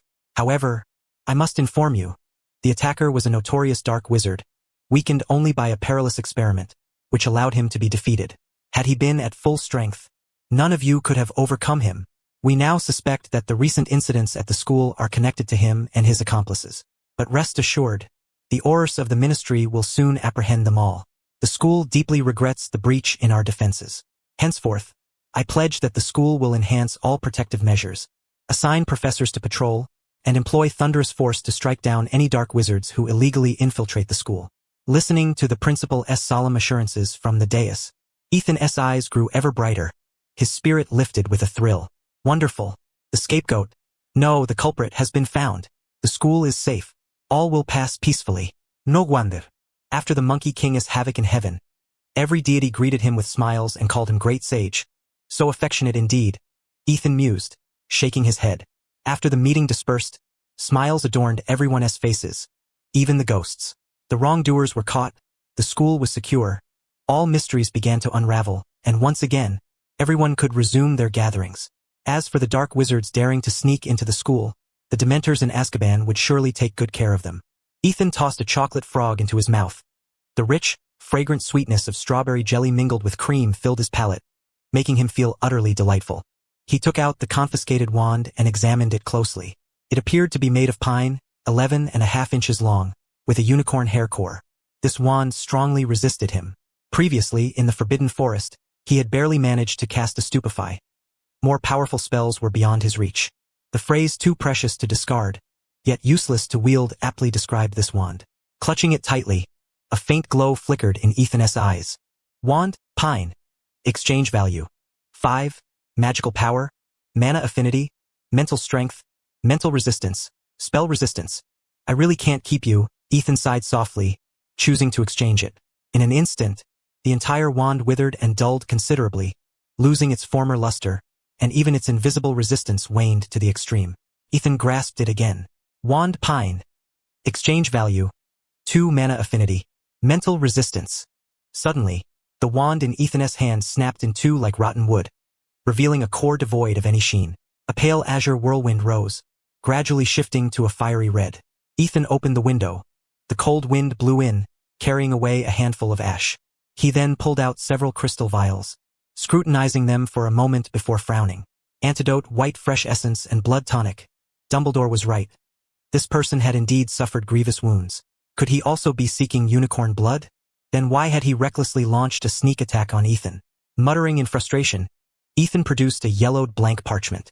Although seemingly empty, it bore an invisibility enchantment, a spell he frequently employed and knew intimately. Ethan tapped the parchment thrice with his wand and intoned clearly. Reveal swiftly. A line of hastily scrawled words appeared and then faded. The secret beyond death. After the words vanished, dark ink lines emerged rapidly, sketching a map. Several red dots blinked a few times before the entire parchment burst into a raging fireball. The transformation was too sudden. Ethan barely had time to raise his wand before the parchment was consumed entirely by flames. His expression shifted unpredictably. With a wave of his wand, the surroundings were swiftly cleared. Yet, he could not help but curse. What a lunatic.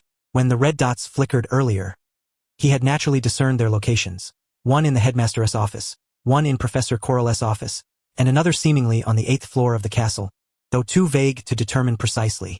Even if that fellow had truly infiltrated the castle, would he dare to steal from Dumbledore's office? Or confront Quirrell? Such ostentatious acts seemed the product of prolonged dark magic practice, which had evidently damaged his mind. Ethan was utterly speechless. Shaking his head, he reached into his last heavy pouch. Inside were 21 galleons, a dozen sickles, and some nuts. For an adult wizard, this sum was modest at best. But for an 11-year-old, it was a fortune. Combined with the £5 given by Mrs. White, the 5 galleons earned from Snape, and the school subsidy, it should suffice for the entire next year's expenses. Ethan's countenance improved considerably. His struggle had not been in vain. Though reluctant to admit it, the headmaster was right. The victory was due to the opponent's severe injuries, near death no less. Otherwise, who would dare infiltrate Hogwarts? This was Dumbledore's domain. Even Voldemort at his peak would not have dared such a thing. Ethan sighed inwardly. He had been elated by his 21 points of magical power, only to be dashed. He had employed disguise charm, silent casting, and the Godric's sword spell flawlessly. His operation fierce as a tiger. Yet, he failed to defeat a grievously wounded dark wizard in a sneak attack. What a fool. The gap between himself and adult wizards was still immense. Ethan pondered. This battle had offered him a clearer, more tangible understanding of that disparity. Though Quirrell was the most lackadaisical professor in the school, he was a genuine Hogwarts alumnus and a Ravenclaw wizard. In the wizarding world, he was no pushover. Otherwise, he would never have dared to challenge Voldemort one-on-one. Now Ethan could not even handle a severely injured, dying dark wizard. How could he possibly confront Quirrell? Or survive his assault while seizing the Philosopher's Stone and the Mirror of Erised? It was as difficult as scaling the heavens. Indeed, my friend. During these past 6 months, he had employed every conceivable means, both honorable and dishonorable, yet still could not bridge the chasm between the two, which remained an insurmountable divide. Ethan involuntarily drew a breath, his gaze drifting pensively toward the window. Perhaps he ought to remain a passive observer of the events to come, allowing the story to unfold along its original course, permitting Harry to slay Quirrell? But now that he was a Gryffindor wizard, deeply entangled with everyone over these months, how could he possibly remain detached? Maybe he could seek out some other opportunity? Ethan stood by the window, lost in thought, rapidly sketching plan after plan in his mind, only to dismiss them one by one. Ethan! Harry, clutching a chocolate frog wrapper, burst excitedly into the study classroom. Ethan, we found information about Nicholas Flamel. Yes, Dumbledore's friend. An alchemist. He possesses the Philosopher's Stone. Harry's enthusiasm spilled forth like a torrent, eagerly sharing their discovery. Ron and Hermione trailed behind, equally breathless. Ron cast a troubled glance at Ethan and whispered, Harry, Ethan doesn't he know about that? That night when Harry, Neville, and Hermione went to confront Malfoy and were thoroughly outwitted, Ethan was unaware of the incident. At least, from Ron's perspective, Ethan was unaware. That night, The four had nearly been caught by Filch and were almost mauled by the three-headed dog, leaving him shaken to the point of nightmares for several nights. Harry suddenly recalled the event and was momentarily at a loss. It's all right, Ron. Ethan is our good friend. He should know about this. Maybe he can even help us. Ron considered it and reluctantly accepted the explanation, mumbling softly, if that's the case, perhaps our chances are better. Hermione, hands on hips and out of breath, interjected, it was me who found it in the book. If you hadn't borrowed it, Ron and I would have discovered it sooner. Harry grumbled in agreement. Ron nodded and immediately allied with Harry, both turning on Hermione. Hermione's face flushed even redder with irritation. Ethan rubbed his temples in exasperation. Indeed, fate was inescapable. He stepped between the three and asked helplessly, "You found information on Nicholas Flamel?" And then, at the mention of business, Harry's spirits lifted instantly. "We're going to ask Hagrid for clarification. Also, I want to inquire about the Forbidden Forest." Hermione and Ron nodded eagerly. Ethan raised an eyebrow and promptly said, "Then let us hurry. I want to know too." Ethan genuinely wished to uncover more details, what the professors discovered after he and Luna left, and how they came to that knowledge. But such matters were not easily resolved in a short time. The primary concern this afternoon was the Quidditch House Cup final. Gryffindor versus the seven-time champion Slytherin. This match had become the paramount event at Hogwarts, with even Headmaster Dumbledore personally inspecting the grounds. The weather had fortunately improved somewhat today, although it remained overcast and drizzly. The wind had abated considerably. Almost all the professors were dressed in their finest robes. Professor McGonagall wore a deep green gown and a tall black hat, her expression serious yet expectant. Since Charlie's graduation, Gryffindor had suffered 7 consecutive losses, and after each match, she would avoid Snape. This year, the team finally welcomed the most gifted seeker ever, believed to be capable of breaking the curse and reclaiming the House Cup. Half an hour before the match began, the most talented Gryffindor seeker was already a nervous wreck. "What do I do? I just found out the referee for this match is Snape. Oh no, this is so unfair," Ron shouted angrily. "He'll definitely favor Slytherin. He might even target you." Hermione glanced at Ethan with some hesitation and said, "Maybe, rather than Snape, we should be more wary of Professor Quirrell. Last time, I clearly remember it was Quirrell who secretly targeted Harry, not Snape." Ron and Harry exchanged confused looks and asked, "Why Professor Quirrell? He has been nice to us and never deducted points." Hermione looked troubled. This was Ethan's secret, and she had promised to keep it. Now, she could only nudge Ethan to speak for himself. Ethan glanced at her and casually said, "Don't worry, I saw Headmaster Dumbledore there too. With him watching, no one dares lay a hand on you." Harry's eyes widened, instantly relieved and delighted. "If the headmaster is watching, even Snape won't dare do anything to me." Hermione remained uneasy, hesitating before asking, "Ethan, you'll be watching the House Cup match too, right?" Ethan nodded. "I will, but first I have to find Neville in the library. After the Christmas break, he seems to have forgotten quite a bit." Harry was indifferent about this and, relieved of his worries, hurried toward the changing room. Ron and Hermione followed closely behind. Hermione glanced back at Ethan, feeling uneasy. She sensed he wouldn't come to the match as he said, or at least not so early. Ethan strolled leisurely into the castle. Though half an hour remained before the match, nearly everyone had already gathered at the pitch. The fervor was comparable to that of a World Cup final. As Ethan reached the 3rd floor, a frightened shout echoed from above. "Ethan! Help! Ethan! Ethan? Who's Ethan? Ha ha ha! Longbottom! You really are a coward. Stand still and don't move. Freeze." Ethan's expression darkened as he drew his wand and strode purposefully to the 4th floor. Malfoy, Crabbe, and Goyle had cornered Neville outside the library. Malfoy held his wand, wearing a triumphant grin. Neville was terrified, legs pressed tightly together, calling Ethan's name over and over. Malfoy's laughter abruptly ceased as he stared in disbelief at Ethan approaching, panic flickering across his face as he instinctively raised his wand. Ethan's gaze hardened. His wand swept through the air as he commanded, "Immobilis." A thick rope shot from his wand tip, binding Malfoy into a ball. Amidst Malfoy's terrified screams, Goyle and Crabbe hastily drew their wands. Ethan's expression grew even sterner. His wand sliced through the air with a sharp whistle. Petrificus totalis. Goyle and Crabbe's faces instantly turned stone-like, their bodies stiffening as they collapsed on the staircase. Malfoy began to sob, shouting, "I want to do it again." "I'm sorry." Neville could no longer contain his tears and clung to Ethan, sobbing. Ethan fell into a brief silence, wand still trained on the trio, softly uttering a charm. Wingardium Leviosa. All three floated simultaneously. Malfoy was utterly terrified, convinced Ethan was about to hurl them out the window. Madame Pants, the librarian, finally dared not remain a bystander. She hurried out, her tone stern. They've suffered enough. Put them down at once. Ethan calmly regarded her. Why didn't you intervene when they were bullying Neville? And now, when I'm taking them to see the professors, you want to stop me? Madame Pants's expression shifted uneasily as she replied. It was just ordinary roughhousing. Keep those words for explaining to the professors. Ethan turned to Neville, anger flashing in his eyes. Let us go find Professor McGonagall. Neville wiped away his tears and nodded heavily. Mrs. Pants dared not intervene any further. She could only watch helplessly as Ethan, accompanied by the floating figure and Neville, descended the stairs and departed. On their way to the Quidditch pitch, their appearance drew many curious glances. Professor McGonagall, who had secured the best vantage point early on, soon spotted them and immediately grew restless. Rising at once, she hurriedly left the stands alongside Professor Snape, who had been on the pitch. What is going on here? Professor McGonagall asked, eyeing Neville, who was clearly tear-streaked and hurrying alongside them, then glancing at Malfoy, who was still crying uncontrollably, her voice tinged with anger. Snape's gaze darkened as he fixed Ethan with a piercing stare. Did you use the Petrificus Totalis curse on them? Ethan's anger flared. Those three cornered Neville and kept practicing the leglocker curse on him. When I approached, they tried to attack me again.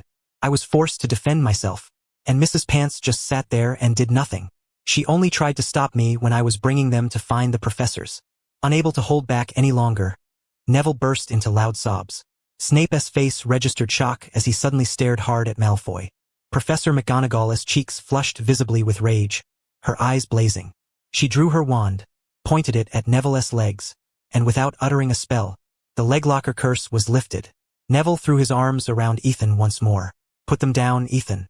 Professor McGonagall's gaze was filled with fury as she looked at Malfoy. Draco Malfoy, you had better have a reasonable explanation. If you dare lie, I will not hesitate to expel you. Why yes, I'm sorry. Malfoy's face turned even paler with fright as he wept. I was wrong. I shouldn't have done that. Please remain calm, Professor McGonagall. Snape interjected, his expression equally sullen. I will keep an eye on them and clarify the facts once the match concludes. He seemed to recall some unpleasant memory, his eyes betraying considerable disappointment as they flicked toward Malfoy. The matter was swiftly investigated. The two professors confronted Mrs. Pants together.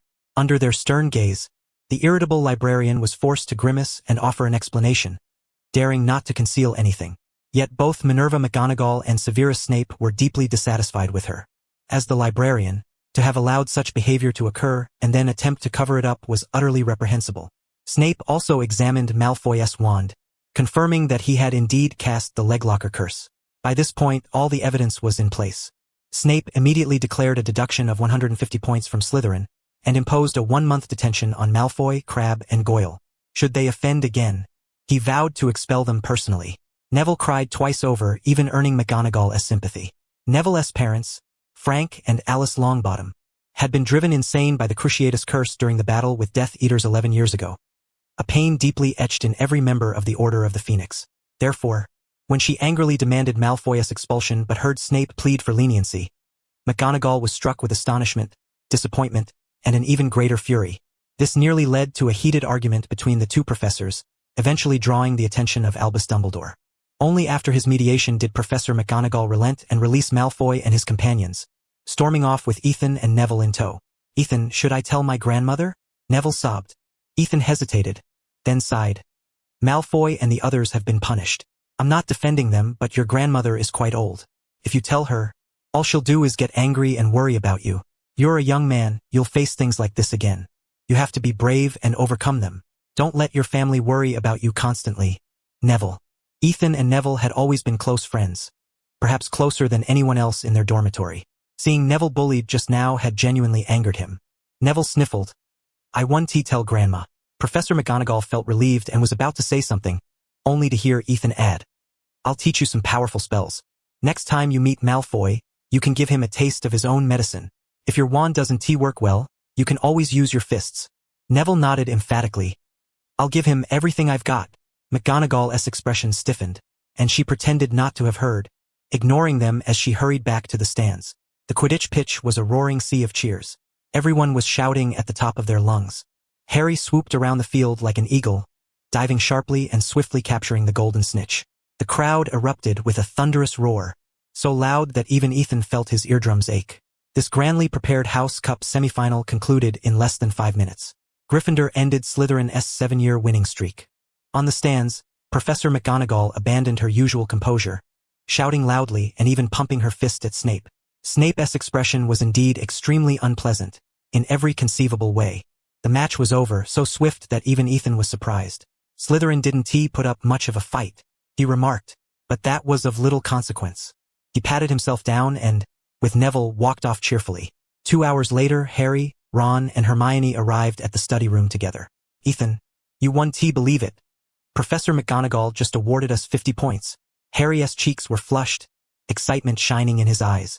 That makes up for the points Ron and I lost over half a year. At most 4 months. Hermione doused the enthusiasm with a splash of cold water. Ethan and I have definitely earned more than 50 points. Yet our house is still behind Hufflepuff. Harry was momentarily speechless, muttering, just wait, we'll earn back all the points soon enough. Ron nodded defiantly. Finally, Ethan could join the conversation. Shall we go see Hagrid? Let us go, let us go. Neville, are you coming? Clutching a stack of notes, Neville shook his head. I want to go back to the dormitory and study. The 5 parted ways at the school gates, with Ethan and Harry briskly heading toward Hagrid's hut. To their surprise, Hagrid was seated on the sofa, quietly reading a book. Harry was taken aback, gazing at the big friend with concern. Hagrid, I've never seen you read before. Did you eat something strange? Hagrid rolled his eyes, closed the book, and set it aside. Ethan glanced at the cover, which read The Care and Breeding of Fire Dragons. Hagrid poured them some hot water and brought out a heavy plate of rock cakes. As the plate landed on the table, it emitted a dense, dull thud. Ethan could swear that in this cold weather, these rock cakes could easily serve as stones. Harry, congratulations on winning the Quidditch Cup for Gryffindor. Hagrid shook Harry's hand ceremoniously. Seeing Harry's face flush with delight, he glanced around and asked, Is there something you need my help with? He was looking at Ethan, who pondered curiously. Have there been any new bundles of dung bombs lately? Or any subpar unicorn hair? I'd really like to see them. Hagrid cleared his throat and replied straightforwardly. You guessed right. A few days ago, I went into the Forbidden Forest and brought back some materials, though I haven't had time to bundle them yet. If you want, I can let you take a look. He stood and went to a cabinet, retrieving a wooden basin draped with strands of silver unicorn tail hair. He handed the basin to Ethan. Ethan carefully accepted the item and looked up, inquiring, Are all of these the ones left over?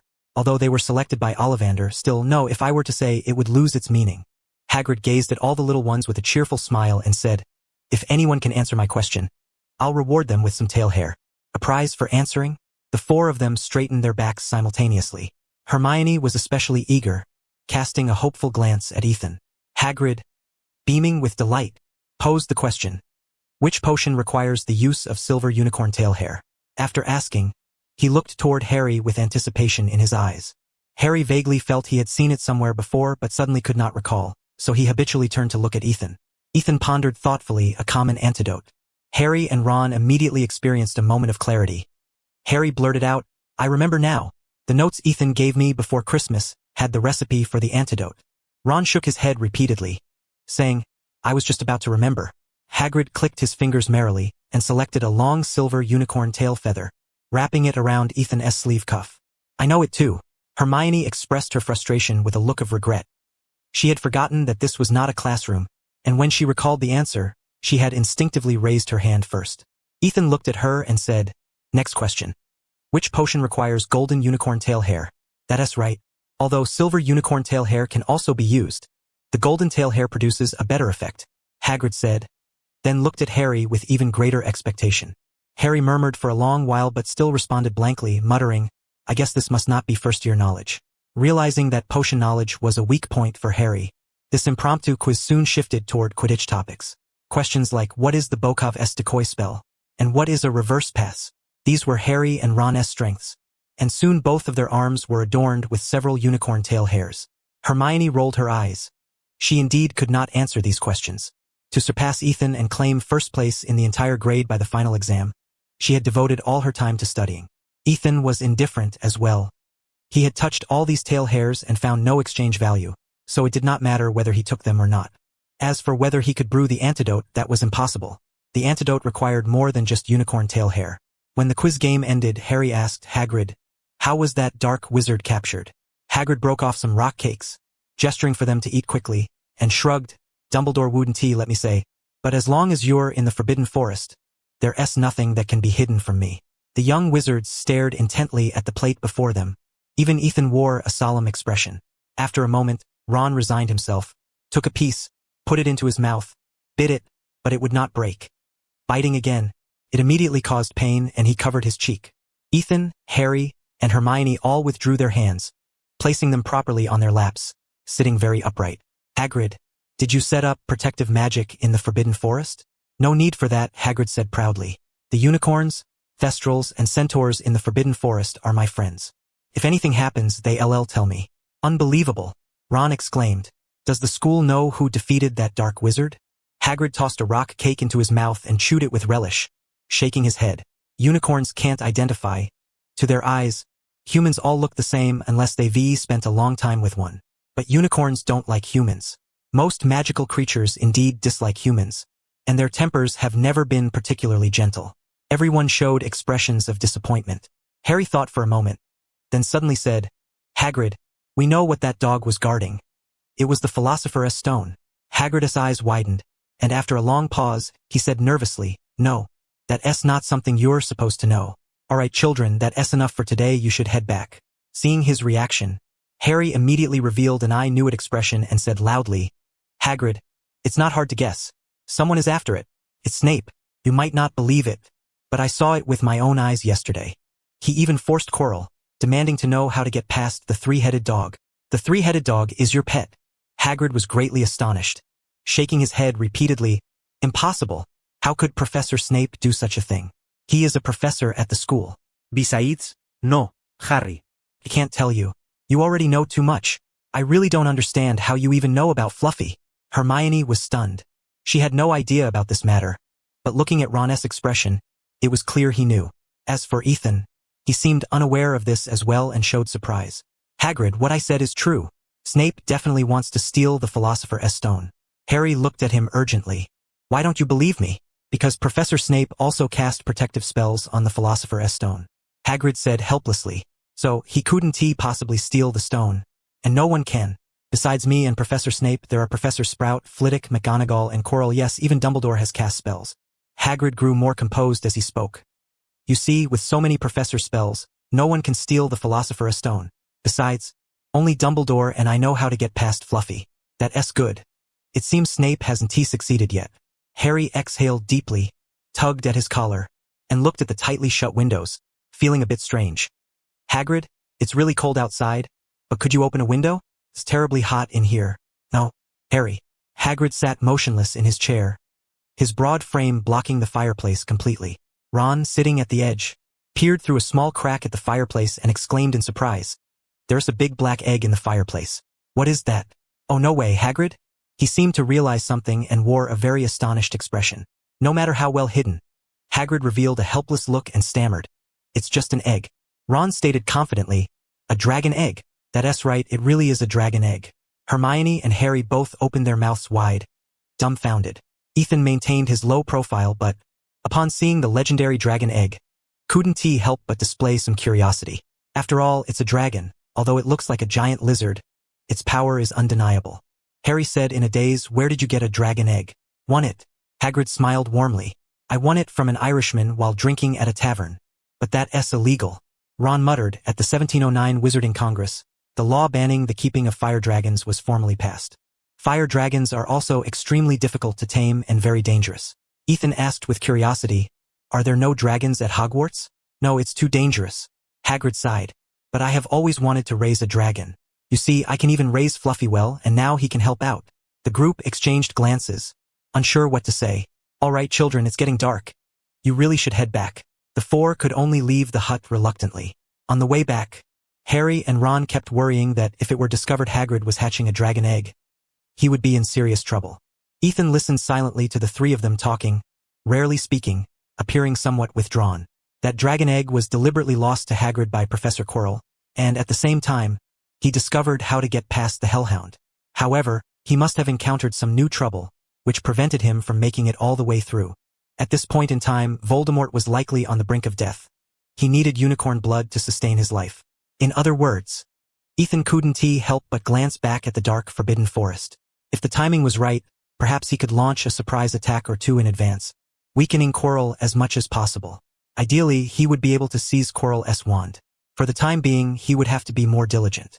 Hogwarts seemed to have returned to days of peace and tranquility. The only difference was that the professors assigned more and more homework. So much so that even Ron had to obediently burn the midnight oil in the study hall every evening. As exams drew nearer, the study hall became increasingly crowded. Besides preparing for tests, students also had to learn new transfiguration, potions, spells, and how to tend to magical plants. Even Quirrell, breaking precedent, taught an offensive spell, the tickling charm, which elicited giggles and wide grins. The curriculum for the second half of the first year grew ever more challenging, and the workload multiplied accordingly. The young witches and wizards of Gryffindor and Hufflepuff all bore faint dark circles beneath their eyes, yet no one complained. With Ethan's foolproof notes that even a fool could master, there was no need to tear one's hair out. Ethan himself was overwhelmed with busyness.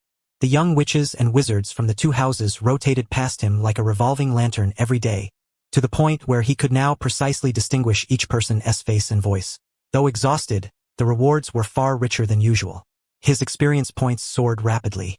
In just 2 weeks, he had accumulated 5 free attribute points. During this period, Ethan savored the joy of harvest. 5 free attribute points, 3 in magic power, 1 in intelligence, and 1 in spirit.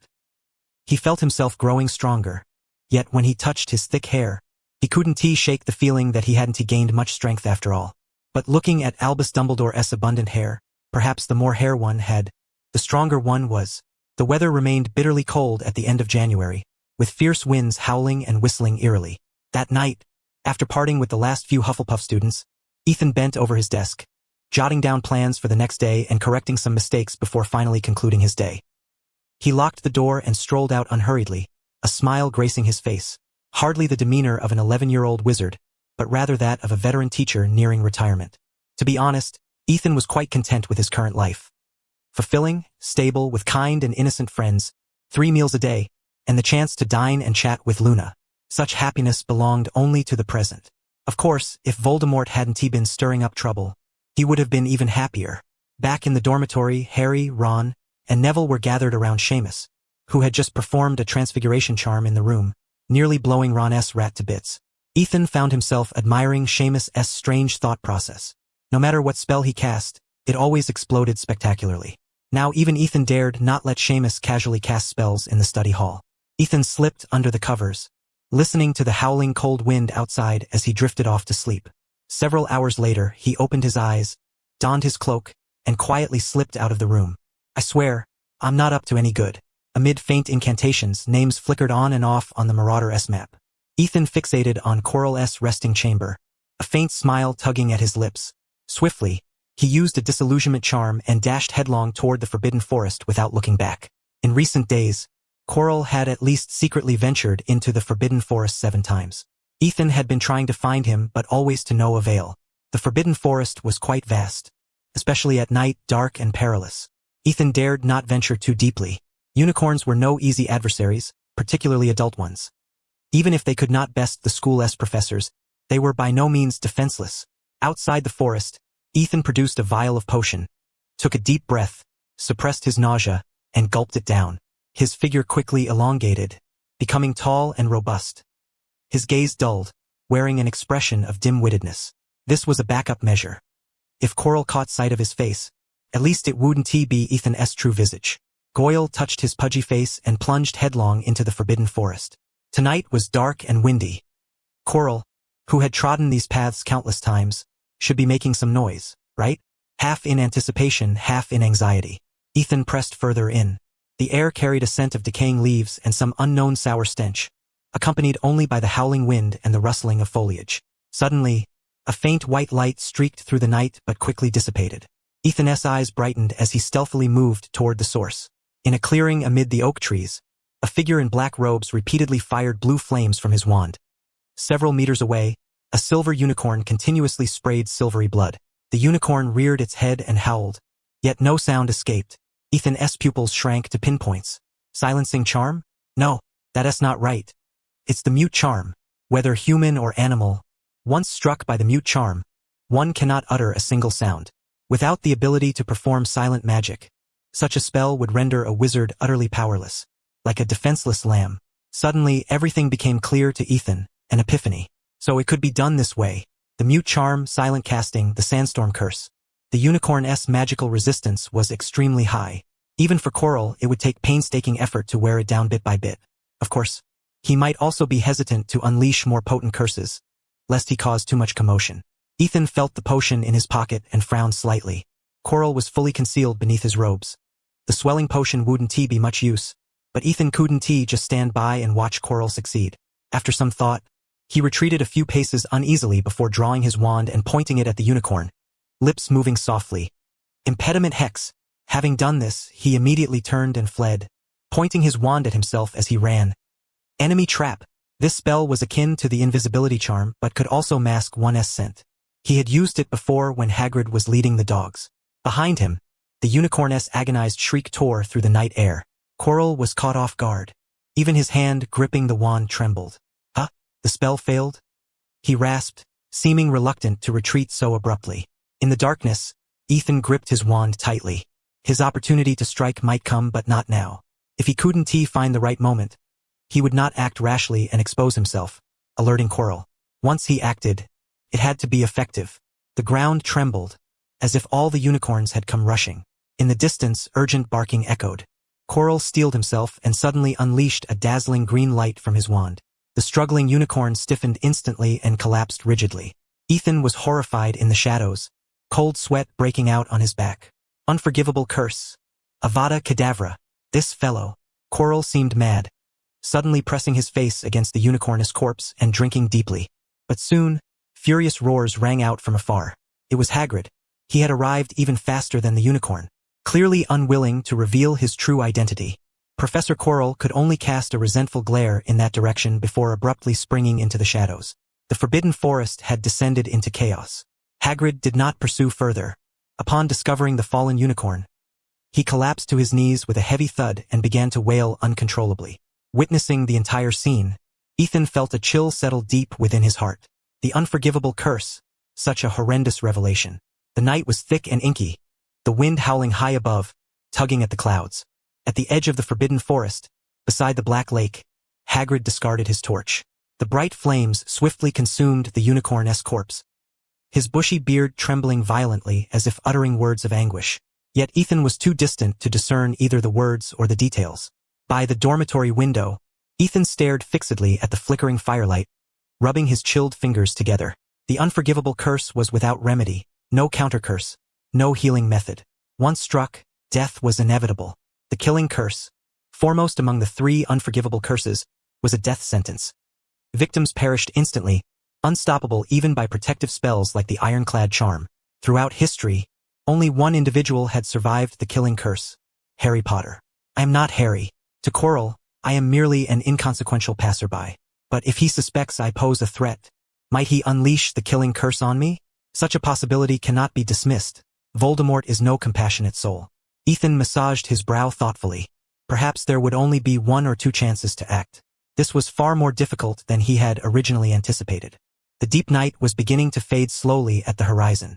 Fighting off drowsiness, Ethan stretched his legs and kicked aside the recently warmed blanket. He dressed, washed up, and quietly slipped out, heading straight for the library. Madame Pants was already there, but upon seeing him, her face darkened considerably, and she deliberately looked away, pretending not to notice him. She had suffered a significant reprimand last time, and had even been summoned to Dumbledore's office for a stern conversation, leaving her pale with fright. Ethan held little affection for her either, proceeding directly to the bookcase he sought. After a thorough search, disappointment crept across his face. The texts on the killing curse were limited to stating that use of the curse on humans would result in a lifetime sentence in Azkaban if caught by the Ministry. No ordinary bookcase held detailed explanations of the unforgivable curses. Perhaps the restricted section might, but such matters could not be openly pursued, nor was there any reason to request permission from the professors. Ethan returned the books and left hastily. During the defense against the dark arts class, Ethan was unusually absent-minded. Of course, it did not much matter. The lessons mostly consisted of stories anyway.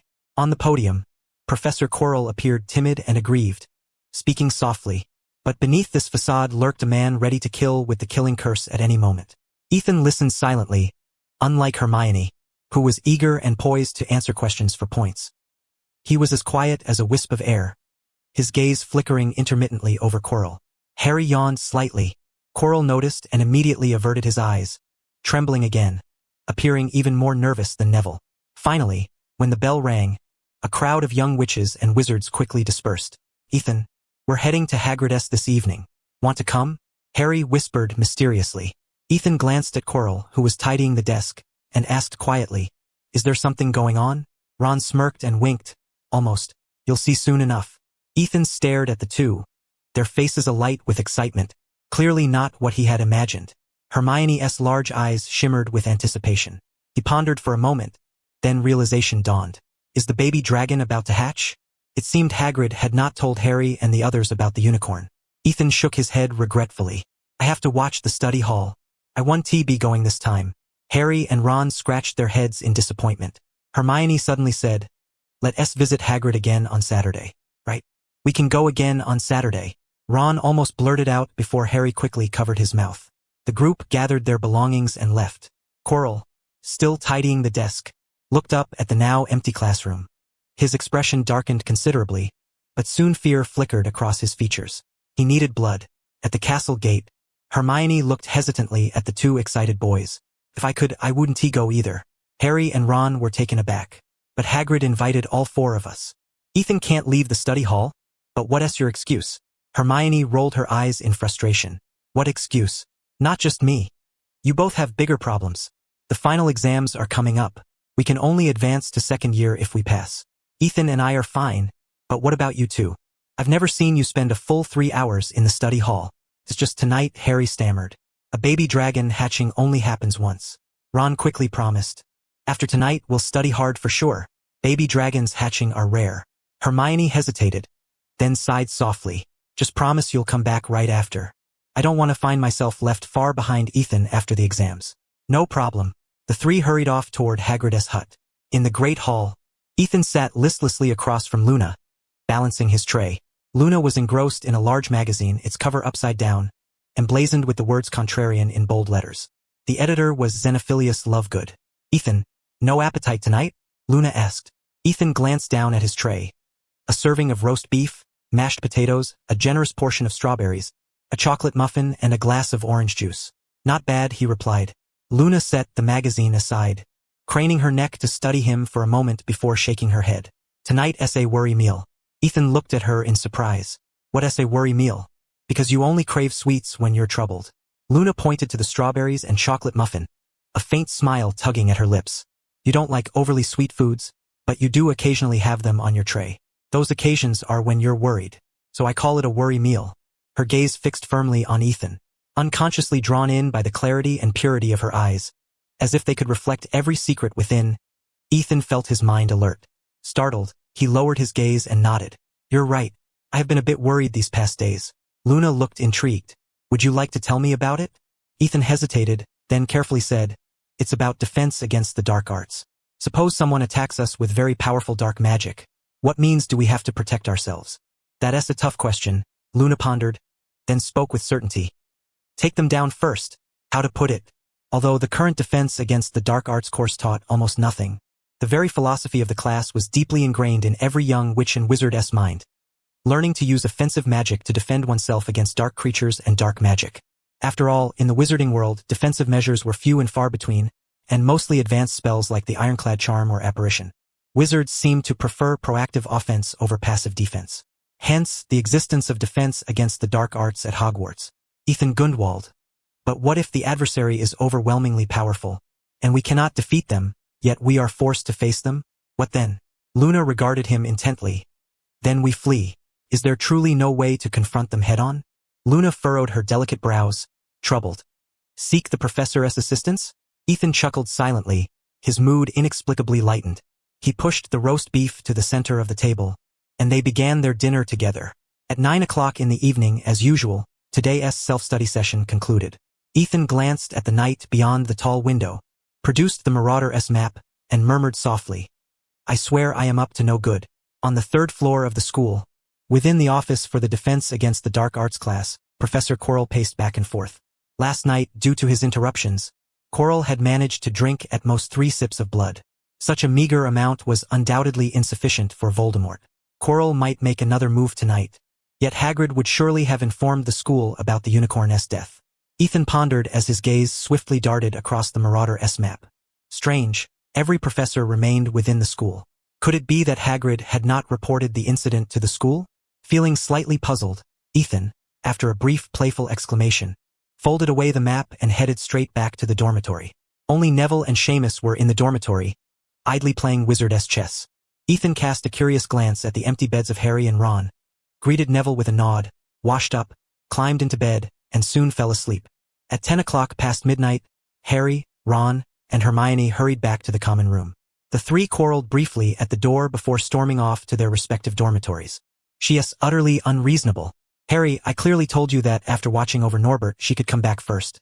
In the silent room, Ron muttered incessant complaints. That's just how she is.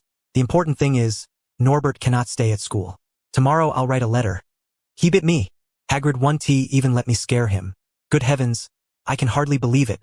When we left, Hagrid was actually singing Norbert a lullaby. Is your hand okay? It hurts. Amidst the whispering voices, the dormitory once again fell into quiet. In the dead of night, Ethan awoke promptly, a pained expression crossing his face. Damn Quirrell, causing his routine to become so disrupted. He silently dressed, tiptoed out of the room, but when passing by Ron's bed, he was startled. Perhaps it was an illusion, but Ron's hand appeared significantly larger. Upon closer inspection, there was a line of teeth marks on his hand.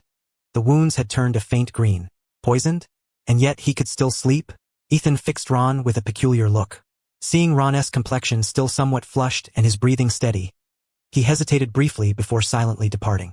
It seemed he wouldn't die anytime soon. Quirrell had to be dealt with first. Ethan sprinted to the edge of the forbidden forest. As usual, first drinking a bottle of compound potion, transforming into a plump gnome, then casting a disillusionment charm upon himself before entering the forest. Recently, he had a vague idea of where the unicorns resided.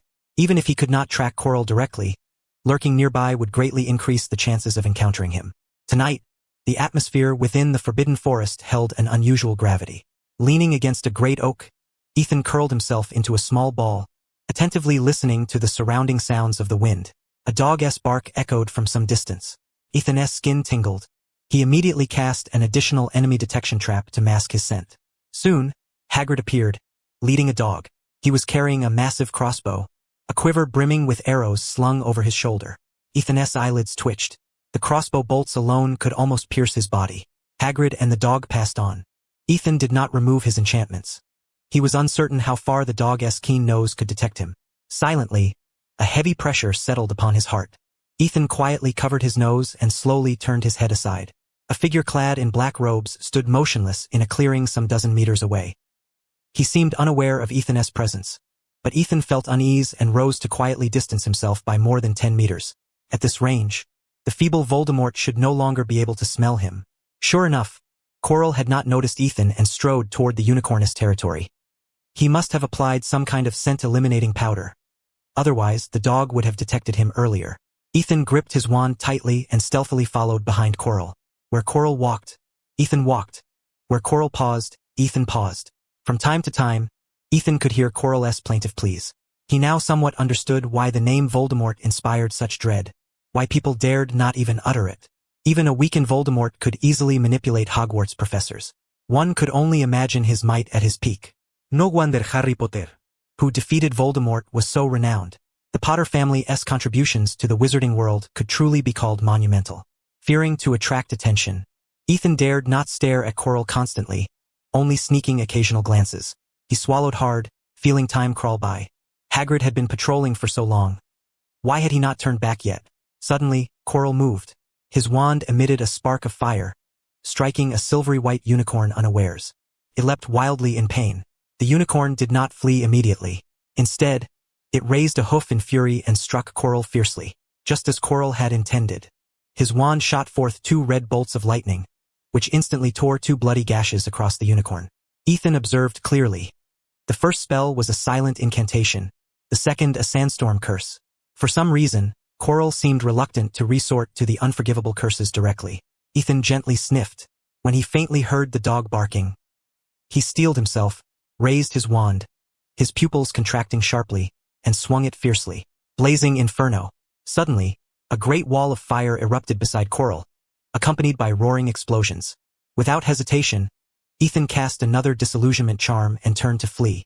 The dog's barking intensified several-fold in an instant. An enraged Hagrid charged wildly forward. Quirrell, caught off guard, nearly had his robes singed. Frustrated, he rolled on the ground. When the flames died down, he glanced resentfully at the unicorn before quickly disappearing into the darkness. Tonight, the Forbidden Forest was extraordinarily lively. Hagrid roared furiously, firing bolt after bolt from his crossbow at the black-robed figure. The figure, some 10 meters ahead, flickered like a ghost, as if eyes grew at the back of his head, deftly evading each bolt with precision. Yet it was clear the figure was equally enraged, even ceasing to conceal his form, sprinting forward with reckless abandon, vowing to eliminate the one who had spoiled his plans. Kill the one who's meddling. The sinister voice hissed into Quirrell's ear like the venom of a serpent. Quirrell seethed with hatred and fury but could not locate the source. Shouting desperately, "I can't see! To the left! Idiot!" He swung his wand violently. Sparks flew from its tip as flames surged through the forest. Ethan, running blindly ahead, felt the heat wave at his back, a cold sweat breaking out over his skin. He cursed inwardly. Damn Quirrell! Why doesn't he exert this much effort during lessons? But how is it that this fellow seems to have eyes sprouting atop his head? Wherever he darts, the other pursues in that very direction. This simply will not do. At this rate, he will inevitably be caught. Ethan gritted his teeth, brandishing his wand at his throat, and shouted at the top of his lungs, "Quirrell!" That resoundingly clear voice startled the surroundings into a sudden flurry of movement. The ever-persistent Quirrell instantly froze in place, as if icy water had been poured over his crown and trickled down his spine. Finally, Ethan caught his breath.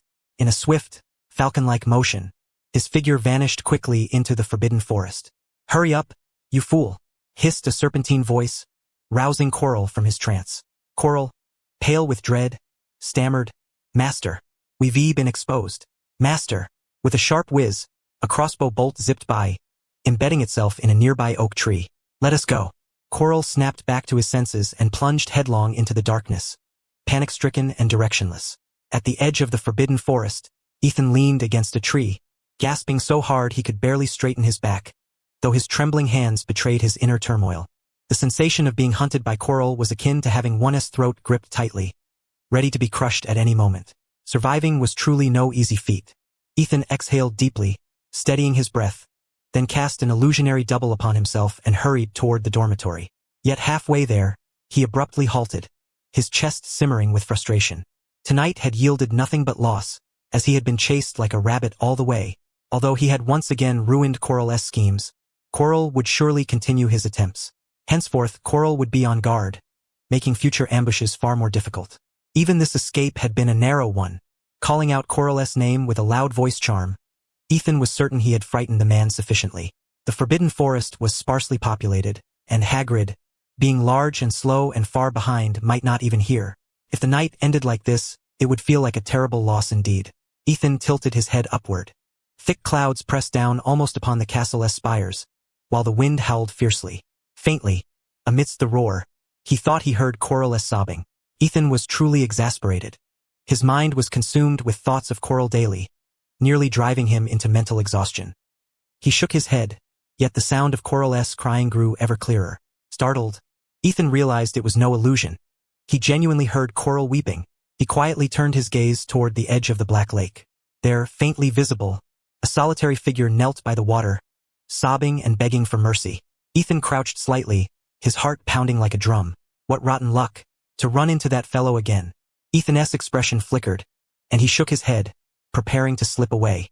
The area offered a wide view. Any sudden movement on his part would doom his escape. Even in this state, Quirrell was far beyond whom Ethan could confront now. Just as Ethan was about to turn, a shadow nearly merged with the night fell to the ground. Professor Snape? Ethan's body froze instantly, not daring to move an inch. Of course, Snape had been watching Quirrell all along. His eyes darted nervously as he gripped his wand tightly. "Mr. Quirrell?" Snape's dark voice echoed clearly through the night. praying by the Black Lake at this late hour. Who do you seek forgiveness from? Snape? Quirrell nearly cried out, hastily wrapping his scarf over his head. Snape halted, expressionless, staring at Quirrell. It seems there is a secret beneath your great hat that you are eager to share. Mr. Quirrell? Don't come any closer. Snape, I don't wish to be your enemy. Quirrell retreated, shouting desperately. Snape sneered coldly and quickened his pace. Quirrell cried out in near despair. Snape, drawing his wand, he prepared to defend himself. But Snape struck first. Expelliarmus. A burst of fire shot forth, striking Quirrell, who was flung backward, his wand flying far from his grasp. Clutching his chest, Quirrell rose, glaring hatefully at Snape before fleeing into the forbidden forest. Snape sneered once more, dissolving into shadow and melting into the night. Ethan's heart thundered wildly. He rushed forward, crouching to search the ground. Suddenly, his eyes lit up as he snatched a wand from the earth and turned without hesitation, sprinting away. Wand, rowan wood, unicorn hair, 9.5 inches. Exchange value: 9, magical power, mental strength, magic affinity, spell resistance, mental resistance. Ethan's heart raced faster still. 9 points. This wand was extraordinarily potent. Exchange. Without hesitation, Ethan chose to exchange. This was Quirrell's wand. It could never remain in his hands. Magical power: 1. Mental strength: 1. Magic affinity: 3. Spell resistance: 2. Mental resistance: 2. Alas, both magical power and mental strength were only at 1 point. The wand in his hand seemed to emit a mournful wail, growing noticeably lighter and emptier. Wand. Exchange value: 3. Magic affinity. Mental resistance. Magic affinity: 1. Mental resistance: 2. Snap. The wand broke into 2 pieces, exuding a putrid odor. Ethan drew a deep breath and dashed into the school, into the study hall. Only after his heart, nearly leaping from his throat, had calmed did he exhale deeply. A ball of fire appeared and vanished. The night wind carried away the ashes. Quirrell would likely still be able to perform wandless magic, but without his wand, his strength would be greatly diminished. Even if we confront each other directly next time, I will have a substantial chance of survival. Ethan clenched his fist involuntarily. Suddenly, a shadow slipped through the school gates and hurried into the castle. Ethan's eyelids twitched. Instantly, he fortified himself with 2 spells: an illusionary double and an enemy trap. Slow footsteps echoed from the corridor and then faded away. Ethan instinctively covered his nose. Time passed slowly, and the footsteps finally ceased. Ethan opened his eyes cautiously, secretly drew out the Marauder's map, and uttered the incantation. The map instantly bloomed with countless lines. His own name appeared in the study hall on the 2nd floor, while on the corridor just beyond the wall, another name shone distinctly: Severus Snape. Severus Snape lingered on the 2nd floor for quite some time before ascending to the 3rd, then the 4th and finally the 5th floor. Ethan rose quietly and slipped out, dashing ahead of Snape's descent. He sprinted all the way to the dormitory entrance, rousing the fat lady with the password. Amid her protests, he quickly returned to his room. The dormitory was profoundly silent. Everyone else was sound asleep except for Ron, whose hands seemed swollen. Even in sleep, Ron's face twisted with pain. Ethan watched him for a moment, glanced at the time, hesitated briefly, then woke him. Ron, you've been poisoned. You need to get to the infirmary immediately, Ethan whispered. Ron stared at his enlarged hand in shock and let out a scream. It really hurts. I think it might be broken. His yell roused everyone in the dormitory. Harry rubbed his eyes and, seeing Ron's swollen palm, was instantly alarmed. Good heavens, Ron, it looks like you've been poisoned. Neville and Seamus exchanged bewildered looks. Ron, what bit you? Ron opened his mouth to groan. I have to go to the infirmary. It hurts too much. Ron was too weak even to dress himself, and several people clumsily helped him into his coat and shoes, then noisily accompanied him in search of Percy. Awakened in the dead of night, Percy wore a grim expression, which darkened further upon beholding Ron's pitiful condition. What bit you? It's a dog bite. Percy, spare me the nonsense. I'm in agony. A dog bite? Percy's disbelief was evident, yet faced with his brother's dire state, he could do nothing but scowl and hurriedly take him away alone. Harry and the others were driven back to their dormitory. Percy forbade them from following. Ethan had already slipped beneath the covers, his face serene. Having finally managed to incapacitate Quirrell's wand, regardless of the ordeal, the outcome was favorable. Now he could rest peacefully and prepare for what lay ahead. He had no intention of further sabotaging Quirrell, who was surely now on alert. Having destroyed the wand was sufficient. That night had been exceptionally harrowing for Ethan, almost a brush with death. Once he relaxed, drowsiness swiftly overwhelmed him. He soon drifted into slumber, oblivious even to Harry's whispered words. The following morning, Ethan did not rise until 8 o'clock, much to Harry's surprise even as he folded his bed. It was the first time in ages he had seen Ethan sleep so late. "Ethan, if it weren't for you last night, Ron would have been in serious trouble." Harry smiled at him. Ethan pondered, shook his head, and asked with some puzzlement, "Yes, already in trouble. Professor McGonagall will definitely know about it. How did Ron get poisoned?" "It was Norbert, the Norwegian Ridgeback Hagrid is raising," Harry said softly. "It just hatched, and when Ron teased it, it bit him hard. Even though it's newly hatched, the toxin in its teeth is quite potent. After all, it's a dragon." Ethan raised an eyebrow and looked at Harry. Could it be that Hagrid really intends to keep it in the Forbidden Forest? That seems unlikely. Harry hesitated. Hagrid said the Forbidden Forest isn't safe right now. Someone killed a poor unicorn. But dragons themselves are dangerous. When Norbert grows up, it will harm other magical creatures. So what's the plan? Ron's brother, Charlie, raises dragons in Romania. Ron plans to write him a letter to see if Norbert can be sent there to be raised. Because Ron had been admitted to the hospital late at night, Ethan and Harry proceeded together toward the castle's Great Hall. However, just as they sat down, Professor McGonagall suddenly appeared. "Mr. Potter, Miss Granger, report to my office immediately." Harry's face betrayed fear, worrying that Ron might have broken down under the pain and revealed Norbert's existence. That was Hagrid's secret. And if the professors found out, not only would they be in trouble, but Hagrid would face severe consequences as well. Harry clutched Ethan's sleeve tightly and whispered, "Ethan, will you come with us?" Hermione also felt uneasy. This was her first summons to the headmistress's office. Ethan was just thinking about what to eat when he agreed reluctantly. "All right, let us go see." The three of them hurried out of the Great Hall, making their way straight to Professor McGonagall's office on the second floor. The professor was clearly furious. Upon seeing them, she immediately adjusted her glasses and fixed a piercing gaze upon Ethan. "Were you involved in this as well?" Ethan truthfully admitted, "Professor, I accompanied them here." Harry and Hermione exchanged a glance, both seeing the same bewilderment mirrored in the other's eyes. They racked their brains but could not fathom what incident had provoked Professor McGonagall's ire. Her expression darkened as she swept her gaze over Harry and Hermione and demanded sternly, "This morning, Madame Pomfrey informed me that Ron Weasley has been poisoned. Last night, someone saw the three of you return to the dormitory long after curfew. Mr. Potter, Miss Granger, what do you have to say for yourselves?" "No, it's not like that, Professor," Harry stammered.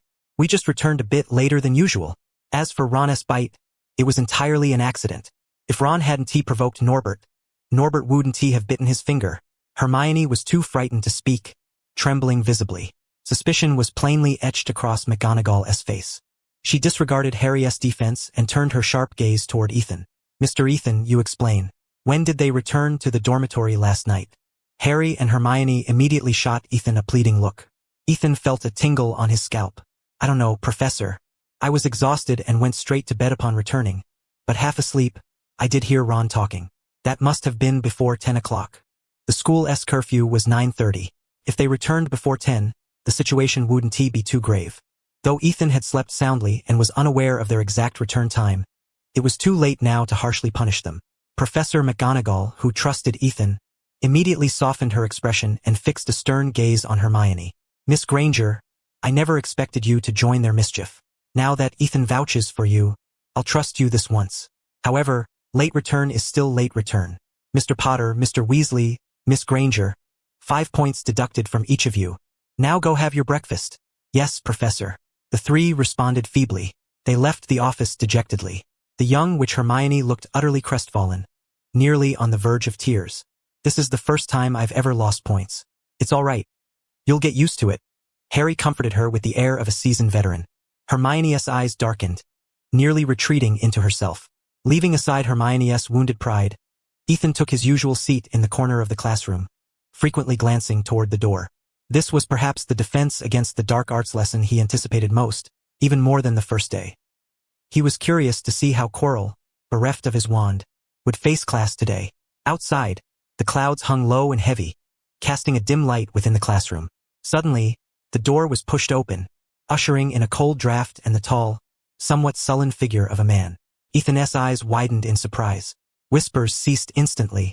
Every student stared in astonishment toward the entrance. Severus Snape, bearing his usual impassive expression, strode quickly to the podium and abruptly spun around, flinging his cloak behind him. The sudden movement startled the young witches and wizards. Snape's dark eyes swept over every student's face as he announced expressionlessly, "Professor Quirrell has taken an extended leave. From today until the end of the term, I shall be substituting." The classroom fell utterly silent, so still that a pin could be heard to drop. Harry's quill clattered onto the desk as he asked anxiously, "Professor Quirrell isn't coming back? Why?" Snape cast a glowering glance at him. "Mr. Potter, before you concern yourself with Professor Quirrell, perhaps you should pay more attention to your own academic performance. Any wizard who fails their exams will be held back and not promoted to the second year." Harry's face paled repeatedly, and he dared not speak further. Hermione was equally perplexed. She recalled Harry mentioning that Snape had threatened Quirrell, seemingly forcing him to seek a way to pass the Hellhound trial. But now, Snape had even taken over the class? She instinctively turned to look at Ethan beside her. Ethan stared ahead, wearing a contemplative expression, seemingly unperturbed by Professor Snape's assumption of Quirrell's duties. She could not help but nudge Ethan gently with her elbow and whisper softly, "I know you dislike Quirrell, but Snape isn't any better, is he? Yes, the one who deducts points." Ethan glanced at her curiously and retorted, "So what if he deducts points? As long as he's willing to teach us something real." Quirrell's absence was certainly not due to taking leave. Rather, it was likely that Snape had uncovered the secret hidden beneath his scarf. Coupled with Quirrell's fear of Hagrid overhearing his true identity, it seemed probable that he had fled outright. Alternatively, he might be hiding somewhere. Either way, he clearly dared not show himself. Hermione pondered this and found her resistance instantly dissolve, her eyes widening as she turned to face the lectern. Upon the lectern, Snape began in his characteristic monotone, completely devoid of inflection. Defense against the dark arts is not merely about resistance, but also about decisive offense. Today we shall learn a practical and aggressive spell, Expelliarmus. He descended from the lectern, waving his wand with precision and grace to demonstrate the motion. Focus your will, snap your wrist, aim with clarity. The goal is not only to disarm your opponent but to shatter their will to fight. Expelliarmus. A crimson beam shot forth instantly, striking the armor in the classroom with a tremendous clang. The long sword held by the armored figure soared into the air, crashing heavily to the ground, eliciting gasps of astonishment. Is this really defense against the dark arts? No, this is unusual. Normally, at this point, Professor Quirrell would have already drunk half a glass of water, recounted some background story, and prepared to enter the main lesson. When did defense against the dark arts start allowing wand use? Everyone usually just takes notes with their quills. In the future, even if one truly encountered a dark wizard, perhaps simply sitting down to tell a whole heap of stories could win the battle without fighting. This would be the highest form of mind magic, something even Dumbledore might not master. The young wizards sniffled in unison, some nearly with tears in their eyes. So, defense against the dark arts could indeed teach actual magic. Everyone fumbled to draw their wands, their gazes burning with intense admiration and eagerness directed at Snape. Even Snape himself, usually the most unapproachable, was momentarily taken aback. He frowned and said, "Remember, the key to the spell lies in focus and speed. Now, I need a volunteer to duel me for a more detailed demonstration." Harry Potter? Harry's expression shifted.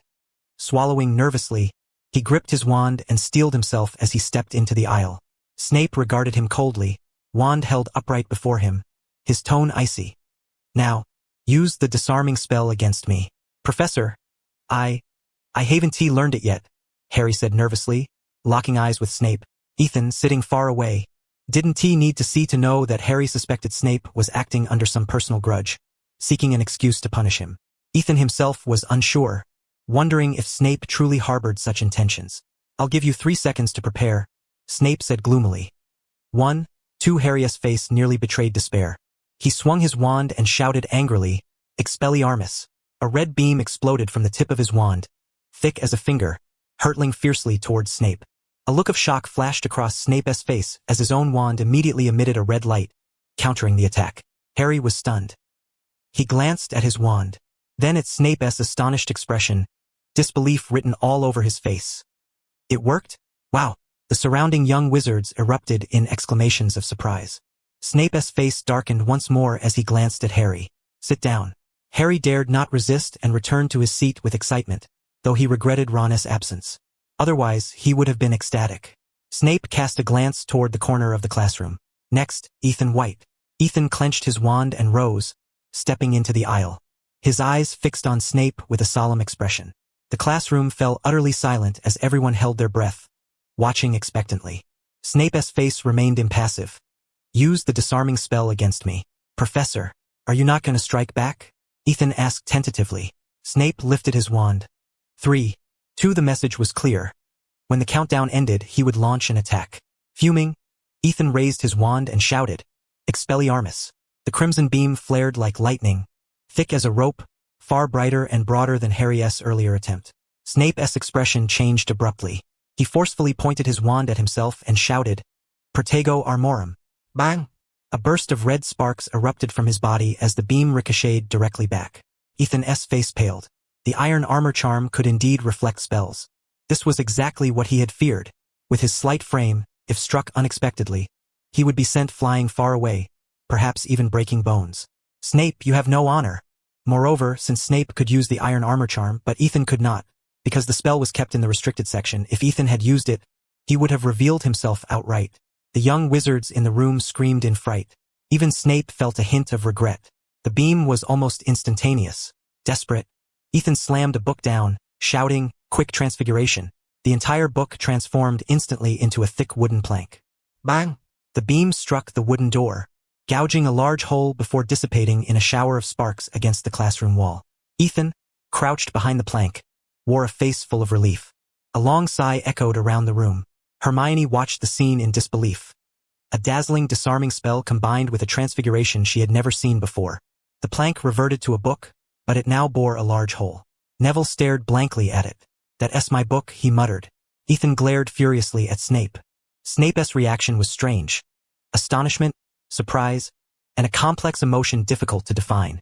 Excellent magical power, transfiguration, and an even better reaction. Snape said, casting a deep look at Ethan. Gryffindor, plus 2 points. Next, Ethan raised an eyebrow and returned to his seat. Snape called up several others. Some succeeded, others failed, but none were as dramatic as Ethan's display. Hermione tried twice, her spells only growing slightly brighter, never provoking Snape's iron armor charm. Earlier, Snape had been startled by Ethan and raised his guard, but gradually he realized it was not an underestimation of this group of young wizards. It was an underestimation of Ethan alone. He ceased teaching individually and paired everyone off to practice with each other. Except for Ethan, who was restricted to defense and forbidden from attacking. Ethan's proficiency with the disarming spell was at least at a third-year level. No one here could block him. The classroom buzzed with a cacophony of spells, the young wizards brimming with excitement. This was far more engaging than merely sitting and listening to stories. As for why Professor Quirrell was absent and why Snape was substituting, it no longer mattered. Finally, the bell rang for the end of class. Harry and Hermione hurried off to check on Ron. They had invited Ethan along, but he had some matters to attend to and told them to go ahead. Clutching Neville's damaged textbook, Ethan hastened to catch up with Professor Snape and respectfully said, Professor, I remember their essay repairing spell among the charms. Could you help fix Neville's book? Yes, very upset. Snape halted and glanced at him. Expressionless. He said, 4 o'clock this afternoon. Tell him to come to my office. Thank you. Ethan watched him walk away, then turned briskly back to the classroom. I don't dare go. The moment Neville heard that they had to go to the office to find Snape, he was on the verge of tears. Ethan, I'll just buy a new copy. What's there to be afraid of? I'll go with you. Ethan responded without hesitation. He was the one who broke it in the first place. Neville, it was you who broke it. No, if it weren't for his ironclad curse, how could the spell have rebounded? I clearly asked him beforehand if he would retaliate. But, no buts. Don't worry, Neville. This book will be restored to its original state. Ethan patted his chest confidently. Neville looked at Ethan, his face filled with confusion. Professor Snape always singles you out, but you don't seem angry with him? The two of them shared a dormitory and were good friends. When they spoke, there was no hesitation or reserve. Ethan was in high spirits, smiling warmly. His character isn't exactly admirable, but he never withholds when it comes to teaching. Just for that alone, he is 100 times better than Kettleburn. He should have been teaching this course a long time ago. Ethan sighed and shook his head. Too bad, he continued. It's all Voldemort's fault for cursing the professor of defense against the dark arts. making it impossible for him to study properly. Neville listened in stunned silence, then asked with puzzlement, could it be that the school doesn't pay him double salary? Who knows? The two whispered as they walked away. As soon as 4 o'clock in the afternoon struck, Ethan grabbed Neville and descended to the basement level, heading straight for Snape's office. The basement was actually quite vast, but aside from potions class, rarely did any Gryffindor students venture down there. Neville had never been there before and had no sense of direction, yet Ethan weaved left and right, somehow managing to drag him to the office door. Ethan, you seem quite familiar with this place. Yeah, I've been here a few times. No sooner had he spoken than the office door swung open, and Snape stood in the doorway tossing a book to Neville. Flustered, Neville caught it and was surprised to find it was a brand new textbook. Snape glanced at Ethan with an expressionless face and said, I don't recall ever inviting you to be a guest in my office. Without hesitation, Ethan replied, around Christmas. I couldn't find you, so I knocked several times, but you were never there. Snape shot him a look, took a step back, and slammed the door shut with a thud. Neville shrank his shoulders, clutching the book tightly as he walked away, whispering, Professor Snape gave me a new textbook. That's great. This book is far more exquisite than the one you had before. But there are no notes in this one. What notes? Those messy stories Kettleburn used to tell? It's the disarming charm we learned this morning. I was worried I'd forget it, so I wrote everything down in the textbook. No big deal. Just copy it again. The exam is coming up soon anyway. It'll help you memorize it better. Ethan humored Neville, slinging an arm around his shoulder as they happily left the basement. That evening, Ethan's study room was much livelier. Every young wizard had brought their wands and was practicing the disarming charm on the open grounds. My goodness! Although it wasn't the first time, Kettleburn had taught a tickling charm before. Learning such an engaging and practical spell as the disarming charm was truly unprecedented.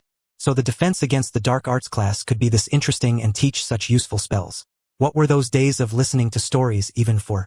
They should have had Professor Snape as a part-time instructor much earlier. At 9 o'clock that night, Ethan yawned as he returned to the dormitory. Ron, who had been missing all day, was back with one hand wrapped up like a dumpling, munching heartily on biscuits with Harry. I'm curious. How did it go? Ron asked. Ron's spirits lifted as he animatedly said, Charlie and I have been writing letters. He said he'll send a few friends over first to take Norbert away. Ethan gestured toward Ron's hand. I wasn't talking about that. How's your hand? Ron waved his left arm. This is fine now, just still a bit swollen. Madame Pomfrey said the swelling will go down by the day after tomorrow. Harry looked at him and said, Ethan, we're going to see Norbert tonight. Are you coming? I want to go. Ethan shook his head. I want to get a good night's sleep. Ever since he started keeping an eye on Kettleburn, he hadn't had a full night's rest in a long time. All right, we'll send Norbert away on Saturday night. If you want to see him, remember the time. Ethan nodded and reminded them, don't forget to bring the invisibility cloak this time. Harry and Ron both nodded vigorously. Because they had lost 15 points, Hermione hadn't spoken to them all day. Ethan went to wash up, then flopped directly onto his bed, covering himself with a thin blanket. The weather had warmed somewhat, so there was no need for a heavy quilt. The gifts he had received last Christmas were sent home in batches by owl post. He turned his head to gaze out at the deep night beyond the window, listening to the faint chatter of a few people. His eyelids grew heavy, and soon he drifted off to sleep. In his dream, Kettleburn appeared inexplicably. His face twisted with sinister malice as he raised his wand and angrily unleashed a jet of green light. Ethan jolted awake with a shudder, sitting up abruptly. In recent days, Harry and Ron had been sneaking out at night, returning quietly in the early hours. But because they wore the invisibility cloak, no one noticed except Hagrid. Originally, Hermione was supposed to go with them to see Norbert. However, the young witch had recently experienced her very first point deduction and, witnessing the gap between Ethan and herself in defense against the dark arts class, nearly fell into despair on the spot. She had only just finished the 5th-year spellbook. Yet she thought she could go play already. Such a ridiculous notion. Harry complained that Hermione hadn't spoken to him or Ron for several days. Ethan didn't say much. In fact, the Hermione he had seen these days was a gloomy little witch, always clutching a thick book and often alone. She either buried herself in study at the library or practiced spells in an empty classroom, quiet and withdrawn, her spirits low. Even Padma Patil remarked that Hermione had been looking sullen lately, and even in the dormitory, she just hugged her books and studied diligently, refusing to talk to anyone. For someone as competitive as Hermione, losing 5 points and receiving a scolding was indeed a heavy blow. Harry and Ron frowned deeply. After spending half a year together, they had grown accustomed to having a meddlesome, nagging little witch around. Now, with Hermione ignoring them, they felt deeply saddened. In the great hall, the entire table looked gloomy. Only Ethan ate with concentration, as the weather gradually warmed. It was no longer suitable to eat roast lamb chops. Fish, fresh shepherdess purse and ham pies, and a glass of ice-cold orange juice were more fitting. Hermione, clutching her thick spellbook, sat down beside him. She looked exhausted, rubbing her eyes as she said, "Ethan, after breakfast, I hope you can come by for a moment." It was Saturday, a day without classes. However, young wizards below 5th year were not allowed to leave school premises on their own. "All right," Ethan mumbled in response. Harry quietly nudged him with his elbow. Ethan swallowed a bite of pie and wiped his mouth. "Since Harry and Ron have homework too, shall we do it together?" Ron and Harry nodded vigorously. Hermione pursed her lips but said nothing more. After breakfast, the group noisily squeezed into the study room. Ron and Harry pulled out thick stacks of homework. Hermione led Ethan to the open grounds where they usually practiced spells and asked earnestly, what was the transfiguration spell that turned the book into a wooden board during defense against the dark arts class that day? "I've searched everywhere but couldn't find it." "That one? It's not exactly a special transfiguration spell, just a small trick for practice." Ethan spoke as he paced over to the desk, deftly extracting a well-worn copy of Transfiguration today from a cluttered stack of books. He wiped the cover clean and handed it to her. This issue features an article about how to practice the switching spell regularly. It even includes some examples like transforming objects into boxes, planks, bark, and the like. Ethan continued, "The article puts forth a central thesis. A competent master of transfiguration must possess intimate knowledge of the construction of at least 500 different items, so they can summon them at will." Hermione accepted the magazine in astonishment, gently stroking the curled page corners. It was evident Ethan had leafed through this magazine countless times. She asked in a daze, "How many kinds have you memorized?" 51, Ethan replied with a sigh. "It really is quite difficult. Transfiguration is truly an extraordinary branch of magic." Ethan went on. "At the same time, it is the most intricate. Therefore, those wizards who achieve exceptional success in this field are inevitably among the elite of the wizarding world. Take Headmaster Dumbledore and Professor McGonagall, for example. Perhaps that's why Professor McGonagall's assignments are always the most numerous, the most challenging, and leave no room for error," Ethan added. The three of them in the classroom were left speechless. Harry was bewildered for a long moment before murmuring, "So Headmaster Dumbledore was a master of transfiguration as well." "That's right," Ethan confirmed. Dumbledore was McGonagall's mentor in transfiguration. Before becoming headmaster, he was in charge of the school's transfiguration department. Hermione, somewhat annoyed, said, "All of this is written in Hogwarts school history. Professor Binns mentioned it too. Have you even been paying attention in class?" Harry shrugged. "I just didn't remember it at the moment." Suddenly, Ron's eyes lit up and he exclaimed happily, "I think I've memorized 30 transfiguration formulas. So I guess the gap between Ethan and me isn't that large after all." Hermione burst into laughter, her tone sharp and rapid. "Then why does Professor McGonagall always give you a hard time?" "Because your transfiguration is a complete mess. You don't have a single detail in your mind, so everything you transform has flaws. If we judge by how many objects we can recall, I can conjure up 80 different items using the switching spell alone. But I can't do what Ethan does, perfectly transforming an object in an incredibly short time. His transformations aren't just flawless. They can even block spells. That takes an enormous amount of tedious practice. Ethan can transform 51 kinds like that. Can you?" Ron was left speechless but stubbornly retorted, "Maybe I can." "Who knows?" Ethan shook his head, stopping their quarrel. "It's not that exaggerated. I was just desperate at the time. If I had another chance, I might not succeed. Anyway, let us get back to the homework." Harry and Ron both quietly breathed a sigh of relief. Hermione was clearly still upset. Otherwise, she wouldn't have spoken so bluntly. Harry leaned over to glance at the magazine and said, "Ethan, this doesn't look like the copy Professor McGonagall gave you for Christmas. This is a magazine. The January issue.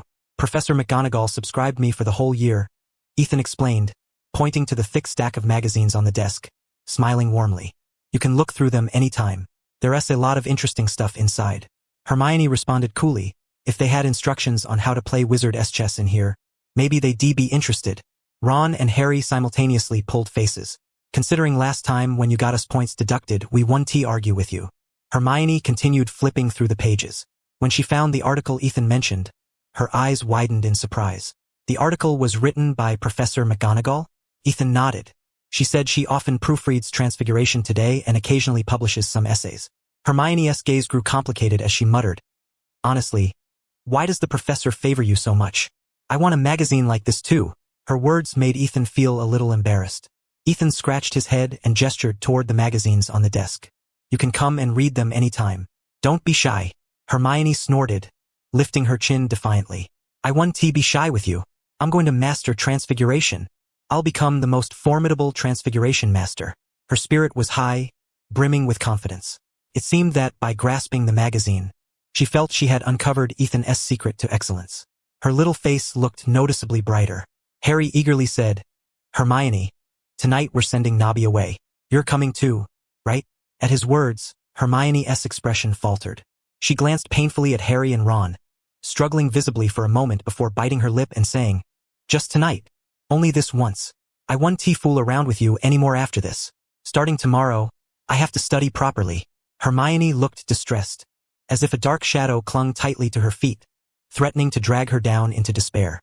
Meanwhile, Ethan remained cheerful, as if standing under a spotlight, isolating himself from all darkness, though he showed no interest in reaching out to her. Her expression flickered through a range of emotions, growing even more agonized. "Just tonight. Only tonight. I promise I won't mess around with you anymore. Starting tomorrow, I'll study hard." This time, Harry and Ron did not invite Ethan along. Ethan had been very busy lately, especially as more and more students came to the study hall seeking his help, leaving him no time to spare. To everyone's eyes, Ethan would collapse into bed as soon as he returned to the dormitory each night, evidently exhausted, making it impossible for him to have the energy to sneak around the school at midnight. Even Hermione felt he shouldn't come. Ethan was indeed tired. If he hadn't managed to boost his mental stamina somewhat, he wouldn't have been able to maintain his current pace. At least 2 hours of spell practice daily, copious notes for several core subjects, heaps of homework, tutoring other young wizards in the study hall, and meditating to refine his magical power. But Ethan's reason for not going out tonight wasn't to sleep, it was something else. He had recently learned the forgetfulness charm and planned to visit the greenhouses again at midnight to collect some potion ingredients. Professor Quirrell had vanished completely, never seen again at the school, but he certainly hadn't gone far, most likely hiding somewhere within the Forbidden Forest. Ethan felt uneasy, so he had to prepare thoroughly, gathering plenty of swelling solution and the laughing potion, among other things. If the professors weren't keeping such a close watch, he would have liked to take a mandrake root with him. At the stroke of midnight, Ethan awoke promptly. Harry and Ron were predictably absent, but to his surprise, Neville was gone as well. The large dormitory room was left with only him and Seamus. Ethan quietly slipped out of bed, clutching his wand, and silently approached Ron's bed. Scabbers, the old rat missing a toe, was nestled snugly under the covers, sleeping soundly. Ethan looked around cautiously, then picked up the rat and carried it to the washroom, whispering a charm. "Collapse now. Forget it all." The rat twitched repeatedly, its hind legs kicking backward incessantly. Still uneasy, Ethan raised his wand again. "Collapse now. Forget it all. Collapse now." Half an hour later, looking thoroughly exhausted, Ethan returned carrying the barely alive rat. He tossed Scabbers onto Ron's bed and yawned, just about to reconsider and get some proper sleep when suddenly a streak of red light flashed past the tall window. Startled, Ethan hurried to the window and saw 2 groups of people below, angrily pointing wands at each other. Another faint red light shot across, but a suddenly appearing wooden board blocked it.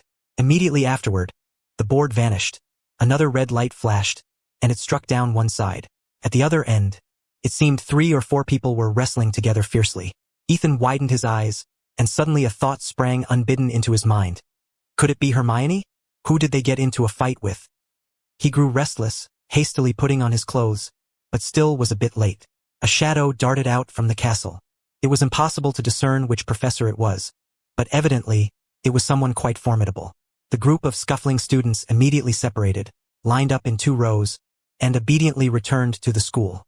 Ethan hesitated, unsure of what to do next, when suddenly a figure appeared where the fight had broken out moments before. The figure seemed to pick something up, then abruptly looked up, casting a glance toward the long window. Ethan was startled and immediately crouched down. When he stood up again, the place was deserted. Could it be? A name flashed through Ethan's mind, and he quickly removed his clothes and slipped back under the covers. That person just now. Surely it must have been Albus Dumbledore? Could it be that he had been watching from nearby all along? Fortunately, he hadn't wandered off tonight. Ethan felt a surge of relief, and from beneath his covers, He produced the Marauder-S map, whispering softly, "I solemnly swear I am up to no good." The map revealed a dense web of lines and overlapping names emerging from the school's main entrance. Minerva McGonagall, Hermione, Harry, Ron, Neville, Malfoy, Crabbe, Goyle, Argus Filch. Ethan's mouth twitched involuntarily. Weren't they supposed to escort Norbert out of the school? And they even had the invisibility cloak. How did they end up fighting with Malfoy and his gang? Besides, Malfoy and the others should still be under detention, right? The last time, those three were severely punished for openly bullying a fellow student. Ethan searched the map again but found no sign of Dumbledore's name. He was momentarily stunned, a strange flutter in his heart. Hastily, he extinguished the light of his wand, tucked away the map, and closed his eyes. After what felt like an eternity, just as Ethan was about to drift off to sleep, there was finally some movement outside the common room. Professor McGonagall's voice echoed through the corridor. "You lot, if you run around again." Harry, Ron, and Neville slunk inside the dormitory like beaten roosters, their spirits utterly crushed.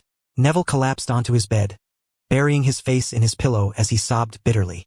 Ron and Harry sat on the carpet, heads hanging low, equally dejected. "It's over," they sighed. "Not only did we break curfew, but because of the fight, the punishment doubled. We almost got kicked out. It's done for us. Hermione will never forgive us now." Ethan could no longer pretend to be asleep.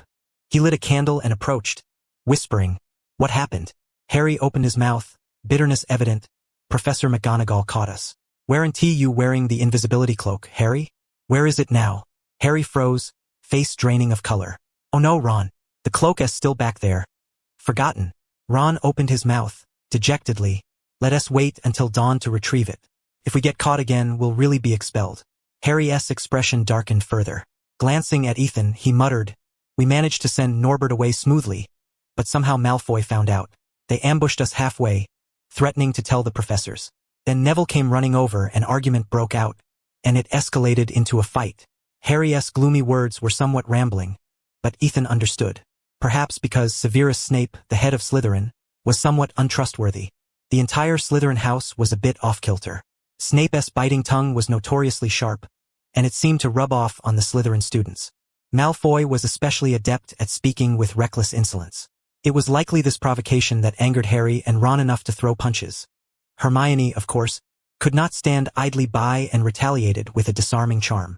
The scuffle inevitably drew the attention of a professor. This was a case of small impatience spoiling a grand plan. Yet Malfoy and his cohorts were not faring well either. They were still serving detention. Ethan shook his head in disbelief, frowning as he asked, "How did the professor punish you?" "They deducted 150 points and gave us a month of detention," Harry said miserably. "It's all over, Ethan. Once dawn breaks, everyone will know about this." "What about Malfoy and the others?" No idea. "Snape took them away." Ethan fell silent. At the beginning of the term, the four houses were evenly matched, but the Ravenclaw students foolishly lost 100 points, plummeting to last place. Gryffindor had been steadily gaining and losing points, fluctuating between positions. Hufflepuff and Slytherin's scores had been steadily climbing, occupying first and second places. Later, because Malfoy and his two friends openly used spells to bully Neville, they were docked 150 points, sending Slytherin tumbling to the bottom, overtaking Ravenclaw. As a result, Hufflepuff, who had neither done anything notable nor remarkable, ascended to first place, followed by Gryffindor in second, Ravenclaw third, and Slytherin fourth. However, after half a year's effort, Ravenclaw had recovered 100 points and was closing in on Gryffindor. Now, with Gryffindor docked 150 points, they had fallen to third place. Slytherin would surely be docked points again, destined for last place this year. It seemed the rankings only dropped by 1 place, but Gryffindor had always been close to Hufflepuff. With some effort, there was still hope to contend for the House Cup. But now it was utterly impossible. The semester was nearly over, and unless Hufflepuff and Ravenclaw were also docked 150 points, catching up was out of the question. Ethan wasn't particularly concerned about these standings himself, but he could not represent the entire Gryffindor house. Tomorrow, it was easy to imagine how furious the other Gryffindor students would be. In the entrance hall of Hogwarts Castle stood 4 enormous hourglasses, each recording the points of one house in real time. Whenever points were added or deducted, the corresponding house's hourglass would immediately lose or gain gemstones. That day, the Gryffindor hourglass suddenly lost a large number of rubies, though the adjacent Slytherin hourglass was even worse off, its emeralds nearly depleted. But who cared about Slytherin? All the Gryffindor students gathered around the hourglass, their eyes nearly bulging out. What on earth happened? Why were we docked 150 points? Check the notice board. There must be a reason there. A crowd of young wizards surged toward the notice board. Sure enough, the reason was posted. Harry and others had openly fought with Draco Malfoy and his Slytherin cronies in the dead of night. Everyone was stunned. No wonder Slytherin lost points too. It was a fight between both sides. But why fight in the middle of the night? And they were caught by a professor. The corridors immediately erupted in a frenzy, with students angrily searching for Harry. Ethan had somewhat anticipated the school's reaction today, but he was completely unprepared for his own predicament. Detention? Me? Why? In Professor McGonagall's office, Ethan pointed incredulously at his own nose. He hadn't gone out to fight. Why was he being held in detention? Professor McGonagall adjusted her glasses, wearing a stern expression. This was Dumbledore's instruction. He believes you failed to prevent your roommates from breaking school rules and must bear some responsibility. No points will be deducted, but you will serve detention alongside them. What? Ethan was utterly incredulous. So, does that mean Seamus is going to detention as well? Mr. Seamus Finnegan was genuinely unaware of the incident. He is innocent. Ethan, overwhelmed with frustration, exclaimed.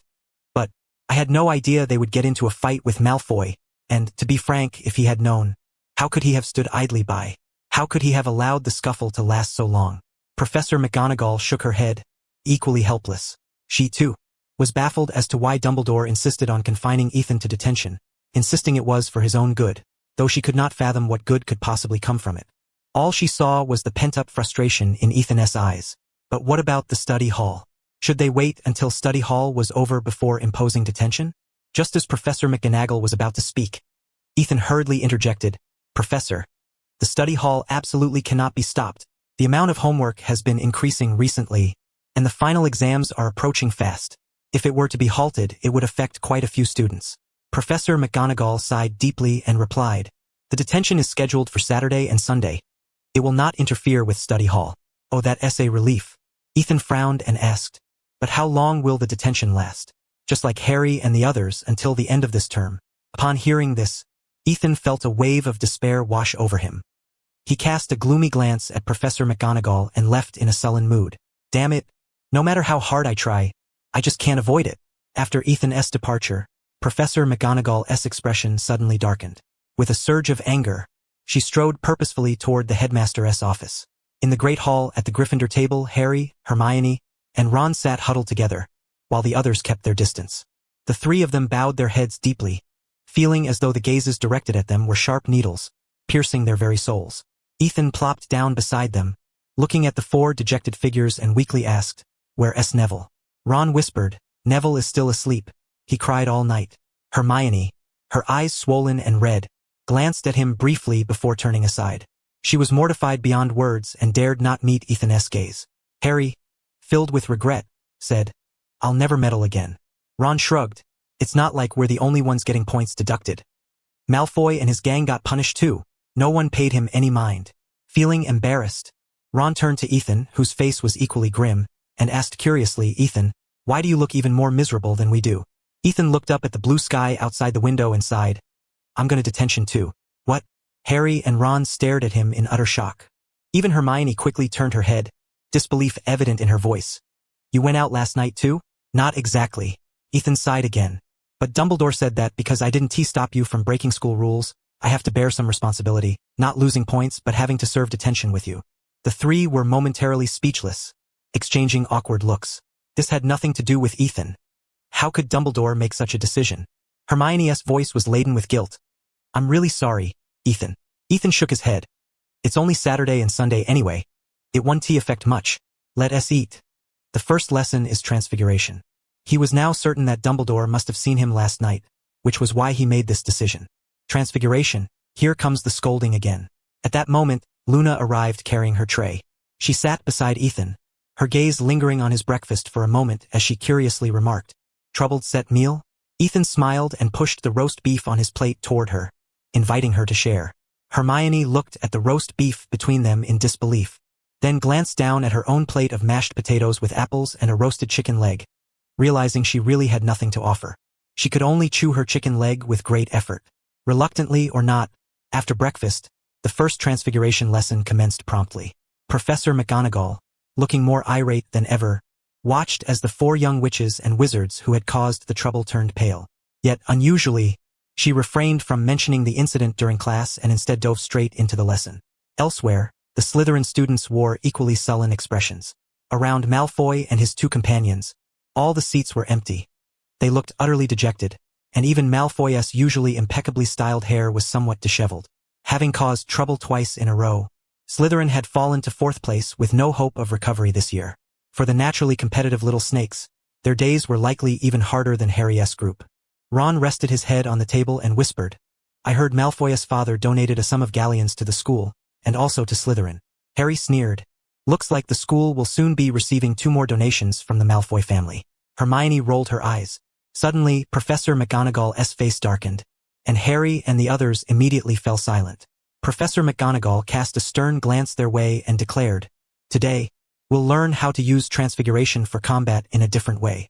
She waved her wand, and a book suddenly transformed into an owl, which then dispersed into a flock of crows, before gathering again into a wild boar with tusks. The creature promptly rammed the desk, splitting it in two. Professor McGonagall executed several transfiguration spells consecutively, all involving living creatures. The young witches and wizards below were utterly mesmerized. These are just the most basic transfiguration spells. If you graduate smoothly, by your 3rd year you will be able to achieve this level. The best defense is a good offense, but not all defense is offense. Transfiguration can be used both to attack and defend, much like the spell Ethan used in defense against the dark arts the other day. Most first years can't perform that, but by the 2nd year, when your magical power is stronger, you can begin practicing these. As Professor McGonagall spoke, the boar on the floor suddenly transformed into wooden crates, doors, stone walls, and iron plates. The students watched, utterly entranced. On Saturday night, Ethan, Harry, Malfoy, and Neville stood dejectedly before Professor McGonagall's desk. Professor McGonagall sighed and said to Filch, "Take them to see Hagrid. Their detention begins at 11 o'clock tonight. Follow me." Filch wore a peculiar smile as he grasped a lantern and led the 4 out of the transfiguration classroom. It was unimaginable. Even the exemplary student Ethan White had a day where he would be confined to detention. Filch chuckled triumphantly, shaking his head. What a pity the school abolished the old-fashioned punishment of locking misbehaving students in the dungeons, hanging them from the ceiling for days on end. But, well, I still have some chains in my office. Maybe I should oil them up. Who knows when they might come in handy? Ethan White laughed heartily. He gave Filch a sidelong glance, ignoring the petty man, then turned to the visibly shaken Neville and Harry and asked, "What about Hermione and Ron?" Harry replied resignedly, "Hermione's detention started last week. She has been helping Madame Pants in the library. Ron hasn't received his detention notice yet. Professor McGonagall probably hasn't found a suitable place for him." Detention, in essence, was simply making students do chores and endure some hardship, usually assisting professors. If a professor didn't require any help, other arrangements would be considered. Ethan nodded gloomily. He had originally hoped to work for either Snape or Professor McGonagall, perhaps even learn something in the process. Unexpectedly, tonight he would be patrolling the Forbidden Forest with Hagrid and Harry. This was no enviable task at all. It was highly probable that the missing Quirrell was concealed within. Filch barked at Ethan, "Silence.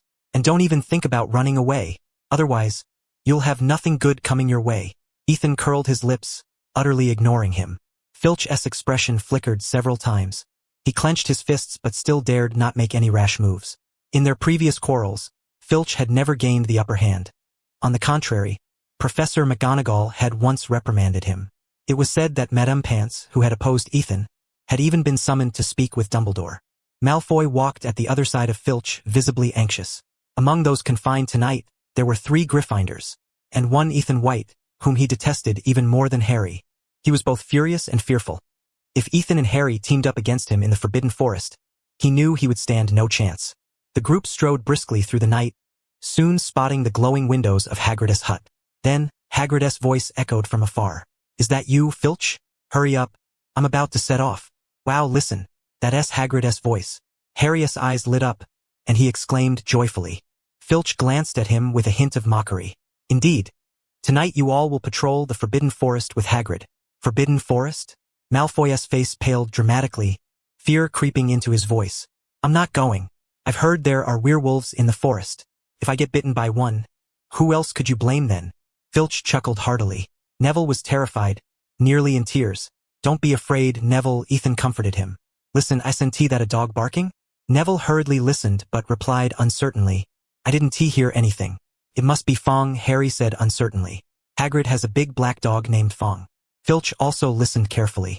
Where is this barking coming from? In the darkness, Hagrid strode forward, a large black dog trailing behind him. Hagrid held an absurdly large crossbow in his hands, a quiver slung over his shoulder. He growled impatiently. I've been waiting a long time. Oh, Harry, Ethan, you're both here. You shouldn't be so polite to them, Hagrid, Filch said. They're here to be punished. You'll take them for a good stroll in the Forbidden Forest, especially Ethan White. You might not know, but he is quite formidable. He may help you handle some dangers. Filch cast a malevolent glance at Ethan. Ethan turned his head, locking eyes with him, and stepped forward. Filch instinctively retreated, then realized what was happening. His face flushed with shame and anger. What do you think you're doing? Ethan White. Ethan wore a polite smile. Mr. Filch, I'm grateful for your care along the way. I will always remember it. Filch's expression darkened, a mixture of shock and fury, shouting, Ethan White, how dare you intimidate the school caretaker? I truly am thanking you, Mr. Filch. Ethan shook his head. You're overthinking. I'm just a first-year wizard, hardly capable of frightening you. He stared directly into Filch's eyes and continued, We still have 6 years together, Mr. Filch. Mind your tongue and be a bit kinder. It won't harm you. Enough. Hagrid pulled Ethan behind him, frowning at Filch. You're so late. You haven't been scaring them all this time. Have you? You can leave now. I'll take responsibility here. Filch's face shifted in a grimace. I'll be back in the morning. Yet he dared not say anything harsher, retreating awkwardly with his lantern. Malfoy, trembling with fear, glanced at Ethan, took 2 steps back, and shouted, I absolutely refuse to enter the Forbidden Forest. Not even if you kill me. He had long become Ethan's enemy after Neville's incident. This guy feared nothing, and even Filch had been scared off by him. If Ethan made a move in the forest, Malfoy's words were cut off by Hagrid's glare. If you want to stay at Hogwarts, stop with the complaints. Now shut up. Malfoy looked at Hagrid, both angry and scared, and did not dare say another word. Hagrid was right. Malfoy had already seriously broken school rules twice. His father had donated 4 times to the school and even written a letter harshly scolding him, warning him not to cause trouble again. Hagrid took a deep breath and said, Listen carefully. The Forbidden Forest is indeed very dangerous. More dangerous than ever. Everyone must stay close to me. Now, hold your wands in your hands. He turned and led the 4 through a clearing, following a narrow winding path into the dark forest. Ethan silently followed at the rear, wand clenched tightly. He dared not show any expression. Dumbledore might be nearby, perhaps even watching him. Suddenly, Hagrid stopped, pointing at a patch of silvery white substance on the ground. Irritated, he said, See that? That's unicorn blood. There's a pervert hiding in the Forbidden Forest, attacking unicorns. One recently died. I've been fighting that pervert for a while, but he got the upper hand again. Tonight, we have to find that badly wounded unicorn. Malfoy was nearly in tears. What if the pervert finds us first? As long as you're with me or Fong, no creature in the forest, pervert or otherwise, can harm you, Hagrid said solemnly. There are many of us tonight. We must split into 2 groups. I want to go with you, Malfoy said fearfully, glancing at Ethan. Hagrid looked at them all, hesitated, then said, I'll take Malfoy and Harry in one group. Neville, Ethan, and Fong will be in the other. If anyone finds the unicorn, fire a green spark. Ethan, I trust you can do that. Ethan shrugged, took Neville's hand, and said calmly, Let us go. The air was thick with the scent of earth and decaying leaves. Neville gripped his wand in one hand and carried an oil lamp in the other, constantly glancing back at Ethan in fear. Ethan walked behind him, occasionally glancing left and right, issuing commands to Fong. They stumbled forward, following the occasional silver sheen of unicorn blood on the ground. After a long while, Ethan heard faint crawling sounds in the darkness. Probably because Fong was present, neither he nor Neville had been attacked. Neville refused to walk ahead, only daring to walk beside Ethan, his voice trembling. Ethan, the blood seems to be increasing. On the branches and in the grass, silver-white drag marks were everywhere.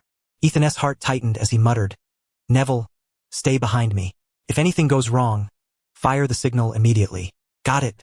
Neville swallowed hard. Ethan observed for a moment, then, holding Fong's leash, carefully walked through a gap in the bushes to a clearing. In the center lay a shining unicorn, its silver-white blood flowing like a small river beside it. Woof, woof, woof. Fong suddenly barked loudly. If Ethan hadn't reacted quickly, Neville would have screamed. Ethan's gaze sharpened, scanning the surroundings. Even if Quirrell wasn't nearby, he should arrive here soon. But since they had been discovered first, there was no chance Quirrell would succeed. He raised his wand, aimed at the unicorn, and whispered, "Accelerated transformation." Yet only a small spark flickered from the unicorn's corpse. With no change, Ethan was momentarily stunned, immediately realizing the unicorn's magical resistance was greater than his own power. He simply could not transform it. Suddenly, faint crawling sounds echoed from a distance. A sudden chill crept across Ethan's scalp, an uncanny sensation as if something lurking in the darkness had fixated its gaze upon him. Without hesitation, he sprang forward, landing before the unicorn's lifeless body and shouted loudly, "Neville! Fong! Hurry over!" Neville, utterly flustered, dashed to his side, fumbling so badly that he nearly tumbled headlong into the pool of blood. A gust of sinister wind swept in, accompanied by a guttural growl that was far from human. Ethan swiftly pointed his wand at the ground. "Protect us all." A faint hum resonated. Centered on him, a nearly transparent, pale golden shield rapidly materialized. Its radius was modest, just enough to enclose 2 humans, a dog, and the unicorn's corpse. The surface of the shield shimmered with rippling waves of light, faintly revealing the shapes of numerous shields. This was a protective area spell, a variant of the iron armor charm, commonly employed to safeguard dwellings or campsites. Though it could not withstand the most malevolent dark magic, it effectively warned against and deflected lower-level curses and physical intrusions. In terms of learning difficulty and the demands of defining the area and sustaining magical energy, it was a genuine 5th-year spell, even more challenging than the iron armor charm. But there was no time to dwell on that now. A heavy weight settled in Ethan's heart. He was absolutely certain that the malevolence emerging from the darkness was aimed directly at him, not the unicorn's corpse on the ground. Bang! A hooded figure slammed forcefully against the shield. The impact battered Ethan's chest, nearly causing him to lose control of his magic. The hooded assailant was likewise violently repelled backward. Through the thin, translucent barrier, Ethan crouched slightly, locking eyes with the hooded figure outside the shield. Those were murky, slit pupils, twisted and grotesque, radiating an utterly inhuman malevolence. A cold shiver ran through Ethan's entire body. Without turning his head, he commanded, "Neville, send a signal." "Neville?" No response came for a long moment. Ethan glanced swiftly behind him and was dumbfounded to discover Neville had fainted from fear, slumped against the unicorn's corpse. "Fong!" He called out loudly, "Get Hagrid over here." Fong immediately let out a loud, piercing howl, which soon elicited a reply from afar. "Ethan, Neville, where are you?" During the standoff, Ethan dared not divert his gaze. He stretched a hand backward, attempting to rouse Neville. However, he was a bit too far away and failed to touch him, instead pressing on the unicorn's belly. Unicorn Adult. Exchange value, 12, soul resistance, mana affinity, spell resistance, stamina, agility. What? Soul? It even possessed a soul attribute? Ethan's face paled in shock. Without hesitation, he chose to exchange. "You have touched the unicorn's soul. Unlocked platinum attribute. Soul. Unlocked platinum attribute. Soul resistance. Soul 1. Soul resistance, 2. Mana 2. Mana affinity, 1. Spell resistance, 4. Stamina, 1. Agility, 1. Ethan's pupils suddenly brightened, as though the pitch-black night had grown markedly clearer. He abruptly perceived a swirling, ominous black mist, a profoundly sinister apparition, clinging to the figure before him, entwined tightly with a fragmented, illusory humanoid shadow on the brink of dissolution. The malevolent black mist continuously spread outward, striving to approach him and corrupt his mind, but it was held at bay by a faint white radiance. Ethan broke out in a cold sweat. Had he not touched the unicorn's corpse to unlock the soul resistance attribute, he would never have detected that Voldemort, the old fiend, was secretly eroding him from within. "You want to drink the unicorn's blood? Fine. I'll make sure you gain not a shred of power." Resolute, Ethan pressed again on the unicorn's belly. Unicorn, exchange value, 5, mana affinity, spell resistance, agility, mana, 2, mana affinity, 1, spell resistance, 1, agility 1. A continuous surge of mana welled up inside him, causing the shield he maintained to glow even more brilliantly. The hooded figure opposing him staggered to his feet and raised a hand. Ethan's heart leapt with terror, an overwhelming sense of peril swelling from his core. Without a second thought, he grabbed Neville and rolled to the side. Boom! A crimson fire wave swept forth, exploding upon the unicorn's corpse, scattering a burst of silvery white blood. The blast threw Ethan and Neville far away. Fong whimpered softly. The cloaked figure did not pursue them. Instead, he eagerly crouched over the unicorn's body, greedily drinking its blood. Gritting his teeth, Ethan hoisted Neville onto his back and staggered away. Swish! A crossbow bolt whistled through the air, embedding itself crookedly in the blood-soaked earth. The cloaked figure whipped his head around and vanished into the darkness. Stop, you monster! Hagrid roared, clutching the crossbow as he strode forward. Harry and Malfoy, gasping for breath, hurried after him. Hagrid? Ethan? Neville? Harry called out between gasps. Suddenly, his vision blurred. A tall, cloaked figure blocked his path, silver-white blood dripping from his lips, each drop falling onto the front of his robes. Malfoy screamed as if his very soul had been shattered, turned, and stumbled away. Harry was suddenly assailed by a searing pain from a wound on his forehead. The agony came so swiftly and fiercely that Harry had no time even to utter a sound before collapsing to his knees, his vision darkening in waves. When he finally managed to regain some composure, he found himself standing beside a centaur, its hair platinum and its body that of a silver-maned horse. This was surely no task for a mere mortal. Outside Hagrid's hut, Ethan, filthy from head to toe, cradled a water jug and gulped down water with great urgency. Malfoy and Neville lay unconscious on the ground. I am truly sorry, Hagrid said, his furry face etched with regret. Not only had he failed to catch the monster, but he had also nearly endangered Ethan and Neville, and even lost Harry in the process. Ethan shook his head speechlessly, a torrent of expletives swelling within him with no outlet. Had it been Hermione or Harry instead of Neville, he might not have been in such a sorry state. Yet it was Neville who fainted from fright and almost caused them all to perish alongside the unicorn. He sighed. Next time this kind of task comes up, I'll be sure to recommend that Professor McGonagall assign someone less taxing, Hermione at least. Or else I can handle it alone. It was not that he bore any ill will toward Neville. They had always been good friends. But this sort of ordeal was far too perilous for Neville, utterly beyond his capacity. And then there was that fellow. Only a hindrance. Hagrid scowled at Malfoy lying on the ground. Had Malfoy not dawdled so much on the way, Hagrid would have arrived sooner. What happened to Malfoy? Ethan asked, but Hagrid shrugged. Presumably, Professor McGonagall would not intervene either. It was up to Snape to decide. Ethan did not respond. Instead, he suddenly caught sight of a silver-white figure emerging from the Forbidden Forest. It was not a unicorn but a centaur, human from the waist up, horse from the waist down, exquisitely formed. Harry has returned. Harry? Where is Harry? Hagrid exclaimed joyfully, rising to his feet and turning toward the centaur. Upon seeing him, Hagrid immediately exclaimed, Good heavens! Firenze, you saved Harry. Harry, are you all right? Hagrid strode forward eagerly, but Ethan remained still, for the centaur's gaze was fixed upon him with cautious wariness. Iem fine, Hagrid. Harry slid down from the centaur's back. Good luck, Harry Potter, the centaur said before turning and dashing back into the Forbidden Forest. Thank you, Mr. Firenze, Harry called out. Hagrid and Harry approached, exchanging many words as they walked, only coming to a halt when they reached Ethan. Ethan, I heard about what happened to you. It's truly terrifying, Harry said, still visibly shaken. You wouldn't believe it. The cloaked man came after me.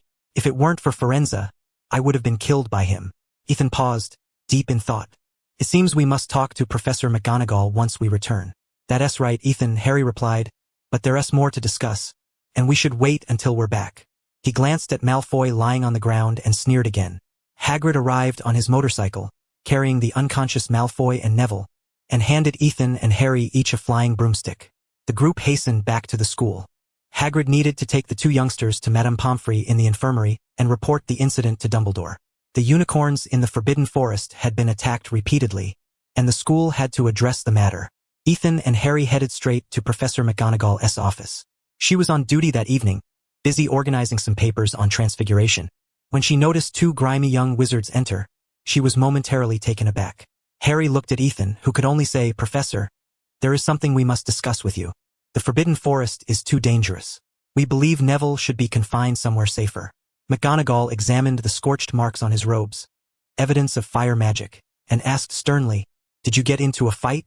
Ethan replied with equal seriousness, with the cloaked man who hunts unicorns and drinks their blood. Harry interjected at the right moment.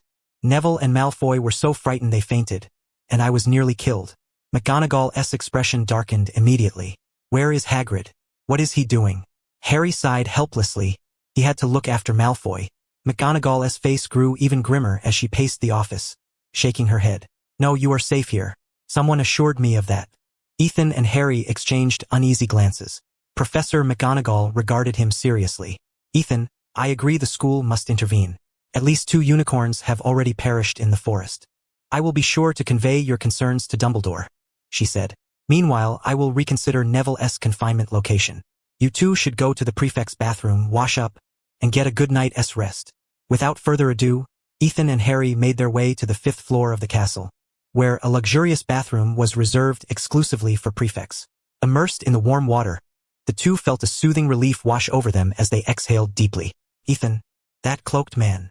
Harry touched the scar on his forehead, his voice tense. Firenze told me he is Voldemort, because unicorn blood can prolong life, but it cannot restore Voldemort completely. The cloaked man's real objective is the Philosopher's Stone hidden within the school. Harry trembled, struggling to control his voice. That cloaked man will definitely come to the school. He must know Snape. Snape had been pressuring Professor Quirrell to steal the stone, but now that Quirrell is on leave, Snape will try to take it himself. We must stop him. Ethan listened in stunned silence, unable to understand how this connected to Snape after so long. He wiped his face with a towel and mused. It's best to tell Dumbledore, but we have no proof. We cannot verify what we're saying is true. Harry, if we suspect a professor without evidence will be expelled, especially now, Ethan warned. Harry looked dazed, frustration etched across his face. We must find evidence and keep a close watch on Snape. We cannot let him steal the stone. Ethan sighed. But before that, I think we should study. The final exams are coming up. The final exams. Harry groaned. If we fail, we'll have to repeat the year. Merlin's beard. Harry stumbled into the water, overwhelmed with a headache. When the two left the castle and returned to the common room, it was already past 2 in the morning. Ron was curled up on the couch, having waited for them until he fell asleep. Harry hurriedly recounted the events from the Forbidden Forest to Ron. When Ron heard the name Voldemort, his face changed abruptly, and he begged Harry not to speak the name again. After a round of complaints, the 3 retired to their dormitories. When Harry pulled back the covers, he suddenly noticed the long-lost invisibility cloak neatly folded on his bed, with a note beside it, just in case. Winter gave way to spring. The last chill in Hogwarts quietly dissipated, and the castle's outline softened under the bright sunlight. Since the incident in the Forbidden Forest, professors had taken over the late-night patrols with Hagrid, and even Dumbledore had personally gone twice. The cloaked man seemed to have vanished. Harry, who had been anxiously following the matter, heard no further news. He had visited Hagrid several times, who told him the cloaked man had likely fled the forest. Harry felt both relieved and uneasy. With Dumbledore at the school, Voldemort surely dared not enter to kill him. But would that day come sooner or later? The sunlight today was especially warm and bright but not glaring. A gentle breeze carried a faint fragrance of flowers across the emerald green lawns outside the castle.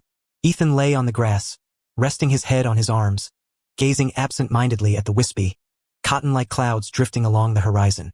Time truly flows like water. Before he knew it, it was already May. Since the Forbidden Forest incident, Harry and Ron had been assigned to Professor Binns, organizing documents in his office, a good opportunity to catch up on history of magic, memorizing dates of major magical inventions and goblin rebellions. Neville had gone to the Herbology greenhouse to learn how to tend various plants. As for Ethan, Snape had summoned him to the potions classroom, where he had been put to hard labor brewing batches of weed killer and wound cleanser. Such days strangely reminded him of his previous life as a graduate student, toiling under his advisor, long hours, heavy workload, scoldings, and no pay. If it weren't for Professor McGonagall's assurance that this was Dumbledore's directive, Ethan would have suspected Snape of abusing his authority to avoid paying him by confining him like this. But in any case, this arduous chapter was finally nearing its end. Of course, despite the exhaustion over these months, his academic progress had never ceased. Indeed, with various attributes improving, his momentum was stronger than ever before. Ethan White. Attributes? Omitted.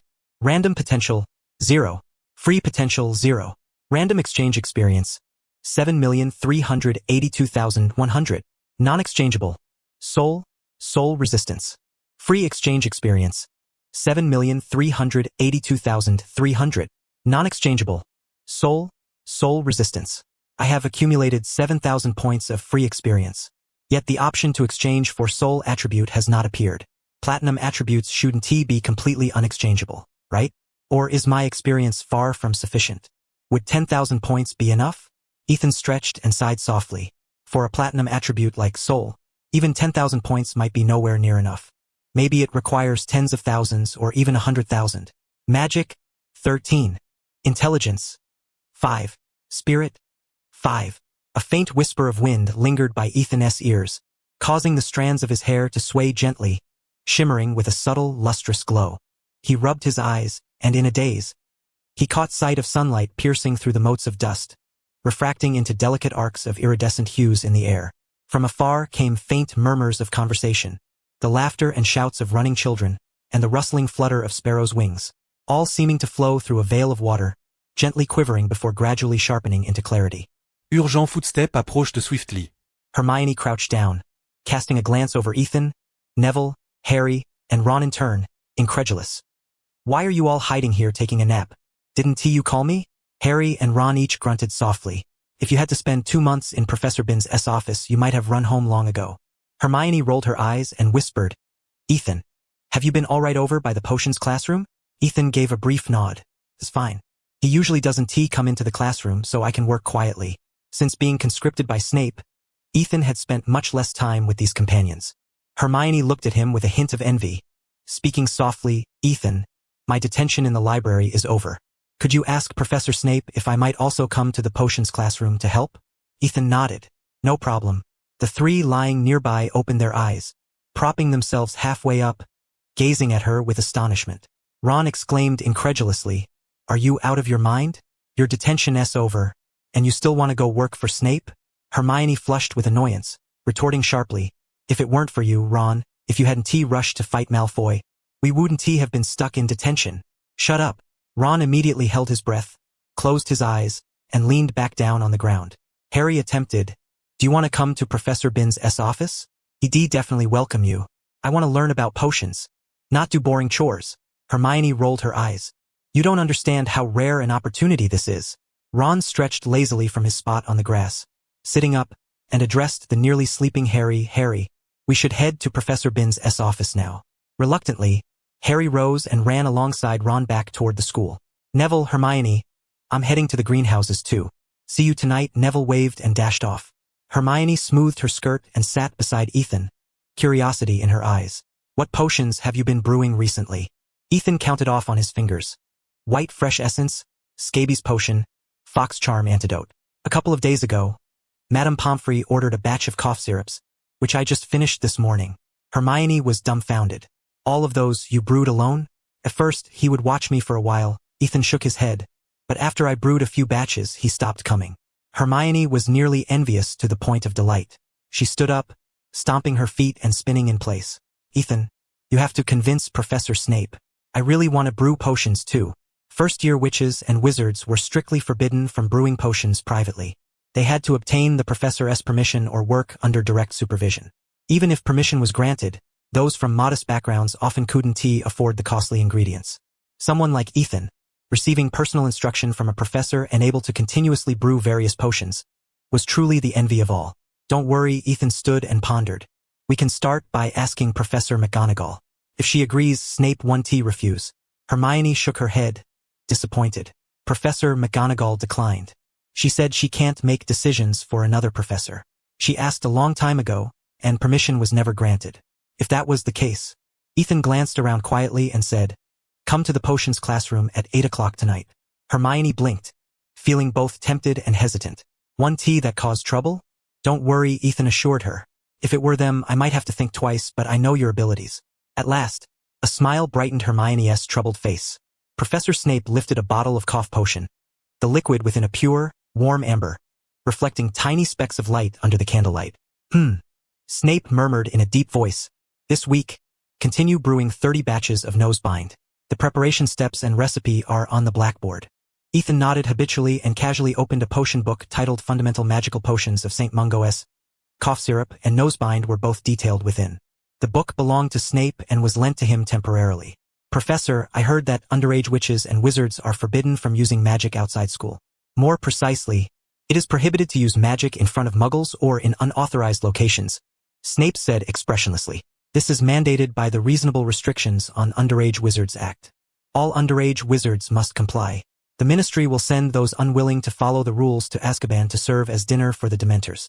Unless you come from a wizarding family or face a life-threatening situation, in which case you might be exempted, though a lengthy investigation will follow. But, Professor, the summer break lasts 2 whole months. Snape did not raise his eyelids. The trace charm is bound to the soul. No one can evade it.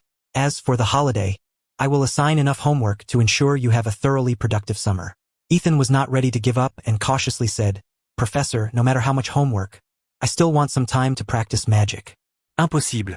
If your family uses magic, I guarantee the misuse of magic office will know immediately and dispatch Aurors to arrest you. Is there really no way? If I want to practice magic, must I return to school?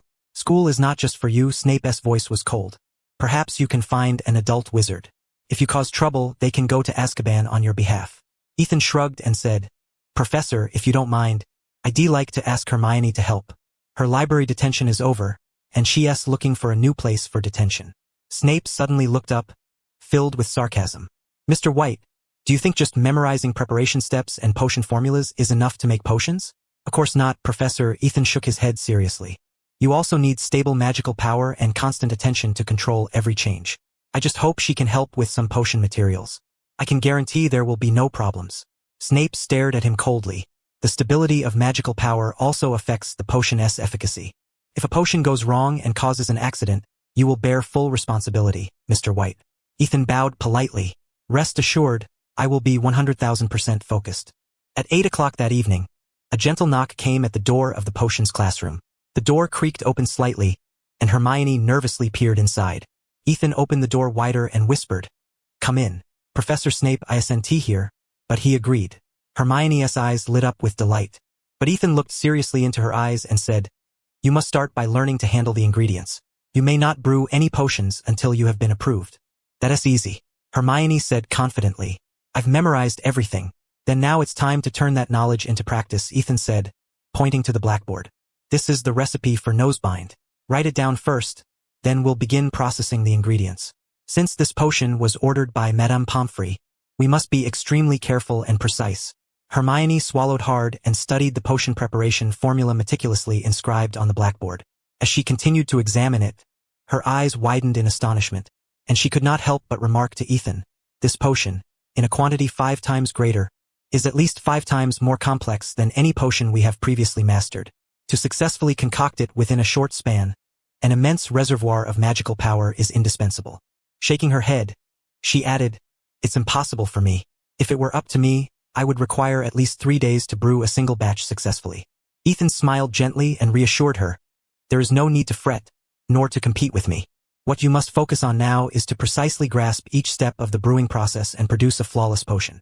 The duration is of little consequence. For as we mature, our magical power will naturally increase. Hermione exhaled and nodded. For an intelligent, ambitious, and studious young witch, such a challenge might provoke frustration, but never impulsiveness. She donned her gloves, bent over to scrutinize the ingredients in the barrel, and said earnestly, Then I shall begin by preparing the daffodil root. It is the easiest to handle. Ethan, however, shook his head and explained, When handling potion ingredients, you must first consider the process as a whole. Some materials are time-consuming and thus must be prioritized. Others are delicate and should be processed last. Certain properties are volatile and require freezing magic to preserve, and you must constantly monitor the ambient temperature, humidity, and even changes in light. For particularly perishable substances, we must treat them in real time during the brewing, using them as needed. To some extent, the nasal decongestant potion resembles an invigorating draft, yet it also alleviates severe colds, making it a potent enhancement of the latter. Look at the ingredient list.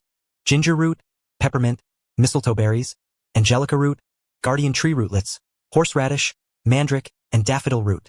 Among these, angelica root is the most challenging to handle. It serves as the primary ingredient in the creation of a confusion potion, and an overdose can easily induce encephalitis. Therefore, we must first detoxify the angelica root, preserving only its medicinal properties. While the angelica root detoxifies, we can proceed to prepare the daffodil root.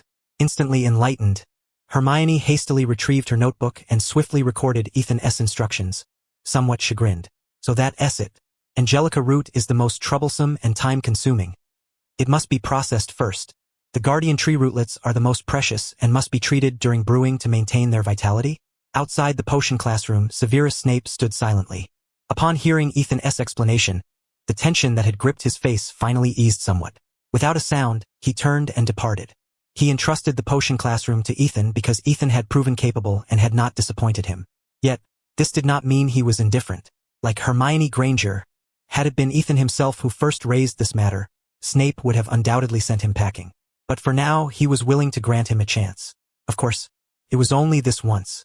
"Ethan, please let me sleep for a while," murmured the young witch, her head resting on the desk, mumbling incoherently in her dreams. Her brows were knitted tightly, whether wrestling once more with the complexities of potion-making in her sleep or lamenting being conscripted by Ethan again, was unclear. Several cauldrons bubbled gently, faint currents swirling above them, carrying away all odors. Ethan attentively tended to them, clutching a notebook and quill, occasionally jotting down notes to record every subtle change within the cauldrons. The classroom door creaked open. Snape glanced at the weary, sleeping Hermione, then at the cauldrons, and spoke in a low voice, "Shorten the infusion time of the peppermint slightly. This will enhance the potion's efficacy by 5%. 3 seconds, Ethan inquired. Between 2 and 5 seconds, with a midpoint being optimal. Ethan quickly scribbled the note. Such knowledge was never found in textbooks, nor was it universal. It varied from person to person. 35 seconds suited Ethan, but for Hermione, the figure might differ. This was the advantage of having a teacher. Many processes lack a single correct method, and a good instructor can identify problems and offer the most suitable solutions. Snape arrived and departed without a sound, his movements elusive. Yet Ethan had grown somewhat accustomed to this. After bottling several batches of the enhanced nasal decongestant potion and securing them in a box with both a sturdy enchantment and an alarm spell, Ethan considered the day's work complete. A slight chill brushed Hermione's cheek, rousing her from slumber. She looked around in bewilderment. The classroom, the cauldrons, Ethan, oh, yes, still in the potion classroom. She rubbed her eyes and rose to her feet. "Hermione, we can go back now," Ethan said.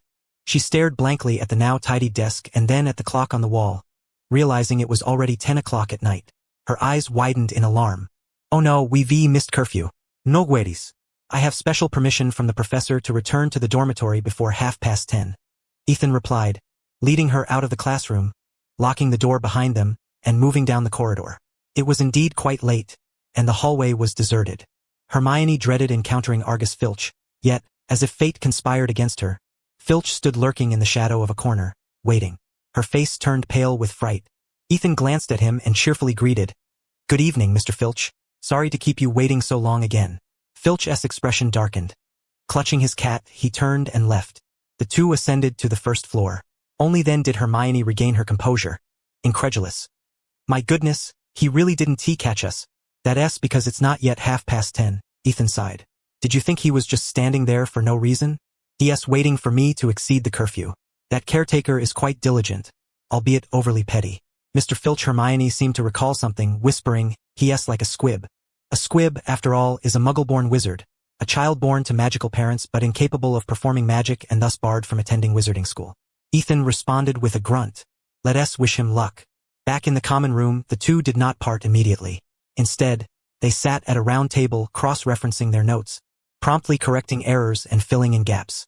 That night, Hermione absorbed a wealth of new knowledge, her joy barely concealed, yet she felt troubled. Should I prepare some invigorating potions? Or perhaps some stimulants? She had worked for only an hour but was already overwhelmed by fatigue, yearning only for sleep. Yet Ethan remained energetic, his eyes bright and alert, betraying no hint of weariness. He shook his head and said, "What we are learning now is beyond the standard curriculum. The professor mentioned that healing potions like these are introduced in the 3rd year, with more advanced classes in the 5th and even 6th years. But your spirit is so high, and I feel like I'm holding you back." "That's not true," Ethan replied. "I'm used to the schedule, but once I hit the pillow back at the dormitory, I'll fall asleep immediately. You don't need to take any potions. With your notes, you won't miss a thing." The young witch said nothing but seemed reluctant. Ethan pondered briefly and then spoke quietly. Hermione's expression changed instantly. She touched her cheeks and eyes, asking herself, will it really cause acne? Or nearsightedness? Indeed, Ethan confirmed. It can stunt growth, cause developmental issues, and accelerate aging. Hermione's face paled, and she snatched up her notebook, running all the way back to the dormitory. The weather at Hogwarts was gradually growing warmer as summer approached. The much-anticipated yet dreaded final examinations for the young wizards had at last arrived. 7 core subjects were to be tested within the span of 4 days. The first exam for Gryffindor was transfiguration. Professor McGonagall was unusually stern today, her gaze so piercing that none dared to meet her eyes. "Line up at the door now. Only when those ahead leave may the next enter," she commanded. The young wizards swallowed nervously in unison. Ron, clutching his wand, trembled as he stepped into the classroom. Professor McGonagall folded her hands and fixed him with a grave stare. "Now, Mr. Weasley, please transform this rat into a snuffbox." Ron swallowed hard, conjuring an image of the snuffbox in his mind, waved his wand, tapped 3 times, and loudly intoned, "Rapid transformation." The rat on the table swiftly morphed into a neat, square little box, palm-sized, looking quite successful. Ron immediately exhaled in relief, his face lighting up with joy. Professor McGonagall examined it carefully, adjusted her glasses, and nodded approvingly. "You may leave, Mr. Weasley. Is that a pass?" Ron quickly asked, murmuring thanks before happily scurrying away. Professor McGonagall allowed herself a smile. Despite the Weasley family's reputation for mischief, their magical aptitude was undeniable. Some time later, as a dejected Seamus emerged from the classroom, Ethan nodded to him before briskly entering. Professor McGonagall, her expression dark, was tidying the desk. There lay a rat, charred black, standing on its hind legs, clearly having suffered more exhaust than intake. No need to ask. It was evident the rat had exploded. "I really ought to ask Ollivander why he didn't sell Seamus Finnegan a wand with a unicorn hair core," McGonagall muttered irritably. "Maybe Seamus just has a particular talent for explosive magic?" Ethan speculated uncertainly. McGonagall rolled her eyes and pointed at the half-dead rat. "Enough. Turn it into a snuffbox and add a solidifying charm. I want to display it on my desk for a while." Ethan raised his wand, tapped firmly, and uttered, Rapid transformation. A finely crafted snuffbox appeared on the desk. Its entire surface resembled smooth jade. At the center of the lid was an oval ruby, surrounded by tiny blue-green gems arranged in an intricate vine pattern. Gold and silver threads meandered across the jade, tracing elaborate tendrils. The snuffbox's exquisite detail and flawless finish were far too ornate for a first-year transfiguration exam. In the potions classroom, Professor Snape stared at the trembling young wizards, his voice low and deliberate. The exam was to brew a forgetfulness potion. Any failure, explosion, or fire would result in outright failure. The first group comprised Ethan White, Neville Longbottom, Harry Potter, and Seamus. Harry's forehead was slick with sweat as he desperately tried to recall the forgetfulness potion recipe, though he had practiced it long ago. 4 cauldrons were lined up in a row. Ethan did not rush to light the fire but cautiously inspected and prepared the ingredients, part of the exam itself. Given Professor Snape's nature, he would not overlook this step. Mistletoe berries, valerian, standard ingredients, and Lethe river water. Standard ingredients included nettle, which was added later. The Lethe water was somewhat murky and needed filtering. Ethan rummaged through the materials, recut the nettle, fetched a filter, and began straining the Lethe water. Neville, Harry, and Seamus exchanged sidelong glances, hurriedly checking their nettle and retrieving filters. Snape's face darkened.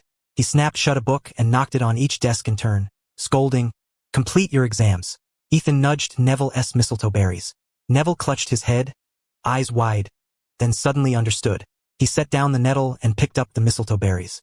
Harry and Seamus, beside him, also realized their mistake, scowling as they re-examined their ingredients. Each student's materials bore different errors. An utterly devious tactic. The surrounding young wizards swallowed anxiously, their gazes fixed on Ethan's every move.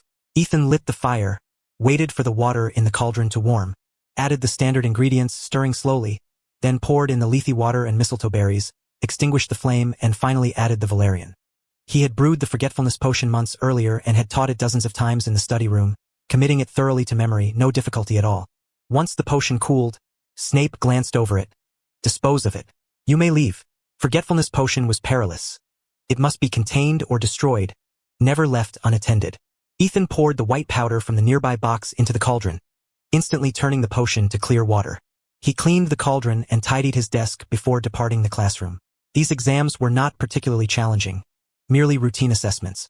Yet beyond practical magic, theoretical knowledge was also tested.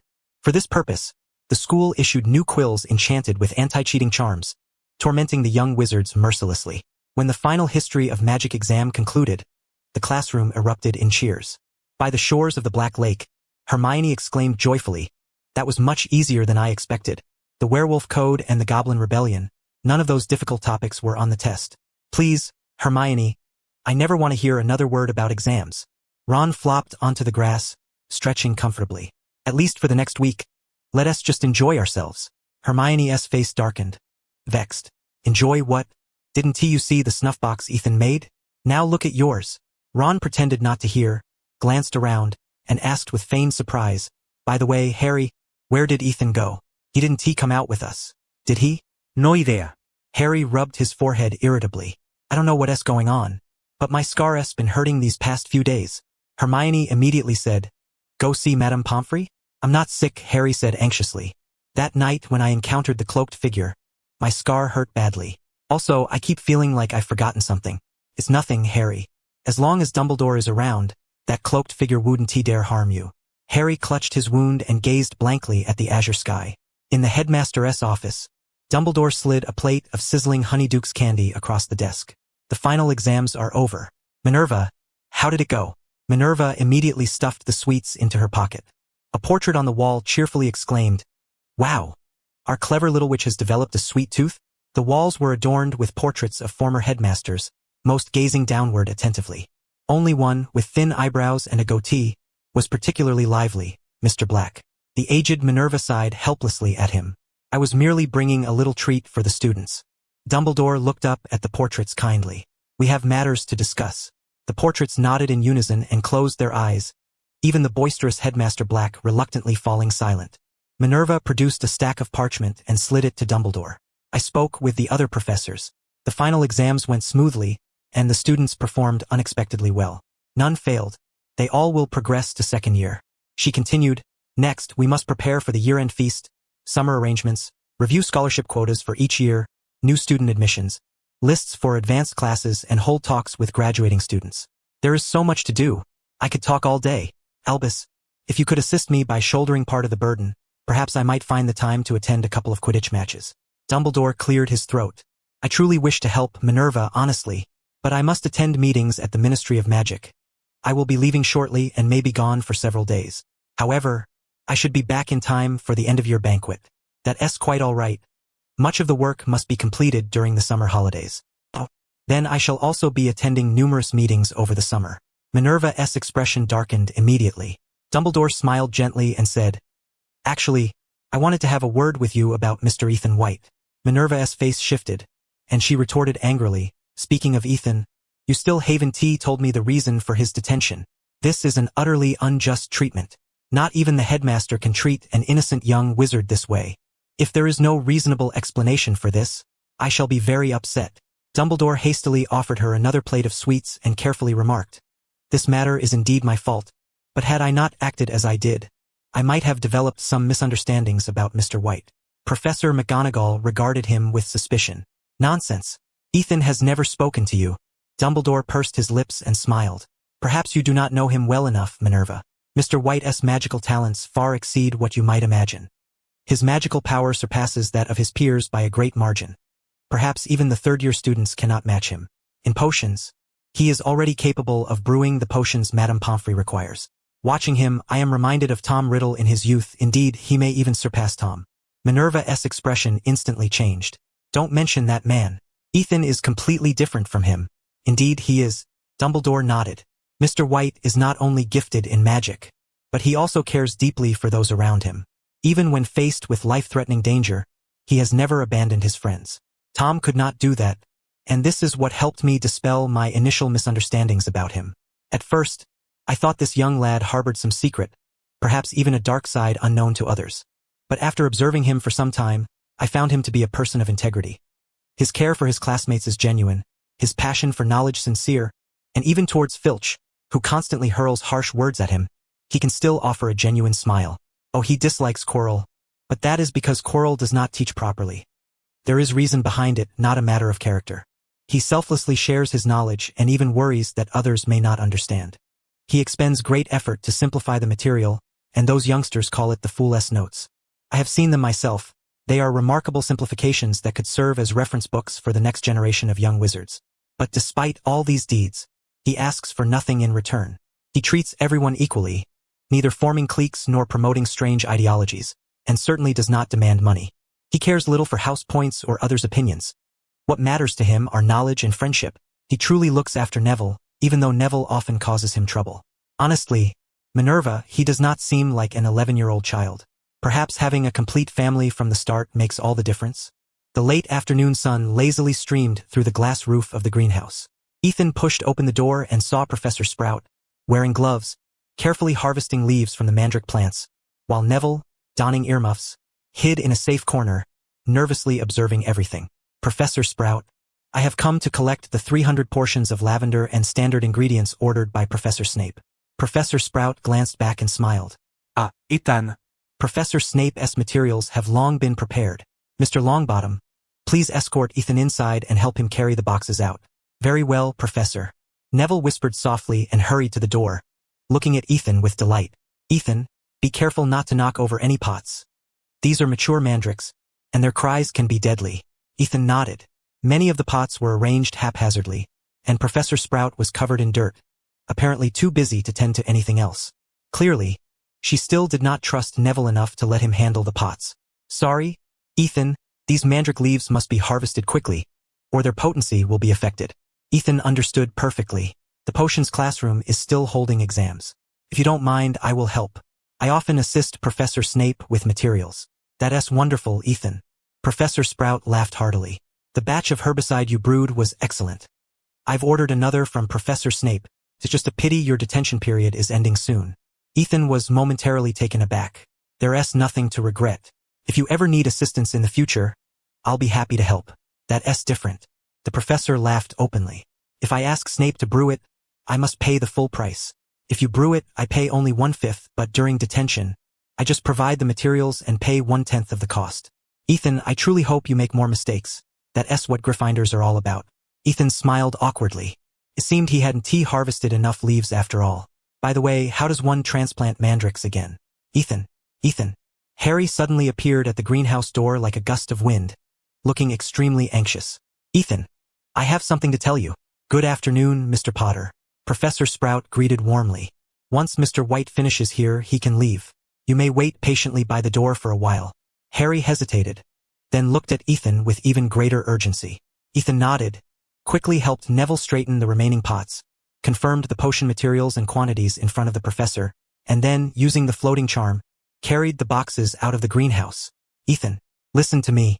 Hagrid told someone else how to deal with Lupin, the very person who lost to him over the dragon egg. My wounds have been hurting these past few days. I suspect the cloaked figure snuck into the school that night. Since Dumbledore is away at a meeting in London, that person will surely attempt to steal the Sorcerer's Stone tonight. We must stop him. Harry's voice was filled with desperation. Ethan, I know you're powerful. You have to help us. Ethan's gaze sharpened, and his breathing grew slightly more rapid. Since receiving his Hogwarts acceptance letter, he had worried whether he would one day be drawn into trouble, becoming a mere pawn on the path of a savior's growth. He relished the indescribable magic of this life, yet feared when he might be struck down by an Avada Kedavra curse. He had tried to avoid trouble but was still confined to detention, nearly losing his life in the Forbidden Forest. He had tried to change, but what could 11-year-old wizards understand? The playful remained playful, and even if knowledge was fragmented and chewed over, those uninterested still scorned it. Helpless to save his own life, he had to amplify the ruthlessness within. Pranksters, bloodthirsty Barrow Wights, frequenting Professor Snape's desk, secretly learning spells, delving into the dark arts, repeatedly causing mischief for Quirrell. Now, the day had truly come. Indeed it had come, finally arrived. Ethan sighed softly and solemnly said, Then tonight, after curfew, whoever it is, we will stop him. Excellent. We have the invisibility cloak. It will be fine. Harry's face was pale, but his eyes were resolute. He would never allow Snape to steal the Sorcerer's Stone, nor permit Voldemort to obtain it. Harry staggered away, running. Ethan lifted his head. The setting sun had just slipped behind the mountain peaks, casting a dusky hue upon the treetops. A gentle evening breeze stirred, and the earth was cloaked in the embrace of twilight. The tolling of the evening bells echoed above the school. Ethan inhaled the floral fragrance carried by the breeze, slightly bowing his head as the shadow of his hair veiled his cheek. For hours later, Ethan returned to the common room clutching a wooden box. Harry, Ron, and Hermione awaited him anxiously. The room was empty besides the four of them. Ethan regarded them and inquired, Are you prepared? The three faces had turned pale, yet each nodded firmly. Fetch the invisibility cloak, Harry. Hermione, accompany him and cast a sleeping spell on Neville and Seamus. Hermione hesitated momentarily but followed them upstairs. A minute later, the two returned briskly. Hermione's face was somewhat pale, murmuring repeatedly, "Forgive me, Neville." Harry spread the cloak over the four of them. Fortunately, their slight frames allowed the cloak to cover them all. The last time Ethan had pitched a tent with the three Weasley brothers and Harry, George and Fred had carried Ron and Harry on their backs, barely managing to shelter all five beneath. The four pushed aside the portrait of the fat lady. Ethan led the way, steady in step and composed in expression. The 3 uneasy moments before found some reassurance. Even the armors lurking in the darkness seemed less intimidating. However, as they ascended the castle stairs, a cat leapt gracefully and settled nearby, gazing their way. Ron's teeth clenched in irritation. Mrs. Norris and Filch must be nearby. Harry whispered, "Let us pass quietly. Don't alert him." The 4 skillfully evaded the unlucky feline and reached the 4th floor, proceeding to its far end. Except for Ethan, the others had been here once before. The door remained locked, but that posed no obstacle for them. Hermione drew her wand, raised it, and pronounced, "Alohomora." With a sharp click, the lock sprang open. As they stepped inside, a harp played itself, and a mountain-like 3-headed dog slept soundly. Harry and Ron struggled to move its paws aside. Ethan gazed at the creature, touching its coarse, furry cheeks, sensing no warning. He sighed softly. Truly a marvelous creature. If slain, it might grant considerable power, perhaps attributes of strength and endurance. But this is Hagrid's pet. Retracting his hand, Ethan looked at the 3 crouched by the trapdoor, peering downward and softly said, "We come this far, jump. You won't be harmed."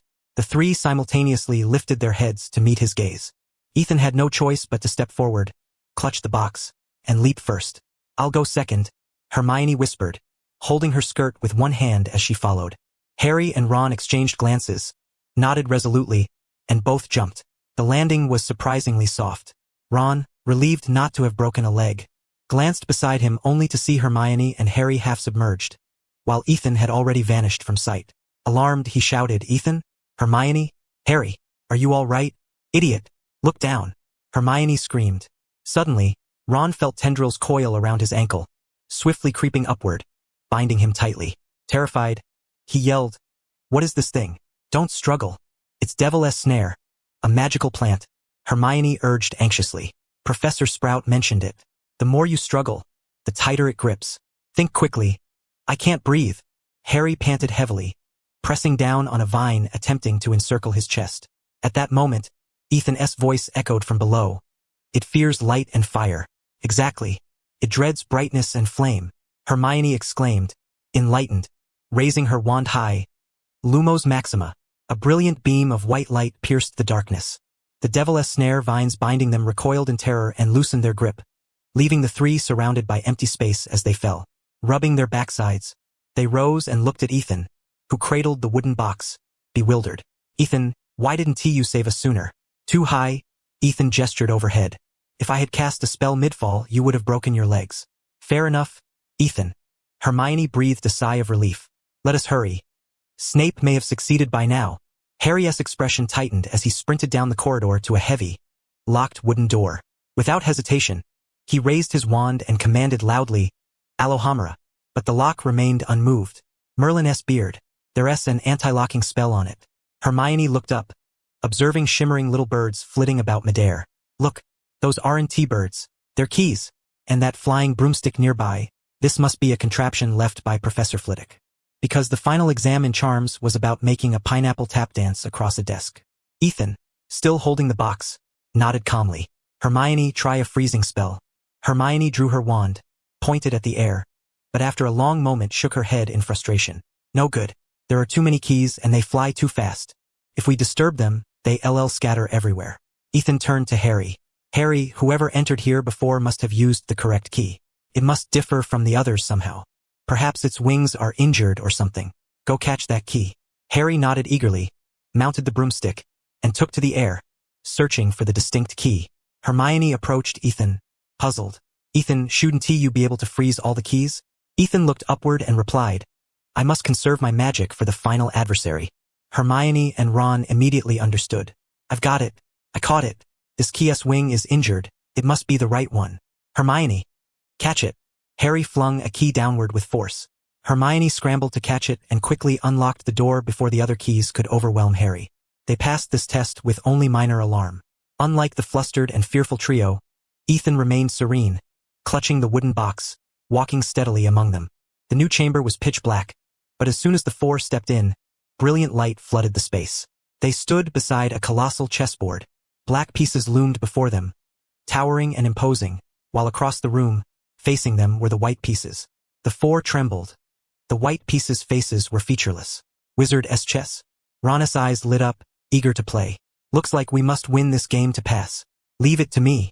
Harry and Hermione glanced at Ethan. He fell silent briefly, then pointed at the White King with an unshaken tone. Hermione, cast an exploding spell. Hermione blushed, whispering, "It's too large. I can only manage a small spark now." Then leave it to Ron. Ron puffed up proudly. Ethan couldn't play Wizard's chess. Harry and Hermione were poor players. It was up to him. All right, Harry, you take the bishop's place. Hermione, you'll be the castle. As for me, I shall become a knight and charge through the enemy ranks. Ron, exuberant, mounted a black warhorse and began commanding the pieces into battle against their opponents. Ethan cradled a wooden box in his hands, quietly observing them as they clashed fiercely on the chessboard. In his previous life, they had been separated by a screen. Now, only a few meters apart, the scene felt dreamlike and surreal. Harry, when I am devoured by the White Queen, you must checkmate the king. It is the only way. No, Ron. No, Harry. You have to do this. The White Queen shattered the knight. Ron fell heavily to the ground. Harry wiped away his tears, stepped before the king, and called out loudly, "Check." The White King removed the crown from his head and threw it at Harry's feet. They had won. The white pieces bowed in unison and retreated, clearing a path that led straight to the door. Harry and Hermione looked sorrowfully at the unconscious Ron. Ethan approached and, together with them, pushed open the wooden door. An overwhelming stench instantly assaulted their nostrils. Harry and Hermione's faces flushed red from the foul odor, tears streaming from their eyes. Ethan's calm voice reached Hermione's ear. "Hermione, cast the scouring charm. Clear away the filth and make it pristine." A refreshing breeze swept through, significantly improving the air quality in the room. Hermione and Harry exhaled deeply, wiped their tears, and gazed toward the center of the chamber. There lay a mountain troll, larger than the one that had escaped last time, its head drenched in blood, its life uncertain. They both stared in terror. Even lying down, the troll's massive frame exuded an oppressive presence. Ethan touched the troll's arm. Troll, exchange value: 5, stamina, strength, spell resistance, mental resistance. Stamina: 2, strength: 1, spell resistance: 1, mental resistance: 1. He turned back and said, "It's dead. Let us move on. There should only be one final challenge left." Harry and Hermione breathed a sigh of relief and hurried through the room, pulling open the wooden door. To their surprise, the last chamber contained no traps, only a table arranged with 7 bottles of varying shapes. It was unmistakably the work of Severus Snape. Hermione and Harry simultaneously looked toward Ethan. Ethan silently approached, with the two following closely behind. Hermione used, "Well, never mind, I don't know that spell either." He glanced around, then took out 2 potions from the box, pushing the rest aside. He placed the small box on the table and, facing the wide-eyed Hermione and Harry, said, "Hermione, drink this and go back to find Ron. Harry, this bottle is for you. Why drink the potion?" Hermione's words had barely fallen when a sudden blaze erupted around them, waves of heat washing over the two, causing them to panic. Only Ethan remained composed. He opened the box, took out 3 crystal vials, and drank them in one gulp, calmly stating, "Harry, you can go in. I will find an opportunity to strike from the shadows." Harry's eyes gleamed with determination as he raised the potion to his lips and took a sip. An intense chill coursed through him. Gritting his teeth, he stepped through the flames. Hermione did not rush away but looked at him with probing eyes. "What did you drink?" "Fireproof potion, heightened perception elixir, and baffling brain tonic." "Did you buy them?" she asked. "No, I brewed them myself, though they're not nearly as effective as Professor Snape's," Ethan replied, closing the lid to prevent Hermione from seeing inside. His gaze pierced through the flames, resting on the corridor's depths, where Harry's startled voice had just echoed. When Harry reached the final chamber by ascending the stairs, he held his breath. The cloaked figure he had seen in the Forbidden Forest stood before a large mirror. The mirror was unmistakably the coveted Mirror of Erised. No wonder it had been nowhere to be found. It was hidden here by Albus Dumbledore himself. The cloaked man suddenly spun around, pulling off his hood to reveal a sullen, twisted face contorted with rage. Harry was struck as if by lightning, disbelief flooding his voice. Professor Quirrell? Snape said you were on extended leave. Snape? Yes, Snape. Quirrell's expression twisted further, his anger palpable. Because of him, I was exposed to the master and forced to flee. Harry still could not believe it, his mouth repeating, how is that possible? It should have been Snape. He was the one trying to kill me. During the Quidditch match, Hermione saw him casting spells. Snape? Quirrell roared even more furiously. I am the one who wanted to kill you, but some bastard threw a swelling potion at me, and Snape was there to counter the curse. If it weren't for them ruining my plans, I would have crushed you long ago. Then Snape even accused me of stealing his potion ingredients. Ridiculous. Since then, he has been targeting me. And on Halloween, everyone went to deal with the troll, but he ran to the 4th floor to stop me. Later, he even stole my wand. Harry staggered backward, incredulous. You deliberately released the troll? Too bad it died so quickly. Silently. Useless. Quirrell's face darkened with frustration. I was so foolish. I should have chosen a stronger troll. Harry stood dumbfounded, visibly shaken, shaking his head repeatedly. Why did you want to kill me? You should hate Snape more. I saw him threaten you. You even cried. Harry could not accept it. Why did both Snape and Quirrell harbor such hatred toward him? What had he done wrong? Because you're a liability. You meddled too much. On Halloween night, you caught me on the 4th floor, Quirrell said, staring intently into Harry's eyes, his tone sharp. In the Forbidden Forest, you kept thwarting me. You can't fool me, Harry. I know you have the invisibility cloak. You roam the school at night. We've crossed paths many times. I just pretended not to notice. As for Snape, of course, I hate him, but I'm no match for him. Besides, the Master's orders come first. The more Harry listened, the more confused and deeply aggrieved he felt. When have I ever been to the Forbidden Forest? The only time was when you scared me unconscious. Remember? He croaked out. Who said I was the one ruining your plans? Your so-called master? Who is your master? Quirrell's eyes filled with fear as he murmured. He is the greatest wizard. Wherever I go, he is with me. Sometimes, I even have thoughts of rebelling against him. Harry could not comprehend Quirrell's words but sensed his madness, as if he were consumed by mania. Fearfully, Harry retreated, silently praying for Ethan to arrive soon. Quirrell regarded him coldly, snapping his fingers. Several ropes materialized from thin air, binding Harry tightly. Quick restraint. Silent casting. Wandless magic. Harry's face paled in terror, struggling desperately, but the ropes only tightened. Quirrell fixed his gaze on the mirror, agitated. What is this mirror's secret? I clearly saw the Philosopher's Stone. I offered it to the master. How can I obtain it?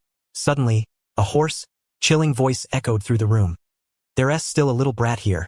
Quirrell froze, then spun his head sharply, eyes scanning the surroundings. He slammed his hand down. Flames blazed forth. Suddenly, towering flames erupted around them, nearly scorching Harry. He screamed, Ethan, Ethan, Ethan White, that other annoying brat, even more detestable than Harry Potter.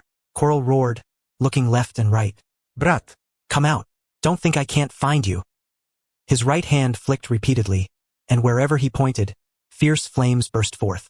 Waves of scorching heat buffeted Harry, causing him to stagger unsteadily. Professor Quirrell demanded angrily, Master, please tell me where Ethan White is. That chilling voice roared out. He has concealed himself with the disillusionment charm. On the staircase. On the staircase. No, don't bother with him. Seize Harry. He knows how to obtain the Philosopher's Stone. Quirrell glanced resentfully at the empty stone steps and snapped irritably. I never taught you anything, especially not the disillusionment charm. That cunning little creature. He must have sneaked into the restricted section. Grabbing Harry roughly, Quirrell snapped his fingers again, and the ropes binding Harry instantly loosened. He forced Harry to stand before the Mirror of Erised and impatiently demanded, Now tell me, what did you see? Harry's eyes widened as he stared into the mirror. The reflection blinked mischievously and smiled slyly, slipping a vivid crimson stone into its pocket. He immediately felt its heavy weight. The Philosopher's Stone must never fall into Quirrell's hands, nor into Voldemort's. Harry's heart pounded in panic as he stammered. I saw myself shaking hands with Dumbledore. I won the House Cup. Quirrell's face fell in disappointment. He yanked Harry aside and scrutinized every corner of the mirror anxiously. Harry turned and fled. Clutching the Philosopher's Stone, he flung it without hesitation toward the stairs. Ethan, catch it, run. The stone traced an arc and suddenly froze midair. Ethan caught it. A look of delight spread across Harry's face. As long as Ethan escaped with the stone, neither Quirrell nor Voldemort would claim it. Quirrell spun around abruptly and reached into the air, shouting furiously, "No, give it to me." With a thunderous roar, fierce flames exploded, but they were blocked by a shimmering barrier. Ethan appeared, clutching his wand in one hand and the Philosopher's Stone in the other. His complexion was pale, yet his gaze toward Quirrell was filled with both pity and regret. Harry stared at Ethan dazedly, seemingly oblivious to the incantations Ethan whispered. Quirrell bellowed in fury, "Ethan White, hand over the Philosopher's Stone at once. If you dare run, I will kill Harry Potter immediately." A chill ran down Harry's spine, and his face drained of all color. Ethan gripped the stone tightly, eyes narrowing slightly. He first shook his head at the pale-faced Harry before saying, "Professor Quirrell, calm yourself. I will not flee, and you need not threaten Harry's life. There are questions I have long wished to discuss with you. If you are willing to enlighten me, I will give you a chance to reclaim the Philosopher's Stone. I swear on Dumbledore's beard." Quirrell's eyes bulged in rage as he fixed Ethan with a deadly glare. "Speak, Philosopher's Stone. Exchange value 25. Intelligence, magic, spirit, mental resistance, magical affinity. Stamina, intelligence 2, magic 2, spirit 2, mental resistance 7, magical affinity 5, stamina 5, spell resistance 2. Ethan White, what are you dazing about?" Quirrell roared furiously. Ethan snapped back to attention and fixed his gaze on Quirrell's eyes. The other man was staring intently at the Philosopher's Stone in his hand, seemingly poised to snatch it, but the distance was too great, and his face betrayed hesitation. Philosopher's Stone. Exchange value 14, intelligence, magic, spirit, mental resistance, stamina, strength, physical resistance. Intelligence 2, magic 2, spirit 2, mental resistance 3, stamina 2, strength 2, physical resistance 1. Unfazed, Ethan asked, "Over the past year, you've been telling stories every day without teaching us anything. Is that your master's command or your own will? Truly worthy of being a diligent learner, Ethan White." Quirrell sneered sarcastically. "As a professor, it is only right that I teach lessons. But my master said such ideas are utterly foolish. He told me I should first teach you the harsh truth of this world. Survival of the fittest." Ethan uttered a sound of disgust, revealing his loathing. "What a bastard. Voldemort," Harry couldn't help but say, "but you're only telling stories. It's even more boring than Professor Bin's history of magic. Whereas this truth you speak of." "Shut up, Harry. You're just too stupid." Quirrell's cheeks flushed crimson as he shouted in shame and anger. "Stories are just the surface. You don't understand. It's not that I can't tell stories. Ethan White, you tell Harry now. It's his stupidity. Calm down, Professor Quirrell." Ethan's voice carried a soothing magic. "Storytelling does require some unique skill. I know of a wizard who is very good at it, named Gilderoy Lockhart." "Lockhart?" Quirrell's face twisted with disgust. "He's just a flamboyant clown." "Enough!" A sharp, piercing roar interrupted Quirrell. Immediately, Quirrell's expression turned fearful, and he trembled as he stammered, "My apologies, master. I will retrieve the Philosopher's Stone at once." "No, let me speak with him first." "But master, your stamina." "Silence." Quirrell shuddered all over, raised his hand, and removed the scarf from his head. The large scarf fell away, revealing his bare, surprisingly small skull. Quirrell slowly turned around to face the mirror. Harry's eyes widened in horror, and he gasped in terror, stumbling backward. Upon Quirrell's nape was a face. The face was chalk-white, with blood-red eyes and two slender nostrils like serpents beneath. The face struggled back and forth, emitting a sinister voice. Harry Potter, take a good look at what you have made me into. Voldemort, you're Voldemort." Harry's voice trembled, barely concealing his fear. Voldemort smiled darkly and fixed a cold gaze on Ethan, roaring, "Ethan White, present me the Philosopher's Stone, and I may allow you to become a Death Eater. Otherwise, I will make your life worse than death." Philosopher's Stone.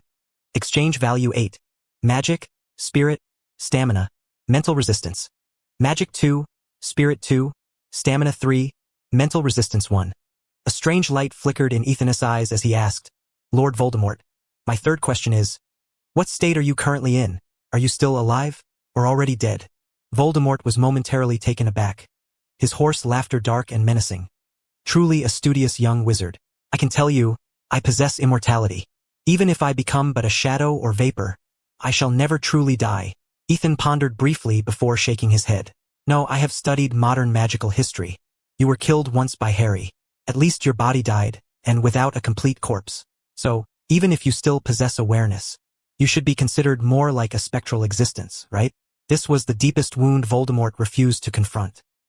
He erupted in fury, his eyes blood-red as he roared. Kill him. I want to drink his blood. Quirrell spun around sharply, his gaze flickering with a hint of inner struggle, but it was too faint and quickly faded. Fixing his eyes on Ethan, he shouted fiercely, "Piercing bone, the Cruciatus curse." Ethan, almost simultaneously with Quirrell's raised hand, forcefully hurled an iron ball. It exploded midair with a loud bang, rapidly morphing into a massive steel shield that intercepted the curse. Sparks flew from the shield's surface, which quickly blackened and shattered into pieces. Ethan's expression darkened. He flung another iron ball, which again transformed into a colossal steel shield, barely counteracting the Cruciatus curse. Quirrell's face contorted in shock, as if witnessing the most unbelievable sight in the world. He shrieked sharply, "Nonverbal spellcasting? A first-year wizard? How is this possible?" Harry was also left dumbfounded. He witnessed Ethan merely fling an iron ball into the air, and in the very next moment, a life-saving shield materialized from thin air, without a single incantation, without any hand gestures, utterly silent and seamless. Ethan's transfiguration magic had already reached such a formidable level. Ethan stood upon the stone steps, breathing heavily, beads of sweat trickling from his temple. His gaze was sharp, devoid of any hesitation, as he suddenly raised his wand. Whoosh! A burst of eerie blue sparks erupted from the tip of his wand, crackling loudly as they shot toward Quirrell with a fierce roar. The silent spell sent sand and stones flying.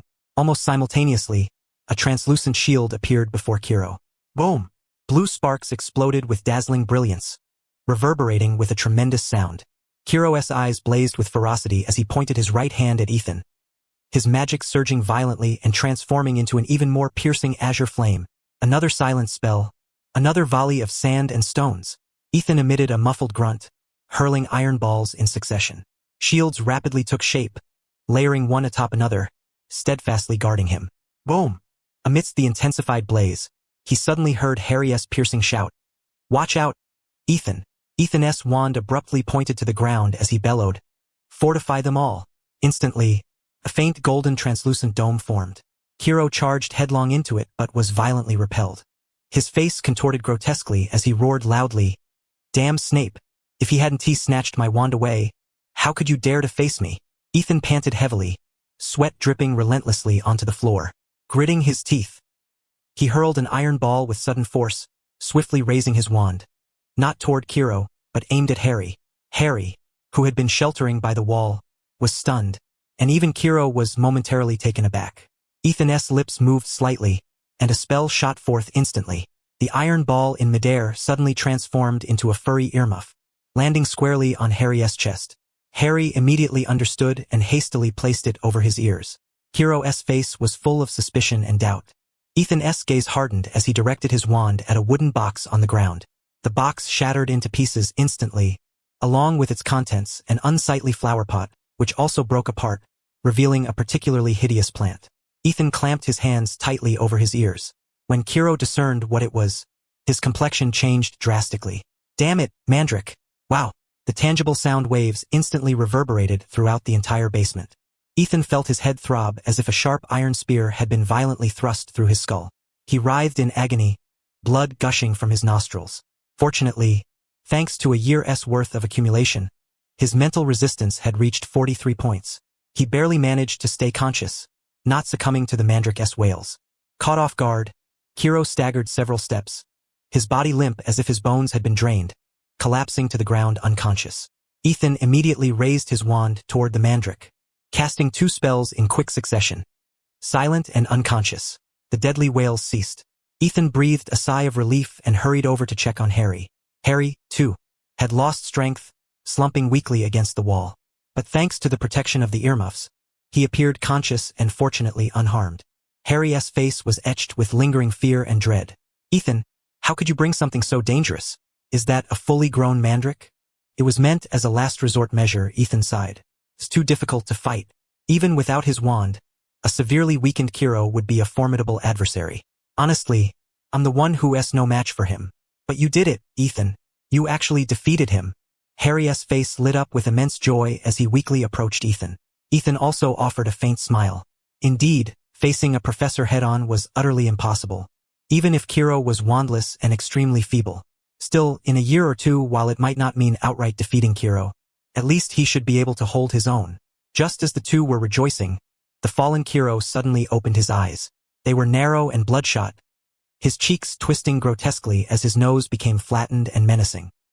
He rose silently, fixating his gaze on Ethan and on Harry, who had his back turned. The smile vanished instantly from Ethan's face. One hand suddenly gripped Harry's throat. Quirrell, or rather Voldemort, who now inhabited his body, bore a sinister grin. His other hand pointed at Ethan as he bellowed, Avada Kedavra. Voldemort's roar abruptly transformed into a scream as he recoiled from Harry's throat as if electrocuted. His hand blazed crimson like burning coal, and the excruciating pain was unbearable even for Voldemort. Harry clutched the wound on his forehead tightly, crying out in agony. Harry! Seize him! Ethan shouted. The pain in Harry's forehead intensified, and he charged at Voldemort headfirst, wildly clawing at his hands, arms, cheeks, and neck. Voldemort writhed in unbearable torment, struggling to shake Harry off. But Harry clung to him as if glued, eyes shut tightly, his face resolute with the courage of mutual destruction. Meanwhile, Ethan raised his wand, his eyes ablaze with unmistakable murderous intent. Consumed by rage, Voldemort unleashed a tremendous roar. A dense, malevolent black mist emanated from Quirrell's body, coalescing in midair into the shape of a humanoid figure. It resembled a ghost but was far more substantial. It roared as it knocked Harry to the ground, leaving him utterly defenseless. But Voldemort ignored Harry and charged at Ethan, seething with hatred toward him even more than toward Harry. If it weren't for this meddlesome brat, he wouldn't be in such dire straits. A keen sense of peril surged within Ethan, every hair on his body standing on end. He glared fiercely, gritting his teeth as he raised both hands defensively before him. For a moment, he actually held firm against the force, but the tremendous impact nearly shattered his stance. He stepped back, issuing a louder roar at the looming Voldemort. You are already dead. You have touched the soul. Voldemort, fragmented. Exchange value. 2, soul resistance. These words gleamed brilliantly in platinum script. Exchange. Let me redeem his death. Soul 1. Soul resistance. 1. A dazzling, perilous light suddenly ignited within Ethan's pupils. He fixed his gaze on Voldemort as if beholding the most precious treasure in the world. The roar from Voldemort's mouth abruptly turned into a pitiful wail. The black mist billowed violently before dissipating like smoke, passing through the stone steps and fleeing rapidly. Hey, stop! Don't run! Ethan cried out anxiously, attempting to give chase. But his legs buckled, and he stumbled onto the stone steps, nearly chipping a tooth. Dizziness overwhelmed him, forcing him to abandon the pursuit. He drew a magical stone from his pocket, clutching it tightly as he laboriously crawled toward the erased mirror. If I can't get Voldemort, then I'll settle for the mirror. Magic stone. Fragmented. Exchange value. 3. Stamina. Spirit resistance. Ethan White. The faint, feeble voice sounded intermittently from one side. Ethan blinked in surprise and saw Quirrell's eyes open as he gasped for breath. Ethan's hairs stood on end in an instant, yet upon closer inspection, although Quirrell was still alive, his eyes were vacant. His breathing grew ever more feeble, and his face bore no trace of ferocity, only an endless sea of remorse. He immediately understood. This was the true Quirrell, not Voldemort. Quirrell gave a bitter smile, tears streaming from his eyes. It's all my fault. I was foolish enough to overestimate myself by seeking out Voldemort's whereabouts, even daring to learn the secrets of dark magic from him. How utterly stupid I was. Ethan pressed his lips together, his gaze complex as he regarded him. Quirrell's eyes stared fixedly at the ceiling. Tears continued to flow from the corners, but no breath remained. A wisp of white mist arose from Quirrell's corpse, faintly shaped like his face. It circled his body, swirling gracefully before dissolving into transparent specks of starlight, vanishing completely. He had long since been squeezed dry by Voldemort, his body and soul alike. Ethan sighed. Truly, the Ravenclaw spirit was one of brilliance taken to an extreme, daring to seek out Voldemort to study dark magic. It was not without reason. As the second Dark Lord, Voldemort's mastery of dark magic was indisputable. But alas, he overestimated himself and underestimated his adversary. Weak, arrogant, and pitiful. Shaking his head, Ethan struggled to his feet and leaned against the Mirror of Erised. Mirror of Erised exchange value. 7. Spirit, magic power, mental resistance, magical affinity. Ethan pressed his fist against his cheek. His eyelids gradually grew heavy. He yawned, his head tilting as consciousness slipped into darkness. Soft voices whispered in his ears. Ethan opened his eyes to find an utterly unfamiliar ceiling, instantly realizing something was amiss. He sat up abruptly. Before him stretched row upon row of hospital beds. Seated beside one was Albus Dumbledore, clad in white robes, gazing at him with a gentle expression. Ethan stared for a long moment, glancing around to see Harry lying on the adjacent bed, eyes tightly shut, still unconscious. Steeling his nerves, Ethan looked at Dumbledore and lowered his head to inquire, "Headmaster, you already know everything?" Dumbledore nodded warmly. "You truly surprise me, Mr. White." In what way, sir?" Dumbledore smiled broadly. "Whether it concerns your magical power or your spells. When Minerva learned you had a duel of transfiguration with Professor Quirrell, she was overjoyed." "What? Even Professor McGonagall knows about this?" Ethan gasped. Dumbledore said meaningfully, "Though what transpired in the underground classroom was meant to be a secret, secrets have a way of spreading. Not only professors but students have come to know as well. It's quite remarkable." Ethan suspected that perhaps when one's magical power reached a certain depth, one might possess abilities akin to clairvoyance, or maybe there was some wondrous alchemical artifact. During Ethan and Harry's fierce battle with Quirrell, a group of professors sat around a table, sometimes even placing small bets when spirits were high. "Minerva, I'd wager Quirrell never expected that transfiguration trick." Ethan quickly shook his head, casting aside such wild notions. The professors were venerable and dignified, not given to such extravagance. Dumbledore chuckled heartily, clarifying, "There is no such ability, nor any magical artifact. The school's professors are prudent. Should any danger arise, they would be there immediately." Startled, Ethan tensed and cautiously said, "Headmaster, I stole a mandrake root. Rest assured, I have already returned it for you." Professor Sprout did not notice, Dumbledore said with interest. "I am curious, though, how did you think to use the mandrake?" "That night, in the Forbidden Forest, I confronted the cloaked figure directly," Ethan answered honestly. "I was no match, utterly defenseless. To win, I had to resort to some cunning." "A very wise strategy," Dumbledore nodded. Ethan exhaled lightly. "With the headmaster's protection, the matter should be resolved." He continued, "Professor Quirrell feels deep guilt. Voldemort forced him to attempt to kill Harry, slay the unicorn, and seize the Philosopher's Stone." Dumbledore nodded, looking at him intently. "And your question? You mean Voldemort?" Ethan asked. "He is indeed terrifying. Even in his weakest state, he could control Professor Quirrell.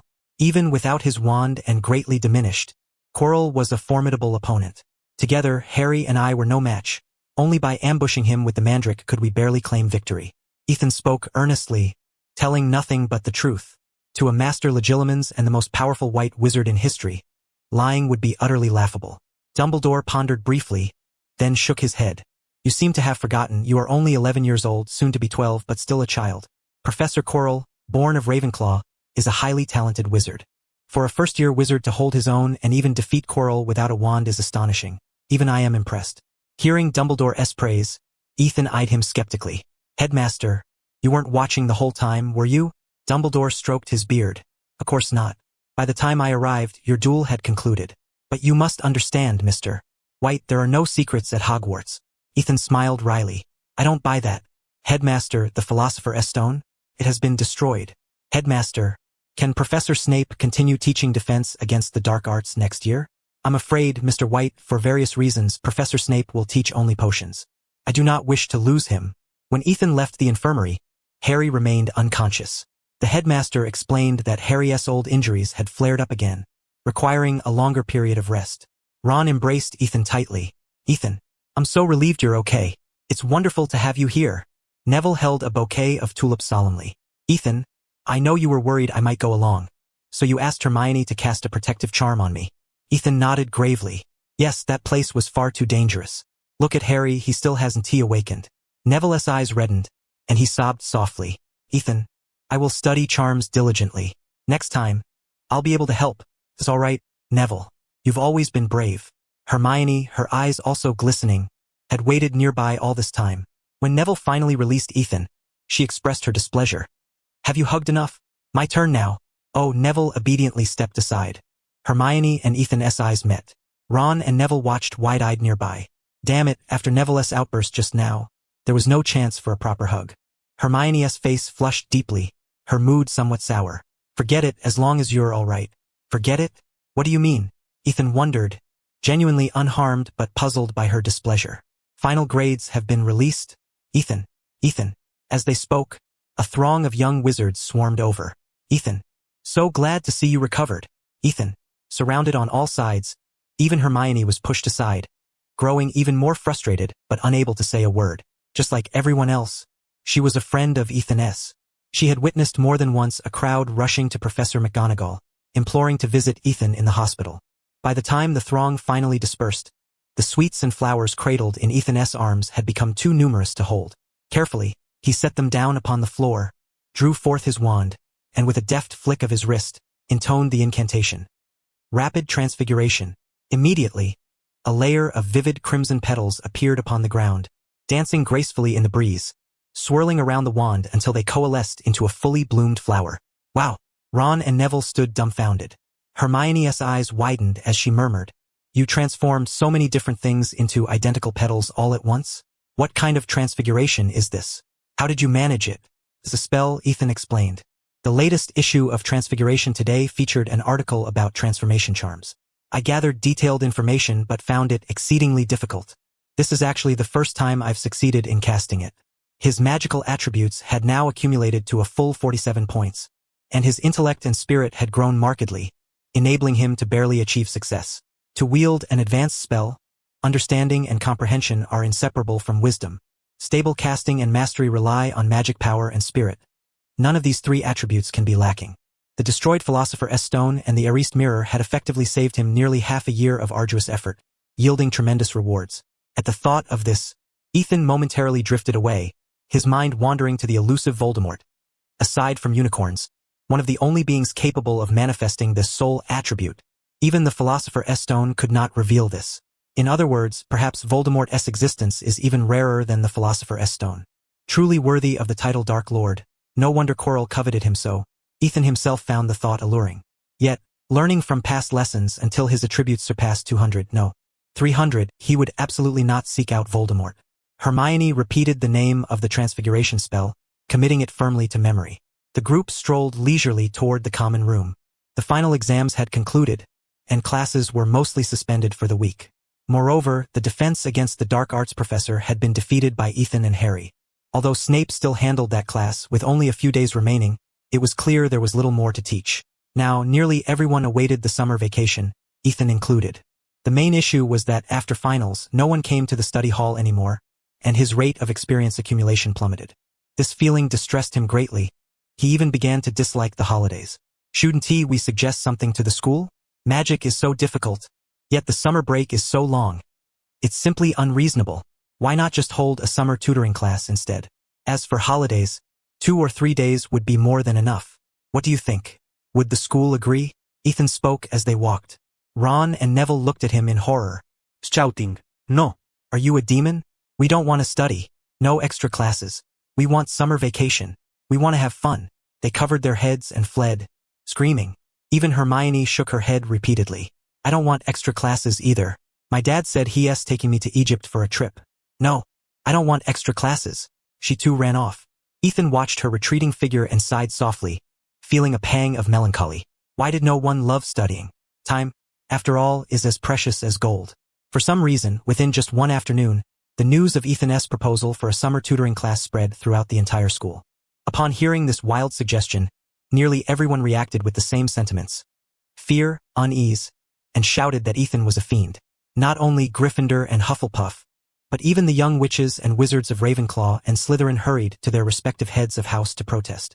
Even if it meant death, they would never attend any summer tutoring class. Professor McGonagall, busy preparing for the year-end feast, had no choice but to gather everyone in the auditorium and repeatedly assure them that Ethan's suggestion would not be implemented and no summer classes would be held, finally quelling the anxious atmosphere. In her office, Professor McGonagall regarded Ethan with a helpless expression, unsure what to say. In all her years of teaching, she had never encountered such a studious young wizard. Yet Ethan's abilities were undeniable, and no one suspected any ulterior motives. After all, He was already capable of using transfiguration to protect himself. Only a wizard passionate about learning could achieve that. Professor McGonagall gently remarked, "Ethan, as a professor, I certainly hope my students excel academically, but enjoying life's pleasures is equally important as studying." Ethan felt a bit embarrassed. "I'm very sorry, Professor." Those three had spread the news faster than a speeding train. He had not even truly consulted the professor, yet in no time, everyone believed a summer tutoring class was imminent. Now, everyone looked at him as if he were the devil. "This is because many people trust you. In the future, you must not speak such things carelessly." Summer rains always came suddenly, raindrops pattering noisily against the glass. Ethan sipped his lemonade and resumed writing with his quill. "Dear Mother, may this letter find you well. Due to ministry regulations, I cannot disclose too many details, but you would hardly imagine how fulfilling this year has been. I have learned how to transform mice into buttons, matchsticks into needles, petals, and wooden boards. I have mastered potion making. Though the tastes are peculiar, they can cure many strange ailments. I have acquired many wondrous spells and learned to fly freely on a broomstick, though it's quite a bumpy ride. The sensation of flight is truly magnificent. I have made many friends at school. They are kind and intelligent, and spending time with them brings me great joy. I even considered attending a summer tutoring class with them, but unfortunately everyone else prefers to enjoy the holidays. On weekends, I usually stroll by the lake with friends or sometimes visit the keeper's cabin on the farm. Though the snacks there are hardly kind to teeth or stomach, I cherish that little treasure of a cabin. This pretty much sums up my year at school. Today, the final exam results were announced.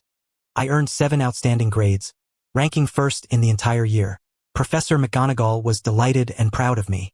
Tonight the school will hold the year-end feast to celebrate the successful completion of the academic year. By this time tomorrow, I should be on the train home. I miss everything about home, especially your strawberry cake roll. Though they have it here, it never tastes quite as good as yours. By the way, Mother, I have grown 8 centimeters taller this year." At that moment, the door of the study hall suddenly swung open, and a soaking wet Hermione ran in, her eyes red and filled with sorrow and anger. Ethan and Hermione, choking back tears, said, "Ron, Ron." Ethan was startled. "What? Has Voldemort attacked again?" He quickly rose and asked what happened to him. "Yes, absolutely awful." The young witch sobbed miserably. He told Neville that the sound of raindrops hitting the window was too loud, that it sounded like me speaking when I'm angry, like a big mother goose. Ethan paused in astonishment. Ron really was quite the character. When Hermione was angry, her speech was rapid and hurried, bearing a curious resemblance to the sound of rain pounding against glass. Yet, no matter how much it resembled that, how could one possibly say it aloud? That would be utterly inappropriate. He shook his head, drew his wand, flicked his wrist, and immediately a gentle, warm breeze filled the classroom, swirling around Hermione, cleansing her damp hair and robes. Hermione sniffled softly. "Ethan, do you think I'm noisy too?" "Of course not," Ethan replied without hesitation. "Your voice is clear and powerful. I rather enjoy listening to you speak." Hermione paused for a moment, a faint blush creeping up her cheeks. She felt a bit shy and lowered her head, whispering, "Really? Indeed. Sometimes Ron says things at the wrong time. Don't take it to heart. Have a candy." Ethan lifted a tray filled with sizzling honey candies. Hermione, barely audible, murmured an affirmative, picked one up, and placed it in her mouth. The sweet fragrance of honey and cream instantly lifted her spirits. "Did the professor give these candies?" "Yes. I don't know where Professor McGonagall got so many sweets. Maybe she bought them? That's quite rare. I always thought the professors didn't like sweets." The rain outside continued its noisy drumming. Ethan and the now cheered Hermione sat facing each other, with a table between them holding honey candies and lemonade. "Writing a letter? I'm going home tomorrow and need to notify my family." "Ethan, the school will send a notice." "I know. Besides, there is something I'm unsure about." Ethan's words were cut short as he suddenly caught sight of 2 furtive figures at the door. He sighed silently. "Come in quickly." An embarrassed Ron and a visibly uneasy Neville stepped inside. Both were drenched, undoubtedly having chased after Hermione all the way. Hermione's expression changed sharply, and she angrily turned her face aside. Ron quickly lowered his head and apologized. "Sorry, Hermione. I meant no harm. I just accidentally blurted it out." "Sorry, Hermione." Neville, equally distressed, said, "I didn't know you disliked Mother Goose." Cough, cough. Ethan coughed vigorously twice, interrupting Neville to prevent him from digging a deeper hole, then asked, "By the way, what are your plans for the summer? I mean, academically, any plans?" At these words, Hermione's angry expression immediately shifted.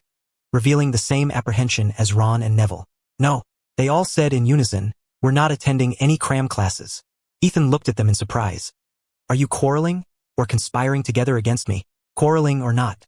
Hermione's face was resolute, but studying is a different matter. That is absolutely non-negotiable. Ron and Neville nodded vigorously in agreement.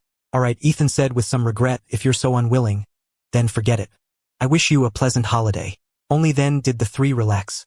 Neville looked at him quietly and said, Ethan, the professor also said the school won't hold cram classes. No, it's not about cram classes. Ethan replied casually. Professor Snape asked if I wanted to be his assistant for half a month. He's going to brew a large batch of low-level, rather mediocre potions for the school. I was hoping to recruit a few more people. Snape? No way. I'm most afraid of him. Ron shook his head hastily. Neville, equally fearful, said, Sorry, Ethan, I failed my potions exam. If it weren't for my excellent herbology grades, I might have had to repeat the year. Being the professor's assistant? Hermione was taken aback, unable to hide her frustration. I already promised my family. Sorry, I can't help you, Ethan. Ethan waved his hand. Concern etched on his face. By the way, how is Harry? Harry is almost recovered. Madame Pomfrey allowed him to be discharged today, Ron said happily. Harry had awakened 2 days ago but was too weak and had remained in the infirmary. Ron, Hermione, and Hagrid had all visited him. Ethan had wanted to go but was drafted by the professor at the last moment and couldn't make it. That's good. Ethan smiled, lifted the tray, and offered them both some candy. Ron loved sweets. Nearly 1/3 of Ethan's candies ended up in his mouth. He grabbed a handful and ate 2 at once. Hermione curled her lips, casting a disdainful glance at him, then turned to Ethan and said, No wonder you're writing home now. Is it because starting tomorrow, you'll be staying at school alone? No, I'm going home tomorrow and will return early in mid-August. Ethan shook his head and smiled. Besides, I won't be alone. I've asked Luna, and she is happy to help. Summer rain always ceased abruptly. Outside the window, the sky cleared to a washed, deep blue, and a rainbow arched gently. Hermione's eyes darkened, and a storm cloud seemed to gather between her brows. Remember, during the holidays, the use of magic is strictly forbidden, especially in front of muggles. Any violation will face the severest consequences, including expulsion, even imprisonment in Azkaban. Before dinner, Professor McGonagall fixed her stern gaze on each young witch and wizard. Professor, what if we just practice magic at home? No, Miss Granger. Underage wizards and witches from muggle families are only exempt from punishment for using magic before enrollment or before receiving their wands. The young wizards and witches fell silent. Very well, if there are no further questions, you may now proceed to the Great Hall. The Great Hall had been freshly adorned with yellow and black decorations representing Hufflepuff. On the wall behind the guest of honor's seat hung a banner depicting a badger, the emblem of Hufflepuff. The first school year was drawing to a close, and the House Cup competition had concluded. Slytherin had firmly cemented its position at the bottom, and Professor Snape's face at the guest seat looked even darker than Dean's. Gryffindor was no less determined, holding steady in third place, which explained Professor McGonagall's sour mood today. Originally, the reputations of Harry, Hermione, Ron, and Neville were quite tarnished, but after the defense of the Philosopher's Stone, their public image improved significantly. Ravenclaw had lost 100 points at the beginning of the year, yet through a year's effort they reclaimed all the points deducted. Given a little more time, they might even surpass Hufflepuff. As for Hufflepuff, although they lacked any particularly outstanding achievements, the other 3 houses were so adept at losing points that they practically dragged their own houses down. As a result, the little badgers stumbled into first place quite unintentionally. It was not too bad. At least Slytherin was denied a 7th consecutive championship, and Gryffindor had to swallow this bitter pill reluctantly. Professor McGonagall led them into the Great Hall and sat down at the table reserved for Gryffindor. Ethan and Neville glanced around and whispered, My grandmother says there is a special place at home for practicing magic, and even the Ministry of Magic can't interfere. Ethan smiled. If I have time, I'll definitely visit. Neville, Ethan, Hermione, you're all welcome to visit my house too, Ron said happily. Hermione replied coldly, Thank you, but if possible I might want to come to school a bit earlier. As she spoke, she glanced at Ethan, who was enthusiastically discussing the Hufflepuff-themed Great Hall with Neville. She puffed out her cheeks, feeling somewhat frustrated. The noisy hall suddenly quieted for a moment, then resumed its lively chatter. Harry arrived, his face still looking unwell. He kept his head lowered and took the empty seat between Ron and Hermione.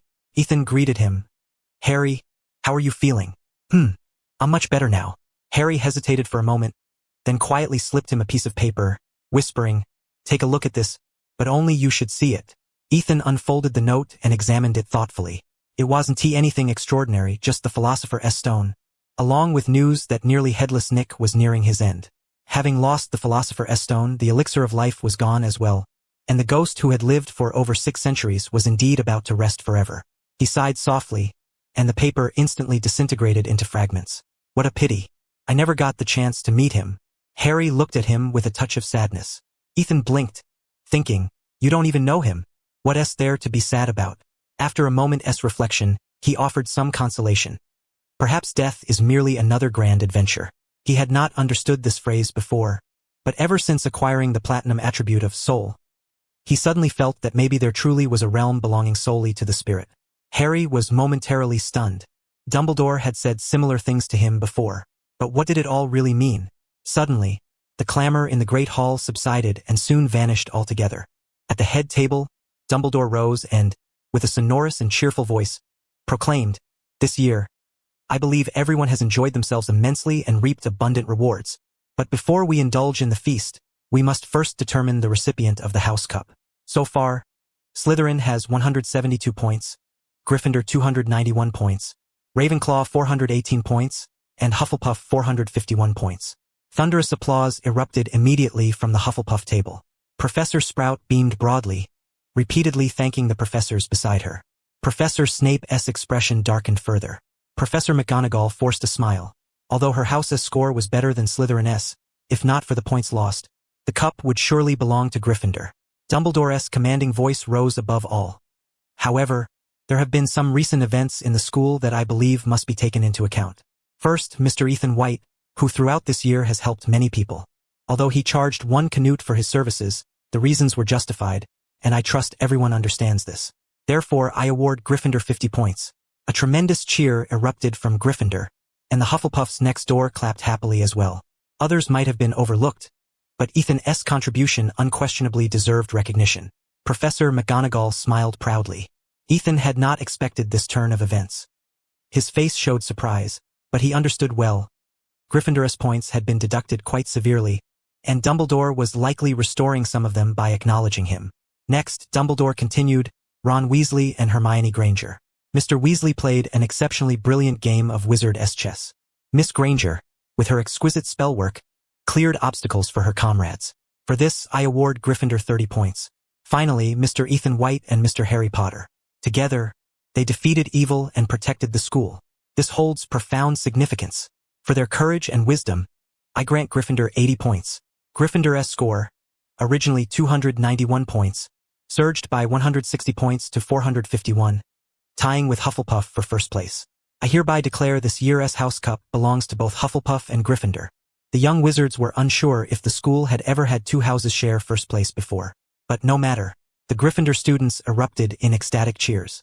Professors McGonagall and Sprout exchanged somewhat peculiar glances. The students, dazed, felt something was off but couldn't quite articulate it, so they joined in the applause. The next morning, Ethan emptied his wardrobe, packed his suitcase, and left the Gryffindor common room. Following Hagrid, he boarded the ferry once more. When he had arrived last year, Ethan and Luna had shared the same boat. Now, as he departed, they sat together again in the same small boat. Ethan smiled and said, "So, settled, we'll meet at the Leaky Cauldron on August 14th. Professor Snape will come personally to fetch us then." Luna nodded lightly, returning his smile. "Have a wonderful holiday, Ethan." Outside the window, white mist wove thickly, and raindrops pattered endlessly down the eaves. Ethan held a cool fan in one hand, fanning himself gently, while clutching a quill in the other, rapidly jotting down strings of letters and formulas. On his desk lay a homework stack fully 1 foot thick. 1 foot. A typical high school student's summer homework might be about 0.004 feet thick. Even 7 such books would only total about 0.028 feet. It wasn't just the quantity that was daunting. The questions were exceptionally challenging. Basic theoretical knowledge was mere child's play compared to the deeper investigations into magical principles, simulated battle scenarios, and the requirement to write everything in essay format. Yet, the most dreadful were the potion questions left by Professor Snape. Questions about potion properties, characteristics, and reactions were not even mentioned. Instead, they began directly with potion analysis. If a certain potion ingredient was used excessively, or in trace amounts or mishandled, what effects would it have on the potion itself, on the user, and how could the risks be mitigated? Such questions were impossible to answer well without hands-on experiments or extensive data research. But this was not school, and even if he wanted to consult resources, there was nowhere to do so. Ethan could only bury his head in calculations, deriving theoretical conclusions through various formulas. A single tiny mistake meant starting all over again. Thus, nearly every potion question required at least 5 pages of detailed solution steps.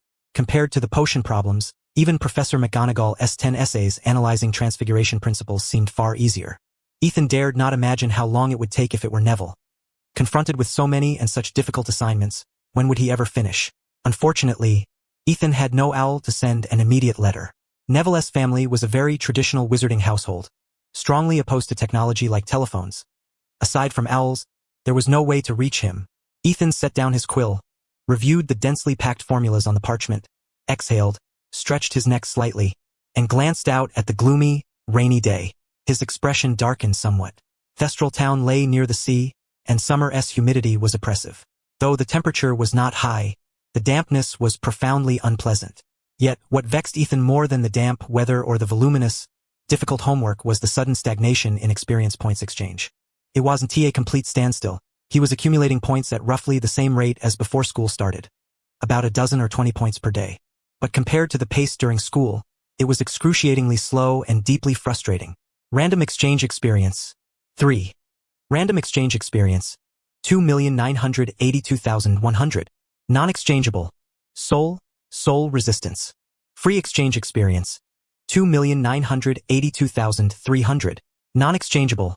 Soul resistance. Ethan sighed. It was only the second day of summer vacation, and he was already experiencing withdrawal symptoms? Damn it, if I ever become headmaster, I'll shorten summer vacation to a joyful 7 days. He exhaled again, sat back down at his desk, and resumed his ongoing battle of wits with the potion problems. At midday, Mrs. Sarah could hardly contain her excitement as she flung open the front door and hurriedly ascended the stairs. Upon seeing her beloved son deeply engrossed in his homework, she instinctively softened her footsteps and quietly approached, peering over his shoulder with curiosity. The parchment before him was densely covered with letters and formulas, causing her head to spin slightly. Good heavens, do wizards have to tackle math problems too? Mathematics is fundamental. Every form of knowledge is inseparable from it. The devoted mother could not help but feel a twinge of disappointment. I had thought a wizard's life was simply about waving a magic wand. Waving the wand is merely the final act. Magic itself is a discipline of great rigor. Ethan offered a brief explanation, then asked with some puzzlement, "Are there guests coming tonight?" "Yes. The Loomis are coming to visit. They have moved back from London," Mrs. Sarah exclaimed with delight. "It's been 6 years since we last saw each other." Ethan vaguely recalled meeting them once when he was 5, but the memory was faint. He only remembered their daughter, who was quite a nuisance. "Are you good friends with Aunt Luma?" "Of course. I met her back in middle school, but she married early. I only met your father after I finished high school." Ethan glanced around the room, muttering to himself, "Looks like I need to buy a lock and come up with some stories." Mrs. Sarah chuckled softly. "Don't worry. Little Luma has grown into a quiet young lady now. She won't be rummaging through your things." Ethan shook his head. "You can't rely on others for this kind of thing. You have to be thoroughly prepared yourself." Mrs. Sarah pondered for a moment, then handed him the magic wand resting on the table, her voice full of encouragement. "Haven't you learned many spells? Why not transform these into something else? No, underage wizards are forbidden to use magic outside school. How about hiding it?" "No, I have too much homework. The study is the one place I finally managed to set up properly." "Then you'd better buy a lock. Something sturdy. I heard that Luma's daughter is quite strong." Ethan pursed his lips. "Are we expecting a group of Herculean warriors tonight?" At 3 o'clock in the afternoon, Ethan locked the door behind him, carrying his mother's blue floral parasol as he headed toward the shopping street. The breeze was damp and cool. The town of Thirsk was not large and bore no signs of industry. Along both sides of the street stood houses built from limestone, adorned here and there with pale pink roses. At the center of town lay a small square dominated by a clock tower, surrounded by a ring of shops and several commercial streets. Ethan's family's bakery was located nearby. As Ethan passed through the square, he noticed several young people unfurling a banner and loudly shouting through megaphones. "Sign up now for the Mysterious Wizards Summer Camp. This summer, we will explore the haunted witch castle." search the forests for magical herbs, and enjoy the most spectacular magic show by Mr. Ralt, the wizard. A crowd of children gathered around, chattering excitedly. Ethan glanced briefly but paid little mind. It was clearly a scam. This Ralt was probably just a street magician fooling the public. The international statute of wizarding secrecy was no joke, and most wizards preferred to keep their distance from muggles. Ethan found the hardware store and quickly selected a lock. Just as he was about to carry it home, he caught sight of a middle-aged man in wizard robes standing on the Square S platform. Several young people excitedly introduced him as the great wizard Mr. Ralt. Ethan stared in surprise, noting that the robe was genuine, and an owl perched on the man's shoulder. No way, this Ralt is really a wizard? Without revealing his astonishment, Ethan slipped into the crowd, carefully scrutinizing the man on the platform. He appeared to be in his 30s, rather young. Is this man truly a wizard? This was a matter of great importance. In Diagon Alley, Ralt's attire would unquestionably mark him as a wizard. But here, in the remote rural town of Lancashire, both his accent and appearance clearly indicated he was not a local. Ethan could not afford to ignore him. According to the International Statute of Wizarding Secrecy, wizards are forbidden to perform magic in front of muggles, except for one category of individuals who act without restraint: ruthless dark wizards. Unless Ralt intended to relocate to Azkaban, it was highly likely he was a dark wizard. Because of Ethan's presence, the Ministry of Magic Estrace would monitor the entire town. Should Ralt misuse magic without the Department of Magical Law Enforcement knowing, any magical disturbance here would fall on Ethan's shoulders. Therefore, it was imperative to ascertain Ralt's true identity. If he was merely a stage magician, then all could remain peaceful. But if he was truly a wizard, whether light, dark, or somewhere in between, Ethan must immediately notify the school and report to the ministry to avoid unwittingly taking the blame for another's misdeeds. Finally, we welcome everyone to enroll in our summer camp. Registration closes on July 14th. The camp lasts for 1 whole week. As the crowd gradually dispersed, Ethan hesitated briefly before following suit, leaving without drawing attention. Given his current abilities, he could not hope to face an adult wizard without resorting to ambush tactics or losing potions, especially if the opponent was a dark wizard. More importantly, his wand was not with him. Ethan hurried home, where Mrs. Sarah was busy preparing dinner in the kitchen. Upon seeing him, she immediately said, "Ethan, go take a bath and put on the new overalls, and apply some hair oil." "Oh, Mom, I want to go out again." "No, Ethan. The guests will be here soon. Your father has to mind the shop and 1 tea be back. You must help me entertain." "All right. I need to write a letter anyway." Ethan thought it over. Whether Ralt was a wizard or not, it was best to inform the school directly and have the ministry send someone to verify. He did not want to take any risks. He quickly ran upstairs and took out a sheet of stationery. "Dear Professor McGonagall, a stranger dressed as a wizard has appeared in our town. I cannot confirm his true identity and would appreciate your assistance." After finishing the letter, Ethan opened the window and waited for the evening owl post. Meanwhile, he changed into the new denim overalls his mother had bought and applied some hair oil. Not the standard Sudocreme brand, but enough to make him look like a well-groomed young gentleman. After a short while, a snowy owl fluttered through the window, dropping a parchment-wrapped package onto the desk and gently pecking at Ethan's finger. Ethan first fed it a few butter candies, then retrieved 10 nuts and placed them in a small leather pouch tied to the owl's leg. The snowy owl tilted its head curiously. Ethan handed over the envelope and whispered, "Deliver this to Professor McGonagall." The owl immediately flew out the open window into the vast rainy dusk.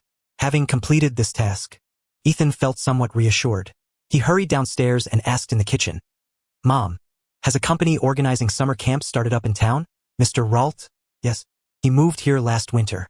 He not only runs the summer camp but also organizes hikes, winter camps, spring outings, and magic shows," Mrs. Sarah said cheerfully while bustling about. "At Christmas, Mr. Ralt performed many magic tricks and even conjured doves. Do you know where he moved here from? I heard it was some valley down south." Ms. Sarah pondered for a moment, then shook her head and said, "That name is quite a mouthful. Mom can hardly remember it." Ethan couldn't help but furrow his brows. "A valley? What kind of valley? Do normal people even live in valleys?" Miss Sarah looked at him and smiled. "I recall Mr. Ralt once gave a 70% off coupon for a summer camp. If you're interested, you should go and join. I hear the place is quite delightful." Ethan instinctively replied, "No, I have to finish my homework first." There was an overwhelming amount of school assignments, and with school starting in mid-August, his schedule was already tight. Miss Sarah rolled her eyes and said with some exasperation, "Homework? Such a huge pile? Goodness, who can even get through that?" Even if you were dragging 2 donkeys along, you wouldn't finish. Next time Professor McGonagall writes, I must complain to her about this. Ethan was taken aback and asked in surprise, you correspond with Professor McGonagall? Yes. She is quite kind and often asks about your progress at school. Sarah nodded happily, then added with regret, it's a pity your school doesn't allow muggles to visit, or I would love to see those moving portraits and taste the dinners prepared by house-elves. Ethan was somewhat speechless. So Professor McGonagall had been telling his mother everything about school? No wonder he always wrote so vaguely in his letters, worried about breaching confidentiality. He said helplessly, please don't complain about the homework to the professor. She is not the only one teaching, and it would only put her in an awkward position. All right then. Miss Sarah's eyes twinkled as she smiled warmly. Listen to your mother and enjoy a whole week of fun. Do as much homework as you can. Even if you don't finish, the worst that happens is standing in the corner as punishment. I've been through it. Ethan felt a flush of embarrassment and shook his head firmly. No, homework is challenging, and there's a lot of it. If I genuinely can't finish, that's a matter of ability. But if I deliberately avoid it, that's an issue of attitude. I must never develop such a bad habit. Suddenly, the sound of a car came from outside the front door. Miss Sarah's eyes lit up, and she quickly hurried out of the kitchen. Ethan intended to follow, but noticing the gas wasn't turned off and the frying pan sizzling on the stove, he went to the kitchen first, flipped the crispy sausages, and lowered the heat to prevent burning. Ruma, it's been so long. I thought you weren't coming. I am terribly sorry. The car broke down halfway, which delayed us quite a bit. Sarah, this is my husband, a drolt. You must have met him before. Oh, it's Mr. Ralt. Ruma, aren't you actually? I divorced a long time ago. I married Mr. Ralt 2 years ago, so now my name is Ruma Ralt. In the kitchen, Ethan's hand trembled slightly as he looked toward the doorway in utter astonishment. At the cheerful dining table, Ethan silently sipped his orange juice. Besides the drolt, whom he had seen earlier in the square, there was his wife and her little daughter. Mrs. Ruma Ralt, an old friend of Ethan's mother, was a blonde with blue eyes and cascading curls, though her figure was somewhat out of shape and her face bore a kindly expression. Lastly, there was little Ruma, whose real name was Amy, with shoulder-length blonde hair and large eyes, delicate like a porcelain doll. Ethan's mother and Ruma chatted happily, barely giving others a chance to speak. Ethan busied himself serving tea and water, also ensuring the guests were not neglected. Mr. Ralt was indeed quite handsome, though middle-aged.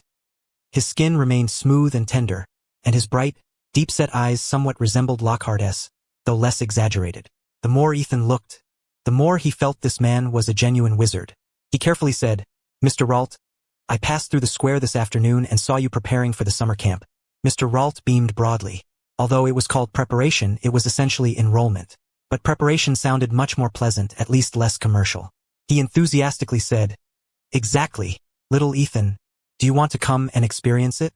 Lancashire County has many enchanting legends, and was even a witch trial site in history. Our summer camp castle is nestled deep in the mountains. If you're lucky, you might even glimpse some extraordinary sights. Miss Sarah glanced at Ethan. Uncle Adrolt, little Amy called softly. Mr. Ralt immediately changed the subject with a hearty laugh. Besides the witch's castle, we have many other exciting activities that are definitely worth trying. Ethan listened with a smile. This guy was definitely a wizard. And not just him, little Ruma was odd too. Perhaps only his mother's old friend was a muggle. Of course, it was not uncommon for wizards to marry muggles. Even among the so-called 28 pureblood families, such cases existed. But the problem was that little Ruma was the same age as him. If she were a witch, why hadn't she attended Hogwarts? Hogwarts was arguably the best magical school in the world. Ethan did not dwell on it and shifted the topic. I heard you moved here from the south. Mr. Ralt laughed heartily. Actually, it was even farther. Before moving here, I lived in France. It was there I met Ruma. Miss Sarah and Ruma stopped talking. Hearing this, Ms. Sarah was surprised. Ruma? So you moved to France? No wonder I couldn't find you. Miss Sarah sighed helplessly. That was many years ago. But you still live in France? Amy is still studying there? You're just here because of her summer vacation? Ethan's gaze flickered as he carefully examined Amy. No wonder she hadn't gone to Hogwarts. She must be attending that French magical school. She should be in her second year. Amy looked at him defiantly. I'm not afraid of you anymore. Mr. Ralt looked at Ethan in astonishment. You two had a quarrel? The two ladies burst into laughter, barely able to contain themselves. Ruma laughed so hard she gasped for breath. Reminiscing, that was years ago. Back then, little Ethan insisted on teaching Amy about functions, which really frightened her. Ethan's mother laughed even louder. Speaking of which, I must tell you something. A few days ago, Ethan's teacher told me he wanted to propose a summer tutoring class at school, allowing only 3 days off during the holiday, which scared the entire grade. Ruma's laughter immediately grew louder, shaking like a blossoming flower, slapping the table vigorously without a care for decorum. Mr. Ralt roughly understood and smiled. It seems Ethan's academic performance is quite good. Top of the entire grade, Miss Sarah said proudly. That's my little Ethan. Ruma praised with a beaming smile. Mr. Ralt was somewhat surprised. Having spent years in the Muggle world and even taught at some schools, he knew that even in Muggle secondary schools, achieving first place was no easy feat. He asked with interest. I've been here for over half a year and haven't seen you. Do you attend school far away? Miss Sarah immediately looked at Ethan, feeling a bit nervous. She was quite afraid of hearing this question. Ethan nodded. Yes, it's quite far. Because of heavy snow during Christmas, I only returned for the summer vacation. No wonder. Mr. Ralt nodded in deep understanding. I almost got lost and went back to France. Everyone at the table burst into laughter. Ethan blinked. I want to know why you moved here from France? Since this is Ruma's homeland, and it truly is filled with charm. Ruma smiled and said, to be honest, during those years in France, I always longed for everything here. Now that Amy is in boarding school for middle school, I thought it best to move back. From now on, I'll only need to pick her up during Christmas and summer vacations. Miss Sarah looked concerned and inquired, are you really going to leave little Ruma alone in France? Ruma nodded with a smile. Don't worry, we will visit her regularly, and she is very safe at school. Amy's clear voice chimed in. Please rest assured. Aunt Sarah, I can live on my own now. Miss Sarah sighed. Children these days are truly remarkable. The Ralter family smiled silently. Tonight's gathering was undoubtedly delightful, and it was not until nearly midnight that the family took their leave. Ralter repeatedly invited Ethan to attend his summer camp. Ethan reluctantly promised to join next month. As this month was impossible, he had to finish his homework first. Ralter wore a smile, but just as he stepped outside the door, 3 figures in black cloaks emerged from the darkness, exuding a dangerous aura and casting piercing, cold gazes. Ethan rubbed his nose. They must be Aurors, right? The Ministry of Magic is really efficient. I just wonder if Professor McGonagall has arrived yet. Ralter's expression instantly changed. He turned around and blocked the door, whispering to Ruma and Amy, stay a little longer. I need to meet some friends. Ruma was momentarily taken aback, then nodded gently, smiling as she took Ms. Sarah's hand. Just right. I have something I want to discuss with you. Honestly, I've had this idea for a long time, and seeing Ethan today made it seem all the more fitting. Ms. Sarah's curiosity was piqued. What is it? Let us sit down and talk. Ruma led Ms. Sarah toward the sofa, while with her other hand, she gently pulled Amy, who was reluctant to move, bringing her to the front of the sofa. Then she called back. Ethan, please come over here. This concerns you.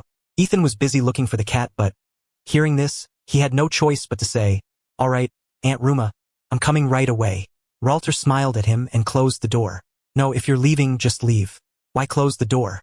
Ethan frowned and turned back to the sofa just in time to hear Aunt Ruma say, Ethan has always been sensible, and his studies are excellent. He will undoubtedly become an outstanding adult in the future. So I thought, if he is willing, why not have Ethan and Amy? No way. Ethan and Amy exclaimed simultaneously. They exchanged a glance, then quickly looked away. Though unsure what to say, their instincts told them something was amiss, and they felt uneasy. Miss Sarah glanced at one, then the other, smiling. Ruma, where do you plan to live now that you're back? Would you like to buy the house next door? I know that family. They're moving to Water County soon. Ruma nodded with a smile. Sounds good. Then I can have Ade talk with them. At that moment, the door was pushed open, and Ralter, looking somewhat grim, forced a smile. Ruma, Amy, it's time to go. Ruma and Amy immediately rose to take their leave, and Ms. Sarah smiled as she saw them out. Ethan quietly went upstairs. Sure enough, the study now held 3 figures in black cloaks, 1 woman and 2 men. The woman had short gray hair, appeared to be about 40 years old, wore a monocle and carried an aura of authority without raising her voice. She sat at the desk, scrutinizing Ethan's homework with a lowered gaze. The 2 men looked younger, standing quietly before the desk. When Ethan entered, they merely shrugged slightly. Ethan moved to the side and looked up at them, curious. Both men just shook their heads. Ethan had no choice but to stand in silent punishment alongside them. After a moment, the woman behind the desk furrowed her brow and murmured, Have first-year summer assignments become this difficult? Am I going mad? Or was Snape the mad one? Ethan responded, It's not too bad. After all, many years have passed, and quite a bit of data has accumulated. She glanced at him and said, "That makes sense." She set down the homework and briefly introduced herself. "I am Amelia Bones, Director of the Magical Law Enforcement Department at the Ministry of Magic." Ethan immediately straightened with respect. She was no ordinary Auror, but did this matter fall under the jurisdiction of the Magical Law Enforcement Department? Or was it out of deference to Professor McGonagall? Amelia continued, "Adralter is indeed a wizard, born in France, graduated from Beauxbatons Academy of Magic, and worked at the French Ministry of Magic until he resigned a year ago. He is now a freelance wizard who loves muggles and has always lived in the muggle world." Ethan was somewhat surprised and asked, "Does France allow wizards to interact with ordinary people?" "No. Wizards from any country must adhere to the International Confederation of Wizards Secrecy Law," Amelia explained. "He claims he has never used magic in front of muggles and has not violated the secrecy regulations." "What about the trace? Was there no detection of magical residue?" "I will re-examine it after returning." Amelia looked at him and said, "I have already warned him and he will behave. I originally intended to tell you not to reveal your identity, but tonight he actually left your home." "My identity has not been revealed," Ethan explained. "It's because Ralter's wife and my mother are childhood friends. I only learned of this tonight when I saw them. At that time, I could only confirm he was a wizard but did not know if he was a dark wizard. I also worried about being unfairly implicated." "You handled that correctly." Amelia's face grew stern. If he were truly a dark wizard, it would be far beyond what an 11-year-old wizard could handle. Mom. "Will my trace cause any trouble?" The trace is essentially an alarm. It detects magical energy fluctuations and records the time and place of spellcasting. If it's a muggle household, the trace's range extends beyond the house to the entire town. So if there is any magical activity nearby, the ministry automatically assumes it was you violating the restriction on Underage Sorcery Act and proceeds with punishment. That was also why he became so restless immediately after spotting Ralter. Amelia glanced at him meaningfully and said, "In the future, if there are magical fluctuations outside your home but no muggles witness them, we will assume Ralter is responsible." Ethan obediently replied, "Don't worry, I'm a good kid and never break any school rules." The two Aurors standing nearby couldn't help but chuckle. If Hogwarts had good kids, Azkaban wouldn't be so lively. Amelia stood and nodded. "That will be all. Goodbye, Ethan, and thank you for taking care of Susan." "Susan Bones? Amelia Bones?" Ethan immediately realized. "You're Susan's elder relative?" "I'm her aunt." Amelia pulled her hood up, her form suddenly twisting and vanishing from the study.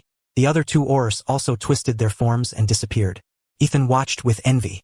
Apparition. The most powerful transportation spell. Deadly in attack, life-saving in retreat. This course was only available from the 6th year onward. Unfortunately, it was too difficult and dangerous. He wasn't confident yet and would at least wait until his magical power reached 180 points before attempting it. Once he mastered this, he would be confident enough to confront other wizards head-on, rather than relying on sneaky tricks. Ethan stared longingly for a while, then broke into a broad smile. The scope of the trace spell's surveillance had contracted to within the confines of his home. Henceforth, even if he were to act outside, the Ministry of Magic would no longer trouble him. After a moment of contemplation, he picked up his quill and penned a letter, carefully detailing the matter within it, including his speculations regarding the identities of the Ralt family. He planned to send it to Professor McGonagall when the owl post arrived the following day. Meanwhile, inside a car traveling along the road, Ruma in the front passenger seat asked solemnly, "Ad, who are those people?" "They're Aurors from the British Ministry of Magic." Ralt replied with some frustration. "I don't even know how they found out about me." "Will there be trouble?" Ruma inquired. "At most, I've just performed a few minor spells, and I've always kept myself well hidden. No one here knows I'm a wizard," Ralt reassured her. "It won't cause any problems for the White family. They're muggles and know nothing." Ruma's tone grew sterner.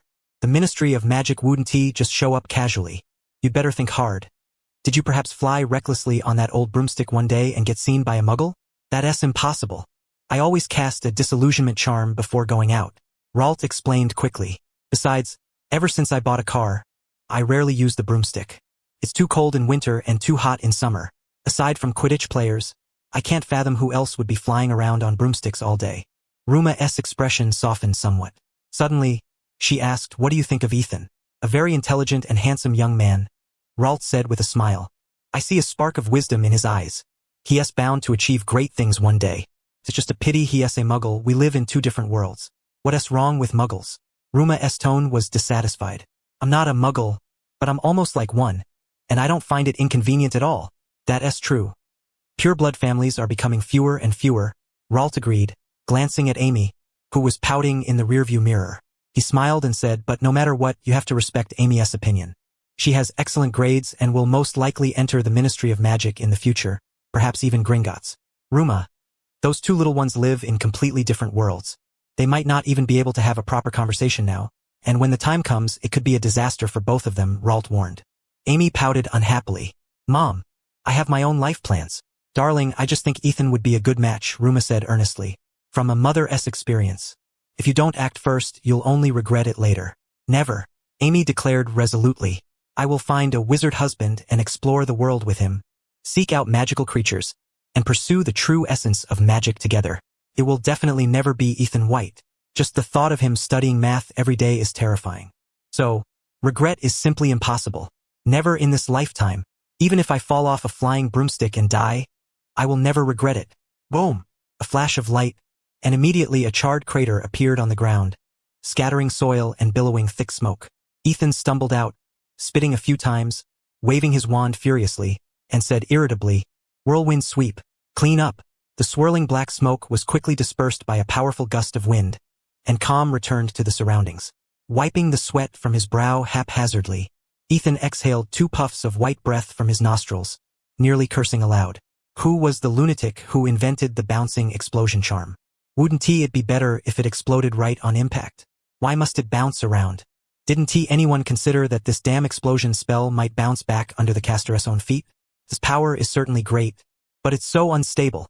It's like the magical version of Seamus. Who in their right mind would team up with Seamus? Ethan sighed. If this instability can't be resolved, the spell can't be used. Time was precious when practicing outdoors. After calming down, Ethan pointed his wand forward at a granite block taller than himself. No incantation was spoken, only his pupils constricted sharply. An invisible air blade instantly tore through the air, slashing heavily against the stone. Crack! A deep fissure appeared on the granite's surface. Compared to 3 months ago, the power of the shadowless divine blade spell had at least doubled. If he ever encountered that black wizard in the Forbidden Forest again, it wouldn't be so easy for the opponent to block it. A surprise attack should deal some real damage. The true strength of the shadowless divine blade lay in the fact that once it inflicted a wound, the bleeding would not stop. The damaged part could not regenerate by any means, unless one knew specific countercurses and potions, which currently only Professor Snape was aware of. Therefore, this spell was now Ethan's most formidable offensive technique. Ethan smiled, pointed his wand at the granite, and intoned, Restore to original, but the granite remained utterly unmoved. He blinked in surprise, stubbornly waving his wand several more times, yet to no avail. Apparently, 47 points of magic power still couldn't support this level of restoration. Since it couldn't be repaired, Ethan glanced back at the crater he had just blasted, took a deep breath, pointed his wand at the granite, and shouted, Wingardium Leviosa. The granite still did not budge, but a pile of rubble floated high into the air. Ethan was stunned, disbelief written all over his face. No way. Am I really this weak? If I can't repair it, fine, but I can't even move it? 2 puffs of white breath billowed from his nostrils. Random experience exchange. 3,120,100. Cannot exchange. Soul resistance. Free experience exchange. 3,120,300. Cannot exchange. Soul resistance. Magic power. 8. Intelligence. 1. Mental strength. 1. Suddenly, a more abundant surge of magic welled up from deep within his body. Staring wide-eyed at the boulder, cheeks flushed red, Ethan strained until the reluctant stone wobbled slightly before crashing back down, motionless. He braced himself on his knees, panting heavily. At the moment the stone floated, he had felt utterly drained. He gave one last, long look, cast a disillusionment charm, mounted his broomstick, and flew away. 15 minutes later, he landed outside the town and walked home. In his study, Ethan stood by the window, lips pressed tightly together. Even though his magic power had reached 55 points, he still couldn't manage that blasted stone. He had overestimated his own strength. Unfortunately, the summer holiday was still far from over, and the rate at which free experience accumulated was slower than a turtle's pace. If he didn't do something, this summer would be very unhappy indeed. He resolved to finish his homework as quickly as possible, then return early to the wizarding world. And before that, he vowed, he would definitely heave that cursed stone into the air and smash it to smithereens. Clenching his fists tightly, Ethan returned to his desk and began working on his assignments with great determination. At noon, his mother's call echoed from downstairs. Ethan put down his quill, glanced at his homework, which had been reduced by almost 1/10, and hurried downstairs. Ethan, Ruma invited us to watch a performance this afternoon. No, ma'am. I still have homework to do. Then how about going fishing together? There's a fishing competition tomorrow. No, Mom. I still have homework to do. Time flew by, and before long 10 days had passed. Ethan set down his quill, exhaled softly, and gently blew on the parchment to dry the ink, then carefully gathered the stack of homework, at least twice as thick as before, and packed it all into his suitcase. Outside, the summer breeze stirred, and the wind chimes tinkled melodiously. At last, the cursed homework was finished. Perhaps I can discuss with the professor about returning to school by the end of July. As for the time until then, I can devote myself entirely to practicing transfiguration. It's high time I mastered the art of transforming living beings. I shall begin with that particular spell. Avian summoning charm. Flock of birds. Appear. Thump, thump, thump. Just as Ethan was mapping out his schedule, Mrs. Sarah burst into the study with a formidable presence. Hands on her hips, nostrils flaring as she glared at him, exuding the air of someone ready to deliver a stern reprimand. Ethan looked surprised, his mind racing to recall any misdeeds. Lately, apart from leaving punctually at 4 o'clock every morning to practice spells for 2 hours, he had been holed up at home diligently working on his assignments, scarcely seeing the sun. Living such a regimented life, he was certain he hadn't caused any trouble, yet his mother was clearly furious. Unable to fathom the cause, Ethan asked directly, "Has something happened?" Mrs. Sarah scowled deeply. "Since you came home, you've been buried in homework. Your mommy is dying to know. Just how much more of this blasted homework is there?" "Homework? I just finished it, Mother." Instantly, her eyes widened, her anger melting into joy. "The blasted homework is finally done? Then we shall go tomorrow." Before she could finish, Ethan shook his head. "No, Mother. Although the homework is done, I still have to preview the second-year textbooks. Speaking of which, I need to make a trip to London, to buy new textbooks, replenish some notes and quills, and get some clothes. Last year's are already too small, and there's more." Listening to him enumerate one learning-related task after another, Mrs. Sarah's face darkened further. She grabbed Ethan by the shoulders and dragged him toward the door, her voice thick with anger. "Enough! Damn it! From today onward, you're going to Ralt's summer camp. You're going to have a good time for a few days. Or else, I'd rather have you expelled. Mother, time is precious. I don't want to go. You must." No arguments. In the castle corridor, Minerva McGonagall strode briskly toward the headmaster's office, her expression stern. "Buzz buzz bees," she said coldly to the stone beast guarding the entrance. The stone creature moved aside, revealing the revolving staircase behind it. She stormed inside. Albus Dumbledore, chewing candy and perusing a stack of documents, smiled upon seeing her. "You've arrived, Minerva." Minerva's fury was palpable. "Where on earth have you been? You disappeared for so long. Do you realize how many matters have been waiting for you? And what you're holding now is just a small fraction." Dumbledore shook his head apologetically. "These aren't work. You can decide on those approval documents yourself. I've already burned them all." Minerva looked at him incredulously, marching over to the brazier and lifting the phoenix fox inside. She indeed saw many blackened paper fragments. Her vision darkened, and she shouted in anger, "Then what on earth are you looking at now?" "These," Dumbledore said cheerfully, "are the homework assignments Mr. Ethan White has completed." "Honestly, Minerva, I never expected first-year witches and wizards to have so much homework. If it were me, I'd have set the school ablaze long ago." "Dumbledore," Minerva glared sternly.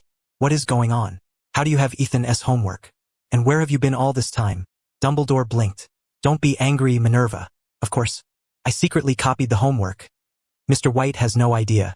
Minerva was stunned, disbelief deepening. "You, as headmaster, actually stole a student's homework?" "No, to be honest, I've been keeping an eye on Mr. White lately. I wanted to understand him better," Dumbledore explained. "So I've been in Lancashire these past days." "To steal his homework?" "No, there's much more to it. Don't be impatient. Sit down, have a candy, and listen."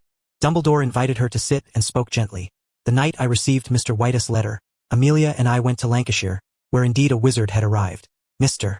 Ardrolt is a muggle scholar whom I met many years ago. His wife, Mrs. Rumerolt, is mute, and they have a daughter attending Beauxbatons Academy of Magic. Mrs. Rumerolt and Mr. White Southmother are close friends. That night, their family happened to visit Mr. White's home. Minerva's face remained impassive. I know all that. Mr. White depends on you a great deal, Minerva. Dumbledore chuckled and continued, but Ralt's arrival thrilled Mr. White. At 4 o'clock the next morning, he quietly mounted his broom and flew far away to practice spells. The first was the blasting curse, but Mr. White disliked it, and frankly, so do I. It's terribly difficult to control. Minerva was even less amused. Indeed, I doubt Ethan ever imagined that the headmaster of Hogwarts would be stalking him. Albus, I can hardly judge whose behavior is more outrageous, yours or Ethan's. Don't be so serious, Minerva, Dumbledore said gently. If we fussed over everything, life would lose much of its joy. Now listen to the rest. After abandoning the blasting curse, Mr. White tried to restore a massive boulder used to test spell potency. The stone was enormous, at least 3,000 pounds.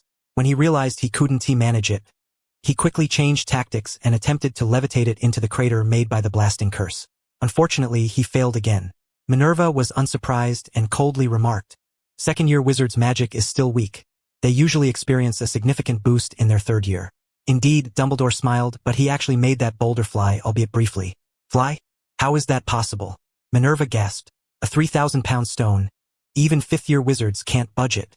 This means Ethan's magical talent and affinity for magic are far beyond what we anticipated. Wonderful, Minerva. Hogwarts has a true prodigy. Dumbledore's eyes gleamed with admiration. Then he chuckled softly. It's a pity Mr. White himself hasn't realized this. He felt frustrated and disheartened and flew home on his broomstick immediately. Minerva was stunned and hastened to ask, what did he do after returning home? In the wizarding world, there exist shortcuts to power dark magic. Just like that one who must not be named. What if Ethan, too, were to lose his way? Homework, Dumbledore sighed. Apart from practicing spells daily from 4 to 6 in the morning, Mr. White has been writing homework continuously for 10 days. Perhaps he wants to do something meaningful, but the workload is simply overwhelming. Minerva's expression became vividly animated. Dumbledore asked with concern, why do we assign so much and such difficult homework to first-year students? It's a full foot thick. Honestly, not just Mrs. Sarah. Even I want to complain to you. Minerva shot him an exasperated glare, pulling out more than 30 sheets of paper, gathering them together with a scowl as she declared, this constitutes the majority of the students' homework. Some have more than others, like Granger, Eason, Patil, Ravenclaw's Lovegood, and Slytherin's Greengrass. Professor McGonagall spoke as she extracted 30 more sheets from the pile. After a brief pause, she drew out another portion quietly, murmuring, these belong exclusively to Eason. I did, indeed, deliberately assign him some particularly challenging tasks, but his homework should never have been a foot thick. As for this enormous remaining stack, I believe you ought to inquire with Professor Snape. Only then did Dumbledore suddenly understand, offering a gentle smile. It appears Severus is quite fond of White. But Minerva was far from pleased, her unease evident as she said, to think that a foot's worth of accumulated homework. Miss Sarah never once complained to me. Well, Dumbledore began thoughtfully, if White hadn't completed his assignments today, Miss Sarah might very well have proceeded with expelling him. Observing Minerva's stunned expression, Dumbledore shrugged his shoulders, remarking, before I returned, she forcibly dragged White to attend Mr. Ralt's summer camp. Though White wished to stay home and review the second-year syllabus, I'm glad he did not insist on doing so. Minerva pursed her lips, lowering her gaze to Eason's problem-solving answers, her tone sharp. So all these days, you merely watched Eason do his homework? You never even considered visiting to explain things in person? Dumbledore shook his head helplessly. To be honest, Minerva, I was genuinely curious about what White would do over the summer break, but I never expected him to have quite so much homework. Minerva's dissatisfaction grew. Then what exactly did you expect to see? Frankly, Albus, you have been unfair to Eason, whether it was the last detention or this time stealing his homework. Dumbledore shook his head again. Do you remember the Bloody Baron? It was attacked at school. Actually, not only it, the Peeves poltergeist suffered similar incidents, not once but twice. Minerva's face paled, anxiety creeping in. Didn't we catch the culprit in the Forbidden Forest? No, it wasn't him, Dumbledore sighed. At that time, I too suspected the school was no longer safe, but such incidents ceased thereafter. Instead, one individual caught my attention. Minerva abruptly rose to her feet, exclaiming, You mean Eason? You suspect it was him? Dumbledore pondered for a moment, then shook his head. Not regarding that matter. Minerva immediately exhaled in relief, her voice tinged with displeasure. Then who was it? Eason White. Minerva sprang up once more. Dumbledore continued, "Don't be alarmed, Minerva, because White is truly exceptional, possessing virtues that endear him to the young witches and wizards of Gryffindor and Hufflepuff alike. They admire, cherish, and even revere him. Seeing him, I cannot help but be reminded of certain friends, which is why I have taken notice of him." Minerva relaxed again, settling back into her chair, though still fuming. "Albus, speak without such heavy breaths. It's quite unkind to my heart." Dumbledore smiled gently. "I must pay him closer attention, to prevent any irreparable mistakes. I imposed detentions upon him and even witnessed Neville fainting, seeing them both teeter on the edge of mortal peril. Fortunately, he added, White's response was heartening. He did not abandon Neville. Truly, he is a little lion, brave, resolute, and chivalrous. Yet Minerva's face darkened with dissatisfaction. "And yet you still do not trust him, because he is simply too outstanding, surpassing even me, and even Tom. I must be more vigilant to avoid repeating past errors." Mentioning Tom, Minerva's expression shifted again as she shook her head. "No, Eason is in no way comparable to him. Though that man was also exceptional, he was utterly selfish. You are right. White is a remarkable young man, passionate about learning, but more so from a genuine love rather than a mere pursuit or hunger for power." Dumbledore's voice softened, almost dreamlike. "I can feel the joy he derives from immersing himself in study. It is truly wonderful, Minerva. His efforts thoroughly justify his excellence. Do you no longer doubt him?" "I have never doubted him." Dumbledore reflected for a moment before slowly adding, "After all, this castle harbors too many secrets. Even I dare not claim to know them all. More importantly, even I cannot reach the ghosts, let alone White." Professor McGonagall finally relaxed completely, but her frustration remained. "So, you put Eason through so much turmoil, even risking his life, merely to confirm your own overthinking?" Dumbledore chuckled softly. "No need to be so upset, Minerva. I have left White a small token of apology. I believe he will appreciate it."